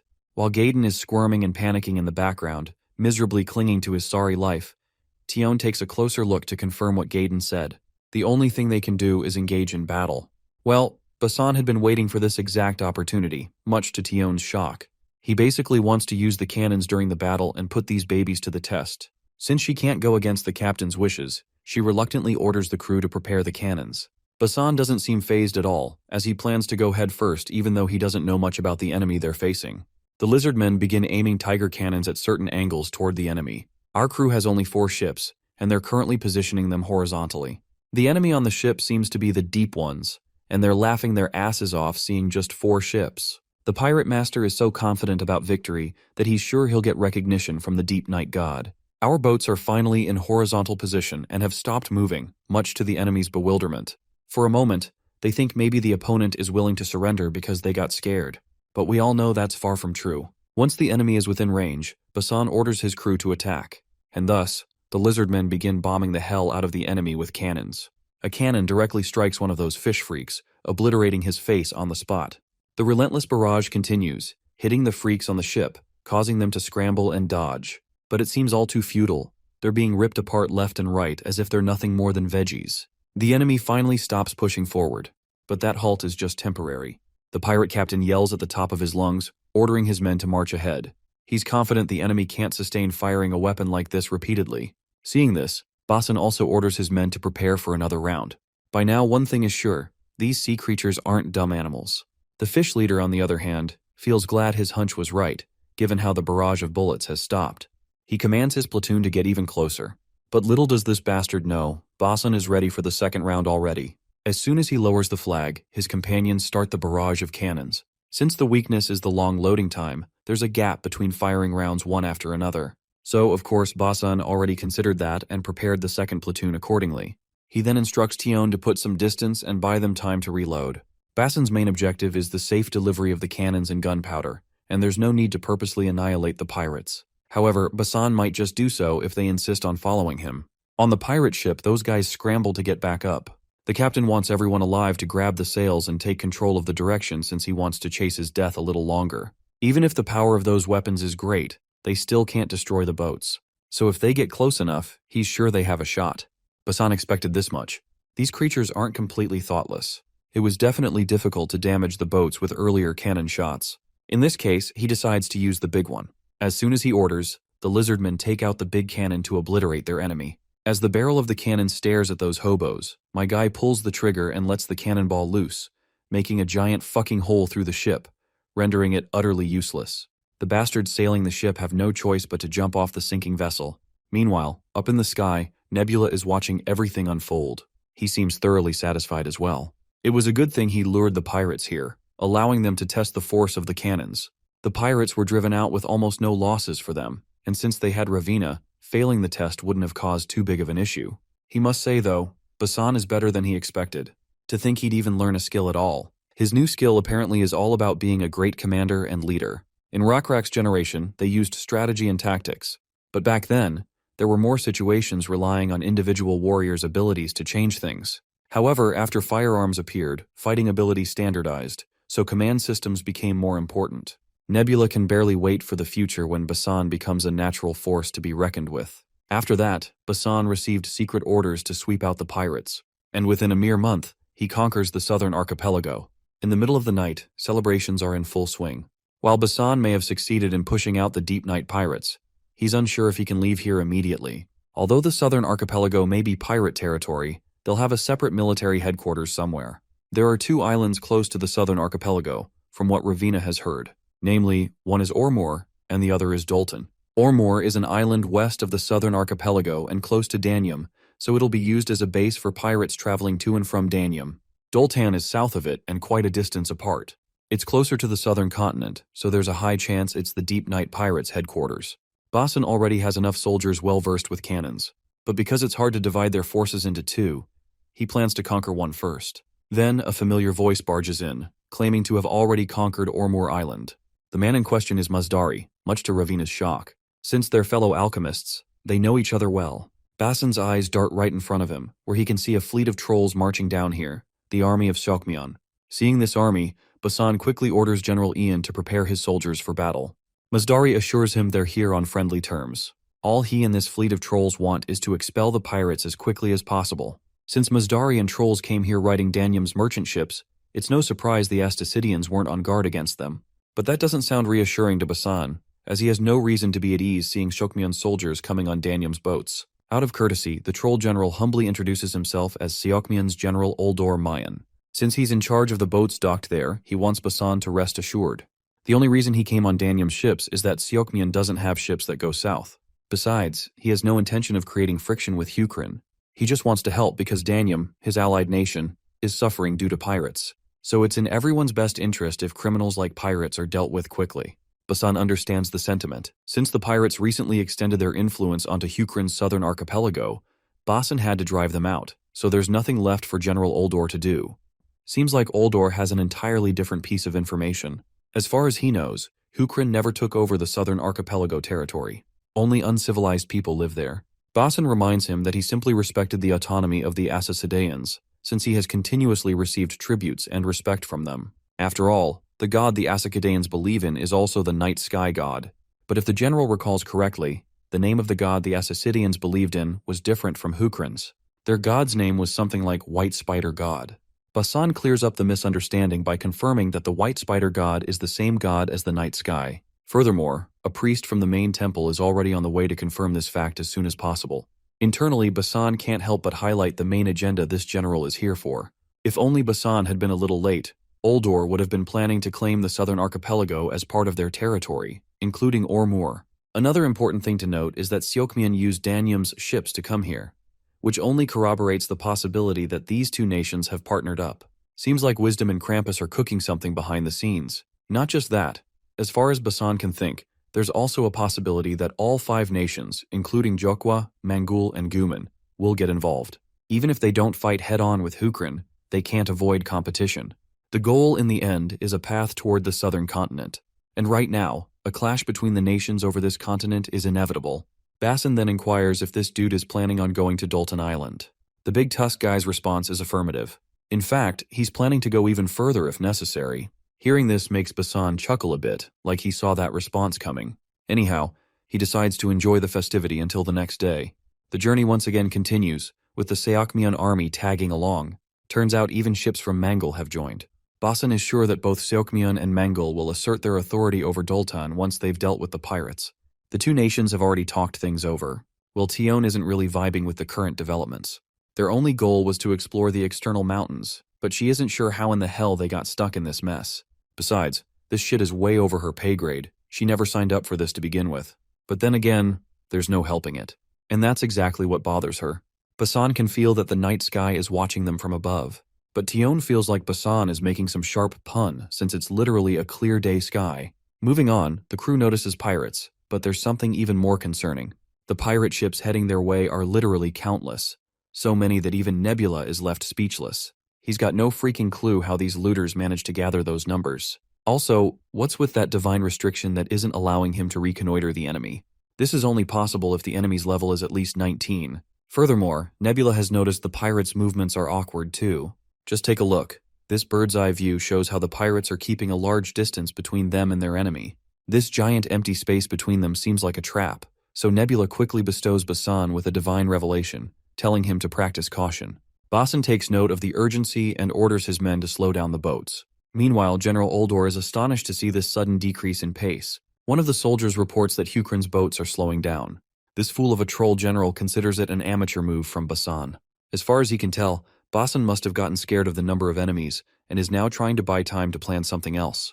So the general's greed takes the best of him, and he decides to deliver the first strike to the enemy. But it won't be long before he realizes how foolish that decision was. A massive tentacle rises through the waters, making the ships look like dwarf. It's a fucking kraken. One whip of its tentacle takes down a bunch of troll soldiers, along with devastating damage. Not long after, an entire ship is wrapped up by the tentacles and is being strangled and smashed with these massive whips. Nebula had anticipated this, which is why he sent the revelation abruptly. Looking deep into the waters, we see this giant tentacle beast. It's so massive that Nebula estimates it to be at least 500 meters long. The dude is half a fucking kilometer long. Thankfully, Nebula's quick thinking saved his crew from getting demolished unnecessarily. Krampus, of course, isn't thrilled with this development, since he's taking all the brunt with troll ships getting destroyed. He blames Nebula for not warning him earlier, but our guy clears the air by apologizing. He only found out on short notice himself, so couldn't warn in time. Krampus, however, isn't buying it. He's dead serious it was all part of Nebula's plan. Once again, our guy's response stays the same. Turns out, the Kraken is just an individual creature outside the control of any civilization, meaning the Kraken wouldn't spare the Deep Ones either if it came to that. It's likely tamed by the Deep Ones. Nebula has another theory. Since the Kraken is also part of this ancient evil or whatever, perhaps the Deep Ones have a sort of symbiotic relationship with it. While Nebula wasn't quick enough to warn Krampus about the first sneaky attack of the Deep Ones, this time he warns them in advance that the second attack is coming, with Deep Ones rising to the surface. The Deep Ones will attack from between the Kraken's tentacles. With this kind gesture, Krampus also decides to be generous enough to warn Nebula about the third attack these creatures are about to launch. Turns out the third pirate fleet is already on the move, and it seems they're trying to trap their ships so no one escapes the Kraken's wrath. Krampus seeks Nebula's advice to counter this attack. Our guy just teases his fellow back, wondering if Krampus even needs advice at all. After all, Krampus can simply use what he's been hiding. But before we find out what that is, we get a moment to witness a sinking ship, courtesy of the Kraken. While the Kraken is disintegrating the ship into pieces, Mazdari is also in action, trying his best. He's in the middle of drawing a circle when a giant boulder falls on him. After pushing the boulder away, he completes this weird enchantment-like circle, though he fears it won't be very helpful in his work. Just as he finishes drawing the circle, General Oldor also arrives, as if summoned by fate. He will be the one to witness the miracle of what Mazdari has been cooking up lately. Having no clue what Mazdari is up to, the clueless general asks for clarification about the glowing circle. Mazdari reveals that what he is about to do is the reason Sokmyun's king, Dermalin, hired him. It's also why the king sent him to the southern seas, and the reason General Oldor had been looking for him in the first place. And that reason, of course, is magic. Before doing something miraculous, Mazdari asks about the ships within 300 paces of their own. Well, that's around 10 ships. Most of them consist of trolls, but there are also elves, lenners, hobgoblins, and satyros. The slaves are a mixed bunch, so it's hard to quote exact numbers. Of course, among them is a Garuda too, Mazdari himself. From what I can tell, it seems Mazdari is about to pull some sort of teleportation jutsu. We'll find out soon enough. Right now, he needs some time to focus. He starts chanting these scribbles, and this weird mojo begins to take effect. Once he finishes reciting whatever it was, a miracle happens. The tentacle of the octopus has been frozen solid. When it cracks, chunks begin to rain down. Everyone on the ship is baffled as the reality of the situation sinks in. The ocean around them has been frozen solid. Even the enemies are frozen solid. The only ones still standing unfrozen are those the Garuda remembered before chanting the spell. The extra slave orcs the general didn't mention are frozen. The general is sweating down to his balls even though it's cold out there. He finally understands why His Majesty was so hell-bent on having this guy under their command. With the successful casting, the eagle feels very satisfied. He looks into the sky as if sensing that God is watching him from above.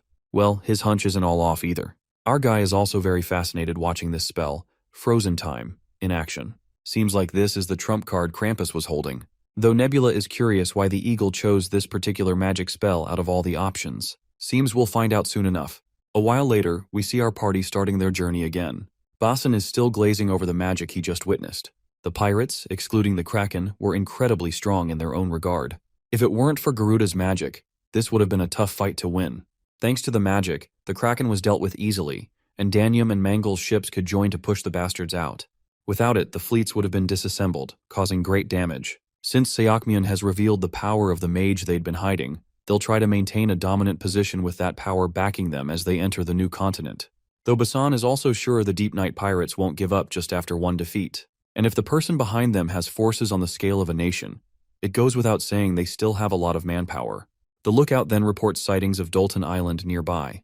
But there's also something quickly approaching from under the water. Basin wants a clear description of the kind of threat they're dealing with. What the lookout sees next leaves him speechless. His reaction is like he's seen something totally unexpected, like flying fish. Well, quite literally, what he's seeing is flying fish, with fishmen riding them. As soon as the fish come out of the water, the fishmen attack General Oldor's soldiers. In the first wave, every fishman manages to snag a kill using their pointy spears. Meanwhile, the general is freaking out, seeing fish flying in the sky. Literally ridiculous. What's next to see? Flying dicks? Poor trolls are being drowned while stabbed to death. Basin and his crew can only watch as the trolls get slaughtered like this. Those fish knights make enemies fall from the deck into the ocean, where the deep ones waiting below finish them off. Basin decides to empty the deck and hide below. But his fellow points out those creatures are climbing up the ships. If they empty the deck, it'll give the creatures a perfect chance to climb aboard. If the crew lets their guard down, the ship will be conquered too.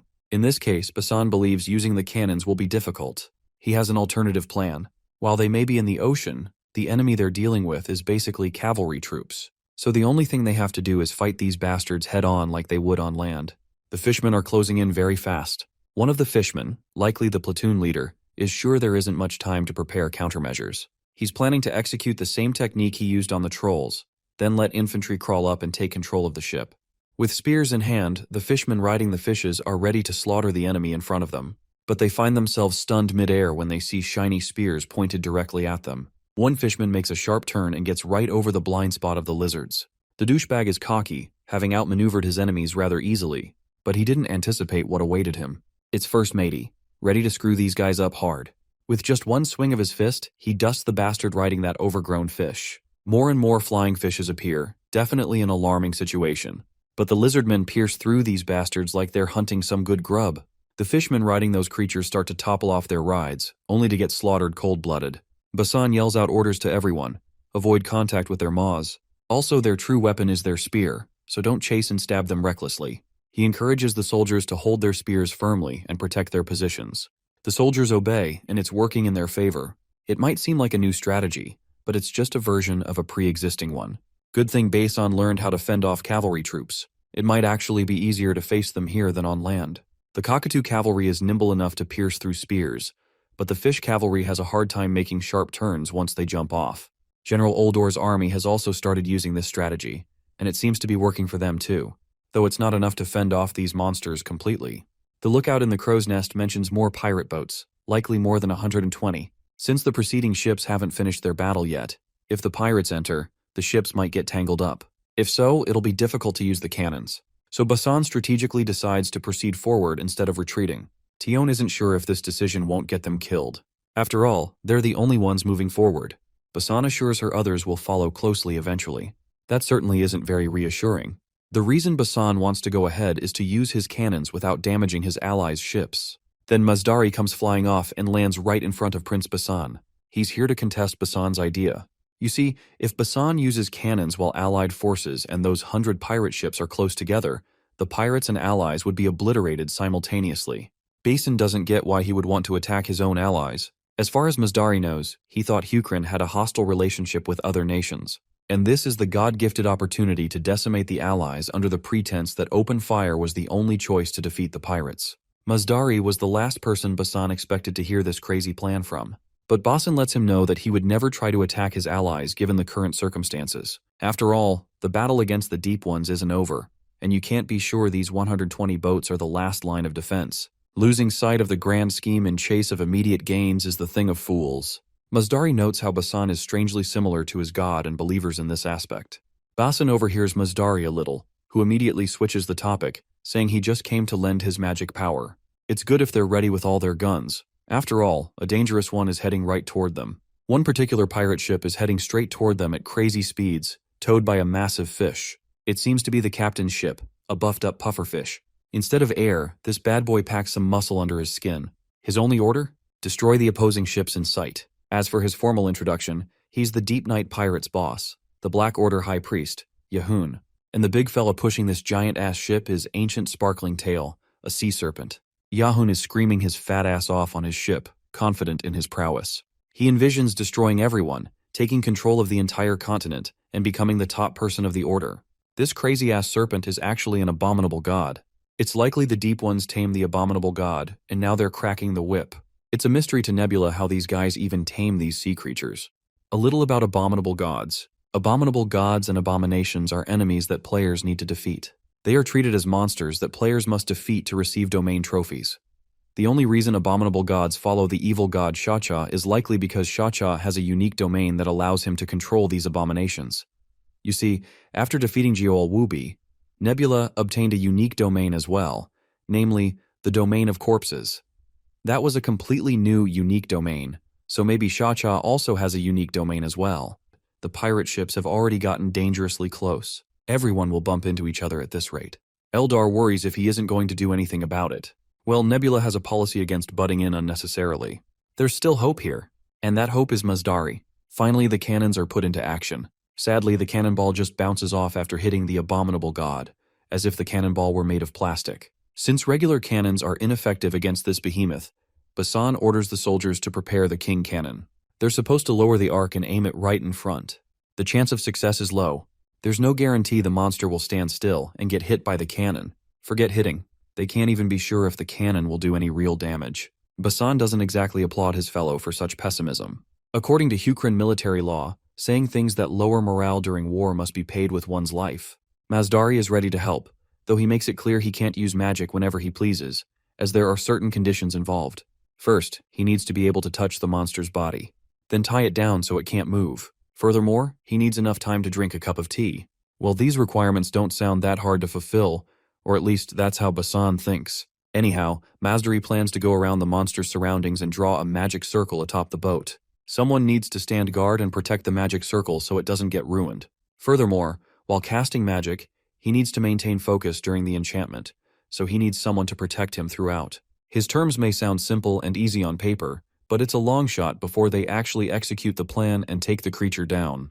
Though one thing's for sure, if all conditions are met seamlessly, killing that monster isn't far-fetched.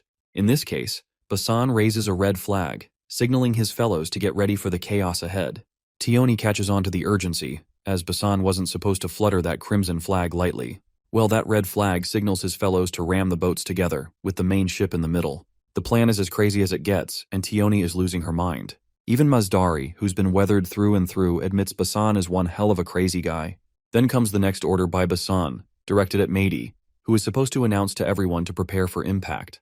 The big fella takes a massive breath and lets his booming voice crack through the area. Lump is also told to prepare to execute the next part of the plan. The abominable god is right in their faces, ready to tear everyone apart. But so is their king cannon. The first cannonball is out, hitting the giant beast square on its chest.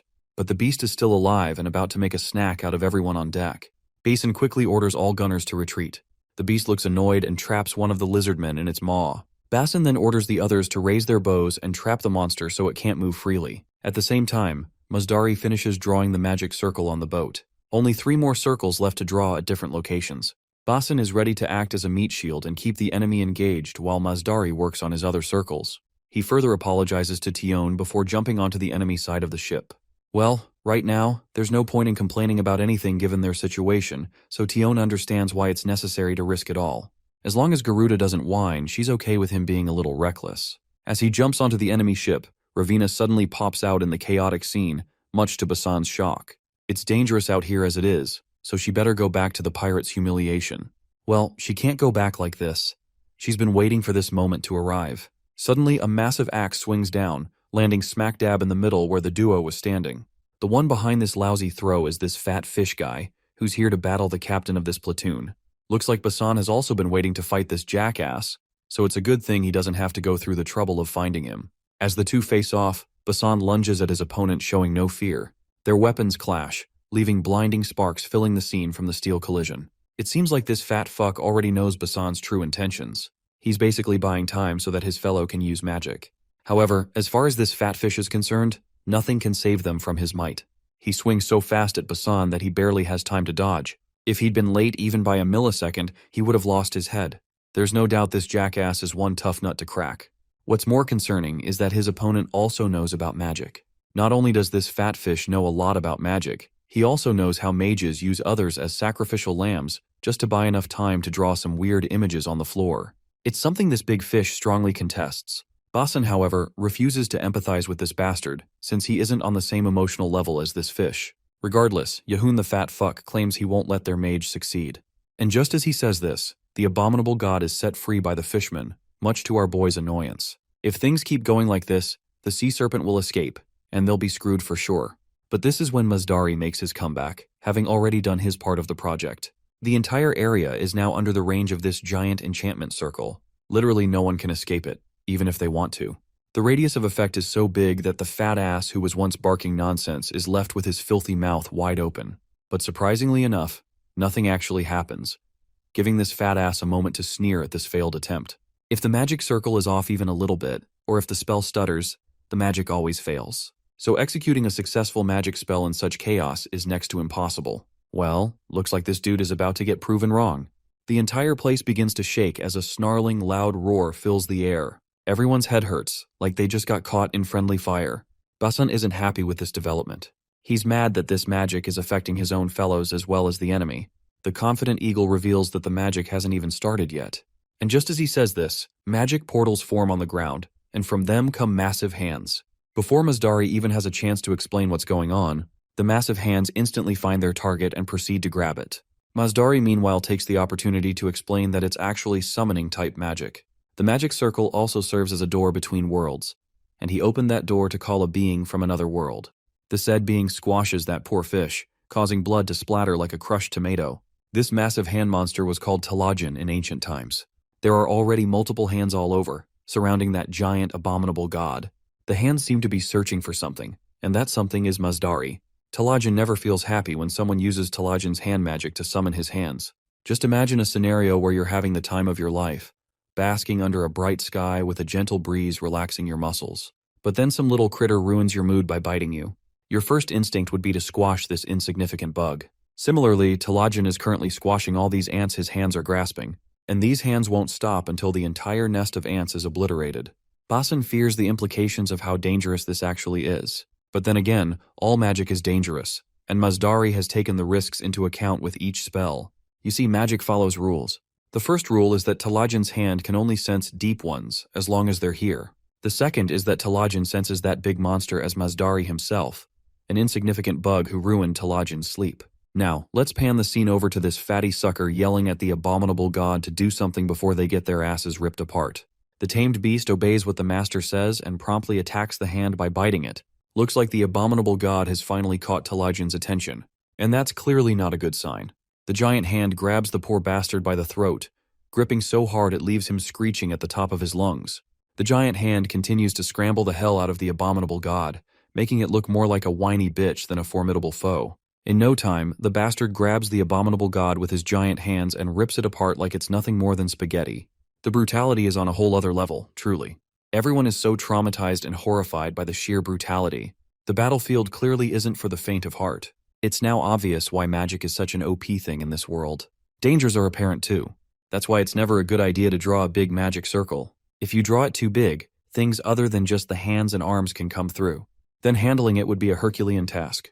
They wouldn't have been able to handle the shit. Basan wants to keep watching that hand, but given the opportunity, he decides to take down that fat ass in the meantime.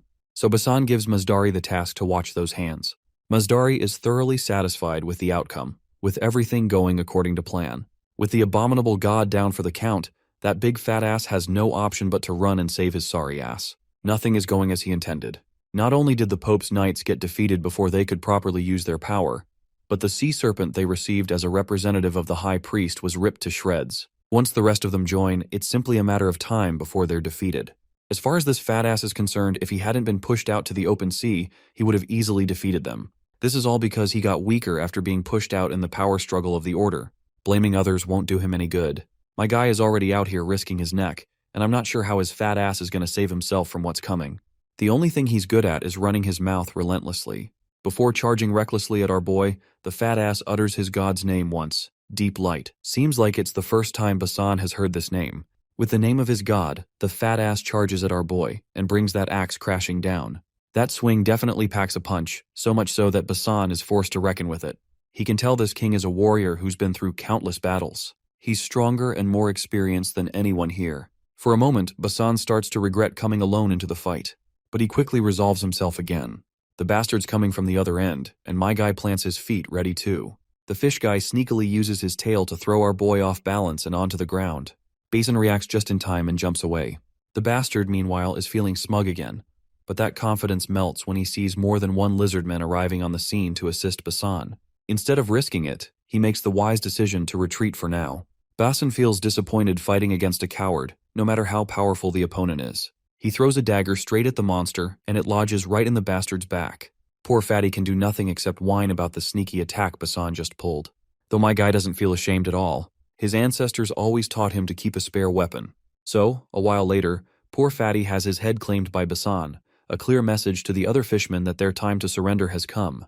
They promptly decide to retreat. After a while, Basan inquires about the current status of the war. The outlook shows a few ongoing skirmishes with the last remaining fishmen. And as for Talajan, this fellow seems to be up to something. The hands are literally drawing a magic circle of their own, eerily similar to what Mazdari had drawn. This is totally out of syllabus, and the only person who can explain this oddity is Mazdari, but that dude is nowhere to be seen. Meanwhile, the hands finish crafting the magic circle and activate it. Basin rushes toward the monster before something catastrophic can happen, but Ravina promptly stops him in his tracks. As we know, the hands are just casting magic. She assures him that nothing's going to happen, and just like she said, Talajan fails to activate the circle. To explain why, she reveals that magic follows fine rules. It requires extreme accuracy and very elaborate, detailed techniques. Even a slight mistake is enough to render the entire circle useless. Using her innate talent and magical knowledge, Ravina forced him to make a tiny mistake in his technique. Moving on, she recommends hopping to the other ships. Mazdari bound Talajan's free will using magic rules, which only allow it to sense the deep ones. But now, with no target in sight, Talajan will just flail his hands around, potentially hurting his own allies. That's a being with its own consciousness and desires from another world. It holds knowledge that people from the mortal world aren't even aware of. Speaking of which, Basan believes this is all the more reason to keep a close eye on this monster's movements. After all, this being actually poses a greater threat than the pirates ever did. Ravina has already decided to stay behind herself to keep watch over the beast's movements, while Basan is allowed to go. As for Mazdari, she advises not to trust him at all. She's got solid reasons behind her warning. To back it up, she recalls the time when the Knights of Seokmyeon attacked the alchemist's tower, and many alchemists either dispersed or died during the confrontation. Luckily, she managed to escape just in time, though most of the alchemists were detained before they could even flee Seokmyeon. Seokmyeon squeezed every drop of knowledge from those alchemists, but only Mazdari seized it all and became a mage. She believes he must have betrayed the other alchemists to get there. That's also why she's here. Her knowledge and abilities are among the few things that can resist magic. Summoning Talajin's hand wasn't the issue. It's the hands themselves that pose a threat to everyone around. Their attempt to draw a magic circle is just one example of how dangerous they are. If it hadn't been for her, everyone would have been in for a hell of a day. Basan quickly catches on to what she's actually implying. She suspects that having Talajin's hand harm the allies was part of Mazdari's plan. Looks like this bold claim is about to be addressed by none other than Mazdari himself. He's clearly hurt that his fellow alchemist would suspect him like this. He hadn't imagined she'd be so skeptical of their bond. Ravina, however, clears the air. They never had a friendship to begin with. For all her time in the tower, she always felt like their relationship was like a cow watching a chicken. A metaphor that perfectly sums up how she thought of them. Strangers from entirely different worlds. Well, it seems like to Mazdari, she was more than just a stranger. Just look at him. Bro's literally glazing over this remarkable metaphor she just used to describe their relationship. Her brilliant mind is the only reason he had always liked her. Though Basan isn't sure if that metaphor was really that intellectual or remarkable. Moving on, Mazdari decides to share his side of the story to dispel the doubts and misunderstandings. He begins with the magic of Talajin's hands. These hands were recorded in his master's book. The book warned that if left unchecked, they'd eventually cross over into this land. He had already anticipated that Ravina was capable enough to prevent that from happening, which is why he took the gamble of summoning the hands. And the gamble paid off in the end. But there's another reason he summoned them. Mazdari is certain there are multiple spies who've already infiltrated Hukrin's ships and are secretly working for other nations. Basan confirms it. In fact, he suspects there are likely more than 10. Continuing, Mazdari explains that those spies likely witnessed him defeat the water monster with magic. They also probably saw the moment when Talajin's hands attempted to cross over, and that's exactly what he wanted. Now those spies will report back that Mazdari tried to trick Hukrin and cause massive damage. It all fits now. Mazdari plotted everything to mislead the spies into believing he's still loyal to Seokmyeon. Now those spies think Mazdari boarded Hukrin's ship to attack it, and he tried to achieve that by not deactivating Talajin's hand magic. When Talajin tried casting a spell of his own, it was Ravina who blocked it. If that's how the story gets reported back to the other nations, it will reinforce the idea that Mazdari is loyal to Seokmyeon. Basan finally understands they gotta throw down a bit to make Mazdari's betrayal more convincing. So, the two of them start pretending to be enemies. They toss out some dramatic, cheesy, theatrical lines just to stall for effect. And with the cheesy monologues done, they both rush at each other, engaging in a final do-or-die battle. A while later, Seokmyeon's and Hukrin's forces finally reach their designated island. On dry land, an intense round of negotiations is going on between General Oldor and Basan. Basan tries to negotiate further, but this big-tusked old coot is adamant about his final decision. He believes the current terms are fair enough for both sides. Since Basan can't gain more ground, he eventually hands Mazdari over to Seokmyeon under the settled stipulations. Apparently, Hukrin receives a ceasefire for several days and dominion over Doltan Island. Basan had been trying to negotiate for a longer ceasefire, maybe months, but it didn't work out. Peeking into General Oldor's thoughts, the only reason he agreed to the ceasefire is because he got Mazdari. As long as he has a mage in his arsenal, he can reclaim Doltan Island anytime he wants. There's no battle he can't win. With that, the conquest of the Deep Night Pirates comes to a close. Seokmyeon's armies return for the time being. That night, we shift back to Oldor. They'll be arriving in Bavern tomorrow, where they plan to stockpile supplies during the ceasefire. Later, he meets Mazdari, who is drawing circles and whatnot, likely practicing some magic. General Oldor is tense seeing all these impromptu circles drawn everywhere. His first instinct leads him to believe that Mazdari is probably trying to pull some dangerous shit on the ship. Well, Mazdari has solid reasons behind each circle. First, the circle before them is meant to fool the god's eyes, though it only works for a short period. If he hadn't used this circle back when fighting Basan, the Twisted Tie god would have intervened and ruined the plan. Or maybe the Night Sky god would have interfered too. Regardless, since Mazdari's still alive, it means his magic worked wonders. He stopped the gods from interfering, making things easier for everyone. General Oldor, clueless as a lamb about to be sacrificed, asks for clarification. Looks like his time is up. The circle he's standing on is natural ignition magic. Masdari activates it while sinisterly revealing the spell's name, burning the poor general to a crisp. Meanwhile, the anti-God's Eye magic ensures the Twisted Tie God isn't interfering. As Uldor disintegrates into nothingness, Masdari assures the dying troll that magic fire can't spread beyond the circle radius, so the ship won't catch fire. In no time, the once general is reduced to ashes. Really awe-inspiring, if you ask me. Now it's time to execute the next task. He activates another spell. Nearby lies a dead rat, which begins mutating as soon as it touches the crimson of the circle, turning the mouse into a literal zombie. The spell that resurrects the mouse is Magic Zombie Epidemic. The critter crawls toward the other troll soldiers, who are sleeping without a care. It starts biting them one by one. And we all know the outcome. A zombie apocalypse breaks out on the ship. By the next day, everyone aboard becomes walking dead corpses, with no purpose in life. The mastermind behind this masterpiece takes a rowboat and abandons the zombie-infested ship to wander the sea. Nebula is thoroughly watching everything unfold. It's just as my guy expected. The prophecy that Mage Masdari will betray Sukmion has been fulfilled. It's all fun and games to Nebula, an omnipotent god pulling strings from the background. Right now, Nebula and Wisdom are playing this board game to kill boredom. Nothing notable has happened lately since it's a ceasefire period.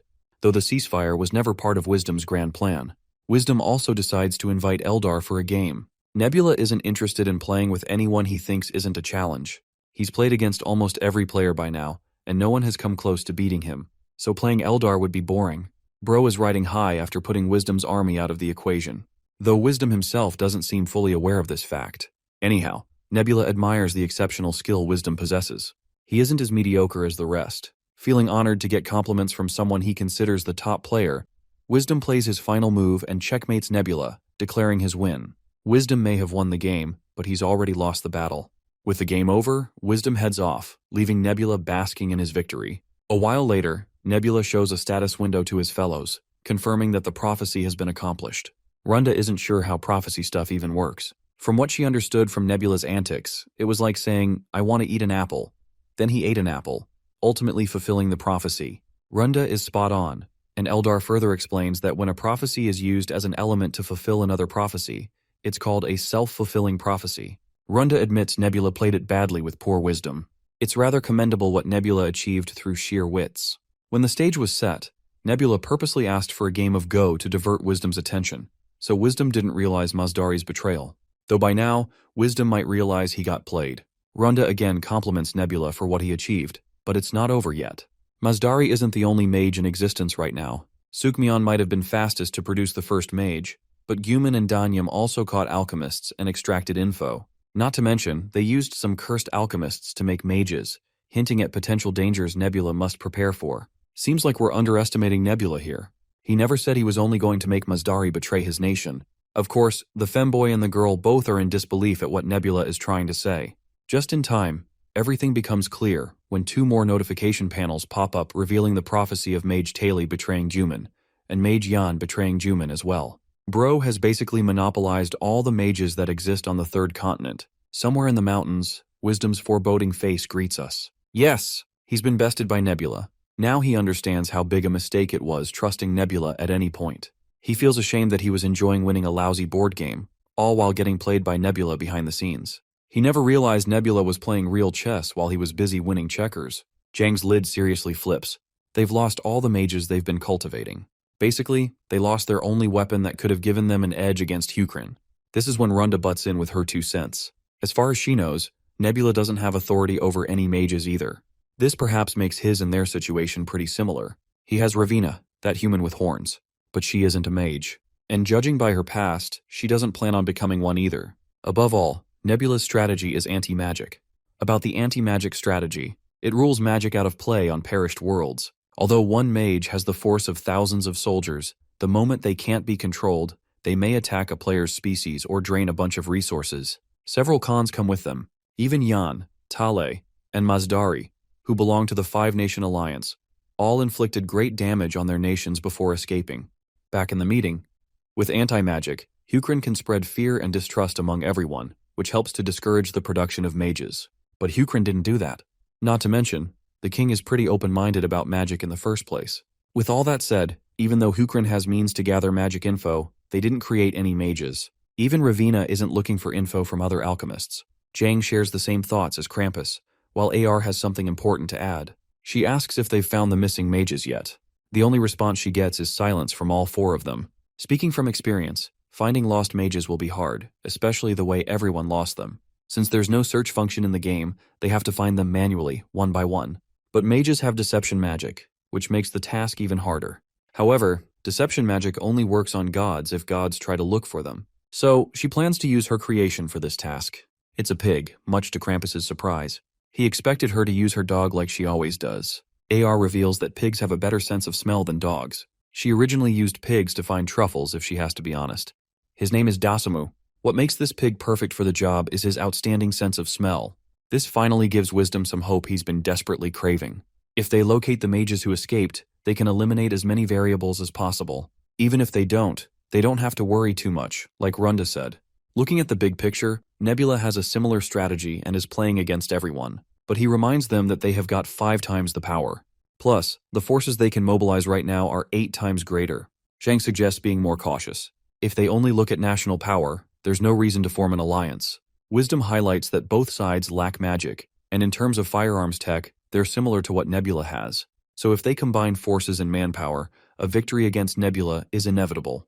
Though that doesn't mean they should let their guard down. He just means they shouldn't feel apprehensive for no reason. Being united is their best weapon against Nebula. They can look at history, but Nebula always believed in divide and conquer. So the only way to beat him is consistent alliance. Wisdom would bet his life Nebula is still planning the same thing this time. Nebula wants division among everyone so his enemies fight each other, and he's actively trying to make it happen. So as long as the alliance stays firm, victory is within reach. Or at least that's what Wisdom believes. All the relevant parties start discussing among themselves, while a mole in the party just sits quietly, listening. The scene shifts to Sitting Buddha Valley. In one of the tunnels sit all 3 wizards. Since everyone relevant is already here, Mazdari initiates the dialogue. The demon-eared woman Yan finds it depressing that only 3 alchemists managed to reunite. Carnivorous ENT, known as Tale, asks about Ravina's whereabouts since she escaped in time. Mazdari reveals Ravina isn't interested in becoming a mage. There's no reason to want more pain after being born into a cursed life. So he hopes she finds her own path and something to live for. Now that they've gathered as mages, Yan suggests rebuilding the tower that collapsed because of the gods. She wants to build a magic tower instead of an alchemy tower to give the cursed a chance to learn magic. As they're planning, Tale's sharp senses pick up an alarming sound. Yan only hears rain, but Mazdari hears something else, something growing louder and closer. Everyone tenses. Whoever it is, they're dragging a dead animal body. Eventually, the figure comes into view. The hue surrounding this mysterious figure indicates it's some celestial being. The person begins counting the mages in a familiar voice, seeming to know each by name. The figure seems to have business with Mazdari. Since his figure has never seen a Garuda before, poor Mazdari is mistaken for a chicken. When Mazdari clarifies he's a Garuda, the familiar Lizardman apologizes for the racial misclassification. After all, he's never seen a Garuda in his lifetime. By now, Mazdari is basically curious who this dude is. But the Lizardman says his introduction is unnecessary. All they should know is that he's the night sky's messenger. Yan questions how he found them, to which he claims he never tried to look for anything. He merely followed this pig. Of course, the pig seems to be AR's familiar, which the Lizardman has hunted down already. He reveals the pig is a god's creation, sent solely to find them. If it hadn't been for the messenger's interference, they would have been exposed already. Mazdari finally realizes who this person is. The one with the power to easily kill God's creations, an apostle of the night sky with a Lizardman's appearance. If he's not mistaken, it's Rockra. As far as Mazdari can tell, Rockra is here to claim every mage's life. Unsurprisingly, Rockra denies having such motivations. Besides, everyone would have been dead long ago without his interference. Tali is grateful but highlights that the pig's death will likely lead to their location being exposed. Rockra assures them the night sky himself is working to prevent that. After temporarily severing the connection between the creation and the god, Rockra killed it, and Night Sky created a new one identical to this. Right now, the god of that creation is looking down at the wrong pig. If Rockra isn't here with ill intentions, then why is he here at all? It's a question Mazdari desperately wants answered. Well, Rockra is willing to explain everything, only after they eat something to satisfy their appetite. Funnily enough, that creation eventually becomes the perfect snack for their late-night gossip. Though the 3 mages stare down that sizzling meat with apprehension, unsure if it's a good idea. Rockra, however, looks totally chill, actually seems buoyant about eating it. The others are so scared they want this crazy guy out of their den, but they're not sure if they have what it takes to defeat a god's apostle. Even if they use their best abilities, it would be in vain. They're too cramped in this cave to move freely. And if legends are true, they'll be next on Rockrak's menu once he's done with that pork. Since the meat is cooked already, Rockrak insists they eat before it loses flavor. Eventually, the three reluctantly eat, despondency etched across their faces. Rockrak suddenly realizes Tale is actually a tree, wondering if he can consume meat without repercussions. Tale admits ENTs aren't usually carnivorous. Moisture and sunlight are mostly enough. But the cursed part inside him thrives on nutrition from meat. Rather assuring to hear this, Rockrak is glad for a fellow who can enjoy every kind of delight this world offers. Though he isn't sure if they'll live long enough to enjoy all the delicacies. The trio of cursed mages is lucky this time, but there's no guarantee their luck will hold every time. Masdari believes surviving itself is a gamble. Compared to immortal gods, mortals like them are vulnerable. To gods, mages are simply chess pieces on a board to manipulate for personal gain. The trio doesn't want to be pawns for the rest of their lives. If they die because of the gods, it'll be proof the gods are afraid of mages. Regardless, magic will continue endlessly. Rockrak understands the implications, but he has a different perspective. Everyone should embrace the fact that gods exist. And yes, gods are using them too. He reminds them that the only reason they're aware they're being manipulated is because the gods want them to be aware of it. Sounds fallacious, but Rockrak believes true freedom from gods is impossible. If a person's free will and the gods' will are the same, then there's no point in proving anything. Masdari responds with confusion, thinking Rockrak has become a slave to flawed logic. Even if it's flawed, Rockrak is happy to be entitled to it. Moving on, Masdari suspects Rockrak wants to protect the mages from other gods on the condition they place their faith in the night sky god. But he makes it clear that they won't believe in any god, no matter what. Rockrak admits he can't protect them if they don't believe in the night sky. Besides, the night sky god doesn't even want them to believe in him. He has only one request, though it's highly unlikely they'll follow it. He just wants the mages to survive. And that's all he asks. Upon hearing this unusual request, the three mages go silent. From what Masdari has managed to gather, this Lizardman wants the mages to stay alive just so they can act as a threat, a deterrent for the other gods. Rockrak doesn't really elaborate on this, though he does admit that Masdari's assumption isn't far off. When Masdari pushes for clarification, Rockrak points toward the magic tower that's already been destroyed. It used to be a place where all the cursed had gathered, but now that everything is in flames, the three survivors are currently hiding in the caves, starving and soaking wet, while debating their dark futures. The night sky god is benevolent and wants to express his pity for the three, wishing for them to survive for their own sake. Masdari recognizes that his two fellows are almost willing to accept Rockrak's terms, leaving him as the only one who can tip the scale. But Masdari also can't seem to bring himself to refuse Rockrak. After all, that cunning lizard fed them properly, making them feel indebted under his kindness. With no choice, the hawk accepts Rockrak's terms. The night sky will assist in protecting the mages, while the mages must ensure their own survival. In unison, they promise to survive. The scene then cuts back to Runda, who's being quizzed with a million-dollar question: can they even win the war that's about to unfold? Also, did you notice that Runda is wearing glasses just to appear more intelligent than she already is? Even Eldar points that out. Anyway, back to the question. Eldar doesn't have a simple answer. The Alliance's forces have already crossed well beyond the 100,000 mark, while Hukrin stands with just 20,000 troops under its command. This massive gap isn't surprising, since the Alliance consists of 5 nations, and other than Danri, it's basically the scale of the entire continent. Not to mention, they still haven't gathered all their forces across the continent yet. But Eldar believes that numbers alone can't decide the outcome of a battle. After all, 2/5 of the Allied forces consist of species less than 150 centimeters tall. Kobold Amgul's average around 110 centimeters, while Lenar are about 150 centimeters. As for Troll Siokmians, they're the only taller species, boasting an average height of 230 centimeters. But when it comes to Hukrin, we have Lizardmen whose battle capabilities far exceed any of the mentioned species. Let's not forget that the Lizardmen are also chosen ones, giving them a major edge in defensive matches. Though their defensive advantage hits rock bottom when you consider that firearms will be involved in the upcoming battles. Still, Hukrin remains formidable due to Nebula's high divinity level. He currently stands at level 20, while Wisdom, the highest among the Alliance, is only level 19. The higher your divinity level, the more creations you can command, giving Nebula a strong advantage. Even with all the odds in Nebula's favor, Runda reminds her fellow that they're up against 5 gods. The mention of 5 gods surprises Eldar, who thought the Alliance only had 4 members. Plot twist time, the 5th member of the Alliance is Runda herself.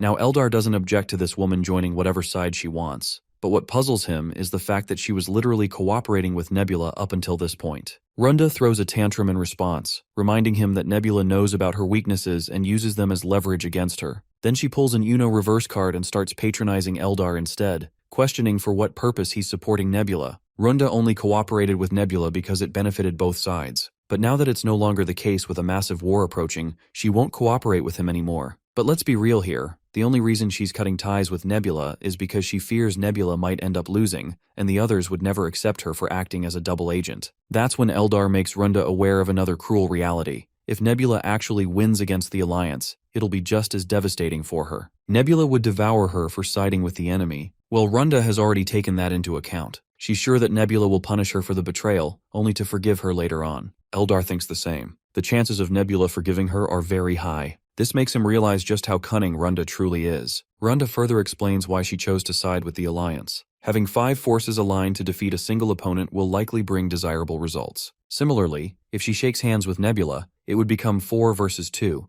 and the outcome would be completely unpredictable, and she must choose the winning side. In the end, Eldar has no objections to whatever Runda does. Hell, he isn't even sure why she's telling him all this. That's when Runda reminds him of a crucial detail he's overlooking. If Eldar allies with the other 4 nations, the odds of winning against Nebula will rise exponentially, making her a key member of the Alliance. While Eldar understands the implications, he doesn't feel the desire to betray Nebula. After all, our boy's the kind of guy who's dedicated his entire life to playing this one game alone, even in the real world. Eldar can tell that there's more to Nebula's thought process than just the desire to win. Right now, Eldar can't exactly predict what Nebula's true endgame is. Anyway, Runda decides to end the meeting since she's got to rack her brain once again.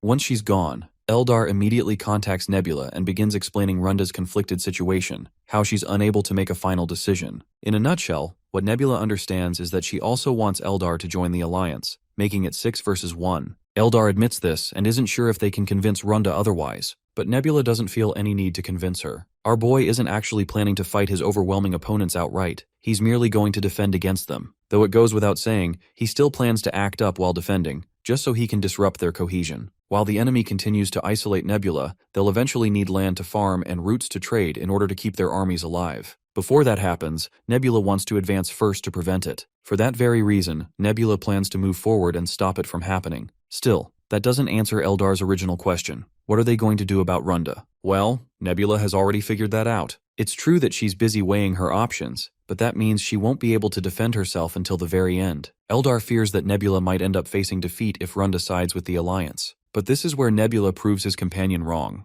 The nature of war isn't that simple, and calculations on paper can never determine the winner. The only side that fights the best until the end takes the crown, or at least, that's how Nebula likes to put it. With the video call ending, our boy begins contemplating his situation. He had already expected Runda to betray him, but he's still not sure why Eldar has decided to stick with him. A month passes, and the first battle between the Alliance and Hukrin has already begun. A modest force of 10,000 Hukrin soldiers ventured out into the wilderness to defend their territory, and returned after completely obliterating Danyum's 30,000 troops. We then cut back to 1 month earlier, inside Hukrin's Orizon Great Meeting Hall. As Kyle Lack Orizon enters the Grand Chamber, the prince cuts straight to the chase and dives into business. He inquires about the most recent, unexpected event that took place. Turns out, a mage from Sokmyon betrayed his nation and went as far as burning their ship before escaping. The strange thing about this news is that Sokmyon now holds Hukrin accountable for the incident. The council members further reveal that there were questions about why Prince Basan, who was supposed to have gone east, was found in the southern archipelago. However, the council addressed these questions by simply stating that it was His Majesty's will for Basan to be there. Now, the Sokmyon envoys are demanding solid compensation and an official apology for the arsenal incident. And if they don't receive their so-called reimbursement,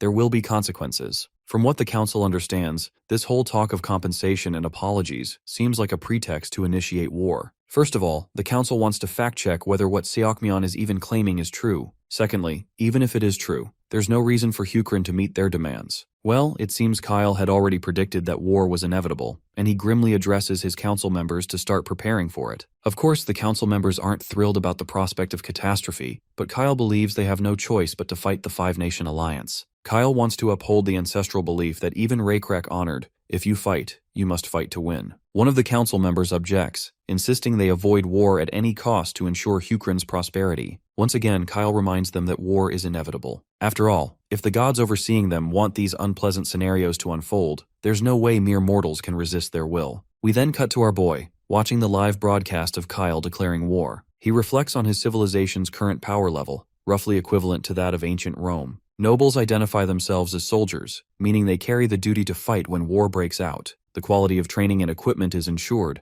They form the backbone protecting the capital and the borders as Hukrin's regular army. Their numbers stand at 10,000, but Nebula doesn't want to deploy all of them at once. He also wants to ensure the safety of the internal front. If the regular army gets exhausted, its quality drops, which would force the need for new recruitments. Our boy isn't fretting about what's about to happen at all. He's surprisingly chill about the war, because Kyle, being the smartest of the bunch, is handling things brilliantly. King Kyle divided the regular army into the Central Army and the Local Army. The Central Army consisted of elites who would attack external enemies, while the Local Army would protect individual regions. New recruits were also gathered and similarly divided between central and local units. The central forces were to face the enemy directly, while the local forces acted as reserves, helping with farming and maintaining resource production even during wartime. With this, the central forces consisted of 4,000 regulars and 8,000 recruits. Of course, the longer the war drags on, the more they gotta recruit. This can prove harmful in the long term. They just can't recruit all the manpower like that. Nebula can already tell that this war is going to be a long one.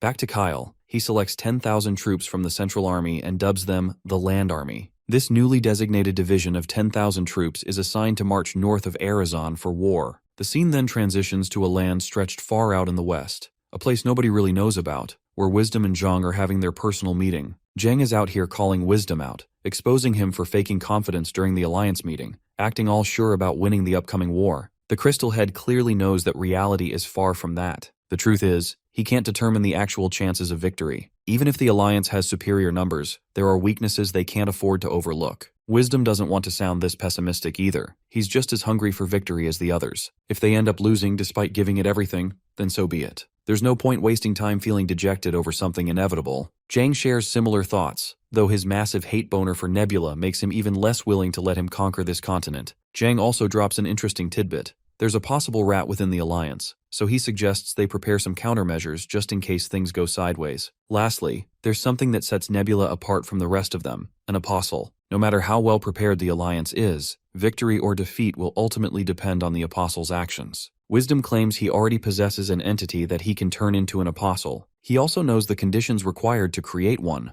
The entity must be above level 21, its legends must be widely known and revered among the population, and lastly, it must have internalized faith in its god. Since Wisdom already knows the requirements, Zhang feels relieved. He doesn't need to explain a thing. Wisdom then reveals the entity he plans to make his apostle, a mutated troll named Ledin Bial Osur, the son of current king of Seokmyeon, Dermaldine's 21st child. Here's a little about this king. In order to strengthen his royal authority, he once set his first and third sons on fire while they were alive, earning him the title of a man of pure cruelty. And Wisdom has no intention of stopping the king's cruelty. After all, he believes fear and cruelty are two factors that make manipulating others far easier. Being the god he is, Wisdom intends to make full use of this, turning it into a strategy that's both effective and efficient. At the end of the day, he admits that cruelty alone doesn't make a nation strong. Hukrin is living proof of that, the strongest nation on the continent without relying on such methods. But in Wisdom's eyes, the only thing he lacked before was cruelty, and this time, he won't hesitate to use it to his advantage. Since he doesn't fully understand what Nebula is planning,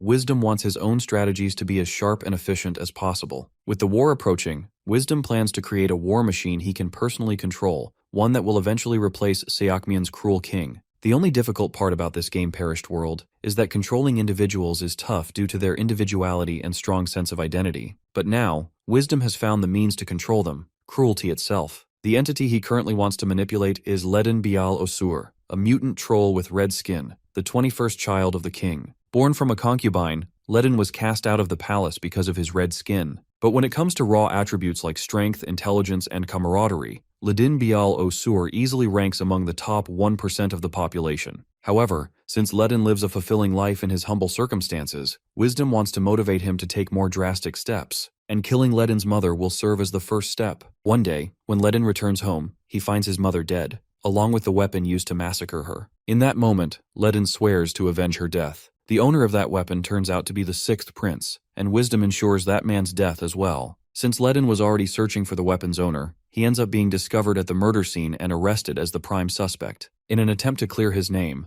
Ledin reveals his abilities to the king, which earns him the king's trust. It's then that Ledin realizes something. The endless infighting among royal siblings isn't natural. It's being deliberately provoked. He comes to understand that the one who benefits the most from chaos among the royals is none other than the king himself. Dermaldine Bial Osur, his own father. And that's how Wisdom's plan falls perfectly into place, to have the current king executed at the hands of his own son, Ledin. After failing to uncover the real culprit behind his mother's murder, Ledin's desire for power only grows stronger. His determination to find the truth earns him even greater fame across the kingdom. Zhang seems quite satisfied hearing all these details about Ledin. Now that Zhang approves of the apostle candidate, Wisdom decides it's time to give their future apostle a final trial. The scene then transitions to Mangal's festival, where rats can be seen praying, all of them facing a massive subterranean passage. Meanwhile, Ledin Bial Osur is located directly beneath that cave, surrounded by total darkness, taking part in the sacred Mangal ceremony. He finds it strange that they invited a prince from another nation all the way here, and even stranger that they want him to participate in such a bizarre ritual. It's a strange ceremony, where the participant must eat a peculiar weed that dulls their sense of direction before entering a tunnel. After that, the participant must dig their way out to the surface, and that's exactly what Ledin is doing right now. He was reluctant to join this ritual, but since Seokmyeon's high priest personally requested it, there wasn't much room for refusal. Not that it's an impossible task for him. He keeps digging his way up, taking short breaks just to catch a moment of respite. Given how exhausted he is, it feels like he's been digging forever. That's when he realizes, not only has he lost his sense of direction, but he also can't figure out how much time has passed. He literally can't tell if it's been hours or even days since he started digging. The only thing he has with him is this weed that helps dull his sense of direction when consumed, though he has to take it if he wants to keep using this pickaxe. By raising his hand above his head and releasing some of the debris from his hands, the only thing he can measure is that he's standing upright, since the debris keeps falling downward. With that in mind, he continues digging relentlessly in the same direction. He stops again to check his direction, and sadly for him, the dirt falls straight onto his face this time, making him realize he isn't going upward at all. As he continues to dig, the direction of the falling dirt keeps changing. At one point, he can't even figure out where the dirt is falling anymore. It shifts every time. That's when he realizes that he can't trust his senses at all. Whether he's standing or lying down, he can't tell the difference anymore. Since all his efforts are being rendered useless, no matter what he does, he begins to wonder if having free will even matters, because every step seems to lead him toward death anyway. Suddenly a voice responds to his thoughts, prompting Ledin to ask for the stranger's name. The voice claims to have no name. It's merely a creation born from the collaboration of two gods, Twisted Tai and Blue Flow, namely Wisdom and Zhang. This creation says it received the power to weave from Twisted Tai, and the power to reveal lies from Blue Flow. The voice tells him it's here to guide him through his digging. If Ledin follows its instructions, he'll be free in no time. With no hope left, Ledin complies with the mysterious voice and begins digging again. He follows every direction given to him, and after a relentless digging session, he's told to kneel and press his hands against the ground. As soon as he does, the ground beneath him cracks, finally getting him out of that treacherous cave. Upon reaching the surface, Ledin begins to cry uncontrollably. That perilous experience in the cave gives him an epiphany. His revenge for his mother, his fury toward the king, and his fear of death, all of it was an illusion born from losing his sense of direction. His emotions and senses were all illusions. The only true path he must follow is the one told by the gods. The rat priest also cries out, seeing the ritual finally succeed. Meanwhile, the gods themselves hover in the air, watching everything unfold. Zhang seems quite satisfied with the choice of apostle. Ledin is a well-rounded individual. Wisdom is also pleased, now that they've acquired an easy-to-control pawn.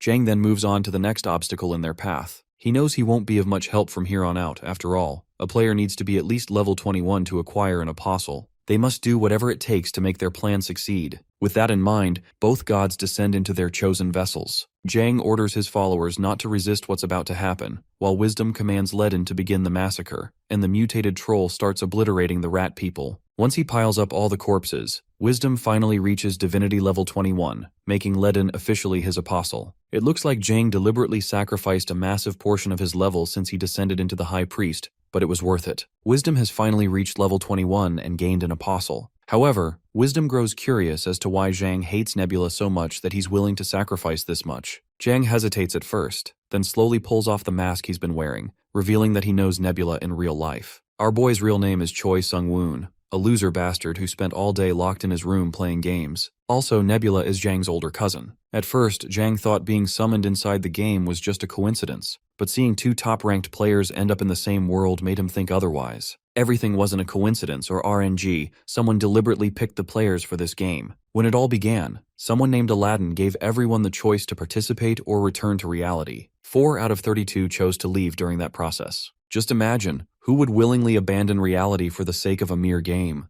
That explains it. Those who chose to stay are the abnormal ones. The fact that 27 people stayed out of 32 clearly shows the ratio of abnormal people is quite high. Even Wisdom has figured that much out already. The ones who orchestrated all this had planned to select only people who'd willingly participate. And since Nebula is obsessed with this game and has always dominated the leaderboard, it goes without saying that he'd join too. If he joins, that means no one can take him down. It would be easy for him to claim the top spot. That's exactly why Zhang joined, to ruin Nebula's gameplay. Back to business, Zhang volunteers to spill everything he knows about Nebula. If they can exploit Nebula's weaknesses, they might finally gain an edge. The scene then transitions to the Alliance members gathered in discussion. Krampus has just learned that Seokmyeon's king has been replaced. What grabs his attention is the fact that the son murdered his own father to claim the throne. He seriously wants to know if that's supposed to be okay. Wisdom assures him that it was part of the plan. While they're about to explain the rest, Zhang quietly decides to keep one thing to himself. His divinity level dropped because of that very plan.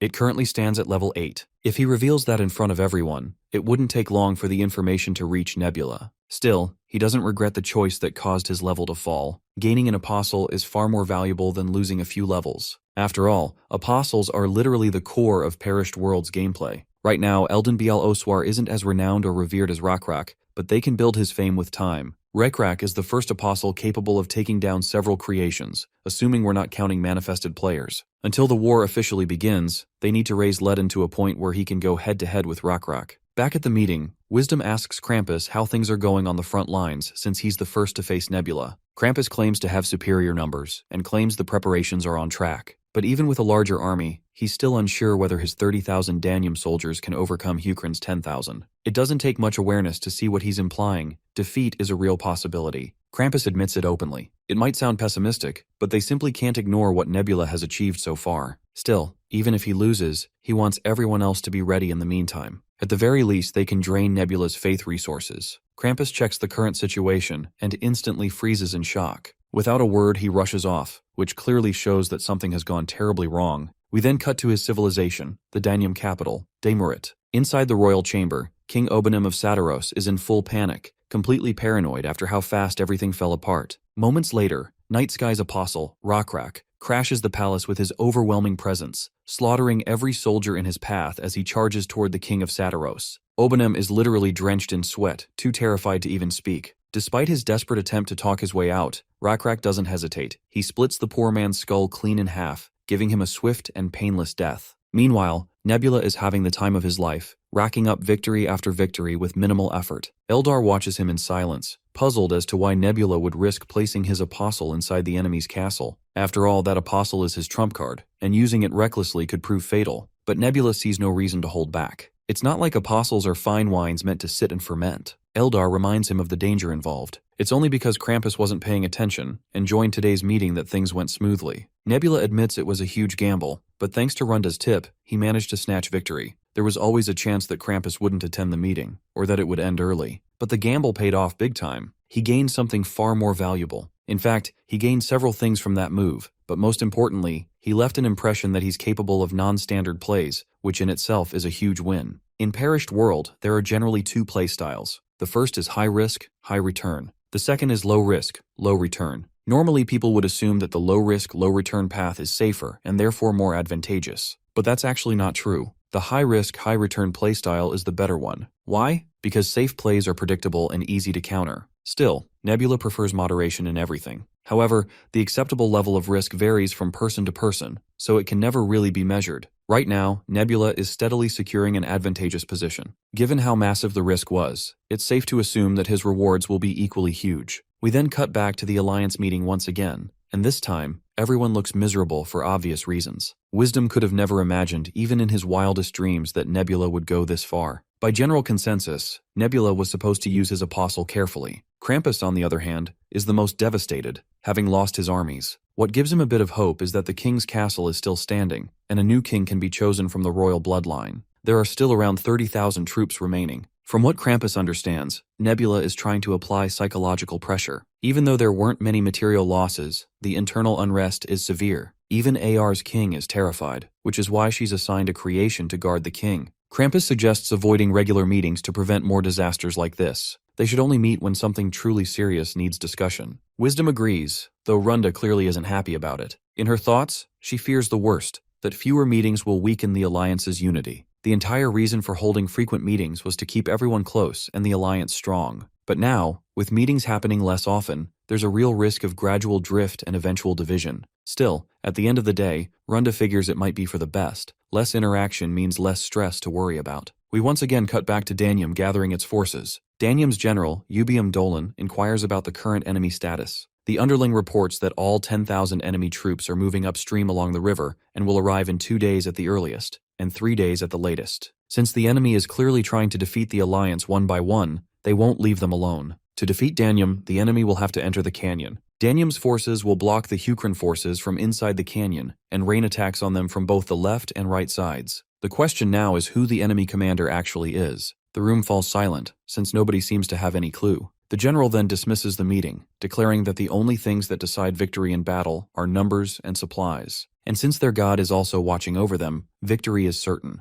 Or at least that's what the general would like his subordinates to believe. Around 3 days later, when both forces are about to clash, we cut to Basan asking his underling if there's anything they should know about the enemy before diving balls deep into the battle. His underling doesn't think there's anything particular they need to take into account. With that assurance, Basan is ready to march forward once the resting period is over. The underling reminds the commander that their revelation priest hasn't contacted them yet. They should wait for the night sky's will to arrive before diving in. But Basan isn't ready to just sit idle and let the night sky do everything for them. He assures his worried underling that they'll only march once the odds are favorable. This is exactly what the night sky wants. He wants his people to judge the situation and act for themselves. Since the enemy will assume that Hukran will rest after the march, they'll drop their guard too. And that will be the perfect moment for Hukran to strike. Meanwhile, we hear a few Lizardmen chit-chatting about Basan's current standing as commander. They've learned that Basan also saved Dolten Island, which clearly means he must be pretty talented when it comes to commanding. For his recent exploits, General Ian Tata and His Majesty spoke highly of him and designated him as commander. Even Basan is surprised he was chosen to become commander. If he's being honest, that's a bold move His Majesty Kyle made.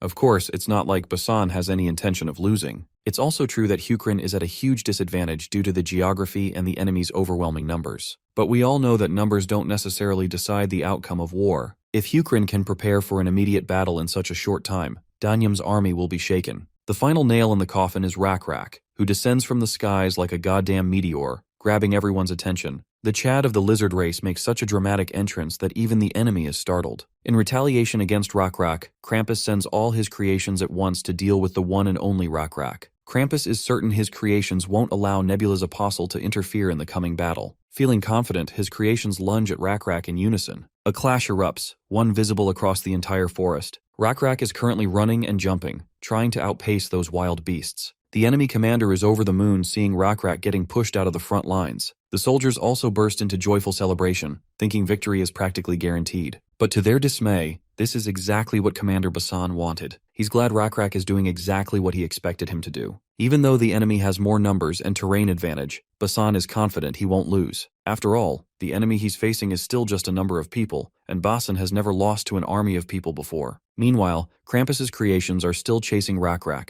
who has even sustained a nasty cut across his face. Without hesitation, he conjures his weapon, leaps into the sky, and swings his electrified spear. The creations dodge the strike and leap toward him in a counterattack. Of course, Rockra isn't a slowpoke either. He sidesteps the attack with ease. We cut back to astonished Lizardmen watching Rockra go toe-to-toe with those beasts. Meanwhile, Basan's lackey is still trying to wrap his head around Basan's eccentric way of thinking. It's obvious the commander is confident because he's achieved so much at sea, but the lackey hopes that confidence isn't misplaced. He reminds his commander they have no choice but to enter the pathway in front of them, since Hukran can't let the enemy's first wave pass through. The enemy has blocked the canyon and they're already experts at climbing rocks. This is exactly why Hukran is at a severe disadvantage if they enter that way. However, Basan is glad the formation is the same one he planned. Hukran is currently moving in an encircling formation toward the canyon entrance, just as Basan desired. Of course, it's a stable formation, but proper offense will be difficult. If they need to enter, they'd normally have to form a wedge-shaped formation to funnel through the narrow canyon. But Basan doesn't think that's the appropriate formation for this scenario. Consider the canyon entrance as the mouth of a dog. Now imagine tickling its snout with a foxtail. It'll sneeze, obviously. Basan assures his henchmen to just watch everything fall into place. Even though the enemy has bodies specialized for mountain terrain and are equipped with new weapons, they're still stubbornly using traditional fighting techniques of the past, and their formation is likely the same. With all that in mind, Basan commands his troops to aim at the canyon walls and unleash fire. The soldiers promptly bombard the canyon walls with cannonballs, smashing everything left and right, causing debris to rain down on the enemy. Before they're buried entirely, the enemy commander orders his men to respond in kind. But the soldiers report that the foot soldiers are densely packed, which is delaying the carrying of cannons. In that case, the commander orders them to simply raise the cannons to the top of the canyon. Once again, the soldiers report the consequences. Either the cannons or the people will get damaged. Not to mention, it'll still take a lot of time. With no choice left, the commander orders a retreat for one of the squads on the west. But again, the henchmen report that unrest has already spread, and retreat orders will only worsen morale. On the other hand, Basan orders his army to move the cannons forward, as they must occupy the intersection. Finally, Basan's henchman understands why their current formation is the advantageous one. You see, a surrounding formation is always great for focusing firepower. In addition, it's difficult for those inside the narrow canyon entrance to shoot cannons outward. If they fire a cannon from within such a cramped space, their own forces will get hurt, and it's also hard to shoot downward from atop the canyon since the cannonballs will just roll down. So the enemy can't even use the weapon they invested in. Danium shouldn't have taken position there in the first place. The henchman fears what might happen if the enemy somehow manages to bring the cannons to the front. But Basan claims that if they do, it'll actually be even more beneficial for Hukrin. Cutting back to the enemy soldiers getting bombarded with cannon fire, the enemy somehow manages to scramble their cannon unit and push those bad boys to the front. As soon as the cannon team reaches the front lines, Basan orders the cavalry to charge. Right away, Hukrin soldiers trample over the enemy, throwing them into distress yet again. The enemy commander yells at his soldiers to protect the artillery team. Shield soldiers and spear soldiers are ordered to take formation, but Basan is pretty sure their efforts are useless now. Even if spear soldiers can block cavalry, that's only possible when their formation isn't already falling apart. The enemy grows more and more desperate, and the general suggests forcefully advancing even if it kills them. The henchmen, however, argue that they can't give up the advantage of their terrain, even if they lose most of their forces. Even though they have massive numbers, they can't really put them to good use at all. On the other hand, Hukrin forces have already completed their formation, and if the enemy goes all out, they'll just be marching straight into certain doom. Even if they try to retreat now, the path to the capital will be wide open for Hukrin. By now, the enemy commander has no fucking clue how this Uno reverse even happened. In the end, the enemy soldiers have no choice but to march forward. Even considering the huge losses, the commander believes their numbers can still make up for it. He strictly orders his troops to advance in wedge formation, convinced that superior numbers will overpower the enemy. Suddenly they notice Hukrin forces retreating for some reason. The commander assumes it's because of the enormous numbers on their side and decides to capitalize on it. But we already know it's far from the truth. Basan's sassy smile shows he isn't done yet. Basin commands his army to charge, riding on his bird and personally joining the attack. As expected, Hukrin's army overwhelms the enemy, stabbing and killing them left and right. Hukrin's cavalry tears into the enemy formation from the middle, splitting them into two. The enemy soon realizes the cavalry attacking them is a completely different one. With their front forces already isolated, maintaining the front line becomes impossible. Now all the soldiers can do is wait for orders from their commander, who has absolutely no clue what to say. He eventually orders his men to open a path so the allied cavalry can move forward, insisting that saving the front forces should be the priority. One henchman argues that sending cavalry forward is meaningless.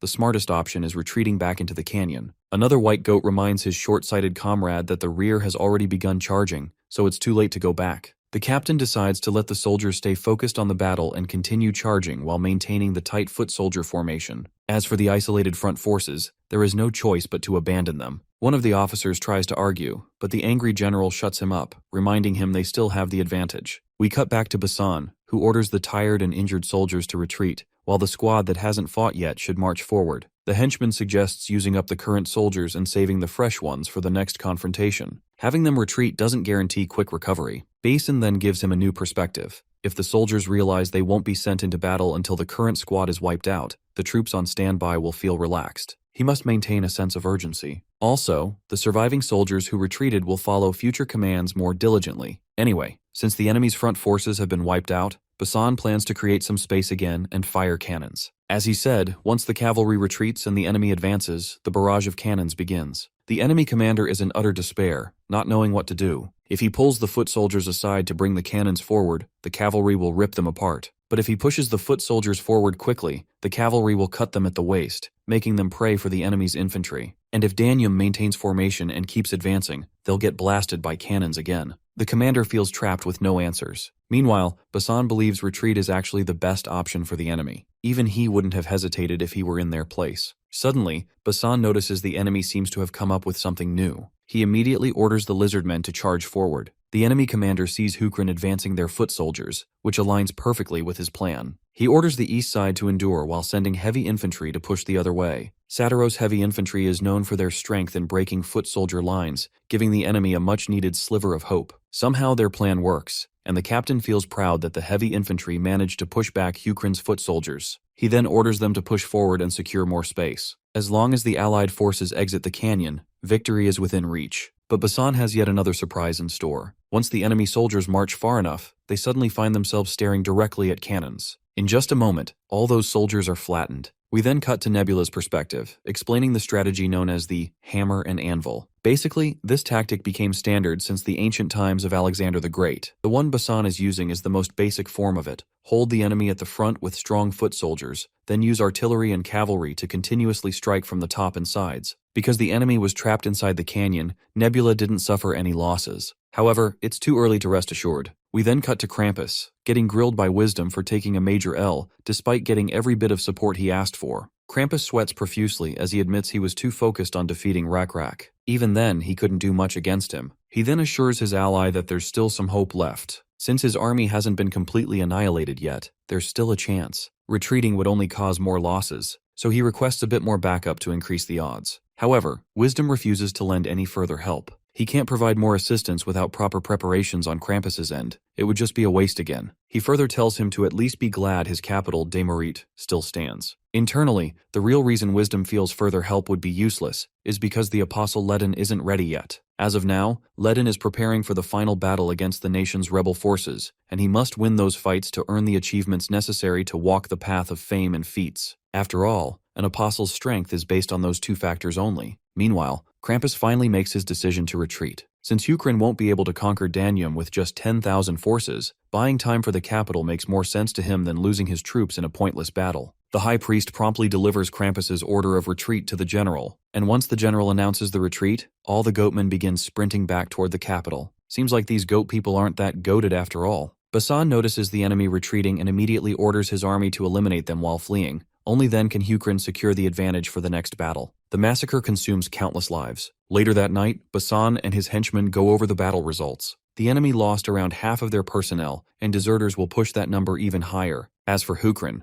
they suffered around 1,000 casualties, though the henchman is glad Hukrin managed to overpower the enemy despite being outnumbered 3-1. This automatically makes the Dipla Canyon War one of the greatest slaps in Danium's history. Speaking of history, Basan quizzes his henchmen on why he thinks Danium will have any left at all. Basan is implying that Hukrin will eventually crush Danium entirely, while the henchmen can't ignore the fact that Danium is a huge nation. Even if Hukrin conquers the capital, that alone won't be enough. Basan agrees. Since royals and nobles live all across the countryside, conquering the entirety of Danium is unlikely. However, he points out that Danium overexerted itself by deploying 30,000 soldiers this time, and the losses they suffered are massive. Kyle already predicted that Danium had internal issues simmering, and those issues would become obvious once they lost this war. And as for those issues, Basan is looking forward to seeing them with his own eyes. Around 7 days later, Hukrin's army arrives at Danium's capital, Demerit. General Ubaim Dolan's daughter steps out of the castle to greet Hukrin's commander. She introduces herself as Alanju Dolan. She is the master of Demerit and also the king of Danium, and she is here to surrender willingly. That's exactly what Basan mentioned to his henchmen earlier. We then cut to a devastated Krampus, who has no clue where everything went wrong. While the other alliance members were preparing, Krampus was supposed to buy time, but everything collapsed in the blink of an eye. He is currently in talks with Nebula, who wants to know Krampus's thoughts on whether he intends to surrender. Of course, the poor guy can't even bring himself to face his fellow god. He weakly asks Nebula if he's really that bad at this game. Nebula acknowledges that Krampus isn't a bad player at all. This prompts the red guy to ask a follow-up. If he isn't bad, then how did he end up losing? Nebula answers by pointing out that Krampus's main goal was to let the Chancellor gain power after the king died. Krampus admits this, explaining that he thought the Chancellor was the most talented one. Since that guy had a bottomless hunger for power, Krampus believed he could rally the chaotic nation and unify everyone. This is exactly why Krampus framed General Ubaim, who had returned after losing, and then had him charged with treason and executed. With Ubaim alive, the Chancellor wouldn't have gained absolute power. Krampus thought it was the obvious move,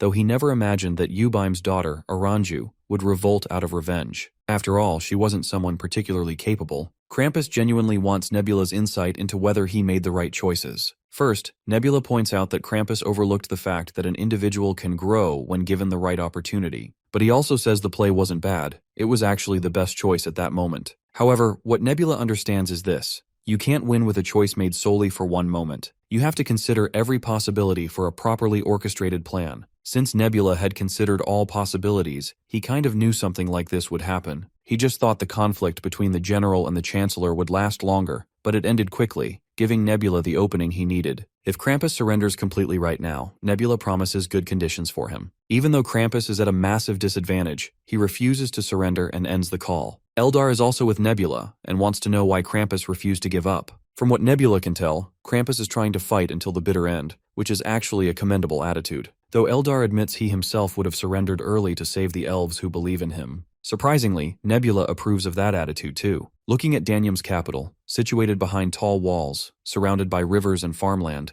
conquering it would normally cause major casualties for Hukrin. Since Nebula managed to take it without spilling any blood, he can't help but feel pretty good about the situation. Now Nebula waits to see what Krampus plans to do next. We then cut back into the castle's chamber, where Basan and his henchmen are facing the king of the castle, Alanju Dolan. To gain a little ground in the negotiations, Alanju first points out the massive army under her command. If Hukrin had tried to take the capital by force, there would have been a lot of casualties for Hukrin. With that in mind, she wants a middle ground that serves her as well. But Basan counters, mentioning that it was Danium who helped them get inside the castle, and if they start right here and now, Hukrin can easily take it down. Alanju Dolan makes it abundantly clear that excessive requests from Hukrin's side won't be tolerated. If rumors spread that Hukrin is cruel, very few nations will surrender in the future. This means way harder battles ahead for Hukrin. Cutting to Nebula, he finds her way of handling negotiations quite cunning and bold. He likes the approach she's taking. Eldar is surprised Nebula isn't simply interested in claiming the capital outright without restrictions. Nebula explains that Damaret is still a palace where the religion rules with heavy influence. If Hukrin directly acquires the capital, there will be repercussions. For now, he wants to figure out what Krampus is plotting, which option he plans to choose.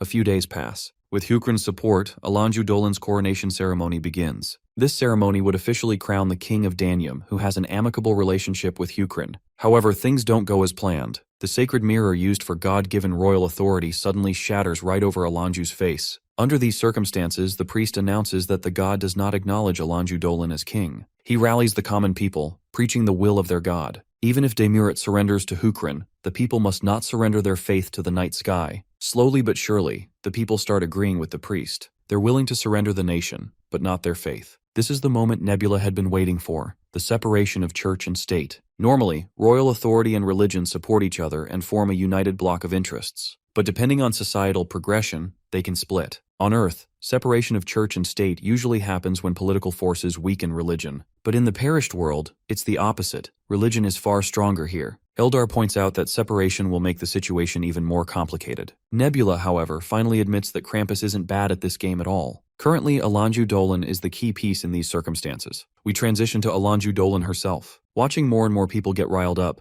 she realizes she has no choice left but to rely on her final card, which is her faith. She prays, asking the Lord why he isn't responding, and why she was rejected. She insists the chancellor she killed had dark greed, that she had no choice but to act for the sake of the nation. Nebula notices her patience stat increasing after the mirror broke, meaning she's a strong individual. Eldar questions why Krampus is trying to kill her now. He could have just killed her before denying her royal authority. Nebula explains that Krampus wants him to intervene and help her in this perilous situation. If Nebula helps her, she will begin believing in the night sky god, officially making her a renegade, easy to expel later. Nebula can tell that Krampus has finally taken his advice, which was to always plan for multiple outcomes. Right now, Krampus has prepared 4 scenarios. Option A, Alanju retracts her surrender. Option B, Alanju dies. Option C, Alanju converts to the night sky religion. And lastly, Option D, Night Sky protects Alanju while she stays loyal to her god. Options A, B, and C all put Hukrin at a disadvantage. Option D is the most profitable scenario for Nebula, and exactly what Krampus wants. If Nebula protects her, he'll get dragged into Demiret's politics and waste resources in a place already conquered. Curious, Eldar asks if Nebula has any countermeasures. Judging by Nebula's smug smile, it's clear he already has everything figured out. There is another lesson he wants to teach Krampus, which is,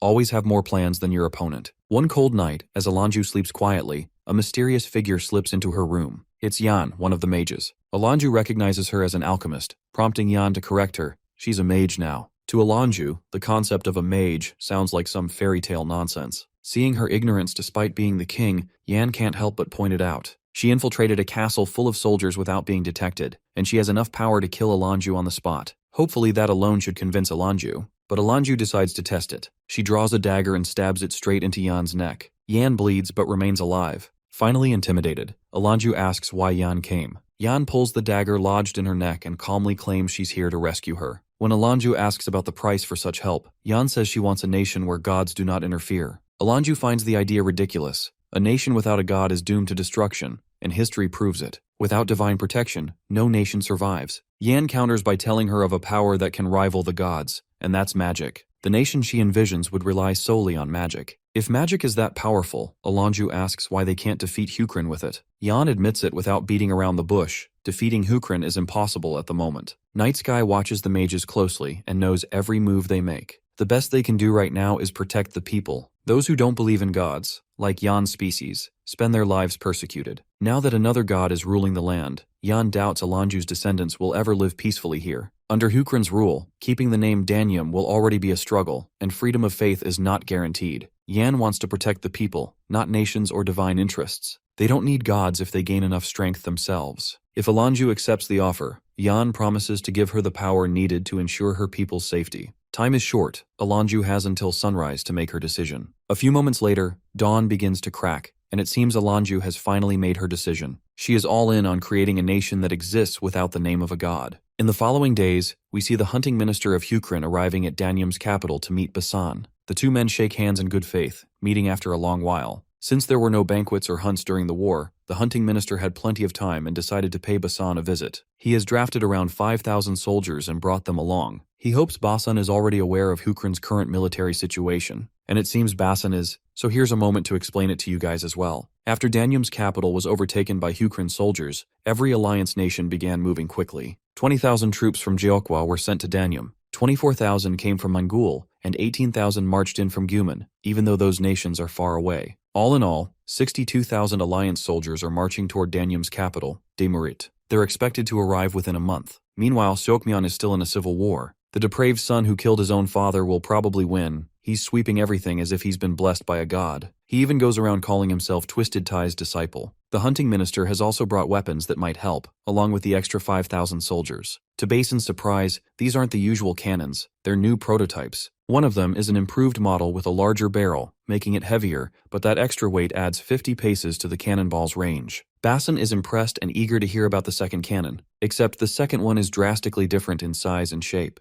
Turns out it's just a flintlock gun, but they don't call it that. They think it's a smaller cannon that a single soldier can operate. The technicians call it a hand cannon. Basin takes aim and fires at a target right in front of him, leaving him speechless at how useful this weapon is. He's certain that with enough of these bad boys, they can change the tide of war easily. About a month later, we find Runda sulking quietly in a corner, while the alliance meeting takes place. As you'd imagine, she's in a tough spot right now. Nebula's direct threats are weighing heavily on her. To understand what's eating her, we cut back to her previous conversation with Nebula. Nebula wanted her to betray the Alliance, an idea she found extremely unsettling. If she couldn't betray the Alliance, then Nebula wanted to believe she was actually betraying him. Runda tried to reason with him, saying she is in an alliance with him as well, but she can't just backstab the others so blatantly, she'd be labeled a traitor. But Nebula is willing to cooperate and arrange things so she can escape the situation safely. He warned her that if she didn't cooperate, he wouldn't hesitate to expose her to the Alliance, revealing all the secret intel she fed him. Even if she denied it, the Alliance isn't stupid. They'd figure it out eventually. Once suspicion isolates her, she would be left vulnerable, and Nebula would destroy her with ease. Naturally, Runda wasn't thrilled to hear such a direct threat. Her verbal jabs don't faze Nebula. He simply hopes she will make a rational decision and be smart enough to recognize what's in her best interest. Eventually, she caves in, agreeing to do whatever he asks. Before we hear the details of her first task, we return to the present, where Runda is still trying to understand her situation. Nebula only gave her some cryptic bullshit that went completely over her head. He told her she'd understand her task when the moment arrives. Suddenly, Zhang notices something unusual about Nebula's actions. Nebula has been steadily adding more forces while interrupting everyone else's plans. It's obvious he's acting cautiously since Hukrin's forces are already small, but what bothers them is that Nebula is using basic strategy, something he never does. He's ranked first. He's supposed to make moves that no one can even comprehend. Zhang adds that the first fight with Hukrin was just a miscalculation, but the next battle will be a siege or a turf war, Sieges have fixed strategies. Whoever has the bigger army holds the advantage. Following that logic, the Alliance has an 80–95% chance of winning. Their collective divinity level is also higher than Nebula's. Since this isn't a 1v1 fight, if everyone combines their faith resources, defeating Rockra wouldn't be far-fetched. From these simple calculations, the Alliance believes they have a strong chance of winning, but they still can't understand why a player of Nebula's caliber is making predictable moves. He's probably up to something bigger that they're failing to see. Zhang agrees, something else is bothering him. It's the mages. Of the 3 mages, Yan's location is confirmed. They still have no idea where Tale or Mazdari are. Nebula has already used the mages to cause an incident. He planted a mage on the Danium's king's right-hand side, resulting in Danium declaring religious neutrality. There are still 2 more mages left, meaning Nebula can use them later to pull off similar situations. Keeping that in mind, the simple-minded Krampus thinks that just staying cautious of the mages in the future will be enough to avoid trouble. But Zhang doesn't feel it's that simple. The reason Nebula is making such a standard play must be because he judged that even while playing normally, he can still win. There has to be something the Alliance is overlooking. This is just a hunch on Zhang's part. His best guess is that there might be a traitor among them. While Runda feels the full awkwardness of a thief caught red-handed for obvious reasons, Krampus doesn't want to form an opinion based on mere speculation. Even though the chances of a traitor being among them are next to none, Zhang can't ignore the fact that Nebula would definitely use this card if he could. If there is a traitor in the Alliance, they need to guess the closest suspect. Of course, Runda starts sweating like crazy, being the mole in the hole she is. It's a nightmare situation for her. If they point at her, she's finished. But surprisingly enough, Zhang declares AR the real culprit, completely flipping our expectations. Naturally, AR is in disbelief at the sudden accusation, and so is Runda. The situation has gotten way too complicated for her to process. She tries to reason with Zhang, wondering if he has any actual evidence to make such a bold accusation. But Zhang casually admits it's just his guess. When AR keeps pushing him to explain the logic behind his hunch, Zhang shifts everyone's attention to the screen window. He shows a Nyx visiting Guman and Hukran several times. Though this Nyx doesn't hold any noteworthy title, he's just a merchant. Zhang even tried sending a priest to grab him, but Nebula intervened and killed that Nyx on the spot. AR thinks for a moment, then clearly states she had no ties with that Nyx whatsoever. This prompts Zhang to ask why that particular Nyx was meeting up with the Lizardman, and why Nebula went out of his way to kill him. Krampus also wants an answer. The fact that Nebula had been watching so closely the entire time only makes things worse. Runda tries to defend AR, suggesting that Nebula might just be messing with everyone. For all they know, this could be part of his plan, to make the Alliance turn against each other. Krampus admits the suspicion might be trivial, but it's still worth thinking about. They want answers from AR, and only a detailed explanation will suffice. AR, in turn, accuses Zhang of trying to frame her. For all she knows, he might be the real traitor, diverting attention to her by using flimsy suspicions. The situation is getting messy, way messier than what Runda anticipated, and now she finally understands what Nebula meant when he said she would know when the time comes. It seems the time has come, and she has to make her move. She is supposed to take the traitor's side. He had warned her that if she keeps siding with whoever is being suspected, it'll slow down the confirmation process. All she has to do is talk about trusting comrades and downplay the accusations. The complainant won't be able to let go of his initial suspicion, while the others will start thinking the complainant is being excessive. In that case, the one who gets attacked won't be the accused traitor, it'll be the complainant. If that happens, the Alliance gets shaken, and nobody will be able to suspect Runda. A while later, we cut to Zhang having a private conversation with Wisdom. There had been enough evidence against AR, just enough to make at least Krampus or Runda agree with Zhang. Still, those guys aren't really believing that AR could be the traitor. Now he feels he might have gone too far with the accusation. But Wisdom gives him another angle to consider. What if Nebula wanted the Alliance to suspect each other, and purposely fabricated this whole scenario to distract everyone? The only reason he would create such a distraction is to make the Alliance ignore the real traitor. This automatically implies that there is indeed a traitor, but it's not AR. Zhang lists himself, Krampus, and Wisdom as possible suspects, but he knows it's unlikely. This only leaves Runda, who doesn't look suspicious at all. In this case, Wisdom decides to run an arithmetic hypothesis to deduce the real culprit. What problems would appear if Runda were the traitor? Instantly, Zhang's mind catches something, and everything clicks in that moment. As the realization dawns on him, he starts losing his mind because they are in deep trouble. Unfortunately for them, the Alliance had already placed Runda and AR's camps close together because Runda was supposed to keep an eye on AR. Krampus is with them too, but he only has 2,000's forces. Long story short, if Runda decides to ambush them, she can take them down easily. However, Wisdom assures him it won't be smooth sailing. In the perished world, common people have their own will, and everyone will spiral into chaos if she suddenly tries to betray the Alliance. Even if it's according to the Oracle, her troops won't be able to digest such a massive shift in situation that easily. We then cut to Runda, reflecting on everything she's done so far. Back when she used to play Perished World on Earth, there was a post that caught her attention, an investigative guide about how to increase one's chances of successfully betraying others in the game. It explored the do's and don'ts, and how to pull off an effective betrayal. In short, it was a full strategy guide on betrayal that someone had written for fun. This post later became known as the Traitor Build. It never became a popular strategy, and eventually faded into obscurity. Most people didn't even give it a single glance. But for Runda, that post completely changed her playstyle. It helped her bag victories left and right, boosting her win rate far above average, even though her actual skill was mid. Just like now, she made sure to use all the key points from that build. The Lenars are a species that take a long time to make decisions. They're timid and inefficient, often trying to pick both choices when choosing between A or B. Even when they're losing, they still make indecisive decisions. Because of this, players rarely pick this species. But for Runda, the Lenars perfectly complement her playstyle. That's why they're the perfect patience build for someone like her who doesn't have a ton of raw talent. Runda chose a flower to represent Jokwa's religion, the all-changing flower. The important part of this flower is the fruit with a shell. You can't tell whether it's ripe until the shell is removed. Since it's extremely difficult to know when the all-changing flower ripens, it's used as the main tool to foresee fortune. The process is called a decisive statement. Now, one of the Lenars, Jokwa's general-to-be, Bulko, notices that the fruit of the all-changing flower has ripened. This is alarming because according to today's decisive statement, if the fruit is not ripe, they must protect the allied forces. If it is ripe, Jokwa must betray them. For Lenars, right and wrong don't matter. All decisions are predetermined by their god. They believe the reason they are slow and indecisive is so they don't stray from their god's will. With full faith in their hearts, they begin the massacre, fulfilling their god's command. Krampus is too late to realize Jokwa's forces have betrayed them. They've already killed Guman's great general and are marching to ambush their captain. Runda has stopped responding. No one even knows where she is. They try to contact Wisdom immediately while Lenars tear through the Alliance forces.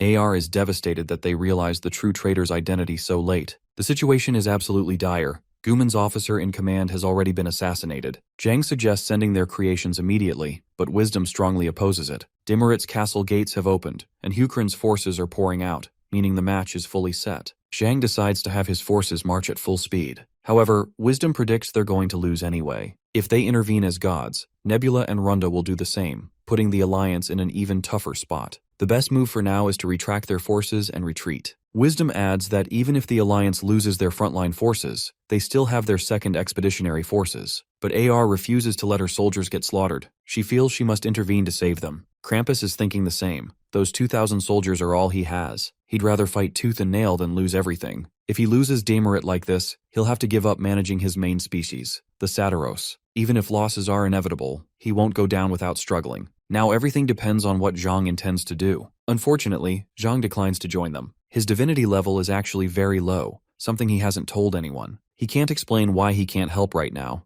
because then he'd have to admit he suspected a traitor in the Alliance. He sacrificed his divinity level to create an apostle. If he joins the front line, he'll have to reveal the truth, that his level has dropped to 8. He already created a misunderstanding by claiming AR was the traitor, and if he's going to hide his divinity issue, he might as well hide it till the end so no one exploits his weakness. Zhang orders his army to retreat, leaving Hukran's cavalry to chase them. It's the best he can do for now. As for AR, it would be best if she abandoned her army and withdrew. Even if she uses her faith right now, it won't help her in future battles. But AR isn't in a position to abandon her soldiers. Guman's internal affairs are a mess. Some nobles have started believing in the night sky, likely due to Nebula's behind-the-scenes meddling. Since Guman is a nation where the king's power is weak, if she loses now, she won't be able to guarantee a second expeditionary force. Zhang is bewildered hearing such a worrying reveal. The woman apologizes for hiding such crucial details. She never intended to cause trouble. Now she realizes she wasn't the only one struggling because of Nebula's schemes. She held back the information partly because she didn't want to look like the only one suffering, and also because if Juman's internal chaos was exposed, she could have been suspected as a traitor. Everyone would have assumed she'd side with Nebula since she had the most to lose. With full sincerity, she removes the veil from her face,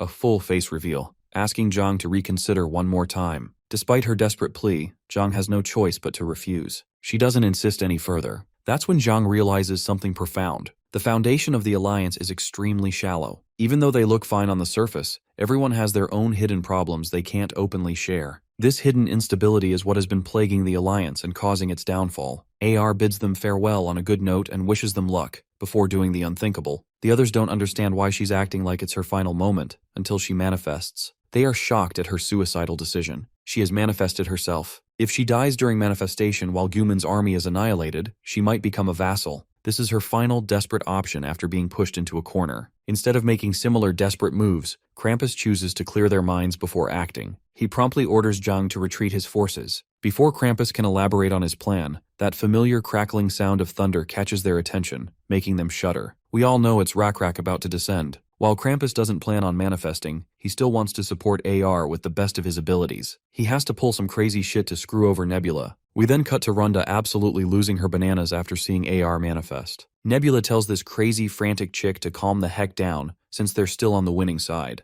Of course, it's difficult to fight someone in manifestation form, but her current level is only 18. It's not that big of a difference from Jill Wooby. Still, this drama queen continues to overreact, insisting that Jill Wooby wasn't even that good of a player compared to AR. Internally, Nebula knows she's right. AR is way ahead in terms of gameplay. But that's not the point he was trying to make. Just judging from the size of AR's manifestation form, she's way more effective compared to Jill Wooby. After all, at the end of the day, it's the player's faith and domain that determine the extent of the manifestation skill. The type of ability that manifests with form, however, mostly depends on one's playstyle. Jill Wooby's manifestation form was an extreme build focused on physical abilities, and that's not a build players usually prefer. The reason? It consumes way too many faith resources. As a result, most players minimize physical force and use the remaining cost to invest in other stats. Once AR starts wreaking havoc, Runda's people find themselves in a tough position and decide to retreat. But it's already too late. They're getting shredded, causing Jukwa to lose 300 soldiers in an instant. Unsurprisingly, the drama queen nearly passes out seeing such a massive hit she just took. The silly bean starts clinging to Nebula, begging him to do something before her forces are wiped off the face of the earth. Nebula assures her to calm down. Shit hasn't taken a sharp turn yet. Meanwhile, Rockra has already descended onto the battlefield. AR and Nebula's apostle lock eyes with each other. With just a simple gesture of her hand, she makes dark energy erupt from the ground and launch a surprise attack toward Rockra, which the Lizardman dodges immediately. He keeps dodging left and right with his godlike speed. Nebula and the drama queen are watching the fight unfold. Runda is certain Rockra can't possibly handle AR alone. Nebula agrees, admitting Rockra does need some assistance. And by assistance, he means Runda's involvement. He bluntly orders her to get into any of the priests and divert AR's attention. Once again, Miss Toddler Supreme refuses to take such a risky role. Why does she have to go down and risk herself? Well, the problem is that Nebula is far more wanted by the Alliance than Runda. If he risks himself, everything could fall apart. Back to AR, she continues to wreak havoc over Lenar's forces, while giving Rockra a tough time. The Great Lizardman notes that the thorns AR is using aren't just ordinary pointy projectiles, they actually absorb the vitality of the target on contact. From this alone, he can tell she's planning to turn the entire ground into a thorn field. Realizing this, Rockra changes tactics and summons Anicap. As soon as the afterlife summoning happens, Rockra's cockatrice arrives to give him the piggyback ride he needs. The two of them immediately take flight toward AR in an attempt to strike her down. But the woman disappears the moment Rockra's weapon comes dangerously close. Before he can even process what's happening, a thorn comes flying toward him at full speed, which he barely dodges. At this point, this woman is seriously getting under Rockra's skin. To make it worse, she's no longer alone. The creations of allied forces, including hers, has also arrived to support her. Krampus and her creations have arrived to support her. We then cut to Krampus. Bro is itching to take down this annoying Rockra for good this time. The creations roar as they launch counterattacks against our apostle. The fearless Lizardman dodges the first strike, only to then face a massive reptile about to devour him. Luckily, that reptile gets knocked aside by the one and only Great Mantis, giving Rockra a clear signal to advance as the path is cleared for him. While Mantis fights the creations, the apostle of the Sky Knight god charges forward at full speed. But unfortunately, the Lizardman gets knocked out along with his bird by a massive claw.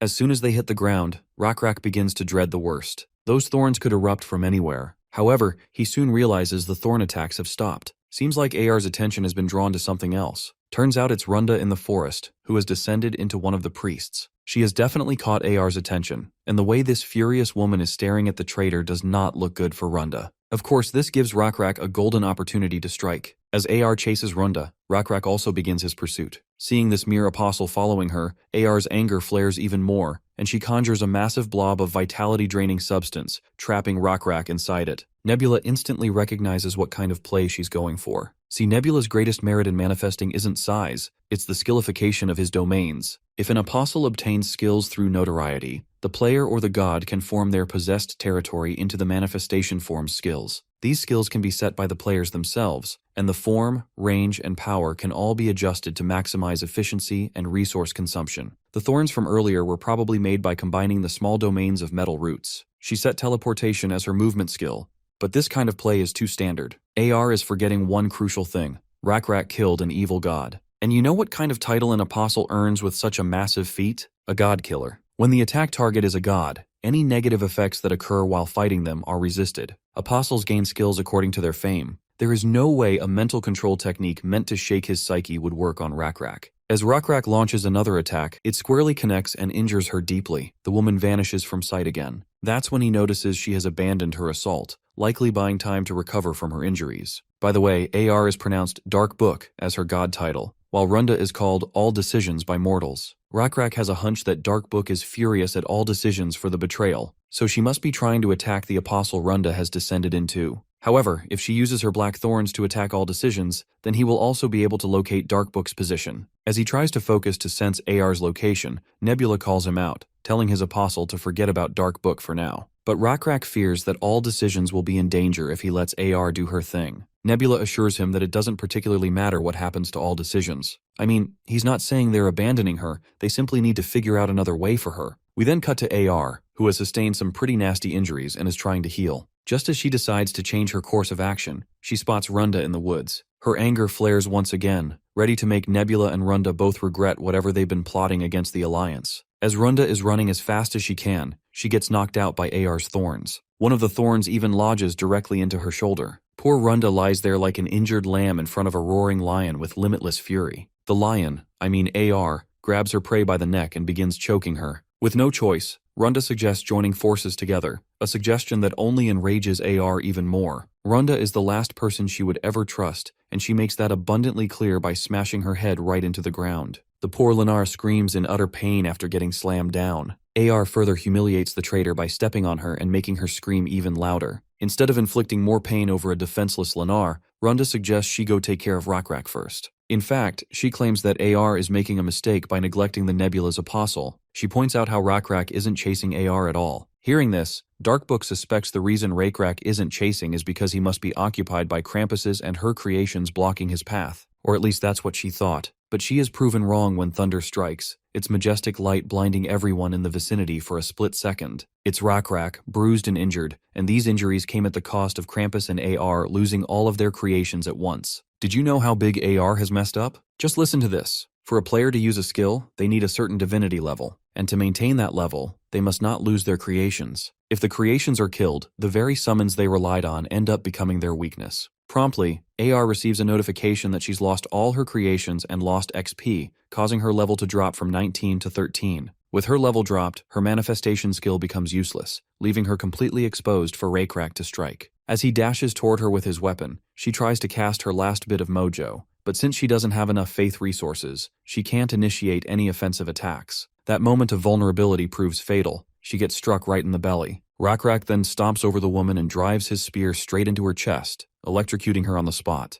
After taking down the immediate threat, Rockra helps all decisions get up. The players are quickly notified that player AR has been vassalized, and the leading contributor to her defeat was Nebula, with approximately 64% contribution. Seeing this notification, Runda is sure that since Nebula's contribution is less than 70%, the system must have also counted her contribution as well. Right then, Nebula connects with Runda and orders her to get moving because she's losing faith as they speak. There's no point in her staying descended since AR is dead, but the war isn't finished. With clear orders given, Runda decides to leave. After that battle, a month and a half passes. With AR's death and Runda's sudden betrayal, the war took another shape. Jang worked extremely hard to revive Mangul and Guman's soldiers. The main battlefront moved into Runda's Jukwa, and Wisdom brought Seokmian's soldiers, who hadn't participated due to internal conflict. They conquered and destroyed Jukwa's farmland areas, mines, and business routes. It makes sense why they destroyed Runda's farmland and all that, since she betrayed them. But Nebula feels there's more to it than just mere hatred toward Runda. Perhaps Wisdom is trying to make this war a long-term one. Just as he is piecing things together, he gets a video call from Zhang. It goes without saying that Nebula picks up immediately. Turns out, Zhang is here with an offer to surrender. He is willing to give up Danium, and Krampus has already agreed, though he makes it clear they will definitely try to reclaim it later. Furthermore, they are offering Nebula AR's territory and 1/3 of Juman. Along with that, the Alliance will return the territories they occupied in Jukwa.